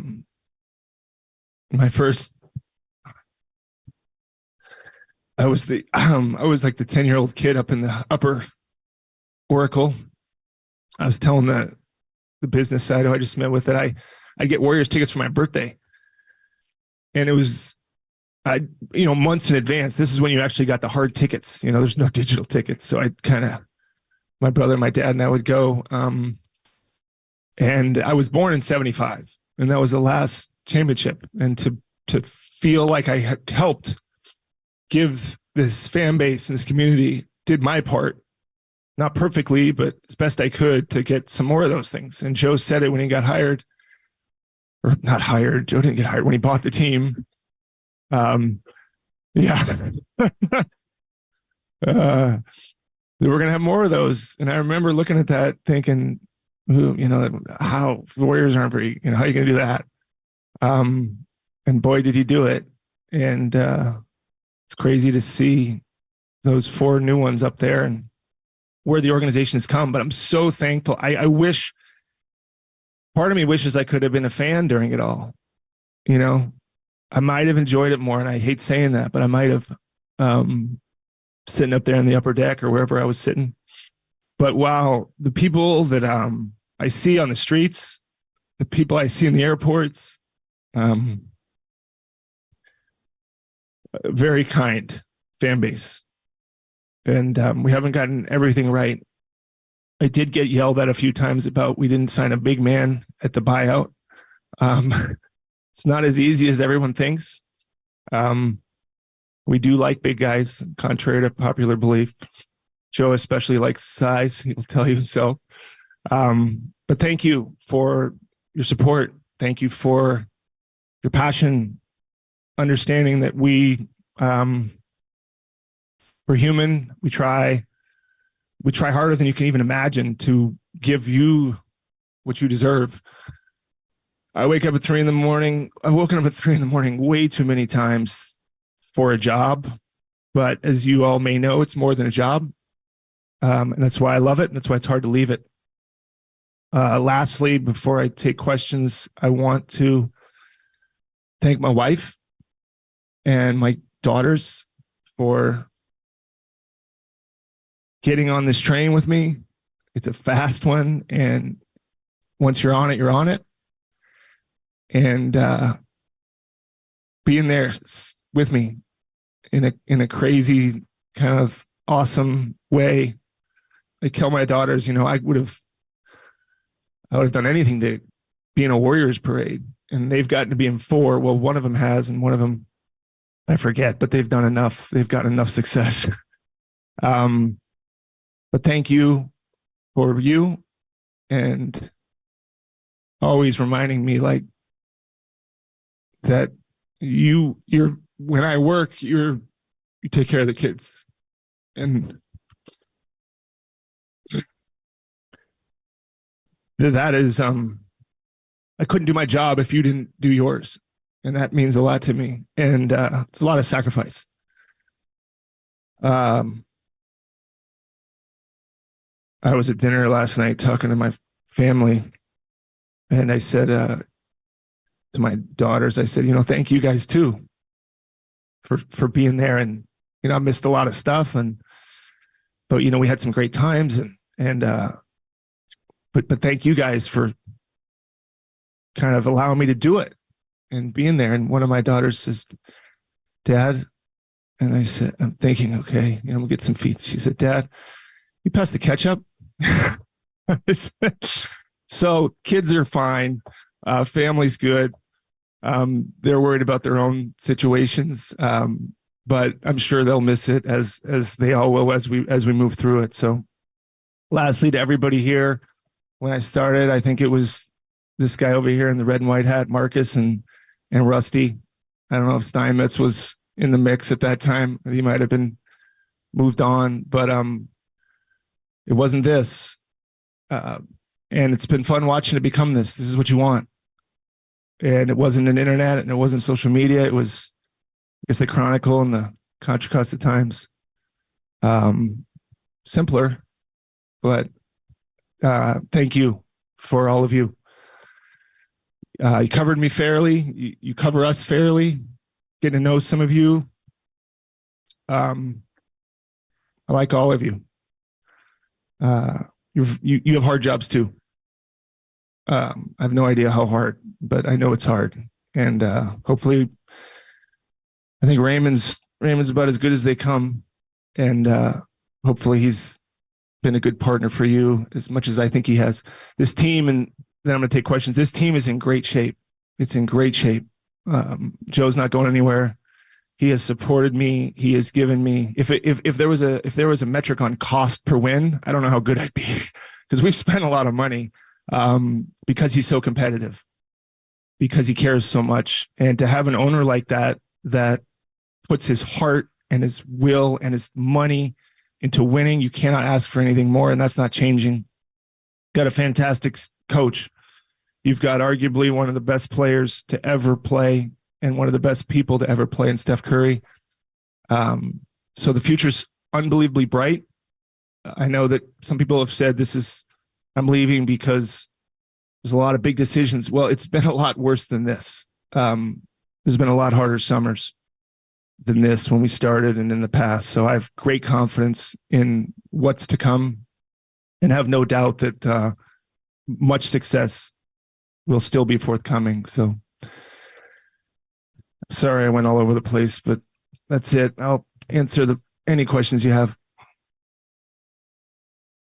Hey, Bob.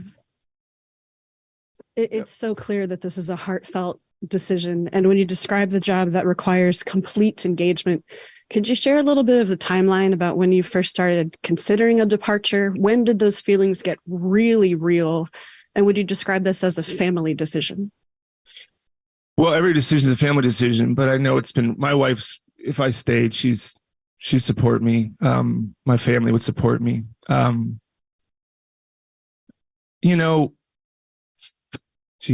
2019, we've been in the finals 5 years in a row. That's a lot. It's exactly what you want. It's exactly what you do it for. And I had to figure out then what was left finals take a lot out of you. For some of you that covered us for the finals. So for 4 years ago, I thought, can I keep doing this? And how can I keep doing it? Talked to Joe. He said, what do you need? We brought Mike in. I've got a tremendous amount. It's only because of the help I've had over the last 4 years. But you think about it, I've thought about it, Kareth, but really, I wanted to go through this season, just focus on the season. And then when the season ended, I started thinking, do I have what is required to do it the way I know it needs to be done? And it's a personal thing, right? And so for me, it was just, it's hard because it's so public. I don't love that it's so public, but I get why it is. I would just wish you could leave a job like most people. And your reasons are your reasons. But I started thinking about it when the season ended, and had thoughts prior, but really when the season ended, and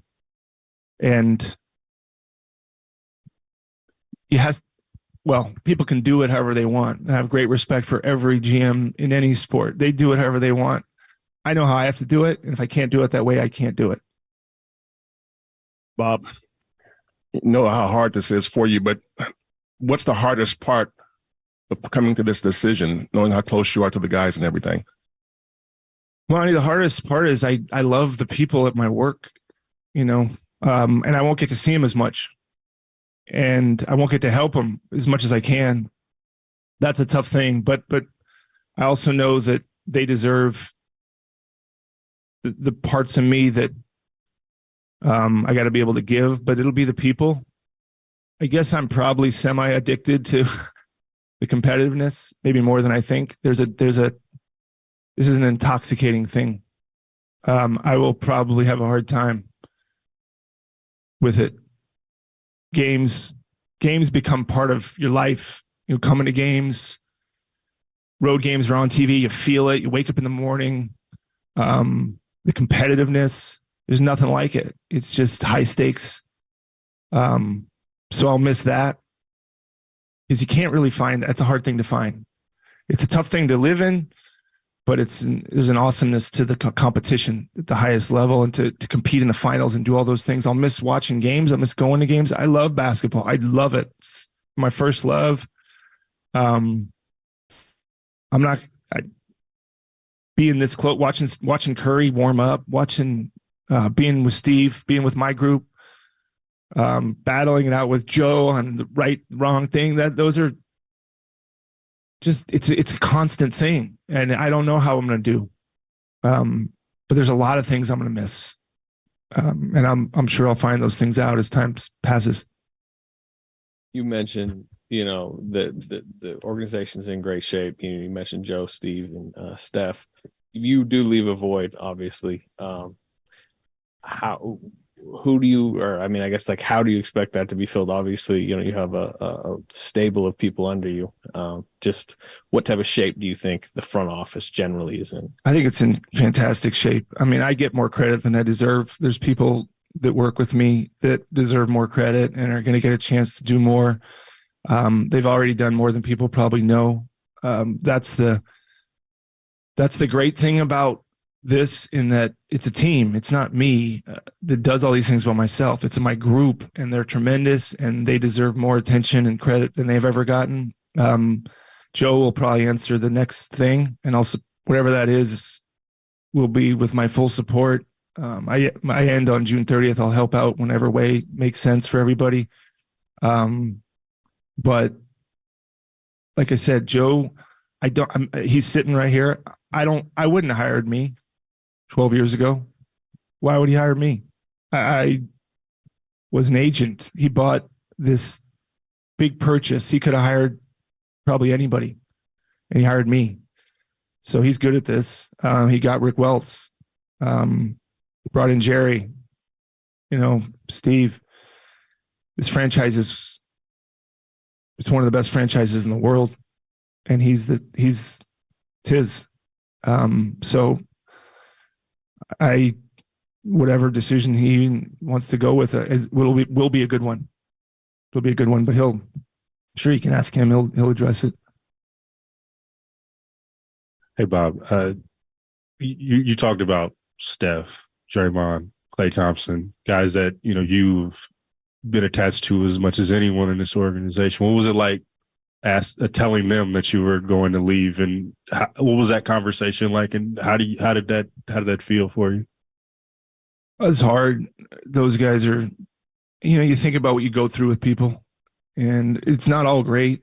Most of it's been unbelievable, but I guess, Logan, on those things, it's easier because I think I'll still talk to those guys. I mean, I want to. I think those relationships are real. So it's not goodbye, but it's more like, you guys, they're going to keep going. This is just my stop. The train is powerful. This thing's moving, but it's just, I got to get off. It's hard. But it's funny. I was talking to Steph and a little bit, and I go, I feel like you're not really trying to change my mind. He started laughing. He goes, no, it hurts. He says, but he understands. The people that know me understand. But you can't take away what we've done and what we've been through. And my hope is that those relationships last a long, long time. If they don't, it's too bad. I screwed something up, because what's the point of 12 years if you walk away and you don't have those? I don't understand that. So I think they're good. But it's always tough. The people that have been here, not that the people have been here short amount of time, it's hard too, but there's some people like those guys. That's a long time to work with someone and to accomplish what we did. So it's a bittersweet one. Bob, you mentioned bringing Dunleavy in that year. Was there some conscious effort on your thinking that you were kind of preparing him to replace you, that he was a guy who could replace you? And I know it's Joe's and Peter's decision. Is he ready to replace you? Well, Mike's great. He's as good a GM as if he wants it, he'll be great if that's what he wants. But it's his call. It's Joe's call. It's not my call, but that's what he wants to do. He'll be great. He knows more about basketball than I do. He's grew up in it. He was born into it with his dad. He played in it. That's his calling. And that wasn't my thought at the time, honestly. I just thought we're always looking for people that'll make us better. Joe's always about bringing in talent.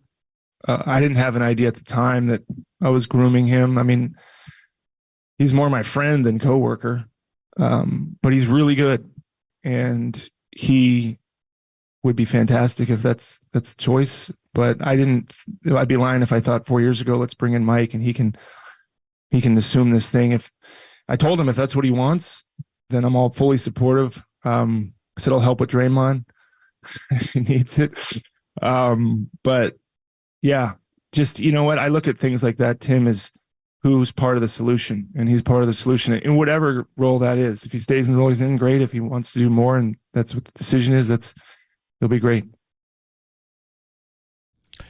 All right, there is Bob Myers, his press conference. Bob and I will talk about it. He has confirmed that he is leaving the Golden State Warriors organization. We'll take you through some of the things he said and what is next for the Warriors in the front office. We'll do it next, only here on the Sports Leader.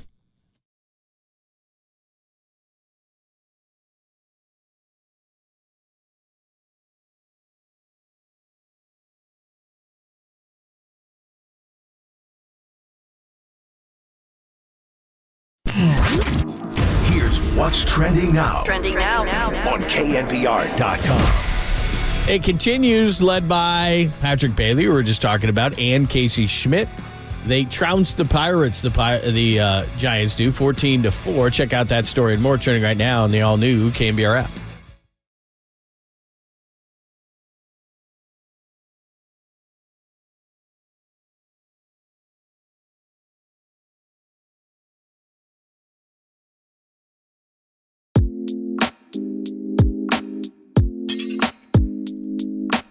John Lund here for my good friends at the Dolan Law Firm. You know, it was a rough winter for many of us with heavy rains, dangerous driving conditions, and unfortunately, our friends at the Dolan Law Firm, they saw a sharp increase in accident and injury causes as a result. The bad weather wasn't the only thing that made this winter difficult. We all saw people affected by mass layoffs, especially in the tech industry. Now, the Dolan Law Firm's Employment Practices Group also saw an uptick in unlawful terminations, discrimination, and sexual harassment cases. Now that the bad weather is behind us, our friends at the Dolan Law Firm want to remind everyone to please be aware, because the good weather brings out pedestrians, motorcyclists, scooters, bicyclists, and children playing. So let's work together to make sure the Bay Area is a safer place. And for you employees, go to DolanLawFirm.com. That's DolanLawFirm.com to learn more about your rights. The award-winning firm has secured over $1 billion. I did not misspeak. $1 billion in verdicts and settlements on behalf of their clients. Headquartered right here in the Bay Area. They live here, they work here, and they win here. DolanLawFirm.com.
And now, time for the Protect Your Assets with David Hollander Business and Technology Report.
the leader on Twitter at KNBR. For once again, we are the sports leader. KNBR 104.5 and 680. Bob and Lund, thanks for joining us. Heard the majority of what Bob Myers had to say. Now, Bob Myers has been joined by a special guest up on stage as Bob Myers is going to leave the organization. Joe Lacob is on stage with Bob. It's just an incredible accomplishment. And I just want to say on a personal level, I have 4 kids, and I've said this before, I actually consider Bob my 5th. It's really hard to see your son, because that's what I kind of feel like this is, leave and go off to do something else. And I'm not going to sit here and tell you I understand it, because I don't. It's not inside. It's not in me to do that. I'm so competitive, and I know he is too. It's a really hard thing for me to understand why, but it's really not for me to understand why. I just want him to be happy. And I will say there's some similarity, and Bob and I have talked about this. You know, I was a little older than you, but I'd been at the venture capital firm, a very good firm, for 25 years. And some people would say one of the greatest jobs in the world. Why would you ever leave to do anything else? We had amazing success. And I couldn't really explain that to people other than to say that it's just there was something else I wanted to do. In my case, I knew what it was. Maybe Bob does, maybe he doesn't. I don't know. But I dropped it all, told my partners I was leaving. It was a very hard thing to do, to go try something different and something new. And maybe that's what's in your future. I can't say, I don't know. But I wish him the best of luck. And I know he'll be successful at whatever he does. And I can guarantee you that he will not sit for long. I don't think it's in his nature. He has been an incredible partner over the period. Not only the success we've had, but what you guys don't see, what you don't know, is the amount of stress, the amount of pain, the amount of tension, there's just so many things that happen if you're all together, and as we have been, and trying to build something which, you know, from where we were to where we are now, I think we can take great pride, and you can take great pride in. And I can think back just when I think about Bob, I think about a couple of things. One, I think about the first day I met him. He was suggested to me by Danny Ainge, who gets a call out here today. I was looking for a GM and interviewed a bunch of people that the league recommended. And just nobody was clicking exactly right. And Danny called me one day, who I knew from my Boston days, and said, you know, there's this guy, Bob Myers. He's young. He hasn't ever done any of this before. He's described who he was. I said, well, he doesn't sound like he's qualified. And that's the truth. And I said, well, you ought to just meet him. So I said, okay, well, I'm going to interview a bunch of other people, but I'll meet him. And it was back in January of 2000, maybe 11. We had just taken over the team, and thinking January we met. Came out, we met. I said, I really, really liked him. I said, this guy, you know, characteristically, capability wise, I think he could be really good at this, but wasn't necessarily the resume. Interviewed a bunch of people for a few more months. And ultimately I said to myself and Peter, and said, you know, I don't really like any of these other candidates. I really like this guy, Bob Myers. And, you know, we called him back, and the rest is history. It's a pretty amazing story. So that's one thing I think about. Another thing I think about, which was an incredible thing, is when we were doing the Andre Iguodala acquisition, it was so hard because we had, as I recall, and I don't remember all the details now, we had to shed a bunch of money, and it was hard to be able to bring him on. And I remember I was on vacation, or I call it vacation, but up in Montana, and I was on with Bob all the time, like all day, all night, just constantly. How are we going to get this done? He worked so hard to get that deal. People could never understand how difficult that was. It didn't seem like a lot, right? But just to get that guy, turned out to be a very important person in the history of this franchise and the success we've had. So he's an incredibly diligent, hard worker, which I will always remember and respect. I mean, just insanely so. So I remember that. The next one I remember, the great moment, was Kevin Durant. we lost that horrible series in 2016, up 3-1. It's hard to even think about it or talk about it, to be honest with you. And I won't say a lot other than Bob Myers was on the job pretty fast. And, it all worked out. It would not have happened. We would not have had those next 2 championships if Bob hadn't done what he did and working incredibly difficult. He was the key guy. It was his idea and his execution. And yes, a lot of other people had a lot to do with it in the organization. It's always a we thing, but it wouldn't have happened without Bob. And so we owe him that. That was something I think about as well. And I guess I also think about, the 2019 more heartbreak. How difficult that was to see 2 of our greatest players in consecutive games go down, and how Bob dealt with that and the humanity with which he approached it. It's just incredible. I can't even describe to you or try to put it into words, but it's just so vivid for me, in terms of remembering it. So, and I could go on and on and on, the things that weren't done, the trades that weren't done, which were incredible amount of time and diligence and effort and so on. I just think we have a great organization, and it was Bob was a central part of it over the last 12 years. We're going to miss him incredibly, and I wish him the success, all the success in the world, and whatever he decides to do. And who knows, maybe he'll be back with us at some point in the future. I'm not going to give up that easily. He may think so, but I'm not. I've always said that success is, you have to have talent, but you have to have the management involved in these organizations on the business side, on the basketball side. Management makes a huge difference. And none of you can understand that as much as when you're doing this and involved in it. And Bob has just been as good as it gets or ever will be. So thank you for all those efforts.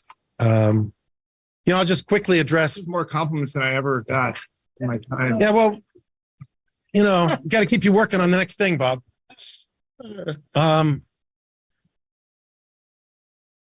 What's next?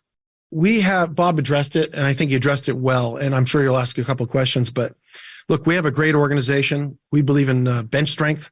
Some may think we don't, based on they criticized our bench on the court sometimes, but we do believe in bench strength, and within this organization, we have a lot of bench strength, and we have a lot of people that are really good at their jobs, and that we're constantly training for situations like this. You can't always achieve it, but Bob has trained some great people in his organization, and I think they'll play a great role going forward. I'm not going to say what we're doing yet because I don't know what we're doing yet. I only learned of this decision this morning. And while we've been thinking about the possibility of it happening, certainly knew it was a possibility, although I didn't want to admit that was really a possibility to myself. It was a possibility. And so we've thought about it, but it's not going to be something that we, rush into. We'll get it done when we get it done. We'll make the right decision for the organization and hopefully move forward. I think we're preparing for the draft, free agency, all those things. And I know I'm going to work him to every last day till June 30th to be involved here, whether he knows it or not. Yeah. Oh. So he'll be here for that. And I didn't know. That's fine. Yeah. That's the way it's going to be. So I think we'll be prepared, and we'll go forward, and it'll be good. Anything else you want to say before I can take some questions too? But no, I that means you drive a hard bargain. So it was nice to hear those things. I do share those sentiments, and I guess I skipped over a lot of the things I'm proud of. There's a lot of things to be proud of. It's a hard job. It's hard to win. Somebody's going to win a championship in 2 weeks. It's not us, but we know what it feels like to win the championship and lose one. So proud. Well, I should have hit on that, but I'm proud of what I did, and I'm proud of what we did. But thank you for those things. It was really nice. All right. Some questions. I'd be glad to take any questions. You mentioned that management can make a world of difference. How do you think Bob's decision of leaving might impact, other guys making decisions, including Steve, who only has 1 year left on his contract? They're coming right for you right now. It's okay. Look, I think Bob we've all, one thing that's great about this organization and all organizations that achieve greatness is that they have great continuity. You look at Miami, who's in the finals last night, great continuity over many years. Same thing with this organization. We have 3 players that have been here other than Udonis Haslem. I think the 3 longest tenured players in the league. Bob, 12 years, maybe the longest tenured GM ever in the Warriors. Is that true, Raymond? Yeah, or tied. Steve Kerr's been here 9 years. We're all about continuity. We've been working together a long time. I mean, we kind of know how each of us think. I think it's going to be hard to adjust to know Bob, but we'll figure out a way to do it. And I don't know if that answers your question. Yeah. The new CBA has a lot of restrictive rules that may not be directly aimed at you guys, but will impact you guys pretty heavily. How do you view that changing or not changing your future plans on roster? I'm not going to comment on the roster very much because the truth is we have a lot of work to do, obviously, and we have time. We have until the draft and free agency, which is a month away or so. So we're going to win no matter what. I don't care what the rules are. We are going to figure out a way to do it. That's what good organizations do. They figure out a way to win the game. And our game is to win games and to win championships. And when we came here, this ownership group 13 years ago, we made a ridiculous proclamation about winning within 5 years. And of course, somehow we managed to do it, all of us, players and everybody involved. And we've continued to win. And look, the rules will change in the game, but we'll continue to do that. We're going to work really hard to do it. And I think we have really smart people and we'll do it.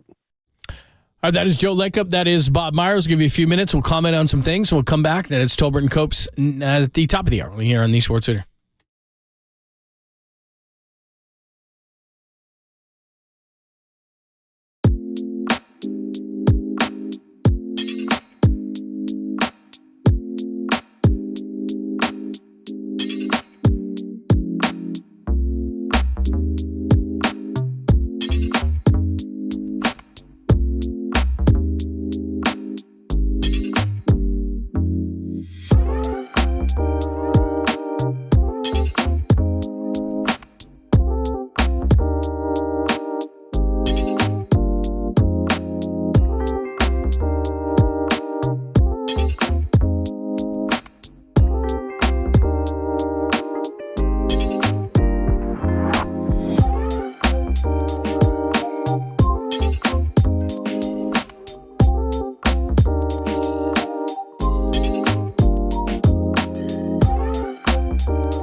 to the sports leader anywhere, anytime. Download the all-new KNBR app. Now back to Papa and Lund live from the KNBR Casino Matrix Studio. Casino Matrix progressive jackpots are here. Where are you? Just drop in. Please play responsibly. 1-800-GAMBLER. We're going to win no matter what. I don't care what the rules are.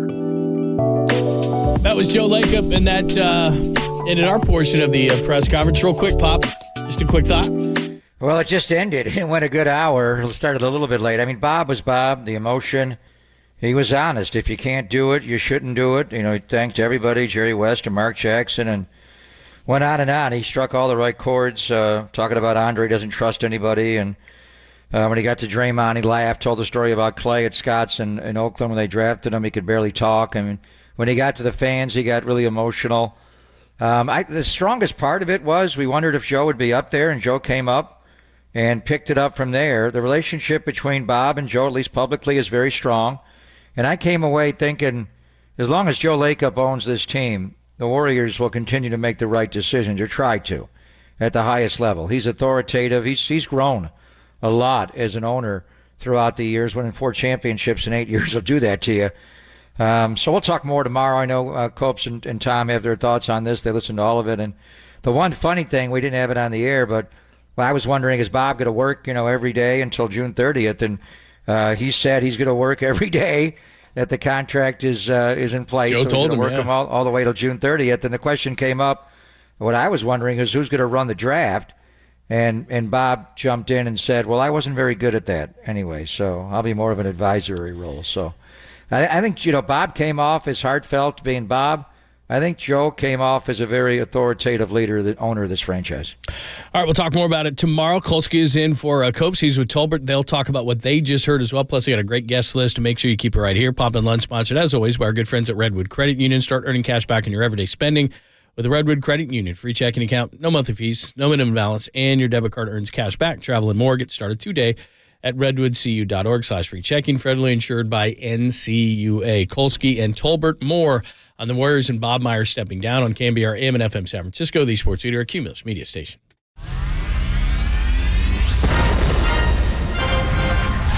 The NBA brought him to the Bay. Oh, what a move by Tolbert. Tolbert is really feeling it. While his co-host was born and raised here. Adam, that is great co-host work right there. That is amazing. You're lucky to have Adam, Tommy. Oh, absolutely. It's time for Tolbert and Copes. Let's get it on! Tom Tolbert. Yeah, thank you. Now if I could ever get some beer. And Adam Copeland. We're going to get after it today, man. Got to come with swagger. On KNBR 104.5 and 680, the sports leader.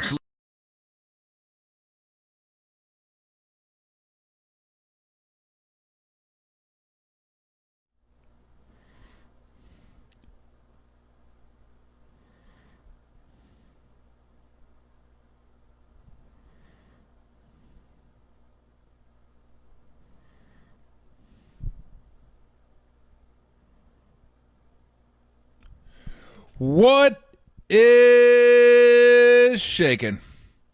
Adam Copeland, Tom Tolbert with you. Although today, Copes is out. Matt Kolsky is going to join me today up until we get you ready for Giants baseball. Giants Pirates. We'll get you ready for that at 5:45.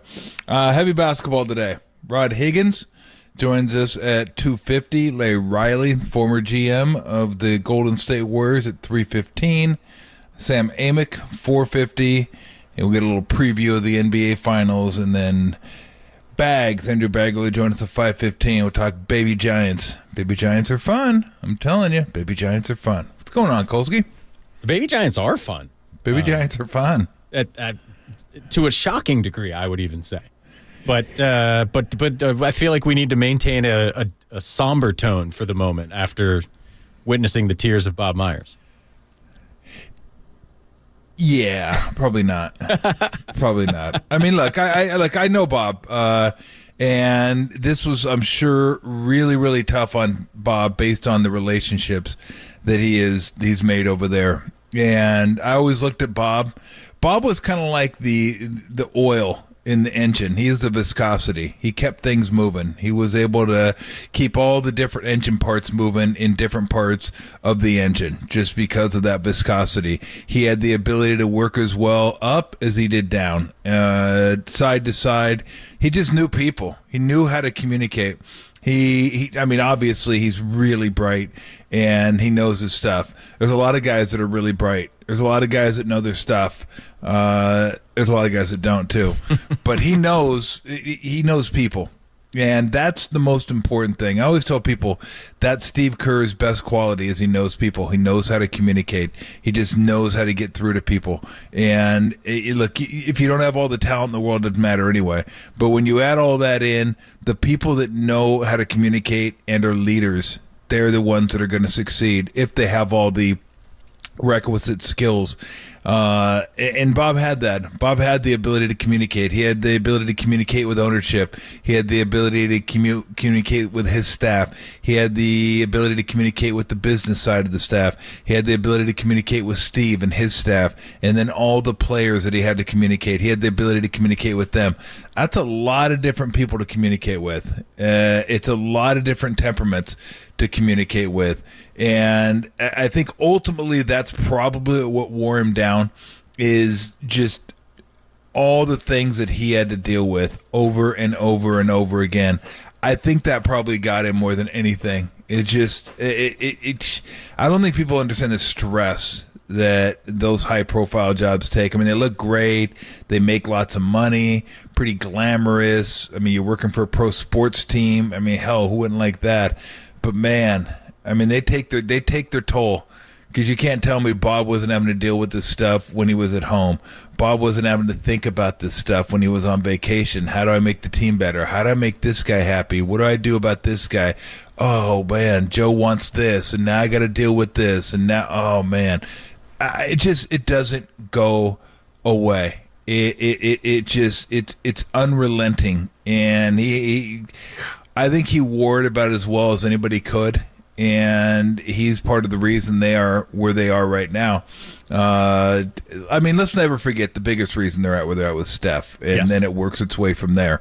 But there's a lot of people that had a huge hand in it, and Bob was one of those guys. And I love the fact that a lot of guys aren't able to take that jacket off. It's again, it's pretty intoxicating. You get to be a president of operations on the basketball side. There's only 30 of those jobs. There's probably only, like, in American sports, maybe 120 of them or something like that. So there's not a lot of those jobs out there. Only 25% of them are the ones you want too, because the other ones have ownership that makes your life harder every single day in ways that Joe Lacob doesn't. Yeah.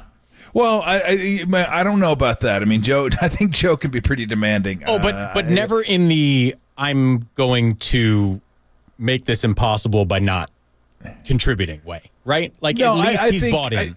No, absolutely he is. But I mean, I don't think there's any owner out there that doesn't make it a little bit difficult. I mean, that's just by definition. I mean, they're the ones that own the team. They're the ones that have a crap load of money for a reason. They know how to do what they're doing, and then you got to deal with that, because you know they're going to want to have their ideas about the team and how to run the team and how the team should. It's just, trust me, I know enough people that tell me about working with owners. It's again, that's part of the stress that you deal with in all this. And to your point, it's all encompassing. Is what I'm telling you. Is just it comes from everywhere. And I'm happy for him that he was able to take that jacket off, because a lot of guys can't do it. And he's more than a basketball GM. He's more than a scout. He's more than a agent. He's more than a president of ops. I mean, he's just more than that. He's not going to be defined by that. I'm happy he was able to go and do some other things that are gonna challenge him. And look, in the world of when there's a lot of money involved, there's gonna be stress. There just is. That's just the way it is. But hopefully he'll find something that he can do, have a good time with, enjoy the family, and maybe lower that stress level a little bit. Well, I said this when the rumors of potentially him leaving first popped up, that, you know, having met and spoken to Bob Myers on a handful of occasions, and having met a handful of other people in sports. He's one of the only people in sports I've met that I would actually believe when he says he wants to spend more time with his family, that it's not just a goofy excuse. Like, he is as genuine a sports professional as I have ever met. And that's coming from the perspective of a nobody radio host that he had no reason to give the time of day to, quite frankly. Yeah. So just the quality of individual is the thing that stands out the most to me when I think about Bob Myers. Obviously, the winning and the championships are great.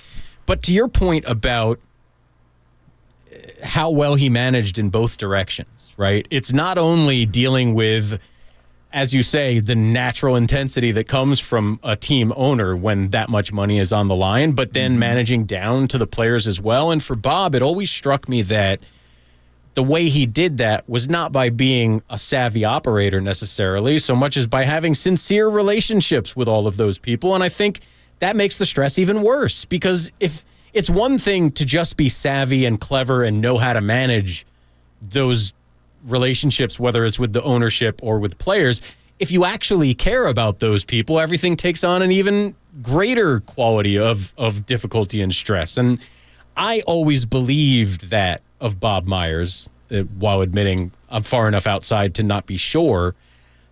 He just seems like a guy who genuinely cares not only about winning, but about the people that he works with. And, it's a credit to him how much success they had, how well he continued to manage those relationships through some very difficult times. And the fact that, like you said, he's able to walk away, sort of with his head held high saying, it's my time to leave, instead of, with a boot in his butt like most GMs end up leaving.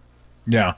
I'll tell you something else, too. And this is a quality that I think everyone in and out of sports could use more of. Absolutely. Your ears. He listens. He understands. He hears. He doesn't just listen. He hears. Most people don't hear. They may give you but they don't really hear you. And I think he hears people. He listens to them, and that's part of being a leader. I mean, to empathize and all those other things that I could mention. First, you got to listen. You got to be able to hear somebody, and I think that's a quality that if you're going to be really good at that, you better be able to listen. You better be able to hear people because you're going to hear a lot. Can you imagine after tough losses, all the texts he got and all the thoughts about this and thoughts about this, and after everything that ever happened, I have to imagine every time Bob Myers looked at his phone, I picture 7 Draymond texts and 12 Joe Lacob texts every time he looked at his phone. I can't even imagine what his phone looked like after Draymond punch Poole. Oh God! I mean, that just had to be. Oh my gosh! And then not only that. Then they probably, I doubt they've still caught the person that leaked it. Yeah. We never, that disappeared a long time ago. I'm like, yo, somebody leaked that. Who is that dude? I want to know who that person is. Somebody leaked that video. That video did not need to get out, and it got out. So I would argue I still think somebody needs to be on the hunt for that person. If I was that person, I wouldn't rest. In fact, put me on retainer. Okay, but it's two I'll things. Find that person. Right? There's two possibilities to me. One is, like you said, they haven't found them, and God knows why. The other possibility is they did find them, and it was someone that they did not want to say leaked the video.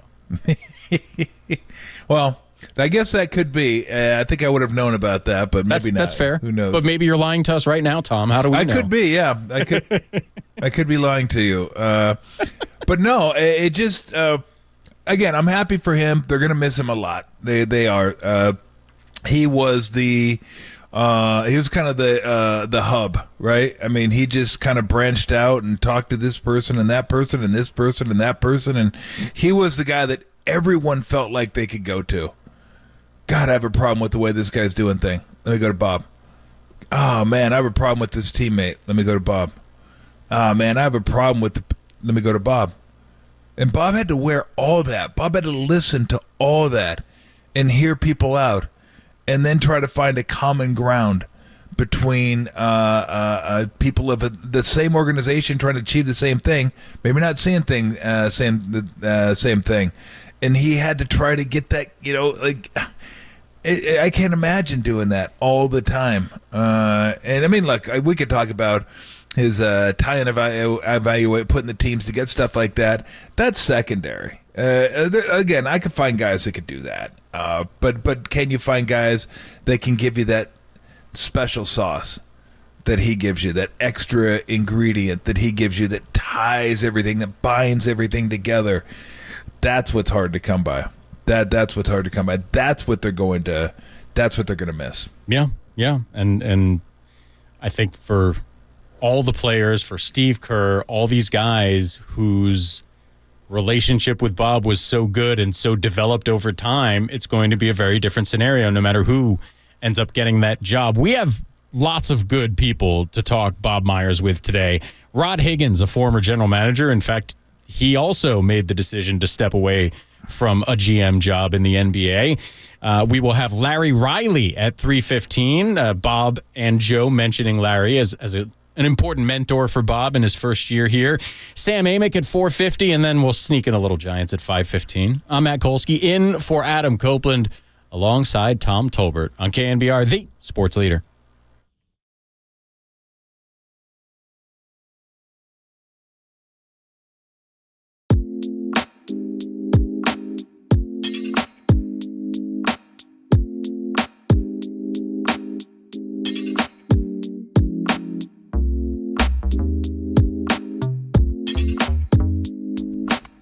It is the end of an era. After 12 years at the head of the organization, Bob Myers is stepping down as president of basketball operations for the Golden State Warriors. That story and more trending now on the all-new KNBR app.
assets with David Hollander, Business and Technology Report.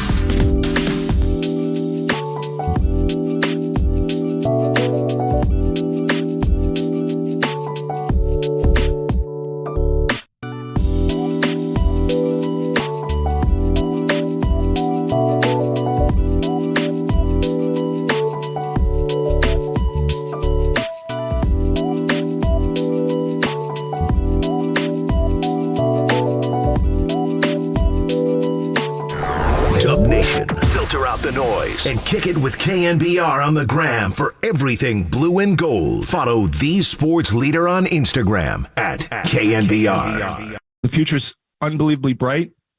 I know that some people have said I'm leaving because there's a lot of big decisions. Well, it's been a lot worse than this. There's been a lot harder summers than this when we started and in the past. So I have great confidence in what's to come and have no doubt that much success will still be forthcoming. Bob Myers feeling positive about the franchise's fortunes as he officially announced that he will be stepping down, I guess, June 30th to be his technical final day. That means he will be around for the draft, but not for free agency, if you're wondering where that falls in the summer. And before we start talking more about it, let's hear a couple more from Bob. First of all, what led to this decision? Why leave? And when did you start thinking about it?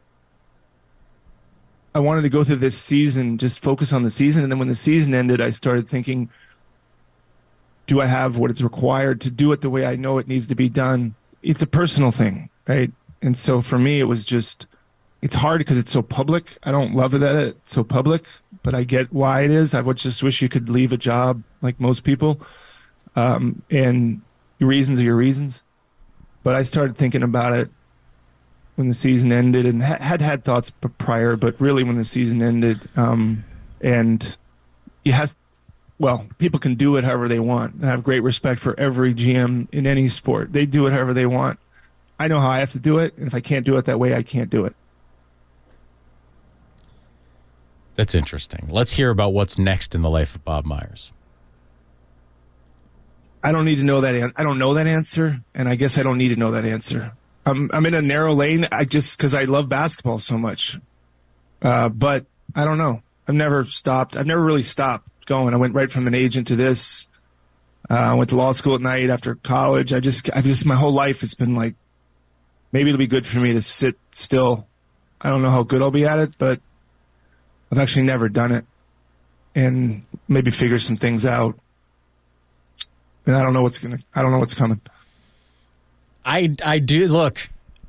I think I've made it clear I have a ton of respect for Bob Myers. I have a very hard time seeing him meditating for a couple years while he just slowly and calmly figures things out. I feel like something's going to happen. I don't know what it's going to be. I would be surprised if he goes and takes another GM job right away, but it's hard to imagine him not being involved in basketball in some way. But I want to ask you, Tom, do you believe that he really didn't think about this till the season was over? Because I don't know how it couldn't have been on his mind at some point during the season, even if his main focus was the team.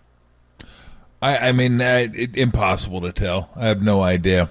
There may be times where you don't enjoy doing something as much as you enjoyed doing it in the past. It takes a little more effort to do something. Maybe traveling isn't quite what it used to be. They're just little things that'll hit you, and it may not even be. I think I might be done.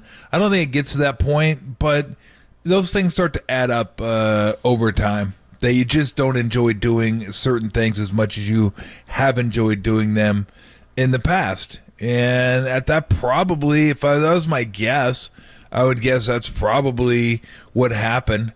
He just found himself not enjoying certain aspects of the job as much as he used to, or it became harder to do. So that's the only thing I can figure. But yeah, I'll take him at his word. Although I did like that he said they're set up for the future, which I think they are for the most part for the short-term future. But I want to know the first guy that steps down and says, "We're in shambles, man. That's why I hit the ripcord here."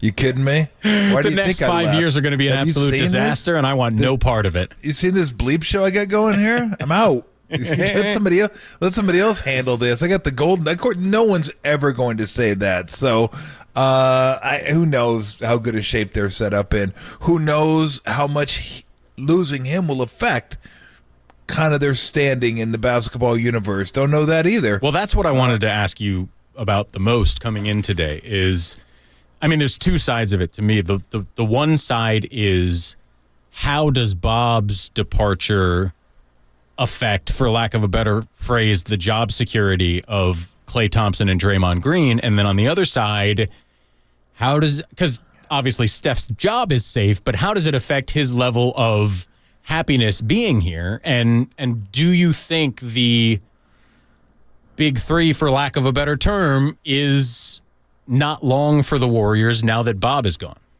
Well, that I have no idea. I would think that Bob being there, he would probably stand a better chance of getting Draymond to sign a team-friendly deal. And not so team-friendly that Draymond's taking a massive haircut, but hey, if you want to keep this together, this is how we got to go about doing it. And I think Draymond respects Bob enough to where he knows, like, he's not trying to pull one over on him. Like, Draymond, this is what we have to do here. This is how we got to do it if we want to try to keep these things keep it together for another 2 or 3 years and give you guys a shot at some more championships.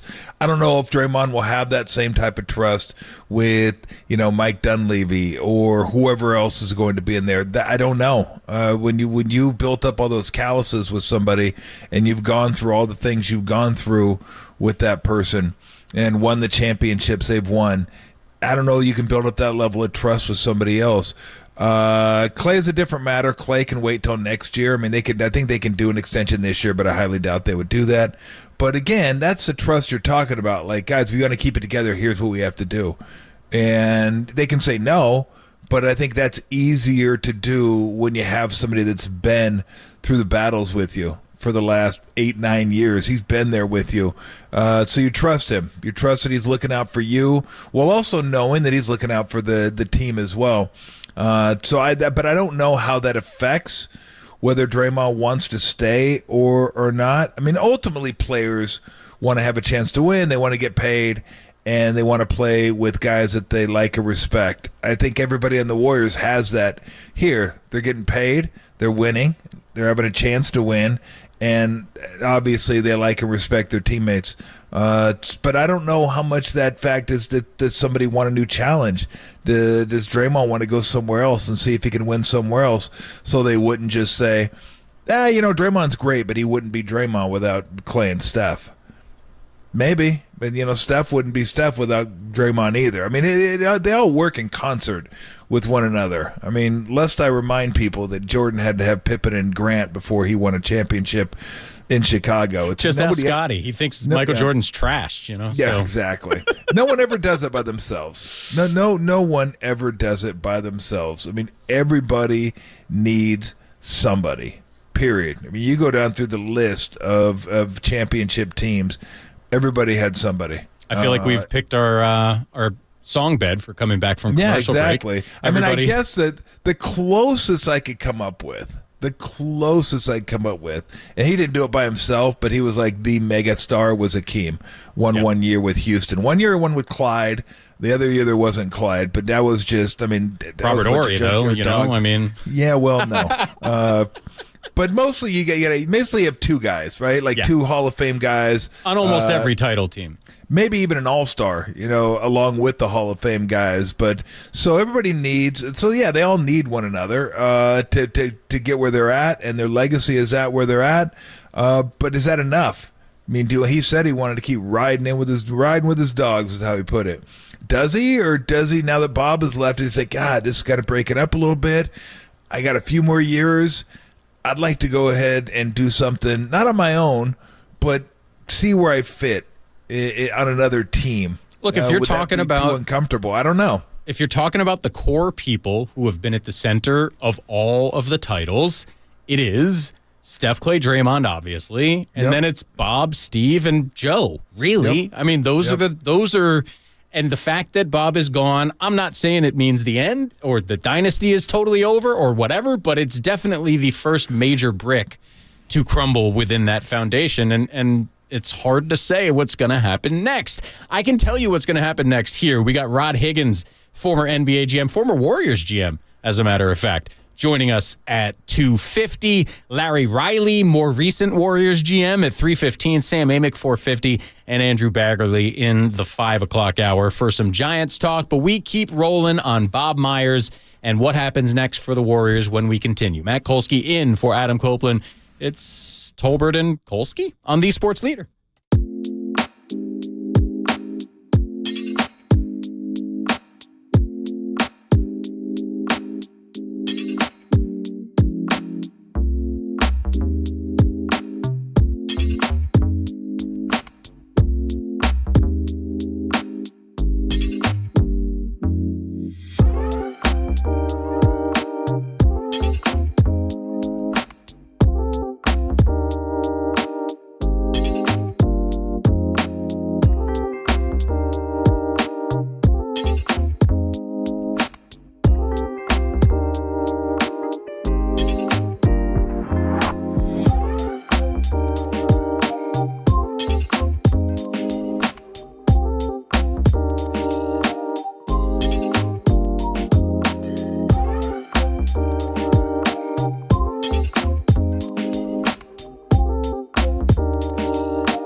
To the Sports Leader anywhere, anytime. Download the all-new KNBR app. Now, Tolbert and Copes continue live from the KNBR Casino Matrix Studio. Casino Matrix Progressive Jackpots are here. Where are you? Just drop in. Please play responsibly. 1-800-GAMBLER.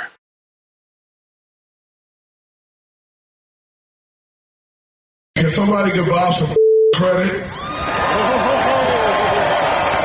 You know, Bob is definitely the best GM in the league, and he just sit back. Don't want no credit. I'm giving you credit. Way to get it done, bro. My God.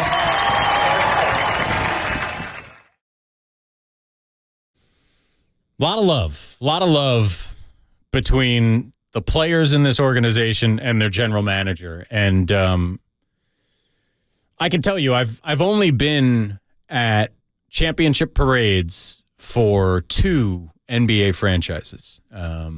One being the Warriors, and of course, Bob Myers, thanked personally there by Draymond. But I believe every player who spoke at those parades mentioned Bob Myers at some point.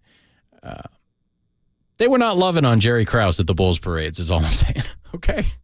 This this is rare territory, and I think it speaks to Bob's quality as a human being, maybe more than anything else, but it's also about his approach to the job. And, he talked a lot in the press conference about only knowing how to do it one way and only being able to do it when he's giving his all and all of that. But I think part of giving that all, and it's something Tom and I have been thrown back and forth so far on the show today, part of that is like he really put his whole heart into it.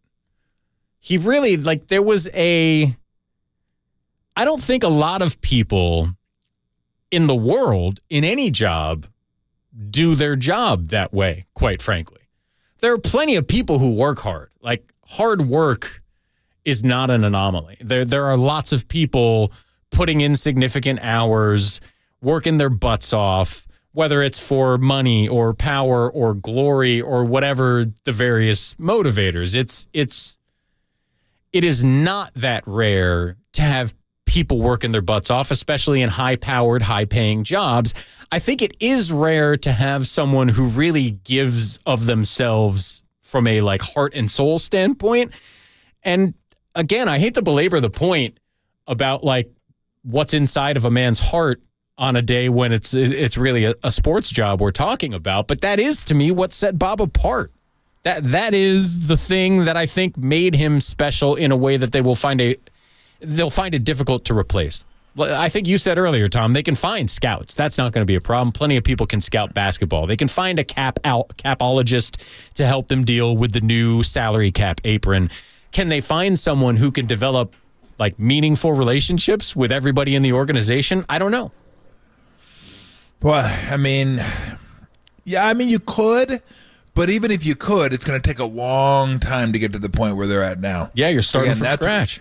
Yeah, that's where that trust is built. It's forged in the fire, and the fire of going through these championship seasons and these crises that they've had to go through. They've had to go through a lot, and but may it take a while.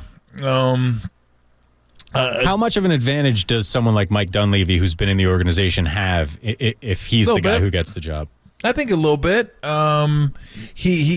I think he has a feel for it now. He's been there for a few years, so yeah, he does. But he's not the voice, and Bob's the voice, and he's not the one that has to return those texts or return those phone calls and talk to people and smooth things over and get them to feel like, hey. That's a great. To me, that's one of the truest signs of a leader is getting everybody to buy in to their role and getting everybody to believe that their role is necessary to the achievement of a goal. That's what you have. This is important. Yes, sir. But everything's important. All these little things are important.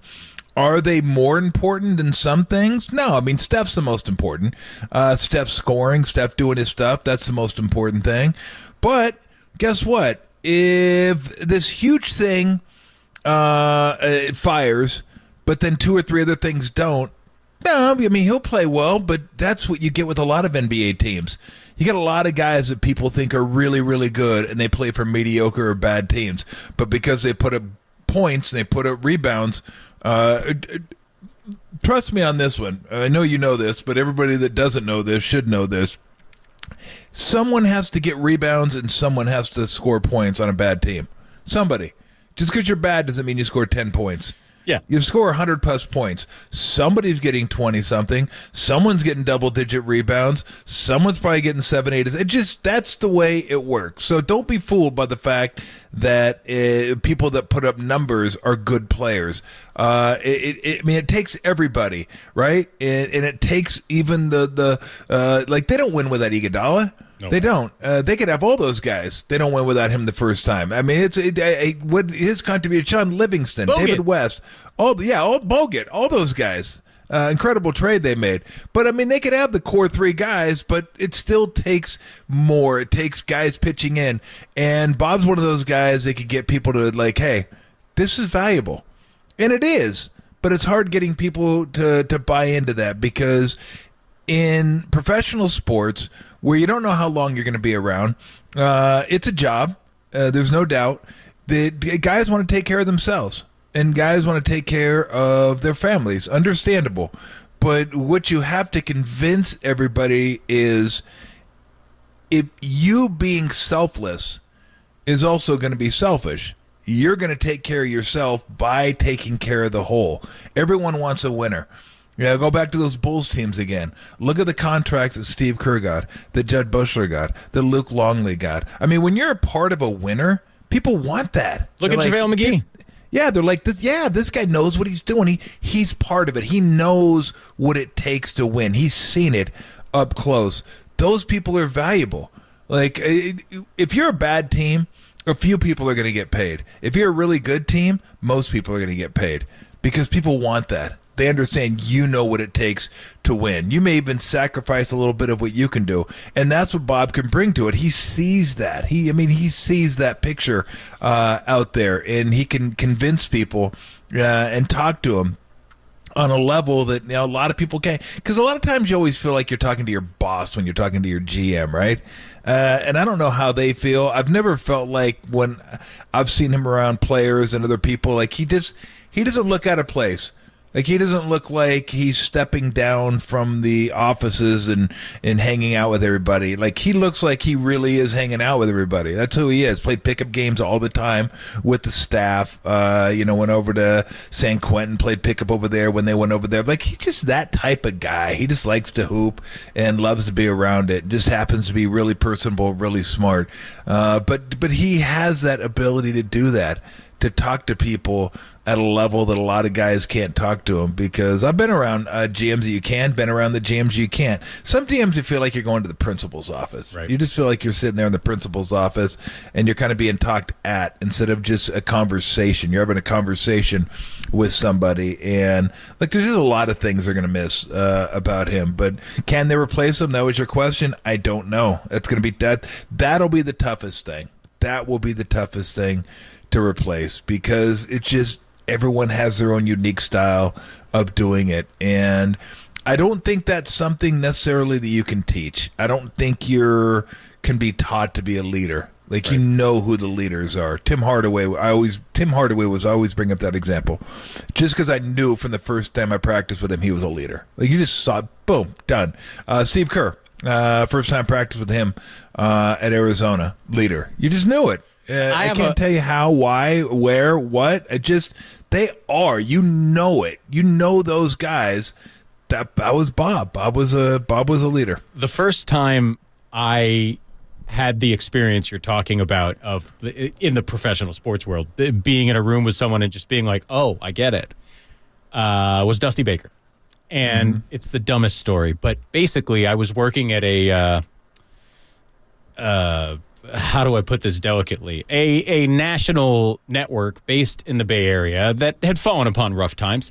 And I thought Dusty, you were going to say a peep show or something. No, I was like, I was in a radio station. That delicate? Dusty happened to be. No, I just don't want to insult anybody. Dusty had been friends with the main dude, and he came by to do an interview, and he had a banquet or something to go to 3 hours later. And Dusty Baker, I think he had just gotten the job with the Cubs.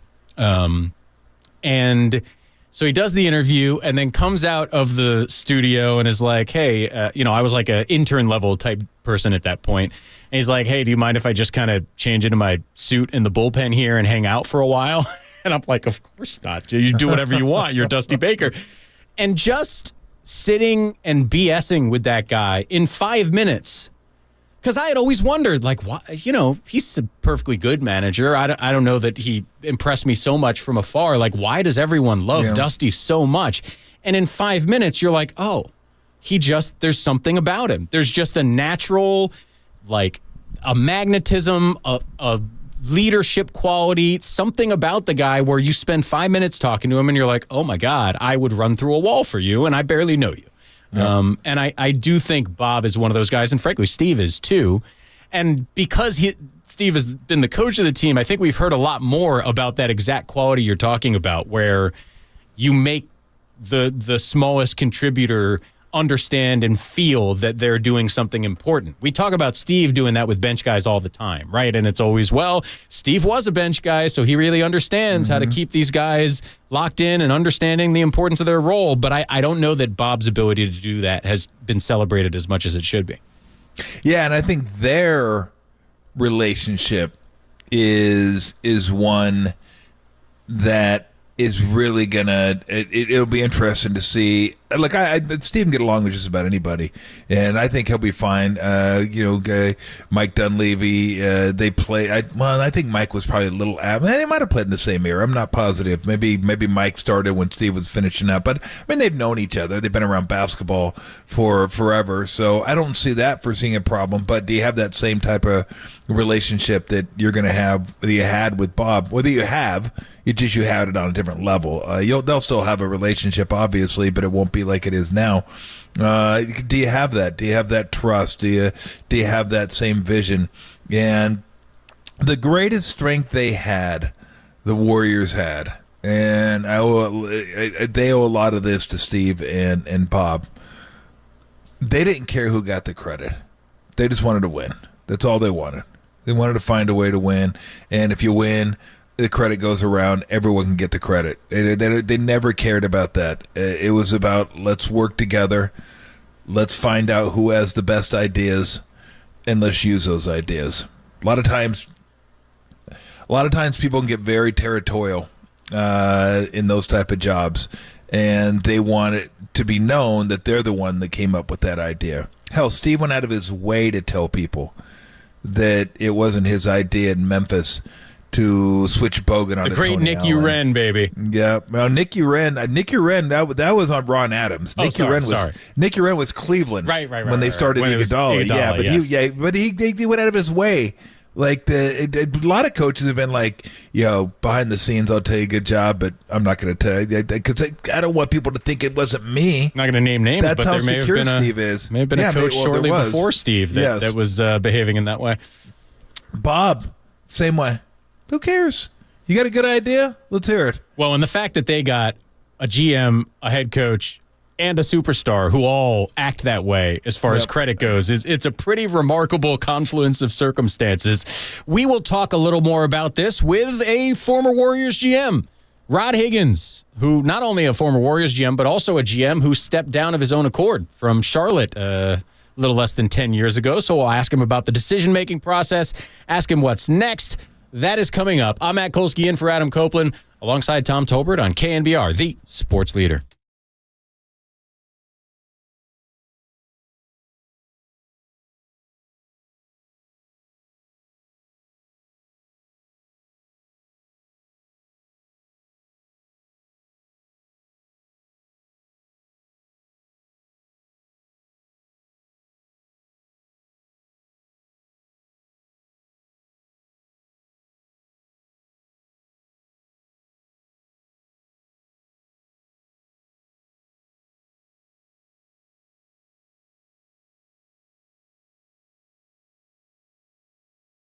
The Giants are trending, and they are trending positively, folks. Red hot right now. 11 of their last 14 have gone into the win column, including a 14-4 thrashing of the Pirates on Memorial Day. That story and more trending now on the all-new KNBR app.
Is KNBR, and they are Tolbert and Copes. Listen to us here and follow us on Twitter, Instagram, and Facebook. We are KNBR 104.5 and 680, the sports leader.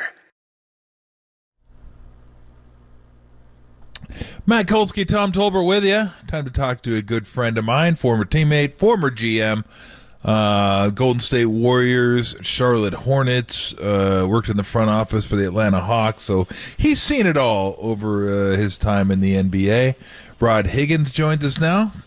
What's going on, Rod?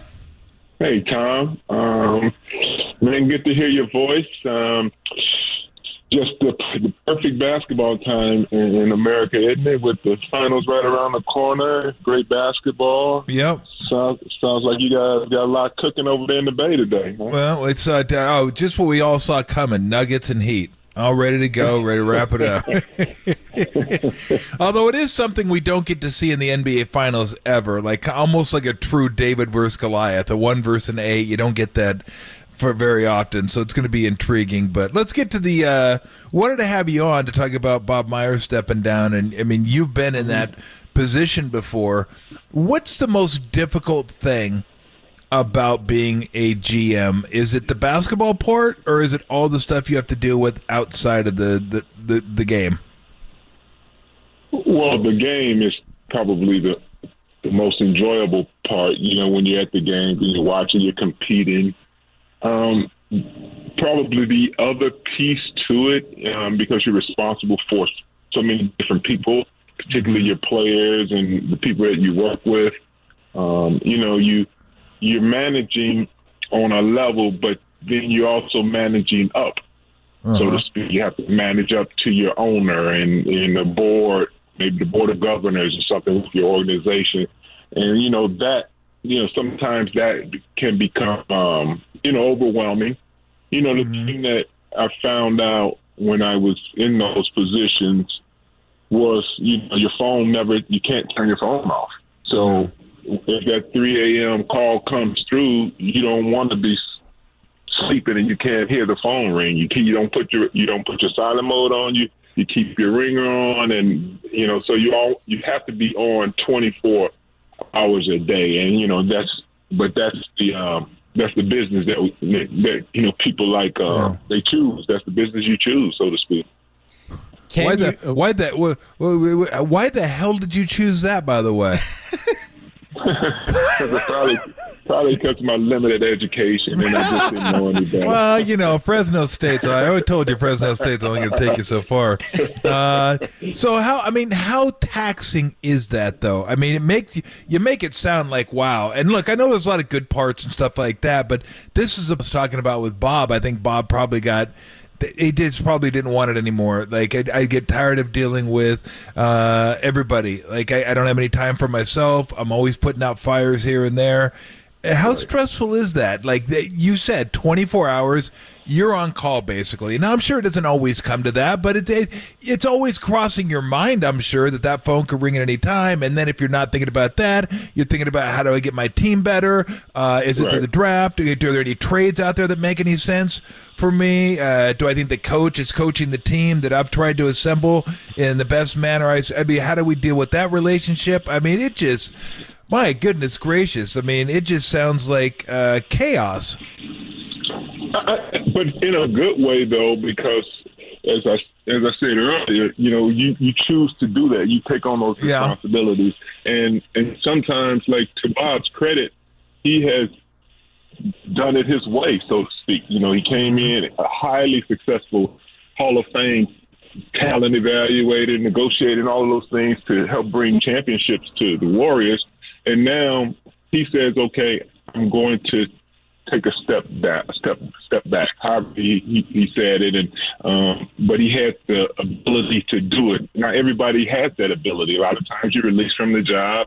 You know, it ends in a difficult situation, so to speak. Maybe there's bridges that are being burned and things like that. But it seems like, you know, I admire the way he's done it. You know, obviously the success speaks for itself. And then, you know, you talk about some relationships that he's probably had over the course of, he was there for over 10 plus years. So some of the relationships with the players, with the fans, neighbors and things of that nature, he's a Warrior great. Yeah. Did you, I know you had 1 year working under Michael Jordan. So much has been made of the level of competitiveness of Joe Lacob and how that may have been a huge contributor to Bob Myers' stress. What can you tell us about? I can't imagine Joe Lacob is more competitive than Michael Jordan. So you had a very competitive owner that I imagine you were receiving those 3 a.m. texts from. Can you sort of explain to us what the stress of that is like? Well, the stress is kind of what you accept and what you make it. You know, the situation in Charlotte with Michael, you know, he was like Joe Lacob, where he came in as a new owner, and you know, just listening to Joe's plan when he got there, you know, he basically put a timeline on success. I think I heard he talked about doing it in 5 years. So I'm sure the competitive nature for him and the Warriors were a lot different. I think in comparison to working for MJ, you know, we were a newbie. We were coming up as one of those teams that just got into the league, basically the 30th team, and so you know that takes time to build. I would imagine because the Warriors were in the league for so long, it was easier with the fan base to put those expectations of success on that fan base and on that community. Just as an aside, I mean, I've never asked you this. When you became the GM of the Hornets, because I know you've known Michael for a long time, you guys have been friends for a long time, how did that change the relationship when now he's the owner and you're working for him? Can you still keep that like level of just like, hey, we're friends, or does that change it just by definition because now you're working for him? Well, I'll just speak to what I think I know with the situation with me.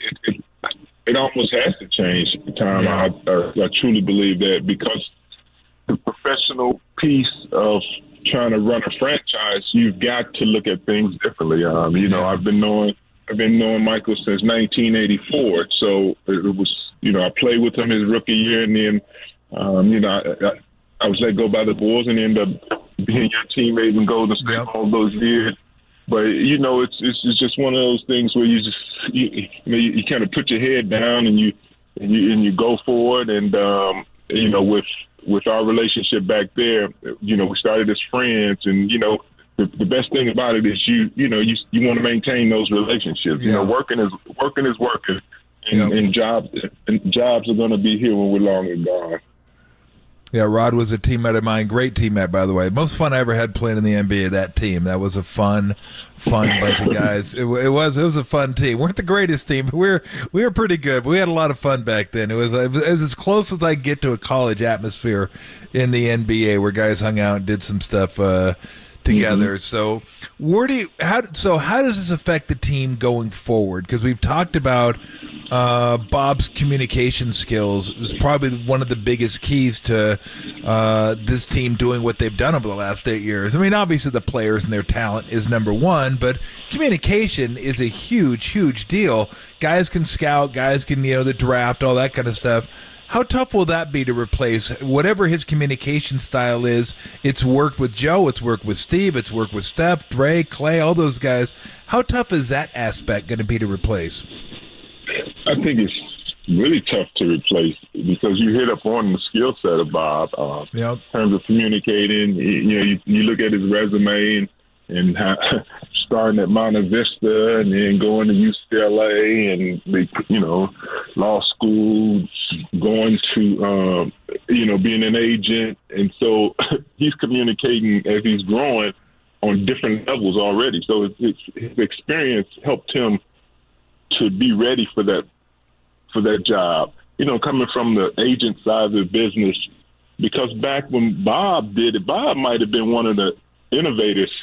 Now you've seen some agents go from that side of the business to the management side of the business, but it's a model that's been created, and I think Bob has had a lot to do with that, and obviously his success. I mean, you can't knock the success.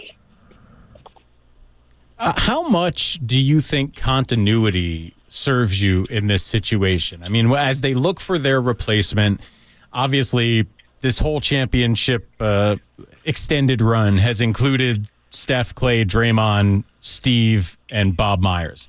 With Bob leaving, is there a huge benefit to promoting from within as opposed to going out and trying to find someone outside of the organization? How important is having someone who's sort of been here, at least for some of it? In my opinion, totally, is I think in that particular situation, continuity is probably the way to go, because the people that are there, they know what it takes. They know what it takes to win. They know the players. Maybe somebody coming in there, even if that person comes in and goes to the head of the food chain and he wasn't part of the or she wasn't a part of the franchise, they've got to maintain and try to create these relationships with all of the people that are there. I just can't imagine ownership's going to turn that thing over because of, it's still successful. You still got one of the best players to play ever still playing at a high level. And, the players know how to win. You have a fantastic coach with Steve there and knows how to get the most out of his team. I cannot imagine that continuity would not play a big part in whatever they decide to do. Where do you see the Warriors right now, Rod, with the landscape in the Western Conference? Denver is going to be there. I got to think Houston's going to, not Houston, but Phoenix is going to try to retool a little bit and build around Booker and Durant, give themselves a shot. Lakers maybe have one more run at it, but, the Kings are up and coming. So the West isn't going anywhere.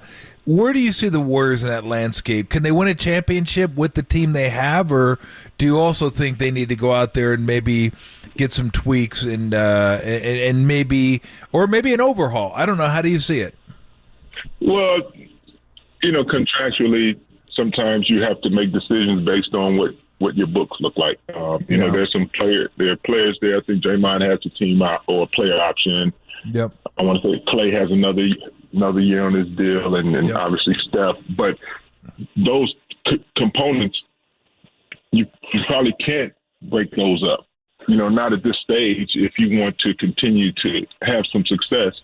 The thing is that the Warriors were the 6th seed this year, so rightfully so, they probably shouldn't be in the finals. But they gave it a good run. I thought they had an excellent chance to advance. I mean, it's always going to be, how do we get better? And I'm sure that question is being asked for the other 28 teams in the league. The two teams that are playing, they're too busy thinking about how to win a championship. But the other 28 teams are saying, how can we get better? And you almost have to throw everything on the board, Tom. You have to say, should we make a trade? Can we get this player? The Warriors are going to be limited with their financial inflexibility. So it's going to be interesting to see what they can truly do now. With trades, there's some guys that you can probably trade, but it takes two to tango. How do you see the finals playing out? I mean, I'm going to pick against the Heat again because I figure why the hell not? I might as well make it a clean sweep. I thought they'd beat the Knicks. I still don't think they would have beat the Bucks if Giannis were healthy for the first 3 games, but that doesn't matter. It's neither here nor there because they did beat the Celtics. Just the big fella Jokic is he's just ridiculous how good he is. Maybe the greatest pair of hands I've ever seen on an NBA player, and he's so smart and can do everything, and I just think they're going to have too much. But then again, I've said that already for the Heat. I don't know if their role players can keep playing above their heads like they have been. I mean, Martin, I know I've saw this guy play. That is not the Cody Martin I've seen play for the last couple years. He just killing it out there. But is that Cody or Taylor? It's Caleb. Who cares? It's one of them. There was no reason to differentiate until about 2 weeks ago. I'm sure the other one cares because he's not in the finals. Yeah, you're probably right about that. Or maybe the other one will care because they want to go like, hey, give me some of that, some of that NBA playoff swag. We'll be good to go. How do you see this? Because again, I think Denver's going to be too much for him, but who the hell knows? I mean, Miami might surprise again. Yeah, I've been going around talking to my friends, and how we get into the barbershop talk, and to your point, I just don't see how Miami has enough to compete with that long bench of Denver. You know how it is when you start those first 5 minutes up in Denver. It's a shock to the system. It's brutal. And so yes, and then the pace of play. The way the Nuggets play, they want to get that ball up and down the court, and they have good plays. I mean, Tommy, I've been wrong so many times in my life, but I just see that the Nuggets probably have too much for them. Family doing well? Everybody's doing great, man. What about your family, Tom? Can't complain, man. Everybody just kind of rolling along. I just keep looking in the mirror and going, "Damn, I'm getting older. What the hell's going on here?" At least you can see it. Yeah, this is true. That's a good point. Well, tell everybody that Lori and I said hi, and hope you guys are well, and maybe we'll have a chance to run into you in the future. So thanks, Rod. I appreciate you coming on. All right, Tom. Good talking to you, man. Okay. All right, man. Have a good one, Rod. Good dude. That was a fun team. That was him and Timmy, Chris, Mitch, Jim Peterson, who was my buddy on the team, Terry Teagle, Winston Gar. That was a fun crew. That's as much fun as I'd had playing basketball. That in my years at Arizona. But there's a lot, a really good guy. I feel like 80% of good teams at some point I hear, well, they just really like each other. Like they like to hang out. They do stuff outside of the game with each other. Blah blah blah. Like that was always said about the best versions of this Warriors team. That's what they said about everybody besides Jordan and Rodman on the Bulls. It seems like, and I guess that makes sense. Like work life's better when you like the people you work with.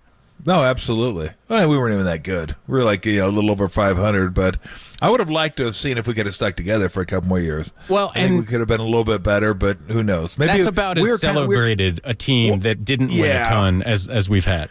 Well, our team was ahead of the times. Like we should have been a team that shot threes and ran and just doubled and did all that kind of stuff. That wasn't really part of the game back then, but it would have been interesting to see if it would have been, because we were pretty good. I mean, we had a lot of guys who could handle a little bit and shoot a little bit, and obviously you got 3 damn Hall of Famers on your team, and then you just got to compliment them. But it's still, that was a fun team. I always love running into those guys, saying hi to those guys. Just a really fun group of guys. Yeah. By the way, on the Martin front, I did officially make the switch from saying whichever Martin that is to saying Caleb Martin about halfway through this series, because, wow, I still don't care anymore. But that you have to look, Tom. That is as impressive an out of nowhere, but for the whole series performance as I think I've ever seen. It's for the whole playoffs. What are you talking about? Well, this series in particular, but yeah. See Martin. All right. Number one, who cares? Because exactly. Because who knows? Maybe it is Cody. You don't know. Well, to your point, See? I don't know. Stan Van Gundy made that point when he turned his ankle. He was like, look, if I was the Heat, I would have Cody Martin in the locker room, and if Caleb's hurt, just send him back to the locker room and you send Cody back out. And they were at a point in this series where it looked like the Heat might need to do that because of how few available bodies they had. We got to run so that we can bring on another former Warriors GM, Larry Riley, who was mentioned several times at today's Bob Myers presser as the guy who kind of helped Bob learn the ropes when he first became employed by the Warriors organization. We'll ask him about Bob, and who knows, maybe the handoff is right back to Larry Riley next. We don't know. It could be anything. I'm Matt Kolsky. I'm in for Adam Copeland. Alongside Tom Tolbert, Larry Riley joins us next on The Sports Leader.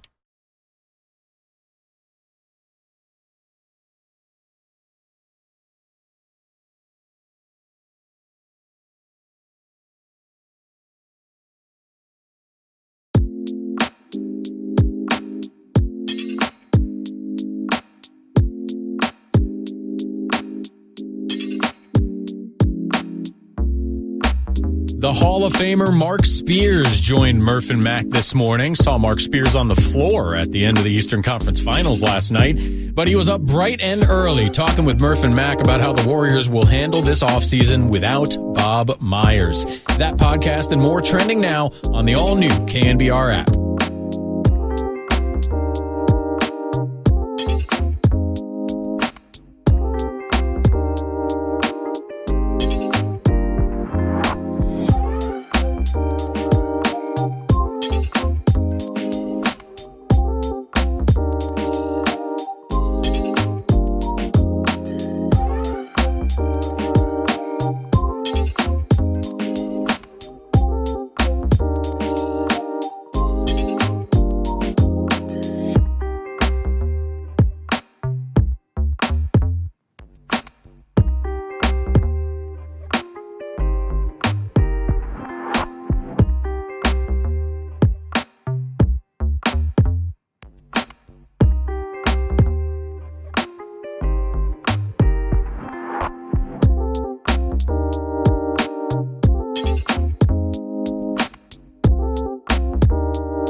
Now continue. Follow us on Twitter at KNBR. This is KNBR 104.5 and 680, the sports leader. Yeah, I think about those memories of the brand new, trying to figure it out days. Joe was a new owner. I was a new GM. Kirk was there, and people like Raymond and Brandon and Larry Riley teaching me in my first year patience. I kind of wanted to come in and thought, like a lot of people, you can figure it out and learn quickly the humbling part of the job. But he accepted me. That was Bob Myers talking about the GM that preceded him at Golden State and now a senior advisor for the Atlanta Hawks, Larry Riley. Larry, what's going on? Everything is good, and I'm just anticipating a draft coming up the 22nd. And, of course, you've got big news in the Bay Area today. Yeah, Well, tell us a little bit about Bob. When you guys first hired him, you were the general manager before he took over. Tell us a little bit about him and what you saw in him that allows him to be the general manager that and president of basketball operations that he was with the Warriors. Well, we were fortunate that he had been working as an agent previously, and I had had some telephone conversations with him. We signed at least one, maybe two of the players that he represented. So there was more of a telephone friendship as far as that goes, but things went well in those conversations. And then when I first met him, he was just an agreeable sort of person with a desire to learn and with a desire to change from being an agent to get into the business side of basketball, if you will, even though when I say business side, I'm more talking about the front office side of it. But very agreeable personality and very good to work with.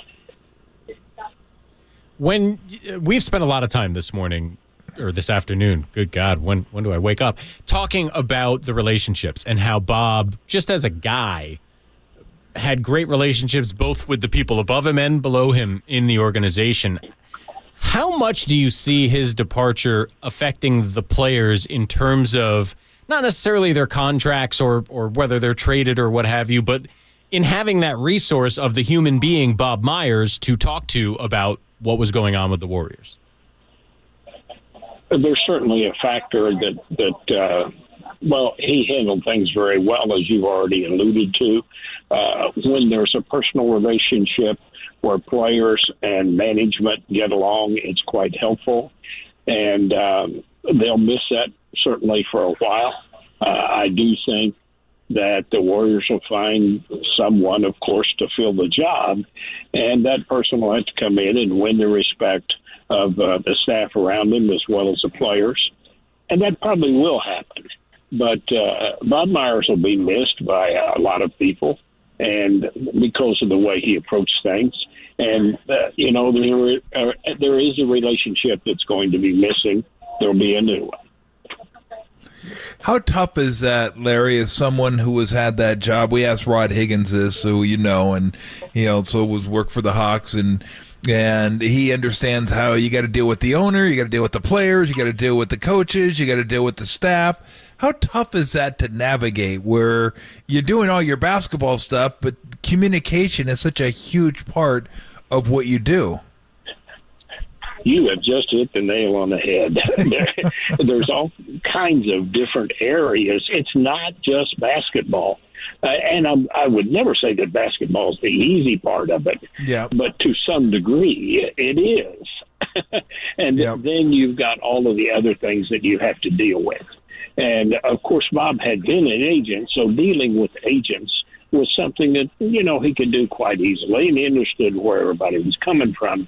But then you have to create a good feeling around the office and for all the people that work with you. And Bob was one of those people that did I tried to do it, but he did it well. It wasn't that people worked for you, they worked with you. Yeah. And Bob accomplished that quite well. And so you have the owner that you're always responsible to, and then you have other people that you've got to spend time with and keep your staff incorporated, so to speak, in what you're doing and what the direction is. And then, of course, you're dealing with the media constantly. And so the thing has 4 or 5 different heads to it as far as the job is concerned, and you got to take care of them all. And I think that's where Bob was just excellent. He did handle the basketball part of it, but he did the rest of it quite well. What do you see as, look, there's a ton of stuff that I think the layperson who watches basketball doesn't understand is part of a general manager's job. What did you find to be the hardest parts in terms of the stuff that we don't see as everyday basketball consumers? We all know it's hard to find a superstar in the league, but what are the sort of unseen challenges of that GM job in your view? Well, to go to your point, it's hard to find the superstar, and you've got to have some kind of luck. And what happened with the Warriors is we went through several years being a bad team, and then we'd get kicked back in that lottery system. We had bad luck. And then things changed, and we got lucky a couple times where people picked in front of us. But you always have to do the job of preparing for the draft. And then the second thing that I'll get to is your point. I think the hardest thing to do is manage the salary cap where you can keep a team together and keep the players that you want to keep. And you have to have an eye on the future. And to me, that's one of the more difficult things. Now, it is true that the Warriors have paid the luxury tax, and that's been kind of a penalty for better words. I hate to use the word penalty, but for winning a championship, that's what's happened. And that's really, to me, that's one of the difficult things about it. Don't you think, I know you mentioned you got a little lucky with teams drafting before when you guys drafted Steph and then they got Clay. I've always said this, Larry, I don't know if you agree with me. If they're going to put any statues outside of Chase Center, a Timberwolf should be one of them. They should put a statue of a Timberwolf outside the stadium. They're sitting right in front of us, and they took 2 point guards. Maybe a statue of Johnny Flynn, Now, did you know? Did you know before Steph was there? Did you know that that's what they were going to do, or did you have to wait until the pick came out before they've submitted the pick that that's what they were going to do? Did you think they would take Steph at all? The evening before the draft, I got word from what I considered a reliable source that they were going to take Ricky Rubio and Johnny Flynn, and it was a reliable source, and I still couldn't believe it.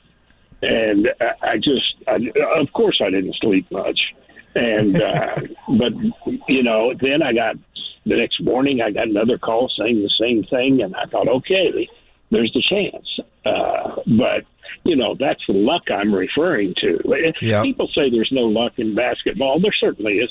What about that ball that bounced the other night right in the right direction for White to put it back in the basket? And, exactly. we all say, take care of business so that luck doesn't affect you.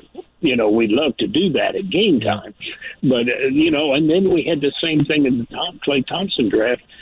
Sacramento picked Jimmer Fredette right in front of us. And so there was bad luck and good luck. Bob was able to manage everything and was able to, get right into it. Luck wasn't a factor where he was concerned, fortunately. So I would imagine, Larry, I know you got to run here in a second, but I would imagine, and the Warriors have had this for a little bit, the ultimate for a franchise is to win, and then no one cares who gets the credit. They're all collaborative, they all work together, and they just want to win. Usually that runs its course at some point. Like, for whatever reason, even if an organization starts out that way, somebody always ends up feeling like they didn't get the credit that they deserve for whatever reason. But it certainly seemed like the Warriors have had that for a better part of this run, where they just want to go out there and try to win, and whoever gets the credit gets the credit.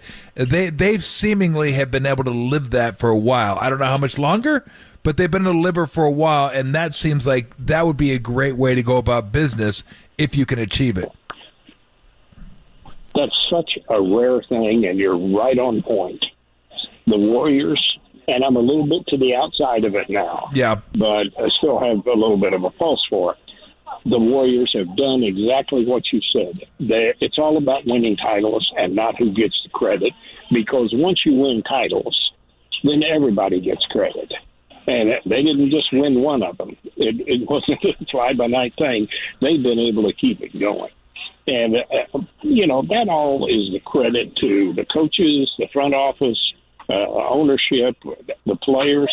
Everybody has bought into that system. And as you've identified, there are several teams where you might win one or you get close to winning one, but even if you win one, somebody is a malcontent. Yeah. And when that happens, you don't have the opportunity to string together 3, 4, or 5 championships, because it tears things down. Yeah. And we've seen it in different ball clubs. The Warriors overcame that. And, they're still good enough. There might be another one in the cards. Who knows? But they're going to approach it the right way. Larry, we always appreciate catching up with you. It's been too long. It's always fun saying hi to you and getting a chance to chat. So safe travels, and maybe we can chat at some point down the road. I would certainly look forward to it. I always enjoy talking to you, Tom. And, what the heck, good luck to Golden State. And maybe I'll see you the next time that I come through town.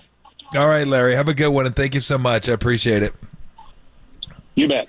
Larry Riley, the long time. He's been in the NBA for a long. He's seen so much. He would be a guy if you wanted to sit down and just have story time. Oh, baby. Because stories in today's NBA, today's sports, I've lamented that for a long time now. It's so sterile now in sports. You don't get the great stories, the guys going out and doing stupid stuff. Yeah, I mean, probably for a good thing, but you don't get umpires and coaches getting thrown out of games, yelling at umps, the referees, screaming at. I mean, when do you get that? Tommy Lasorda. I told Steve, I go, give me one Tommy Lasorda before you retire, just one. And he said he'd think about it. He won't do it. But it just, I think the best you could get is another broken clipboard, maybe. Maybe. But the stories like 70s, 80s now, I mean, those things are legendary. So thank you. I'd sit down and spend an evening with story time with Larry Riley. Yeah, something tells me that story time with Tom Tolbert would have its rewards as well. I mean, I remember I grew up in a little bit of that era. Yeah, I wasn't that crazy though, but they just. I miss that era. I do. I miss people. I miss guys getting loose on the mic. And where's Lee Elia when you need him? Where's Tommy Lasorda when you need him? Where's Earl Weaver when you need him? Where's Lou Piniella when you need him? Where's Nelly going out to mid-court, or Doug Moe and ripping officials and just chasing them down? Like, everybody is so buttoned up nowadays, and I think it's because look, it's the time money we live in. Yep, and it's corporate now. Yeah. They're like big. They're not mom and pop shops anymore. They're big, like corporations is what they are. But God, I just want one person to go full time with Lasorda on somebody. That would be the best thing ever. Trying to think if we're just going through the NBA. Team that had guys on it like Bavacqua. Can you imagine somebody saying that today? Like Gabe Kapler going off. This guy was in the bleeping lineup. I want to bleep hit the bleep at and bleeping. I mean, no one would drop that. Sure he was in the lineup because I kicked that any fucking day in a week. Never in a million years and would you mentioned- anybody do that. You mentioned Earl Weaver. He did it when he wasn't even upset. That's just how I he know. talked. Yep. So no, It was awesome. no, they don't quite make him like that anymore. No, they don't. I don't think even Pat Riley would be the same if he was in a coach's seat right now. I run he the couldn't track even. for my wife every week. The Lee Elias still to me is the all-timer because it's he incredible. just attacks the fans with a reckless abandon that I admire. Just shreds them. Absolutely. These nickel dimers, motherfucker. It was incredible. But I mean, there's so many instances of like stuff like that. And I don't want to make it sound like there's hundreds of them. There isn't. There's only like about 4 or 5 different managers, but they would get loose. But there were guys that used to yell at umps. That's been taken care of by technology, which is too bad. But then even basketball, you don't see guys like running out to the Nelly used to like run out to midcourt and scream at guys. Doug Collins was great Doug at screaming Collins would too. do it. Chuck Daly would. I mean, they would just. Oh my gosh, it was absolutely incredible. Now, nah, we're good. We might yell at you a little bit and go read the 2-minute report and see that you screwed us. Mostly and it's going to move be a on. civilized conversation telling you should really watch that replay at halftime and don't blow the Yes. same call in the second half. Yes, basically. Yeah. Give you a tap on the shoulder and I do miss. I that's why I'm saying, like, you get the guys that have been around a long time.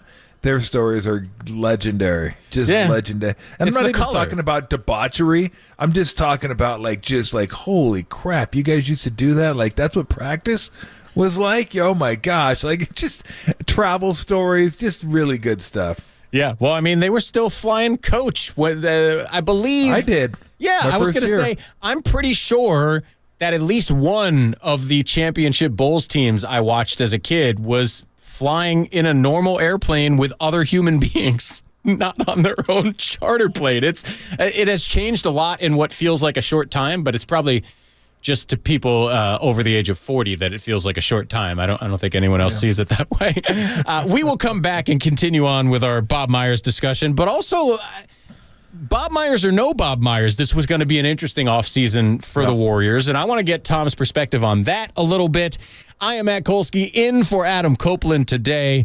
Back with Tom for more right after this on KNBR, the sports leader. 85% of the world's working. The other 15 come out here. A playground for the suckers.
faithful. Filter out the noise and kick it with KNBR on the gram for everything 49ers. Follow the sports leader on Instagram at KNBR. Bob is one of the guys that I rode in with, that I've been on this journey with for 11 years, and we've all been plugging away each and every year to try to deliver championships. It's what makes us go. That's what we're all in it for. And so to know that there's a possibility that he may not be here does not sit well with me. Even if he is gone, that relationship will still be like this. That is a relationship that I've built that will last for the rest of my life, someone I confide in, someone I trust. And so to know that, like, he may not be here, like, that sucks. That hurts because I've appreciated going to work with him every day for the last 11 years and the things that he's taught me. I think in life we all need people who hold us accountable, and he holds me accountable at a totally different standard. And he don't hold me accountable like, oh, I'm the general manager of the team. He holds me accountable as a man. He holds me accountable as a leader. He holds me accountable from a friendship standpoint. So that sucks. And quite frankly, I hope something is worked out and Bob is back next year. I also hope I'm back next year. Interesting way of putting it. I hope something has worked out and Bob's back next year. I also hope I'm back next year. I don't want to be the guy that suggests Draymond's return was tied to Bob Myers, but I do think very clearly both the Warriors' comfort with bringing Draymond back and also Draymond's comfort coming back to the Warriors, both of those things are affected pretty significantly by Bob Myers' presence or lack thereof. Now, what does that mean, practically speaking, for Draymond? I'm not sure. There are a lot of things to be told. I think there will probably be an opportunity for him to make more money somewhere else if it's all about money. On the other hand, it's been awfully good for Draymond here. And I don't think he's going to find a place where he'll be more at home or where his skills are as valuable. I mean, it's a unique and special cocktail. Not only the Bob part of it, that is part of it, but just on the player end, just the very existence of Steph, Clay, and Draymond in the same place. It's kind of a magical cocktail that I'm not sure any of those parts would be quite what they are in other places. Now, look, obviously, Steph is Steph. He'd have the best chance to be Steph no matter where he went. But the freedom afforded to Klay Thompson as a shooter in the presence of Steph Curry, the papering over of some of Draymond's flaws via Steph Curry and Klay Thompson and the other members of this organization, those are unique things, and I don't know that it benefits either side to be considering a divorce, but I do think that Bob Myers leaving affects that. Hopefully it doesn't affect it enough to actually end with Draymond gone. We also got a message from Steph Curry, and by the way, that Draymond sound, that comes from his podcast. It was a couple weeks ago, so it was only it was after the sort of reports. I believe it was Marcus Thompson who had the big report at the end of the playoff run. But that was Draymond just responding to the report that potentially Bob Myers might be considering stepping down. So we have not heard yet from Draymond since it became official. He did give you an idea of how he feels, and again, based on what he said and just based on everything I know about their relationship and the way Draymond's career with the Warriors has happened, I expect that Bob's absence will have an effect on his future in some way. I will also add this. This is from Stephen Curry 30 on Instagram. You may have heard of him. He posted a little message for Bob Myers, and what it says is this. Before the trophies and the memories over this run, I remember I told you, you better get it right. And you did. The GM role was great, and you did your thing, but forever grateful for you as a friend forever. A lot of forever there. Changed each other's lives. Enjoy the next chapter, my guy. Love, Steph Curry. He didn't write that part, but I assume that was implied. Didn't write what part? Love Steph Curry. I just added that for effect. Okay. Yeah. Oh, well done. Yep. So not a lot there, but the Draymond sound of him saying, like, I sure hope they work something out with Bob, and immediately after that, I hope I'm back too. It just makes it feel like the guy who's going to be directly affected the most in the short term by this decision is Draymond Green. Yeah, I would say so. Although I do got to stop and put a halt in this, even though this is huge, huge news that Bob Myers is stepping down. Even bigger news today. American Gladiator, 30 for 30. Yes. Gladiators ready.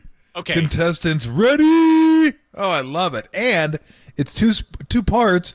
It's 3.5 hours. Wow. That's a monster 30 for 30. That's like, I didn't think it'd be that big, but 3.5 hours. I mean, I love American Gladiator. I'm pumped, but I was like, wow, that seems like a lot for some kind of, it wasn't really a game show. It wasn't really a reality show. It was basically The Running Man as much as they could do The Running Man in reality. Love that show. So anyway, sorry, Bob, to knock you off the front pages. I got to ask, who is the gladiator you are most looking forward to reconnecting with? Is there? You know is there what? One that I stands can't out? even remember their names now. They had incredible names. They had incredible names. I mean, I'm sure it'll all come back to me once they. But yeah, I used to watch that show all the time. Me and my buddy. In fact, that was one of the things we always used to do when we got ready to do whatever. We'd always go, Gladiators ready. Because that's what they did on the show. And it didn't matter. Getting ready to mow the yard, getting ready to start the dishwasher, whatever. Dishwasher ready. Just stupid stuff. I made the pleasure of introducing you to Blaze.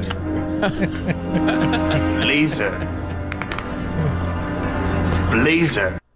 Yeah, but this is American Gladiators. This isn't dodgeball. No. It's American Gladiators. You got to go through an obstacle course, and they beat the crap out of you on the way. I don't know how that is 3.5 hours, but I can't wait. There's got to be some incredible stories. I'm sure juicing will be a part of it. It better be. All kinds of good stuff. So there you go. It starts tonight, I believe, on ESPN or ESPN2. So if you're an American Gladiator fan like I was, make sure you tune in. I'm sure we'll definitely be talking about that tomorrow. All right, back to Bob. Yeah, I mean, look, Draymond's going to do what Draymond's going to do, and I'm sure they have an idea of what they'd like to do, but to go back what we were talking about earlier, it's just the trust you have somebody, the communication you have with somebody. You've done this before with Bob. You've gone down this road of doing a new contract before. You understand that, look, he's beholden to ownership, but he also wants what's best for you too. So you that's the trust. When he tells you something, he's not doing it trying to screw you, trying to get a better deal for the team to get you. Okay, we got him on a great. Now he wants the deal to be good for both parties, and I think that's where the trust comes in. Does he have that trust with Mike Dunleavy Jr.? Where do the Warriors stand on this? Do the Warriors even want him back? We're just assuming they want him back. I'm just assuming they want him back. Maybe they look at it and say, I don't know. Maybe we can use that for this and this. Well, the problem is I don't know that there's a good answer there, right? No, there isn't. But yeah. I mean, that's why I'm saying assuming they want him back. I mean, I've learned never assume, even if you know. Like, who knows what they're thinking? That's true. The only thing I can think is maybe they don't have Draymond, but they try to get Clay back. Again, that doesn't make sense to me, but but you never know. It's a possibility. So. I would add to the Draymond part that something you said earlier about how Bob doesn't just like open his ears; he actually listens and hears people. Knowing what I know about Draymond, I have a feeling that being heard is one of the chief concerns of his life. And I think he probably feels like he has misheard and misinterpreted a lot. And having someone within the organization in a position of power that he felt like was really listening to him, I'm sure was huge for him. Yeah. No, I'm sure you're right. And that can't be easy. No, having to deal with him in certain times of crisis or maybe not even crisis, just having to deal with him and his personality. He's got a massive personality. So you got to deal with that. How do you deal with it? I mean, how do you deal with it? How do you tell him what he needs to hear? Like, how did they get through that situation with him and Durant when they had to suspend Draymond for a game because that happened? He had to deal with not only, from the Draymond's aspect, like how do you deal with Draymond moving forward after the punch? Yep. How do you deal with Jordan? Cool. How do you get him back in the fold? And how do you make him feel like, hey, you're valuable to us too, because you're almost kind of like forced to take, I don't want to say sides, but when you don't suspend Draymond, you're like, well, if I'm Jordan, I'm probably thinking, well, that tells me all I need to know. Well, that's what I was going to say. Did they get him smooth back? that over? Huh? Do you think they did get him back? Because that's one of the chief questions of not only the past season to me, but of the offseason is, did they ever really get Jordan Poole back in the fold? And if not, do they have to find a way to move him in the offseason? I mean, is that a part of what's next for this team? Could be. And maybe he felt like he was never going to be able to crack that like core group, that he'd always be on the outside of it. And I mean, heck, Kevin Durant felt like that, Yeah, well, Kevin Durant feels a lot of ways. That's too. true. That's very true. He has feelings. Who knows? Yeah, who knows what way he's going to feel? He's as U2 says, he still hasn't found what he's looking for.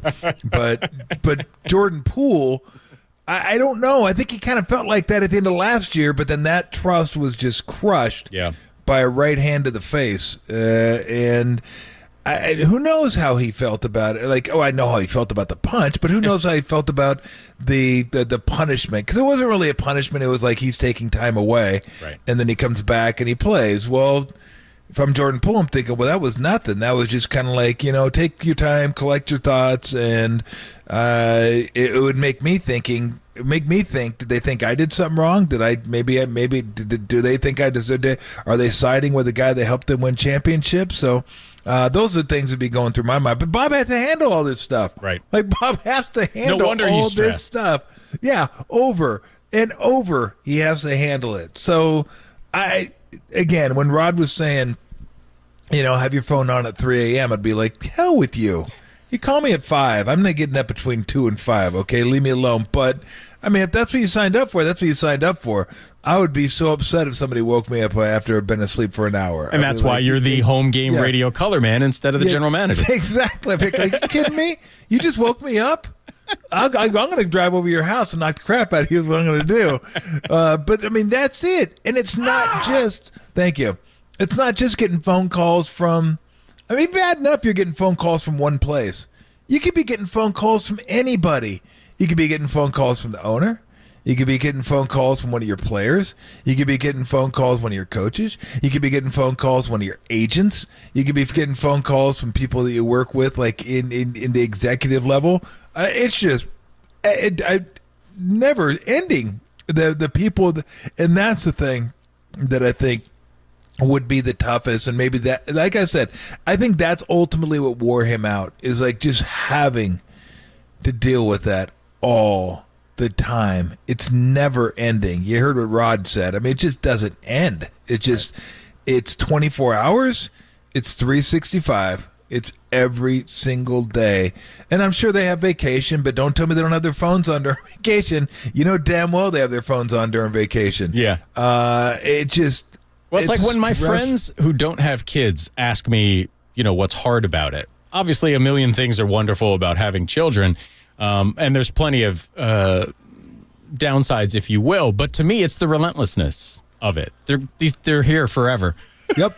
They go away. They do not go away. And when you wake up in the morning, they're waking up. They're going to bed. They're waking up. They're there. They're there. And sometimes that's the hardest part, is just having to be a certain thing all of the time, no matter what. So I honestly don't think there are that many people besides Joe Lacob who struggle to understand the decision that Bob Myers made today.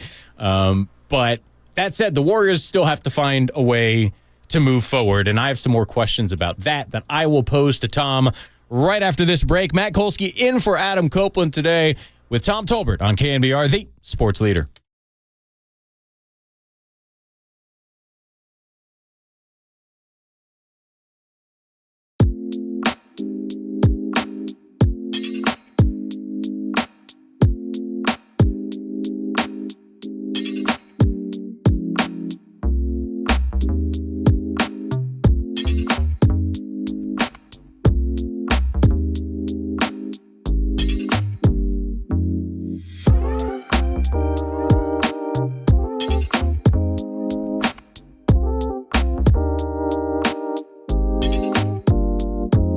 Your favorite and mine, Mike Krukow, joined Murph and Mac this morning talking about how Patrick Bailey has won over the entire pitching staff. That podcast and more trending now on the all-new KNBR app.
Listen to the sports leader anywhere, anytime. Download the all-new KNBR app. Now, Tolbert and Copes continue live from the KNBR Casino Matrix Studio. Casino Matrix Progressive Jackpots are here. Where are you? Just drop in. Please play responsibly. 1-800-GAMBLER. Inbound to Smart. Turns and shoots the three, left wing. Around and out! Miami! As a tip was good at the end, but I think the buzzer sounded. We're waiting to get an official ruling. There was a tip, and they count it! Oh, they count the tip, and Boston wins it 104-103. Brutal! And he got it off in time. I don't know how. Low left, Derek White somehow tipped it in. In the front court, Martin on the right side. Nobody picks him up, shoots a three straight away, drills it. He is stealing the Celtics' souls here tonight in Game 7. The Miami Heat's improbable postseason run continues. After blowing a 3-0 series lead, the Heat stop the Celtics in Boston and make history themselves. They become just the second 8th seed ever to make the NBA Final. We are back. Matt Kolsky in for Adam Copeland alongside Tom Tolbert. Going to get to Heat, Celtics, and then eventually Heat, Nuggets in just a few minutes. But I did want to ask you this, Tom. Since there's a vacancy, and I feel like, everybody involved with the team should start putting their basic plan for the Warriors' future on paper just in case. If you were in charge, and we have established that that's not something you're interested in, but if you were. Yes. Broadly speaking, do you see this as an off season where it's stay the course as best you can, tinker around the edges like you did the last couple years, try to upgrade JaMychal Green, find the next Dante DiVincenzo and see what happens? Is it an off season where you move off of the young players that, you sort of had the rare chance to acquire high-level young talent over the last few years. They did at least a decent job of it. But is it time to mortgage that in the interest of as much winning as possible while you still have Steph, Clay, and hopefully Draymond around? What is your broad philosophy on the best way forward? That's my broad philosophy. Do whatever you can to maximize your chances of winning championships while Steph is still one of the best players in the league. So you wouldn't hesitate for a deal that, just for the sake of argument, you're sending out Poole and Kuminga to bring in, a tertiary but veteran with experience who can help you in the playoffs. Yeah, I would like someone. I mean, I would like someone that is high 30s, maybe 30, 31. There's somewhere around there that you could still put with Wiggins. I mean, Wiggins still young. Yeah, he does like 27, 28. We forget that he's still in his 20s and comfortably in his 20s, just because he's been around forever. That's what happens when guys come out of high school. They used to come out of high school, now they come after 1 year of college, and they're still so damn young. You're like, God, it's been around forever. And Wiggins feels like he's been around forever. Like Steph was in his 14th year this year. That's insane to think he was in his 14th year. But and I'll take a step back and say that I was one that was on board with the 2 timeline thing, like trying to this is gonna be the only time you're gonna have to draft some young guys, and hopefully they'll be ready when the older guys are kind of winding down a little bit. The vets are winding down, the young guys could take over. It didn't work because the older guys are better than you thought they were for longer than you thought they were. Steph is better than you thought he was for longer than you thought he was, and they just couldn't quite integrate into the way they like to do things and really what was necessary of them, because I think they're capable of more than they were asked to do. Right. But they didn't need that from him. They didn't want that from him. Like, look, we already know what works here. Here's what we need you to do. Like in Kuminga's case, play defense, rebound, run the board, or run the floor, rebound. That's it. Just do those 3 things. But young guys get antsy, right? Like I said earlier, it's a career. They want to have a good career. They want to get that second big contract. They got to prove they can play. And that's not, I'm sure Kuminga's thinking, I can do more than that. What, you just run the court, rebound, and play dev? What? I can do. Let me do more. Is it possible that they'll need him to do more next year, and maybe that presents a fit where there kind of wasn't last season. Well, if he can do those things they asked him to do. He's got, I mean, rebounding's the big one, right? Because defense was pretty good. It was good. He didn't run the court consistently enough, and his rebounding was atrocious for somebody of his size and athleticism. That's kind of been my thing with Wiggins. Like, you got to rebound better. He did last year in the playoffs. He was a stud, and then he just kind of went back to his 5 rebounds a game, which I guess that's who he is, but you'd like to think he could do more than that. I remember, anyway. and I think this will speak to several things we've talked about today, including ornery coaches, that they don't necessarily make them that way anymore. But I remember, and no one will be glad to be compared to this player, but Tyrus Thomas, when the Bulls acquired him, because they didn't technically draft him, he was this incredible athlete. I mean, nowhere near as good as Kuminga in any version, but an incredible athlete. Incredible dunks, ran the floor when he wanted to incredibly well. Awful rebounder. And I remember Scott Skiles basically saying these things in a press conference. Look, he's not the rebounder we want him to be. He does not run the floor as consistently and with as much effort as we want. And someone sort of asked a follow-up question. He was like, I guess the best way I could say it is, Tyrus thinks he's trying really hard, but we're going to convince him that he's not actually trying very hard at all right now.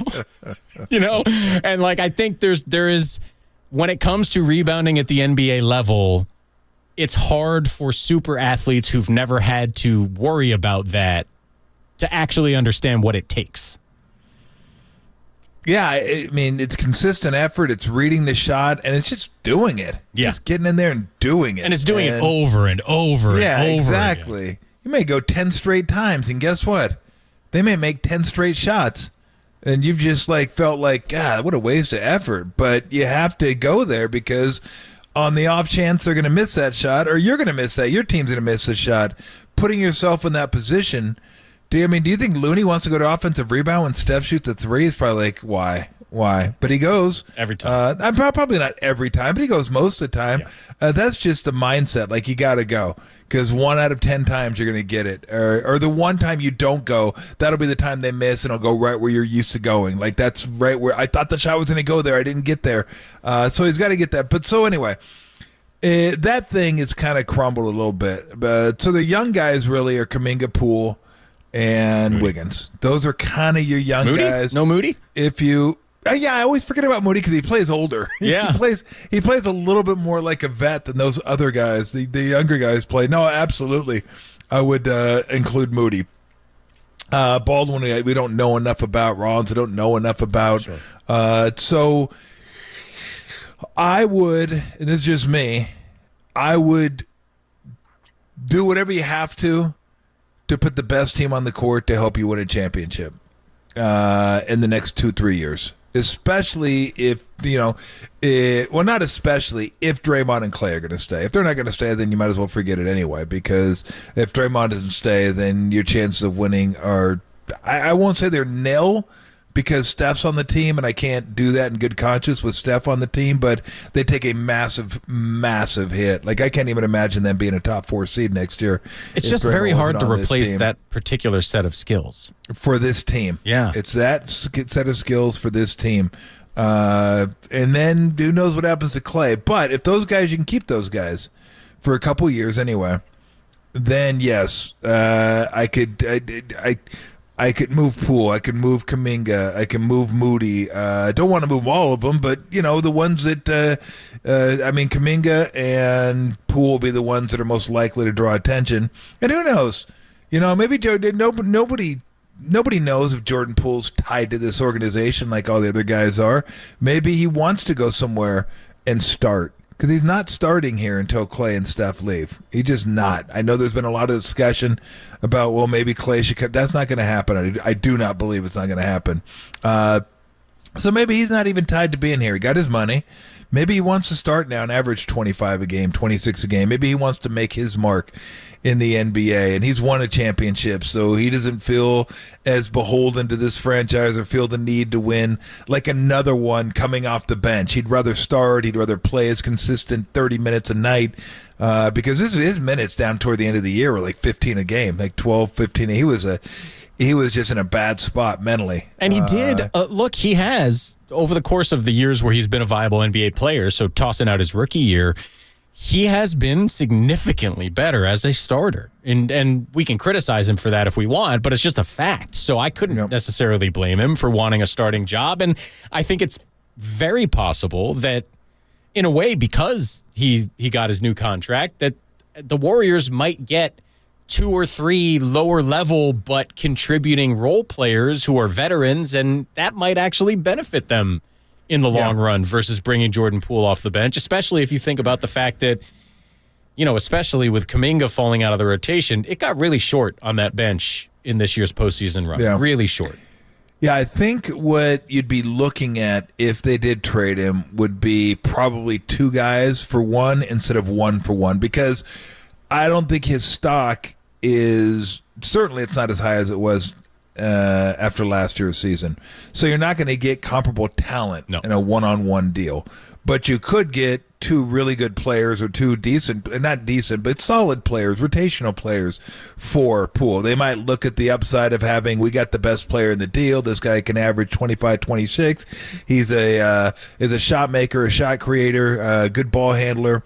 And we can do without these 2 guys. And the Warriors would look at it from a standpoint as like, we just need more guys. We need more bodies that we could put out there on the court that we can trust. Like, I need guys. He wants guys he can trust. So I think he would rather, and you don't need to tell me if I'm right. I'm sure I'm right. I have to believe Steve Kerr would rather have 2 guys with significantly less talent that he can trust to be in the right place on both ends of the floor on a consistent basis than bringing Jordan Poole off the bench. It's a tough spot to be in with a guy like Poole because he has the offensive talent to be starting somewhere and doing more than he's doing, but in the backup guard role on a team that has high aspirations, you kind of need someone to play both ways. Well, they just didn't have enough bodies last year, bodies that he could trust putting in there. And then, look, it's not going to get any easier with the new CBA. It's going to be harder to find those Dante DiVincenzo types. In fact, they won't even find a Dante DiVincenzo type next year because they want to be able to afford the actual Dante DiVincenzo. Yeah. I wouldn't imagine. Well, and they won't have the mid-level, right? Nope. So whoever they want to find to be the next Dante DiVincenzo or, Otto Porter to go back a year further, that person's going to have to take an actual minimum contract, not just a small contract, a minimum. Yep. And that ain't going to happen. Yeah. Again, this is a business. Guys do want to get paid for their services. So that's going to be really, really tough. Look, I don't even know how you could have played it any different, especially with Wiseman. Going back to that draft, what are you going to do? I mean, if you go back and look to the draft, who's the one guy in the draft? And I don't know the answer to this. I'm just throwing it out there. Who's the one guy in the draft that played really well that was a 3-year college guy? They didn't want the 3-year college guy, but that's probably what they needed. Those drafts, even though Moody was a freshman, he had to go through it. But you can tell the way Moody plays. Moody plays older than he is. He doesn't play like a young guy all the time. Kuminga's super young. To answer your question, yeah, go ahead. I think you probably got to go. I mean, if you actually want multiple seasons of college, I don't think it exists. If you want the security you're talking about, you probably got to go all the way down to Tyrese Halliburton. And even if they'd been at the right draft position to get him, I'm not sure they would have loved that because he's, kind of a combo guard, and they were doing well at guard. No, exactly. So, I don't know. It made sense, though. That's why I said it made sense because they needed size. They got size. They needed, you want to get talent at that position. You got talent at that position. He has time to grow.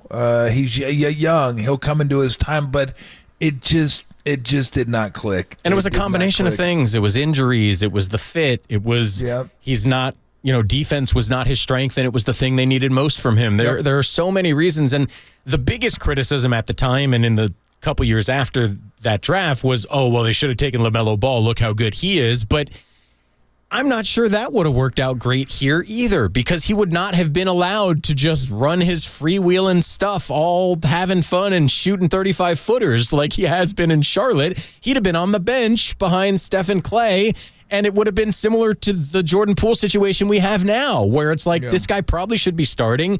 He's not as good off the bench. He doesn't necessarily do the things we'd like him to do. It's never ideal unless you could have gotten Anthony Edwards. That would have been great. But in the position they were in, there was no great answer, because if you trade that pick, you're not getting the same value either. And I think they looked at it reasonably as the best chance we'll have to add young talent in the next decade. And it was. And sadly, it did not turn out the way they hoped.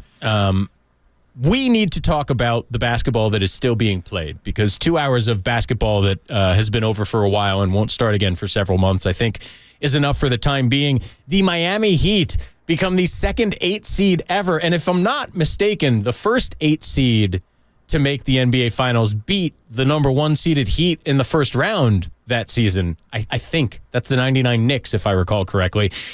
We will talk about the Miami Heat beating the Boston Celtics. I think plenty of people could have believed they would win. Very few people expected a knockdown blowout in Game 7. We will talk about that next. Matt Kolsky in for Adam Copeland alongside Tom Tolbert on KNBR, the sports leader.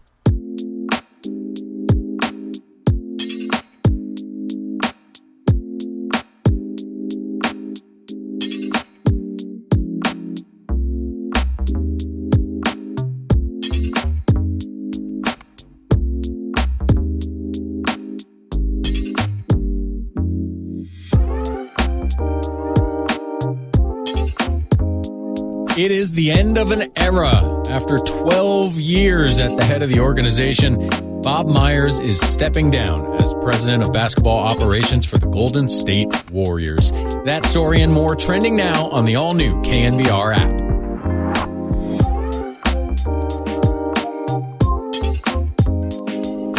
The Giants are trending, and they are trending positively, folks. Red hot right now. 11 of their last...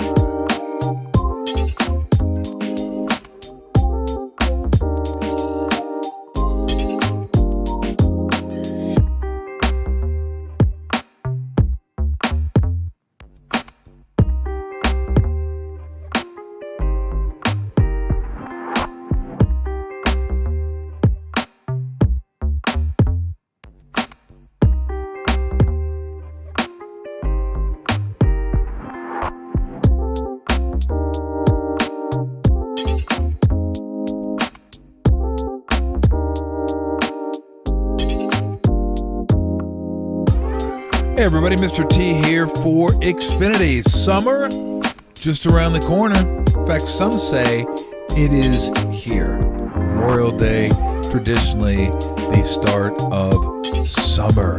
What does summer mean? More people in the house. That's what that means. What does that mean? More devices on.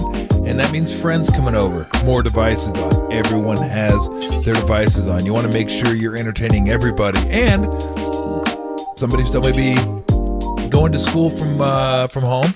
Somebody still may be working from home. Well, there's a lot of people to take care of. You want to make sure everyone is taken care of. And with Xfinity, you can do that. No lagging. The gamers taken care of. The workers taken care of. The streamers taken care of. Everybody is taken care of. It's fast and it's reliable and no one is whining. I like that. I like when nobody's whining with Xfinity. Everyone taken care of. Well done. Now through June 21st, new customers can get 220 megabit Xfinity internet for just $25 a month for 2 years with no annual contract. Go to Xfinity.com/10G or call 1-800-XFINITY today. Go to Xfinity.com/10G, call 1-800-XFINITY, or visit the store today. Why does it say that twice? I have no idea, but I read it twice. Who am I? Ron Burgundy. Requires paperless billing and auto pay with stored bank account. Restrictions apply. Equipment taxes and fees extra after promo regular rates apply. To internet services, actual speeds vary. You love sports, you love high def, you love blazing fast internet. When everybody's taken care of, you will love Xfinity.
throughout your home. Listen to the sports leader on your smart speaker. We are KNBR 104.5 FM and 680 AM.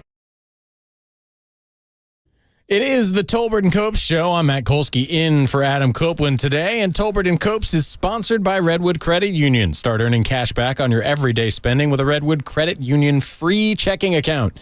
No monthly fees, no minimum balance, and your debit card earns cash back, travel, and more. Get started at redwoodcu.org/free checking. Federally insured by NCUA. Tom, who did you pick before last night's game to win last night's game? Boston. Okay. Me as well. I picked Boston thinking this will be tough, but they've got a little too much for the Heat. You could have given me 10 guesses, and I would not have guessed Heat control start to finish and win by double digits. I know Boston has had some very public failures and very key moments over the course of this 3 or 4 year run with Tatum and Brown, but God, I just thought the talent advantage was so huge, and I almost didn't know what I was watching last night. It felt to me like the Celtics walked onto the floor at the TD Garden thinking, well, the Heat are going to quit now that we won 3 in a row.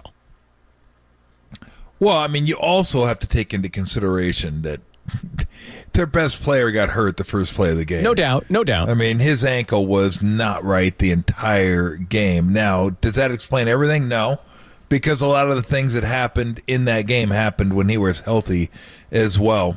And Jaylen Brown, 8 turnovers is atrocious, obviously, but to me, the bigger offense were some of these terrible pull-up early in the shot clock shots that he took, just totally out of rhythm. I just don't understand what the plan was for Boston offensively. Well, that's their problem sometimes. They don't look like they know what the hell. They don't look like they have a plan. It's just go out there and get a bucket. To get a bucket offense without, okay, how are we going to get this bucket? I don't know. Just get it. Just go get it. Here's the ball. Go get it. Where Miami, their plan wasn't all that complex, but they did it over and over and over, and that is Bam Adebayo on the perimeter, dribble handoff, screen roll, just picks. That's what they did. And they tried to get a switch, whoever switched onto Bam, they gave it to Bam. Either he double teamed and he kicked it out to a shooter, or they didn't double team and he took it to the hole. And then Jimmy did his thing occasionally, but that is their offense, period. And once they saw Tatum struggling, there were a few possessions where it was just give it to Jimmy and ISO him on Tatum. Yeah, that and he was just walked smart. right past him. That was smart. But that offense doesn't work if Vincent, Robinson, Strus, and Martin, most of all, weren't way better than themselves during the regular season. Martin's out of his skull right now. Unbelievable. He just out of his skull. The level of confidence, too, is remarkable. Yeah. Now, it'll go away at some point, but does it go away next year, or does it go away this year at any point? Because when you're riding those type of highs, you can kind of keep riding them. Usually they don't last this long. I'm like, damn, that'd be fun to be on one of those benders for 6 weeks. It'd be incredible. And especially the most important time of the year. Yeah. Nothing in his makeup, profile, history would suggest this was coming. Nothing. Nothing. And he just does it time and time and time again. And not only is he putting up points, he's putting them up efficiently. He's shooting a ridiculous percentage. And Vincent, same at big thing. times, too. Caleb Martin has seemed to have a knack in that past series for hitting the shot that the Heat needed to stop a Celtic run or whatever it was. He was just unbelievable. Yeah, I'm going to pull this up for you because these things are incredible. Caleb Martin, and these are regular season stats. 9.6 on 46% shooting, 36% three. So you got 46 from the field, 36 from three, averaged around 10. Playoffs. This isn't just last round. This is the playoffs. So this is a good stretch, 6 weeks of games. He's averaging 14 points a game, 57% from the field, and 44% from three. Yeah, so and this series alone, while we're at it, 19.3 points on 60% field goal, 49% three-point shoot. It's just remarkable. Not to mention 6.5 rebounds a game. He was doing that too. Yeah, you don't like nothing. Like I said, it's like you go to a horse race and a 99-1 shot every once in a while wins. You're like, well, let me look at the form, see if there's anything there, and you're like, nope, nothing there. I would never pick that horse. It could win again. I'm never gonna pick it. That'd be like Martin. You like never pick him to do this. Gabe Vincent, 9.4 points in the regular season. He shot 40% from the field, 33.5 from three. So just right? Now he's averaging 13, still shooting 40% from the field, but also 39% from three. So he's been better. And then Duncan Robinson, who finally earned his $18 million during the postseason. God, that guy's got the life, man. One good bubble run, and he's set. Regular season for him, 6.4, 37% from the field, 33%. So he was just bad. Like for a guy that's supposed to be a shooter, that's bad. Like if that's what you do and you can't shoot, that's not good. Okay, so 6.4, 37, 32. Jumps it up to 9.3, 47, 45. So he went 10 points on his overall field goal percentage, and then he went 13 points on his three-point shooting percentage. And again, it's not just one guy. Like if it was one guy, you're like, okay, we can deal with that. But when you got Vincent railing shots and Martin doing his thing and Robinson coming in and he stretches the defense, so he takes up some of your, what's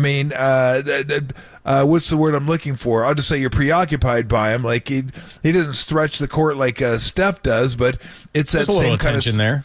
Yeah, it's that same kind of stretchability where you're like, I got to get out there and be closer to him.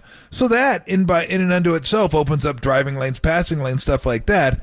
So and then he's been hitting shots at almost a 50% clip when he's asked to. So then you got three guys, and then like maybe one of those guys doesn't perform, and then Strus is there to give you like 25 or 26. Like those four guys have been absolutely incredible. Kind of as a quartet, like because you know what Butler's going to give you for the most part. Bam's been a little up and down offensively. He hasn't been great, but he's always good passing the ball, defensively, rebounding, stuff like that. But I'm sure they'd love more from him.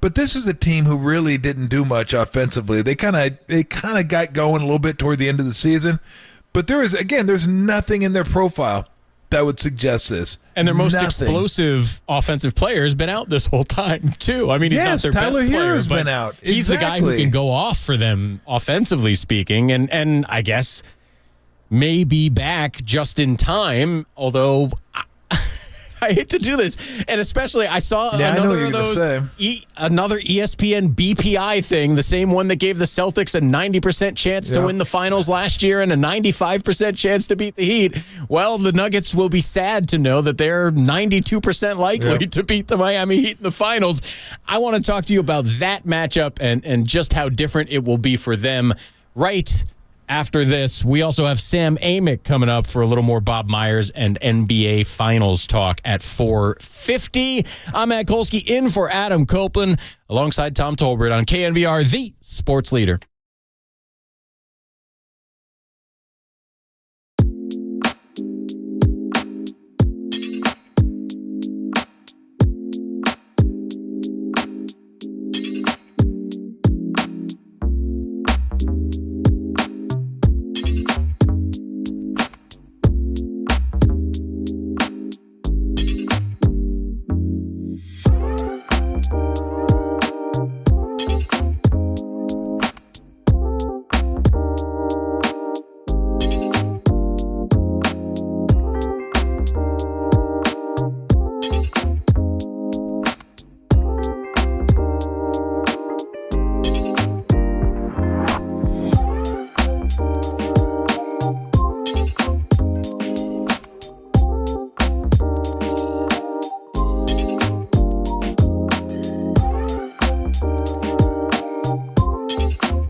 Listen to the sports leader anywhere, anytime. Download the all-new KNBR app. Now, Tolbert and Copes continue live from the KNBR Casino Matrix Studio. Casino Matrix progressive jackpots are here. Where are you? Just drop in. Please play responsibly. 1-800-GAMBLER.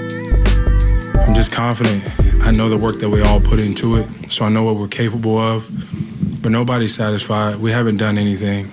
We don't play just to win the Eastern Conference. We play to win the whole thing.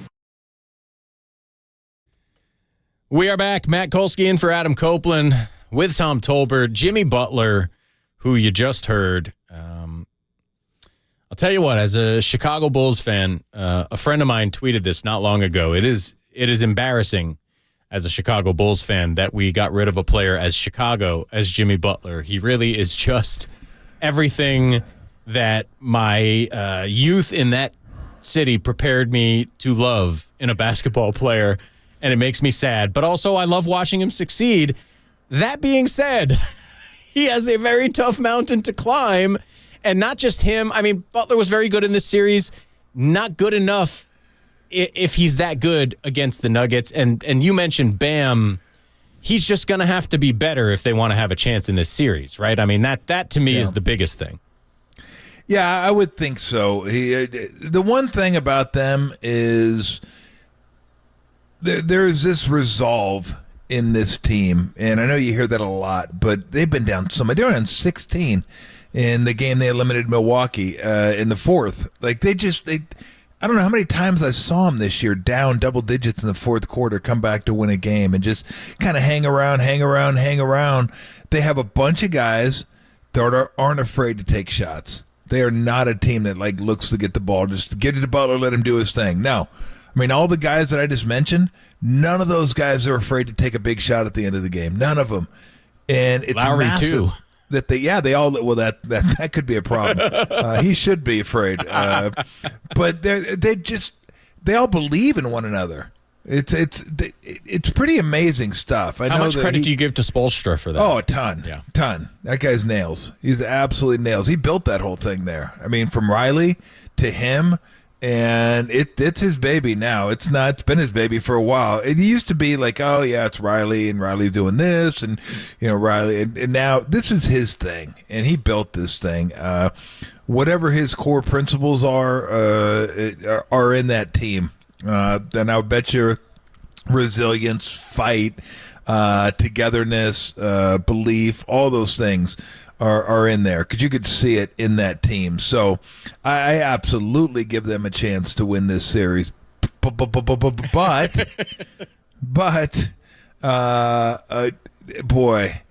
the Nuggets are rolling. Jokic is the best player in the game. I don't even know that it's a debate. I didn't mind that Embiid won the MVP this year. I really didn't. His numbers suggested that he would be a worthy choice to win the MVP. If Jokic hadn't won 2 years in a row, may he have won it? Possible. Do I think he's like, if I had to choose between the two, I would absolutely take Jokic. Now, if you got to choose and I got to take the other one, I'd be very happy with Embiid. Embiid's incredible, an incredible player. But Jokic is different. He's different. I mean, guys don't get 30-point, 18-rebound triple-doubles and make it look like, nah.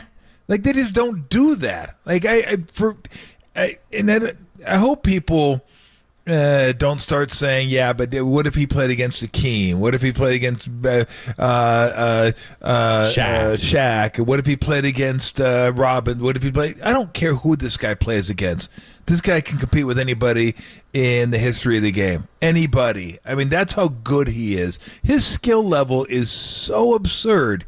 You realize you're talking about one of the probably, maybe the worst, at best, 10 worst athletes in the league. It's the world of the best athletes on planet Earth. And this guy's one of the worst of those guys. And he shreds them. Just shreds them. So two things about him that I want to ask you. One is, and you kind of just hinted at this, I think, at least in my lifetime, and it's crazy to say this about a guy who's 7 feet tall, but I don't think I have ever.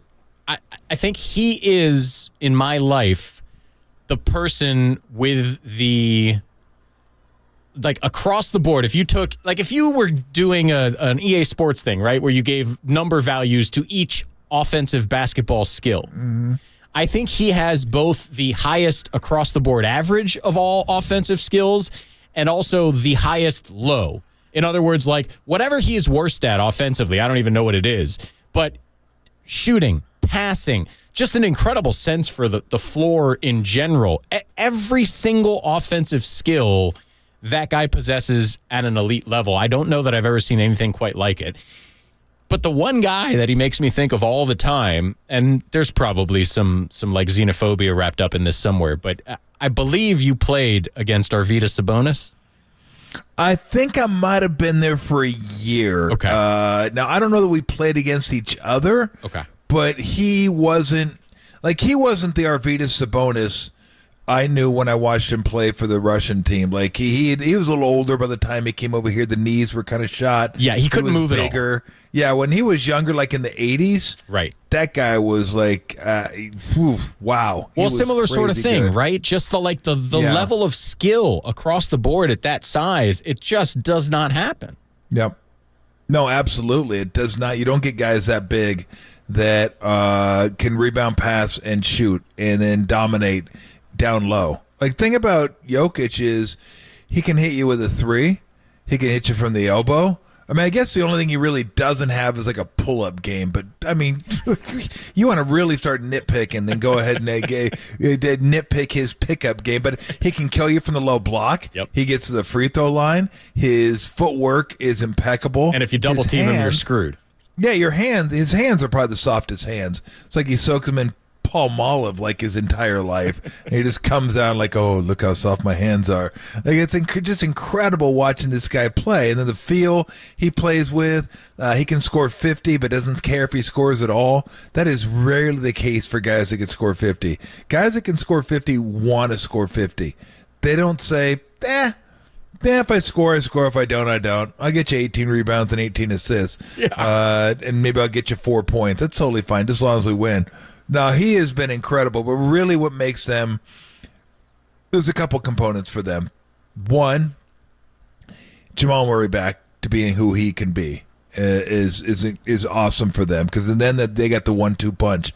Because Jamal Murray, he's the guy that can, he does a lot of the in-between stuff, the pull-up stuff. He can hit you deep and get to you got the sniper and Michael Porter. But really what kind of ties everything together, getting KCP and Bruce Brown. Vets, know how to play. Defense. They're tough. They get after you defensively. They just understand what it takes to win a basketball game. And Aaron Gordon, he probably had his best year this year in a while, because with Murray being back, they were able to drop him down to like the fourth option offensively. Like last year when the Warriors played him, they were using him as a 2. It's like, he's not a 2. Every time he shot the ball, it was like, thank you. You don't really want him to be a volume shooter. But now when he doesn't have that pressure of having to kind of carry a 2 mantle, he could be the 4 guy. He may shoot like 5 threes some games. He may shoot 1. Depends on if he's feeling it. If they leave him open, they're going to leave him open because they don't want to leave the other guys open. But I just feel like he can be physical. He can be on D. He can like do what he's really good at. And then occasionally he'll like pitch in offensively. But it all revolves around the Joker. I mean, they just watching him do his thing is phenomenal. I mean, Bam Adebayo is going to have his hands full now. He's going to have his hands full with Bam, too, because Bam is a lot more athletic than Joker. So I think they're going to have to get him on the move a little bit, which they'll try to do. They'll try to get Bam out. Like I said, their offense is pretty simple. Bam Adebayo goes out to the perimeter, dribble handoff, pick and roll, just run out to pick. It doesn't have to be anything special. So they're going to have to figure out, do they want to keep Joker on him to drag him out and then switch off? Do you want to go over the top and double it? Do you want to push it down to the baseline. You can do that. They're going to have to figure out how they want to play that. I don't think the switch game's going to work with them. They don't want to get Jokic stuck out on the stuck out on the perimeter against those guys, because then you get the dribble drive game, you get the foul game, and then they're just going to run a whole bunch of dribble handoffs. So that'll be the biggest key for Denver, how they decide they want to guard that. How do we want to guard the high DHOs and pick and rolls with Bam Adebayo? That's their offense. And if you can figure out how to negate that, stifle that, and maybe they aren't quite as hot, they're not hitting as many threes, because when they can stretch the court with three guys that can hit threes, that's tough. You got a long way to go. Unless you're just going to, because they can't really switch on Adebayo. Right. Now the other guy that could guard him is Gordon. Now, if you want to, that's probably what they'll do. Now that I'm thinking about it through my head, probably put Gordon on Adebayo and let Jokic guard. I don't know. But that's the problem is if all those other guys are 3-point shooters, right? I mean, you're not going to put Jokic on Butler, and you can't have him trying to chase Strus or Vincent or Robinson around outside the perimeter. So they almost have to put him on Bam. And like you said, that is going to be a challenge for them. I think it's probably a bigger challenge the other way, unfortunately, because as great as Bam is defensively, I mean, Jokic has, 5 inches and 50 to 80 pounds on him. That's just going to be an awfully tough matchup, especially, look, Anthony Davis is a very good big defender, and he was made to look a fool in the last round, quite honestly, against Jokic. He just looked like he had no chance. So maybe Adebayo, by virtue of being a little more mobile, can be a little bit better than Anthony Davis, but I think that's a challenge. And when you were talking about Aaron Gordon, it struck me that part of what has made him so valuable to this team this year, and as you said, having Jamal Murray allows them to do this, but he's doing all those things that we were talking about earlier, the Warriors wanting Jonathan Kuminga to do, and he's doing them without grousing about his role or his shots or what have you. He is playing defense, he is rebounding, he's being an athlete and running the floor, and that's really what they need from him. Yeah, no, absolutely. And again, he'll get his shots. Like, they'll leave him open, and he'll shoot. And if he's making a couple, he can keep shooting a little bit more. And he's done some. He's had some real nice offensive games for him, but they don't need that for them to win. If they get it, it's great. They don't need that from him. What they need is the things that you just mentioned, and it's going to be pretty interesting to kind of fit, because I gotta think they'll put KCP on Butler. Like that's your guy you could put on Butler. Kind of a like size, maybe not quite as big, but physical, long, quick. And then Gordon might be a little too big. I mean, you could put Gordon on Adebayo and then just stick Joker in the corner somewhere and see if they're gonna run a lot of screens with that player and how they handle that. But that's going to be fascinating, because Denver's a lot bigger, and I think Denver might be a little more versatile defensively. But you do have Jokic that you got to deal with, and how do we want to try to zone it up a little bit and try to keep him down low? Not sure, because I would think they're going to put Miami's going to probably try to put Butler on Murray, and then whoever is guarding Porter Jr. Really, your job is to just make him put the ball on the ground and try to get to him and get into his body. Well, the Strus-Porter Jr. matchup could be funny, because in a way, like, they're kind of similar players. Porter obviously has a much higher ceiling. He's more athletic, is more talented, but they're both guys that you want to run off the three-point line as much as you humanly possibly can, and they're both guys who are looking for that shot all the time. Well, hell, I mean, the Heat have a bunch of guys you got to run off the line now. That's true. Yeah. They got like 4 guys. You're trying to run now that off you the also damn. have to run Caleb Martin off the three-point line. Exactly. Like all these dudes you got to run off the three-point line. So, I mean, Bam's going to guard. There's no doubt he's going to guard Jokic. I mean, that's just a given. No other options. Do they let him? I mean, do they let him single him? Or do they bring double? I mean, the thing with bringing doubles against Jokic is, like, he just tears you up. he just flat out dices you He's up. just so happy to get assists. Oh, he just sees them coming, and he's looking over the top, and guys are cutting, and guys are moving, and he just finds them, and his passes are so good. So I don't even know if that's like for me. And I know Steve tried to do this last year too when they beat the Nuggets, because we talked about it. I totally agree with this philosophy. Try to limit his assists, like make him a scorer. Make him get 40 a game. He'll do it, but it's not really who he is. Who he is sharing the ball, being a distributor, getting everyone involved. Like that's, I think, where he gets his juice from. Now, he can do the other thing, but I think he'd rather. And then if you let him do that, then he gets everyone else going. And then he's going to get his probably close to 20 minimum. But the thing is, if you don't let him get all those assists, now everybody else isn't feeling great about themselves. And they're just kind of standing around watching him do his thing. So, well, and Murray can get his own shot. But the rest of those guys, for the most part, even Porter Jr., they're more catch and shoot, someone else create, and I'll finish type of dude. So he really takes them to another level when he gets KCP and Michael Porter Jr. and even Bruce Brown, Bruce Brown doing the Gary Payton little big man thing. That's when they're at their best. Yeah, no doubt. All right, we got Sam Amick coming up. They just showed Jokic hit that shot over Anthony Davis. Ridiculous. That's the thing. You just watch him. He did 2 of those in the same game. It's like, this guy's just dumb. It's just ridiculous watching this guy do what he does. I mean, look, I know this is going to be more than likely a super low-rated finals.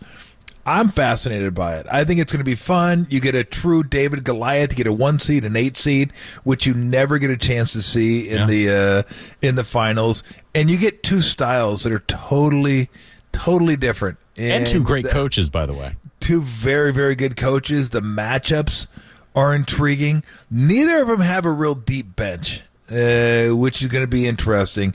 You think probably 7, 8 max, both teams. So I think it's going to be a lot of fun. I really do. Now a lot of people were hoping for Boston, just because the name, and maybe it'd be a little more competitive, which maybe it could have been. I don't know, but these guys have earned every bit of it, and I think it's going to be a fun. I think it'll be fun. It'll be fun for me watching all the matchups, but will it go 6-7? We will see.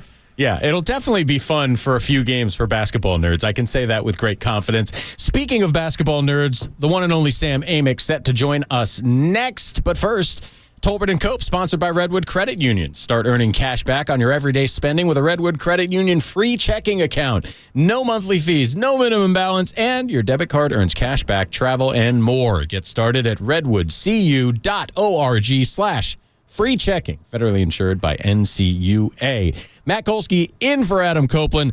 Tom and I joined by Sam Amick right after this on The Sports Leader.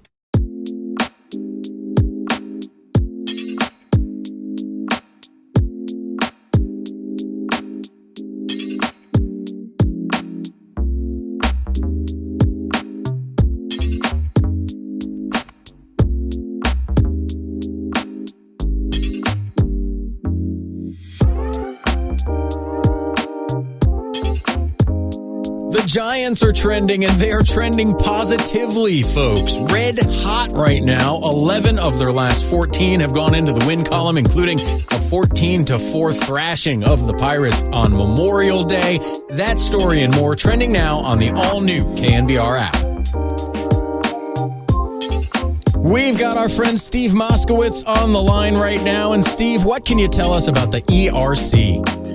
This is the federal government rewarding small business by paying employers up to $26,000 for every employee they had in 2020 and 21 that qualifies. And it's a gift. It's a grant. It's not a loan. You don't pay it back. There's 2 different ways to qualify. And one way is by a certain drop in gross revenue. But it continues to amaze me how many CPAs are not bothering with anything other than that. Just Friday, I met with a client whose CPA said, you don't qualify because your gross revenue didn't go down enough. that didn't matter because he qualified on the other ground, the alternative ground. And we don't just do this willy-nilly. We have multiple checks to make sure somebody qualifies. This client is getting about $300,000. That was being left on the table. So just like a medical doctor, if he or she told you something, oftentimes you get a second opinion. If you've been turned down for ERC because you were told your gross revenue didn't go down enough, talk to us for that second opinion. Thank you, Steve. Everybody out there, call Steve Moskowitz at 1-888-TAX-DEAL or find him at moskowitzllp.com.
Want to hear it again? Catch them all at KNBR.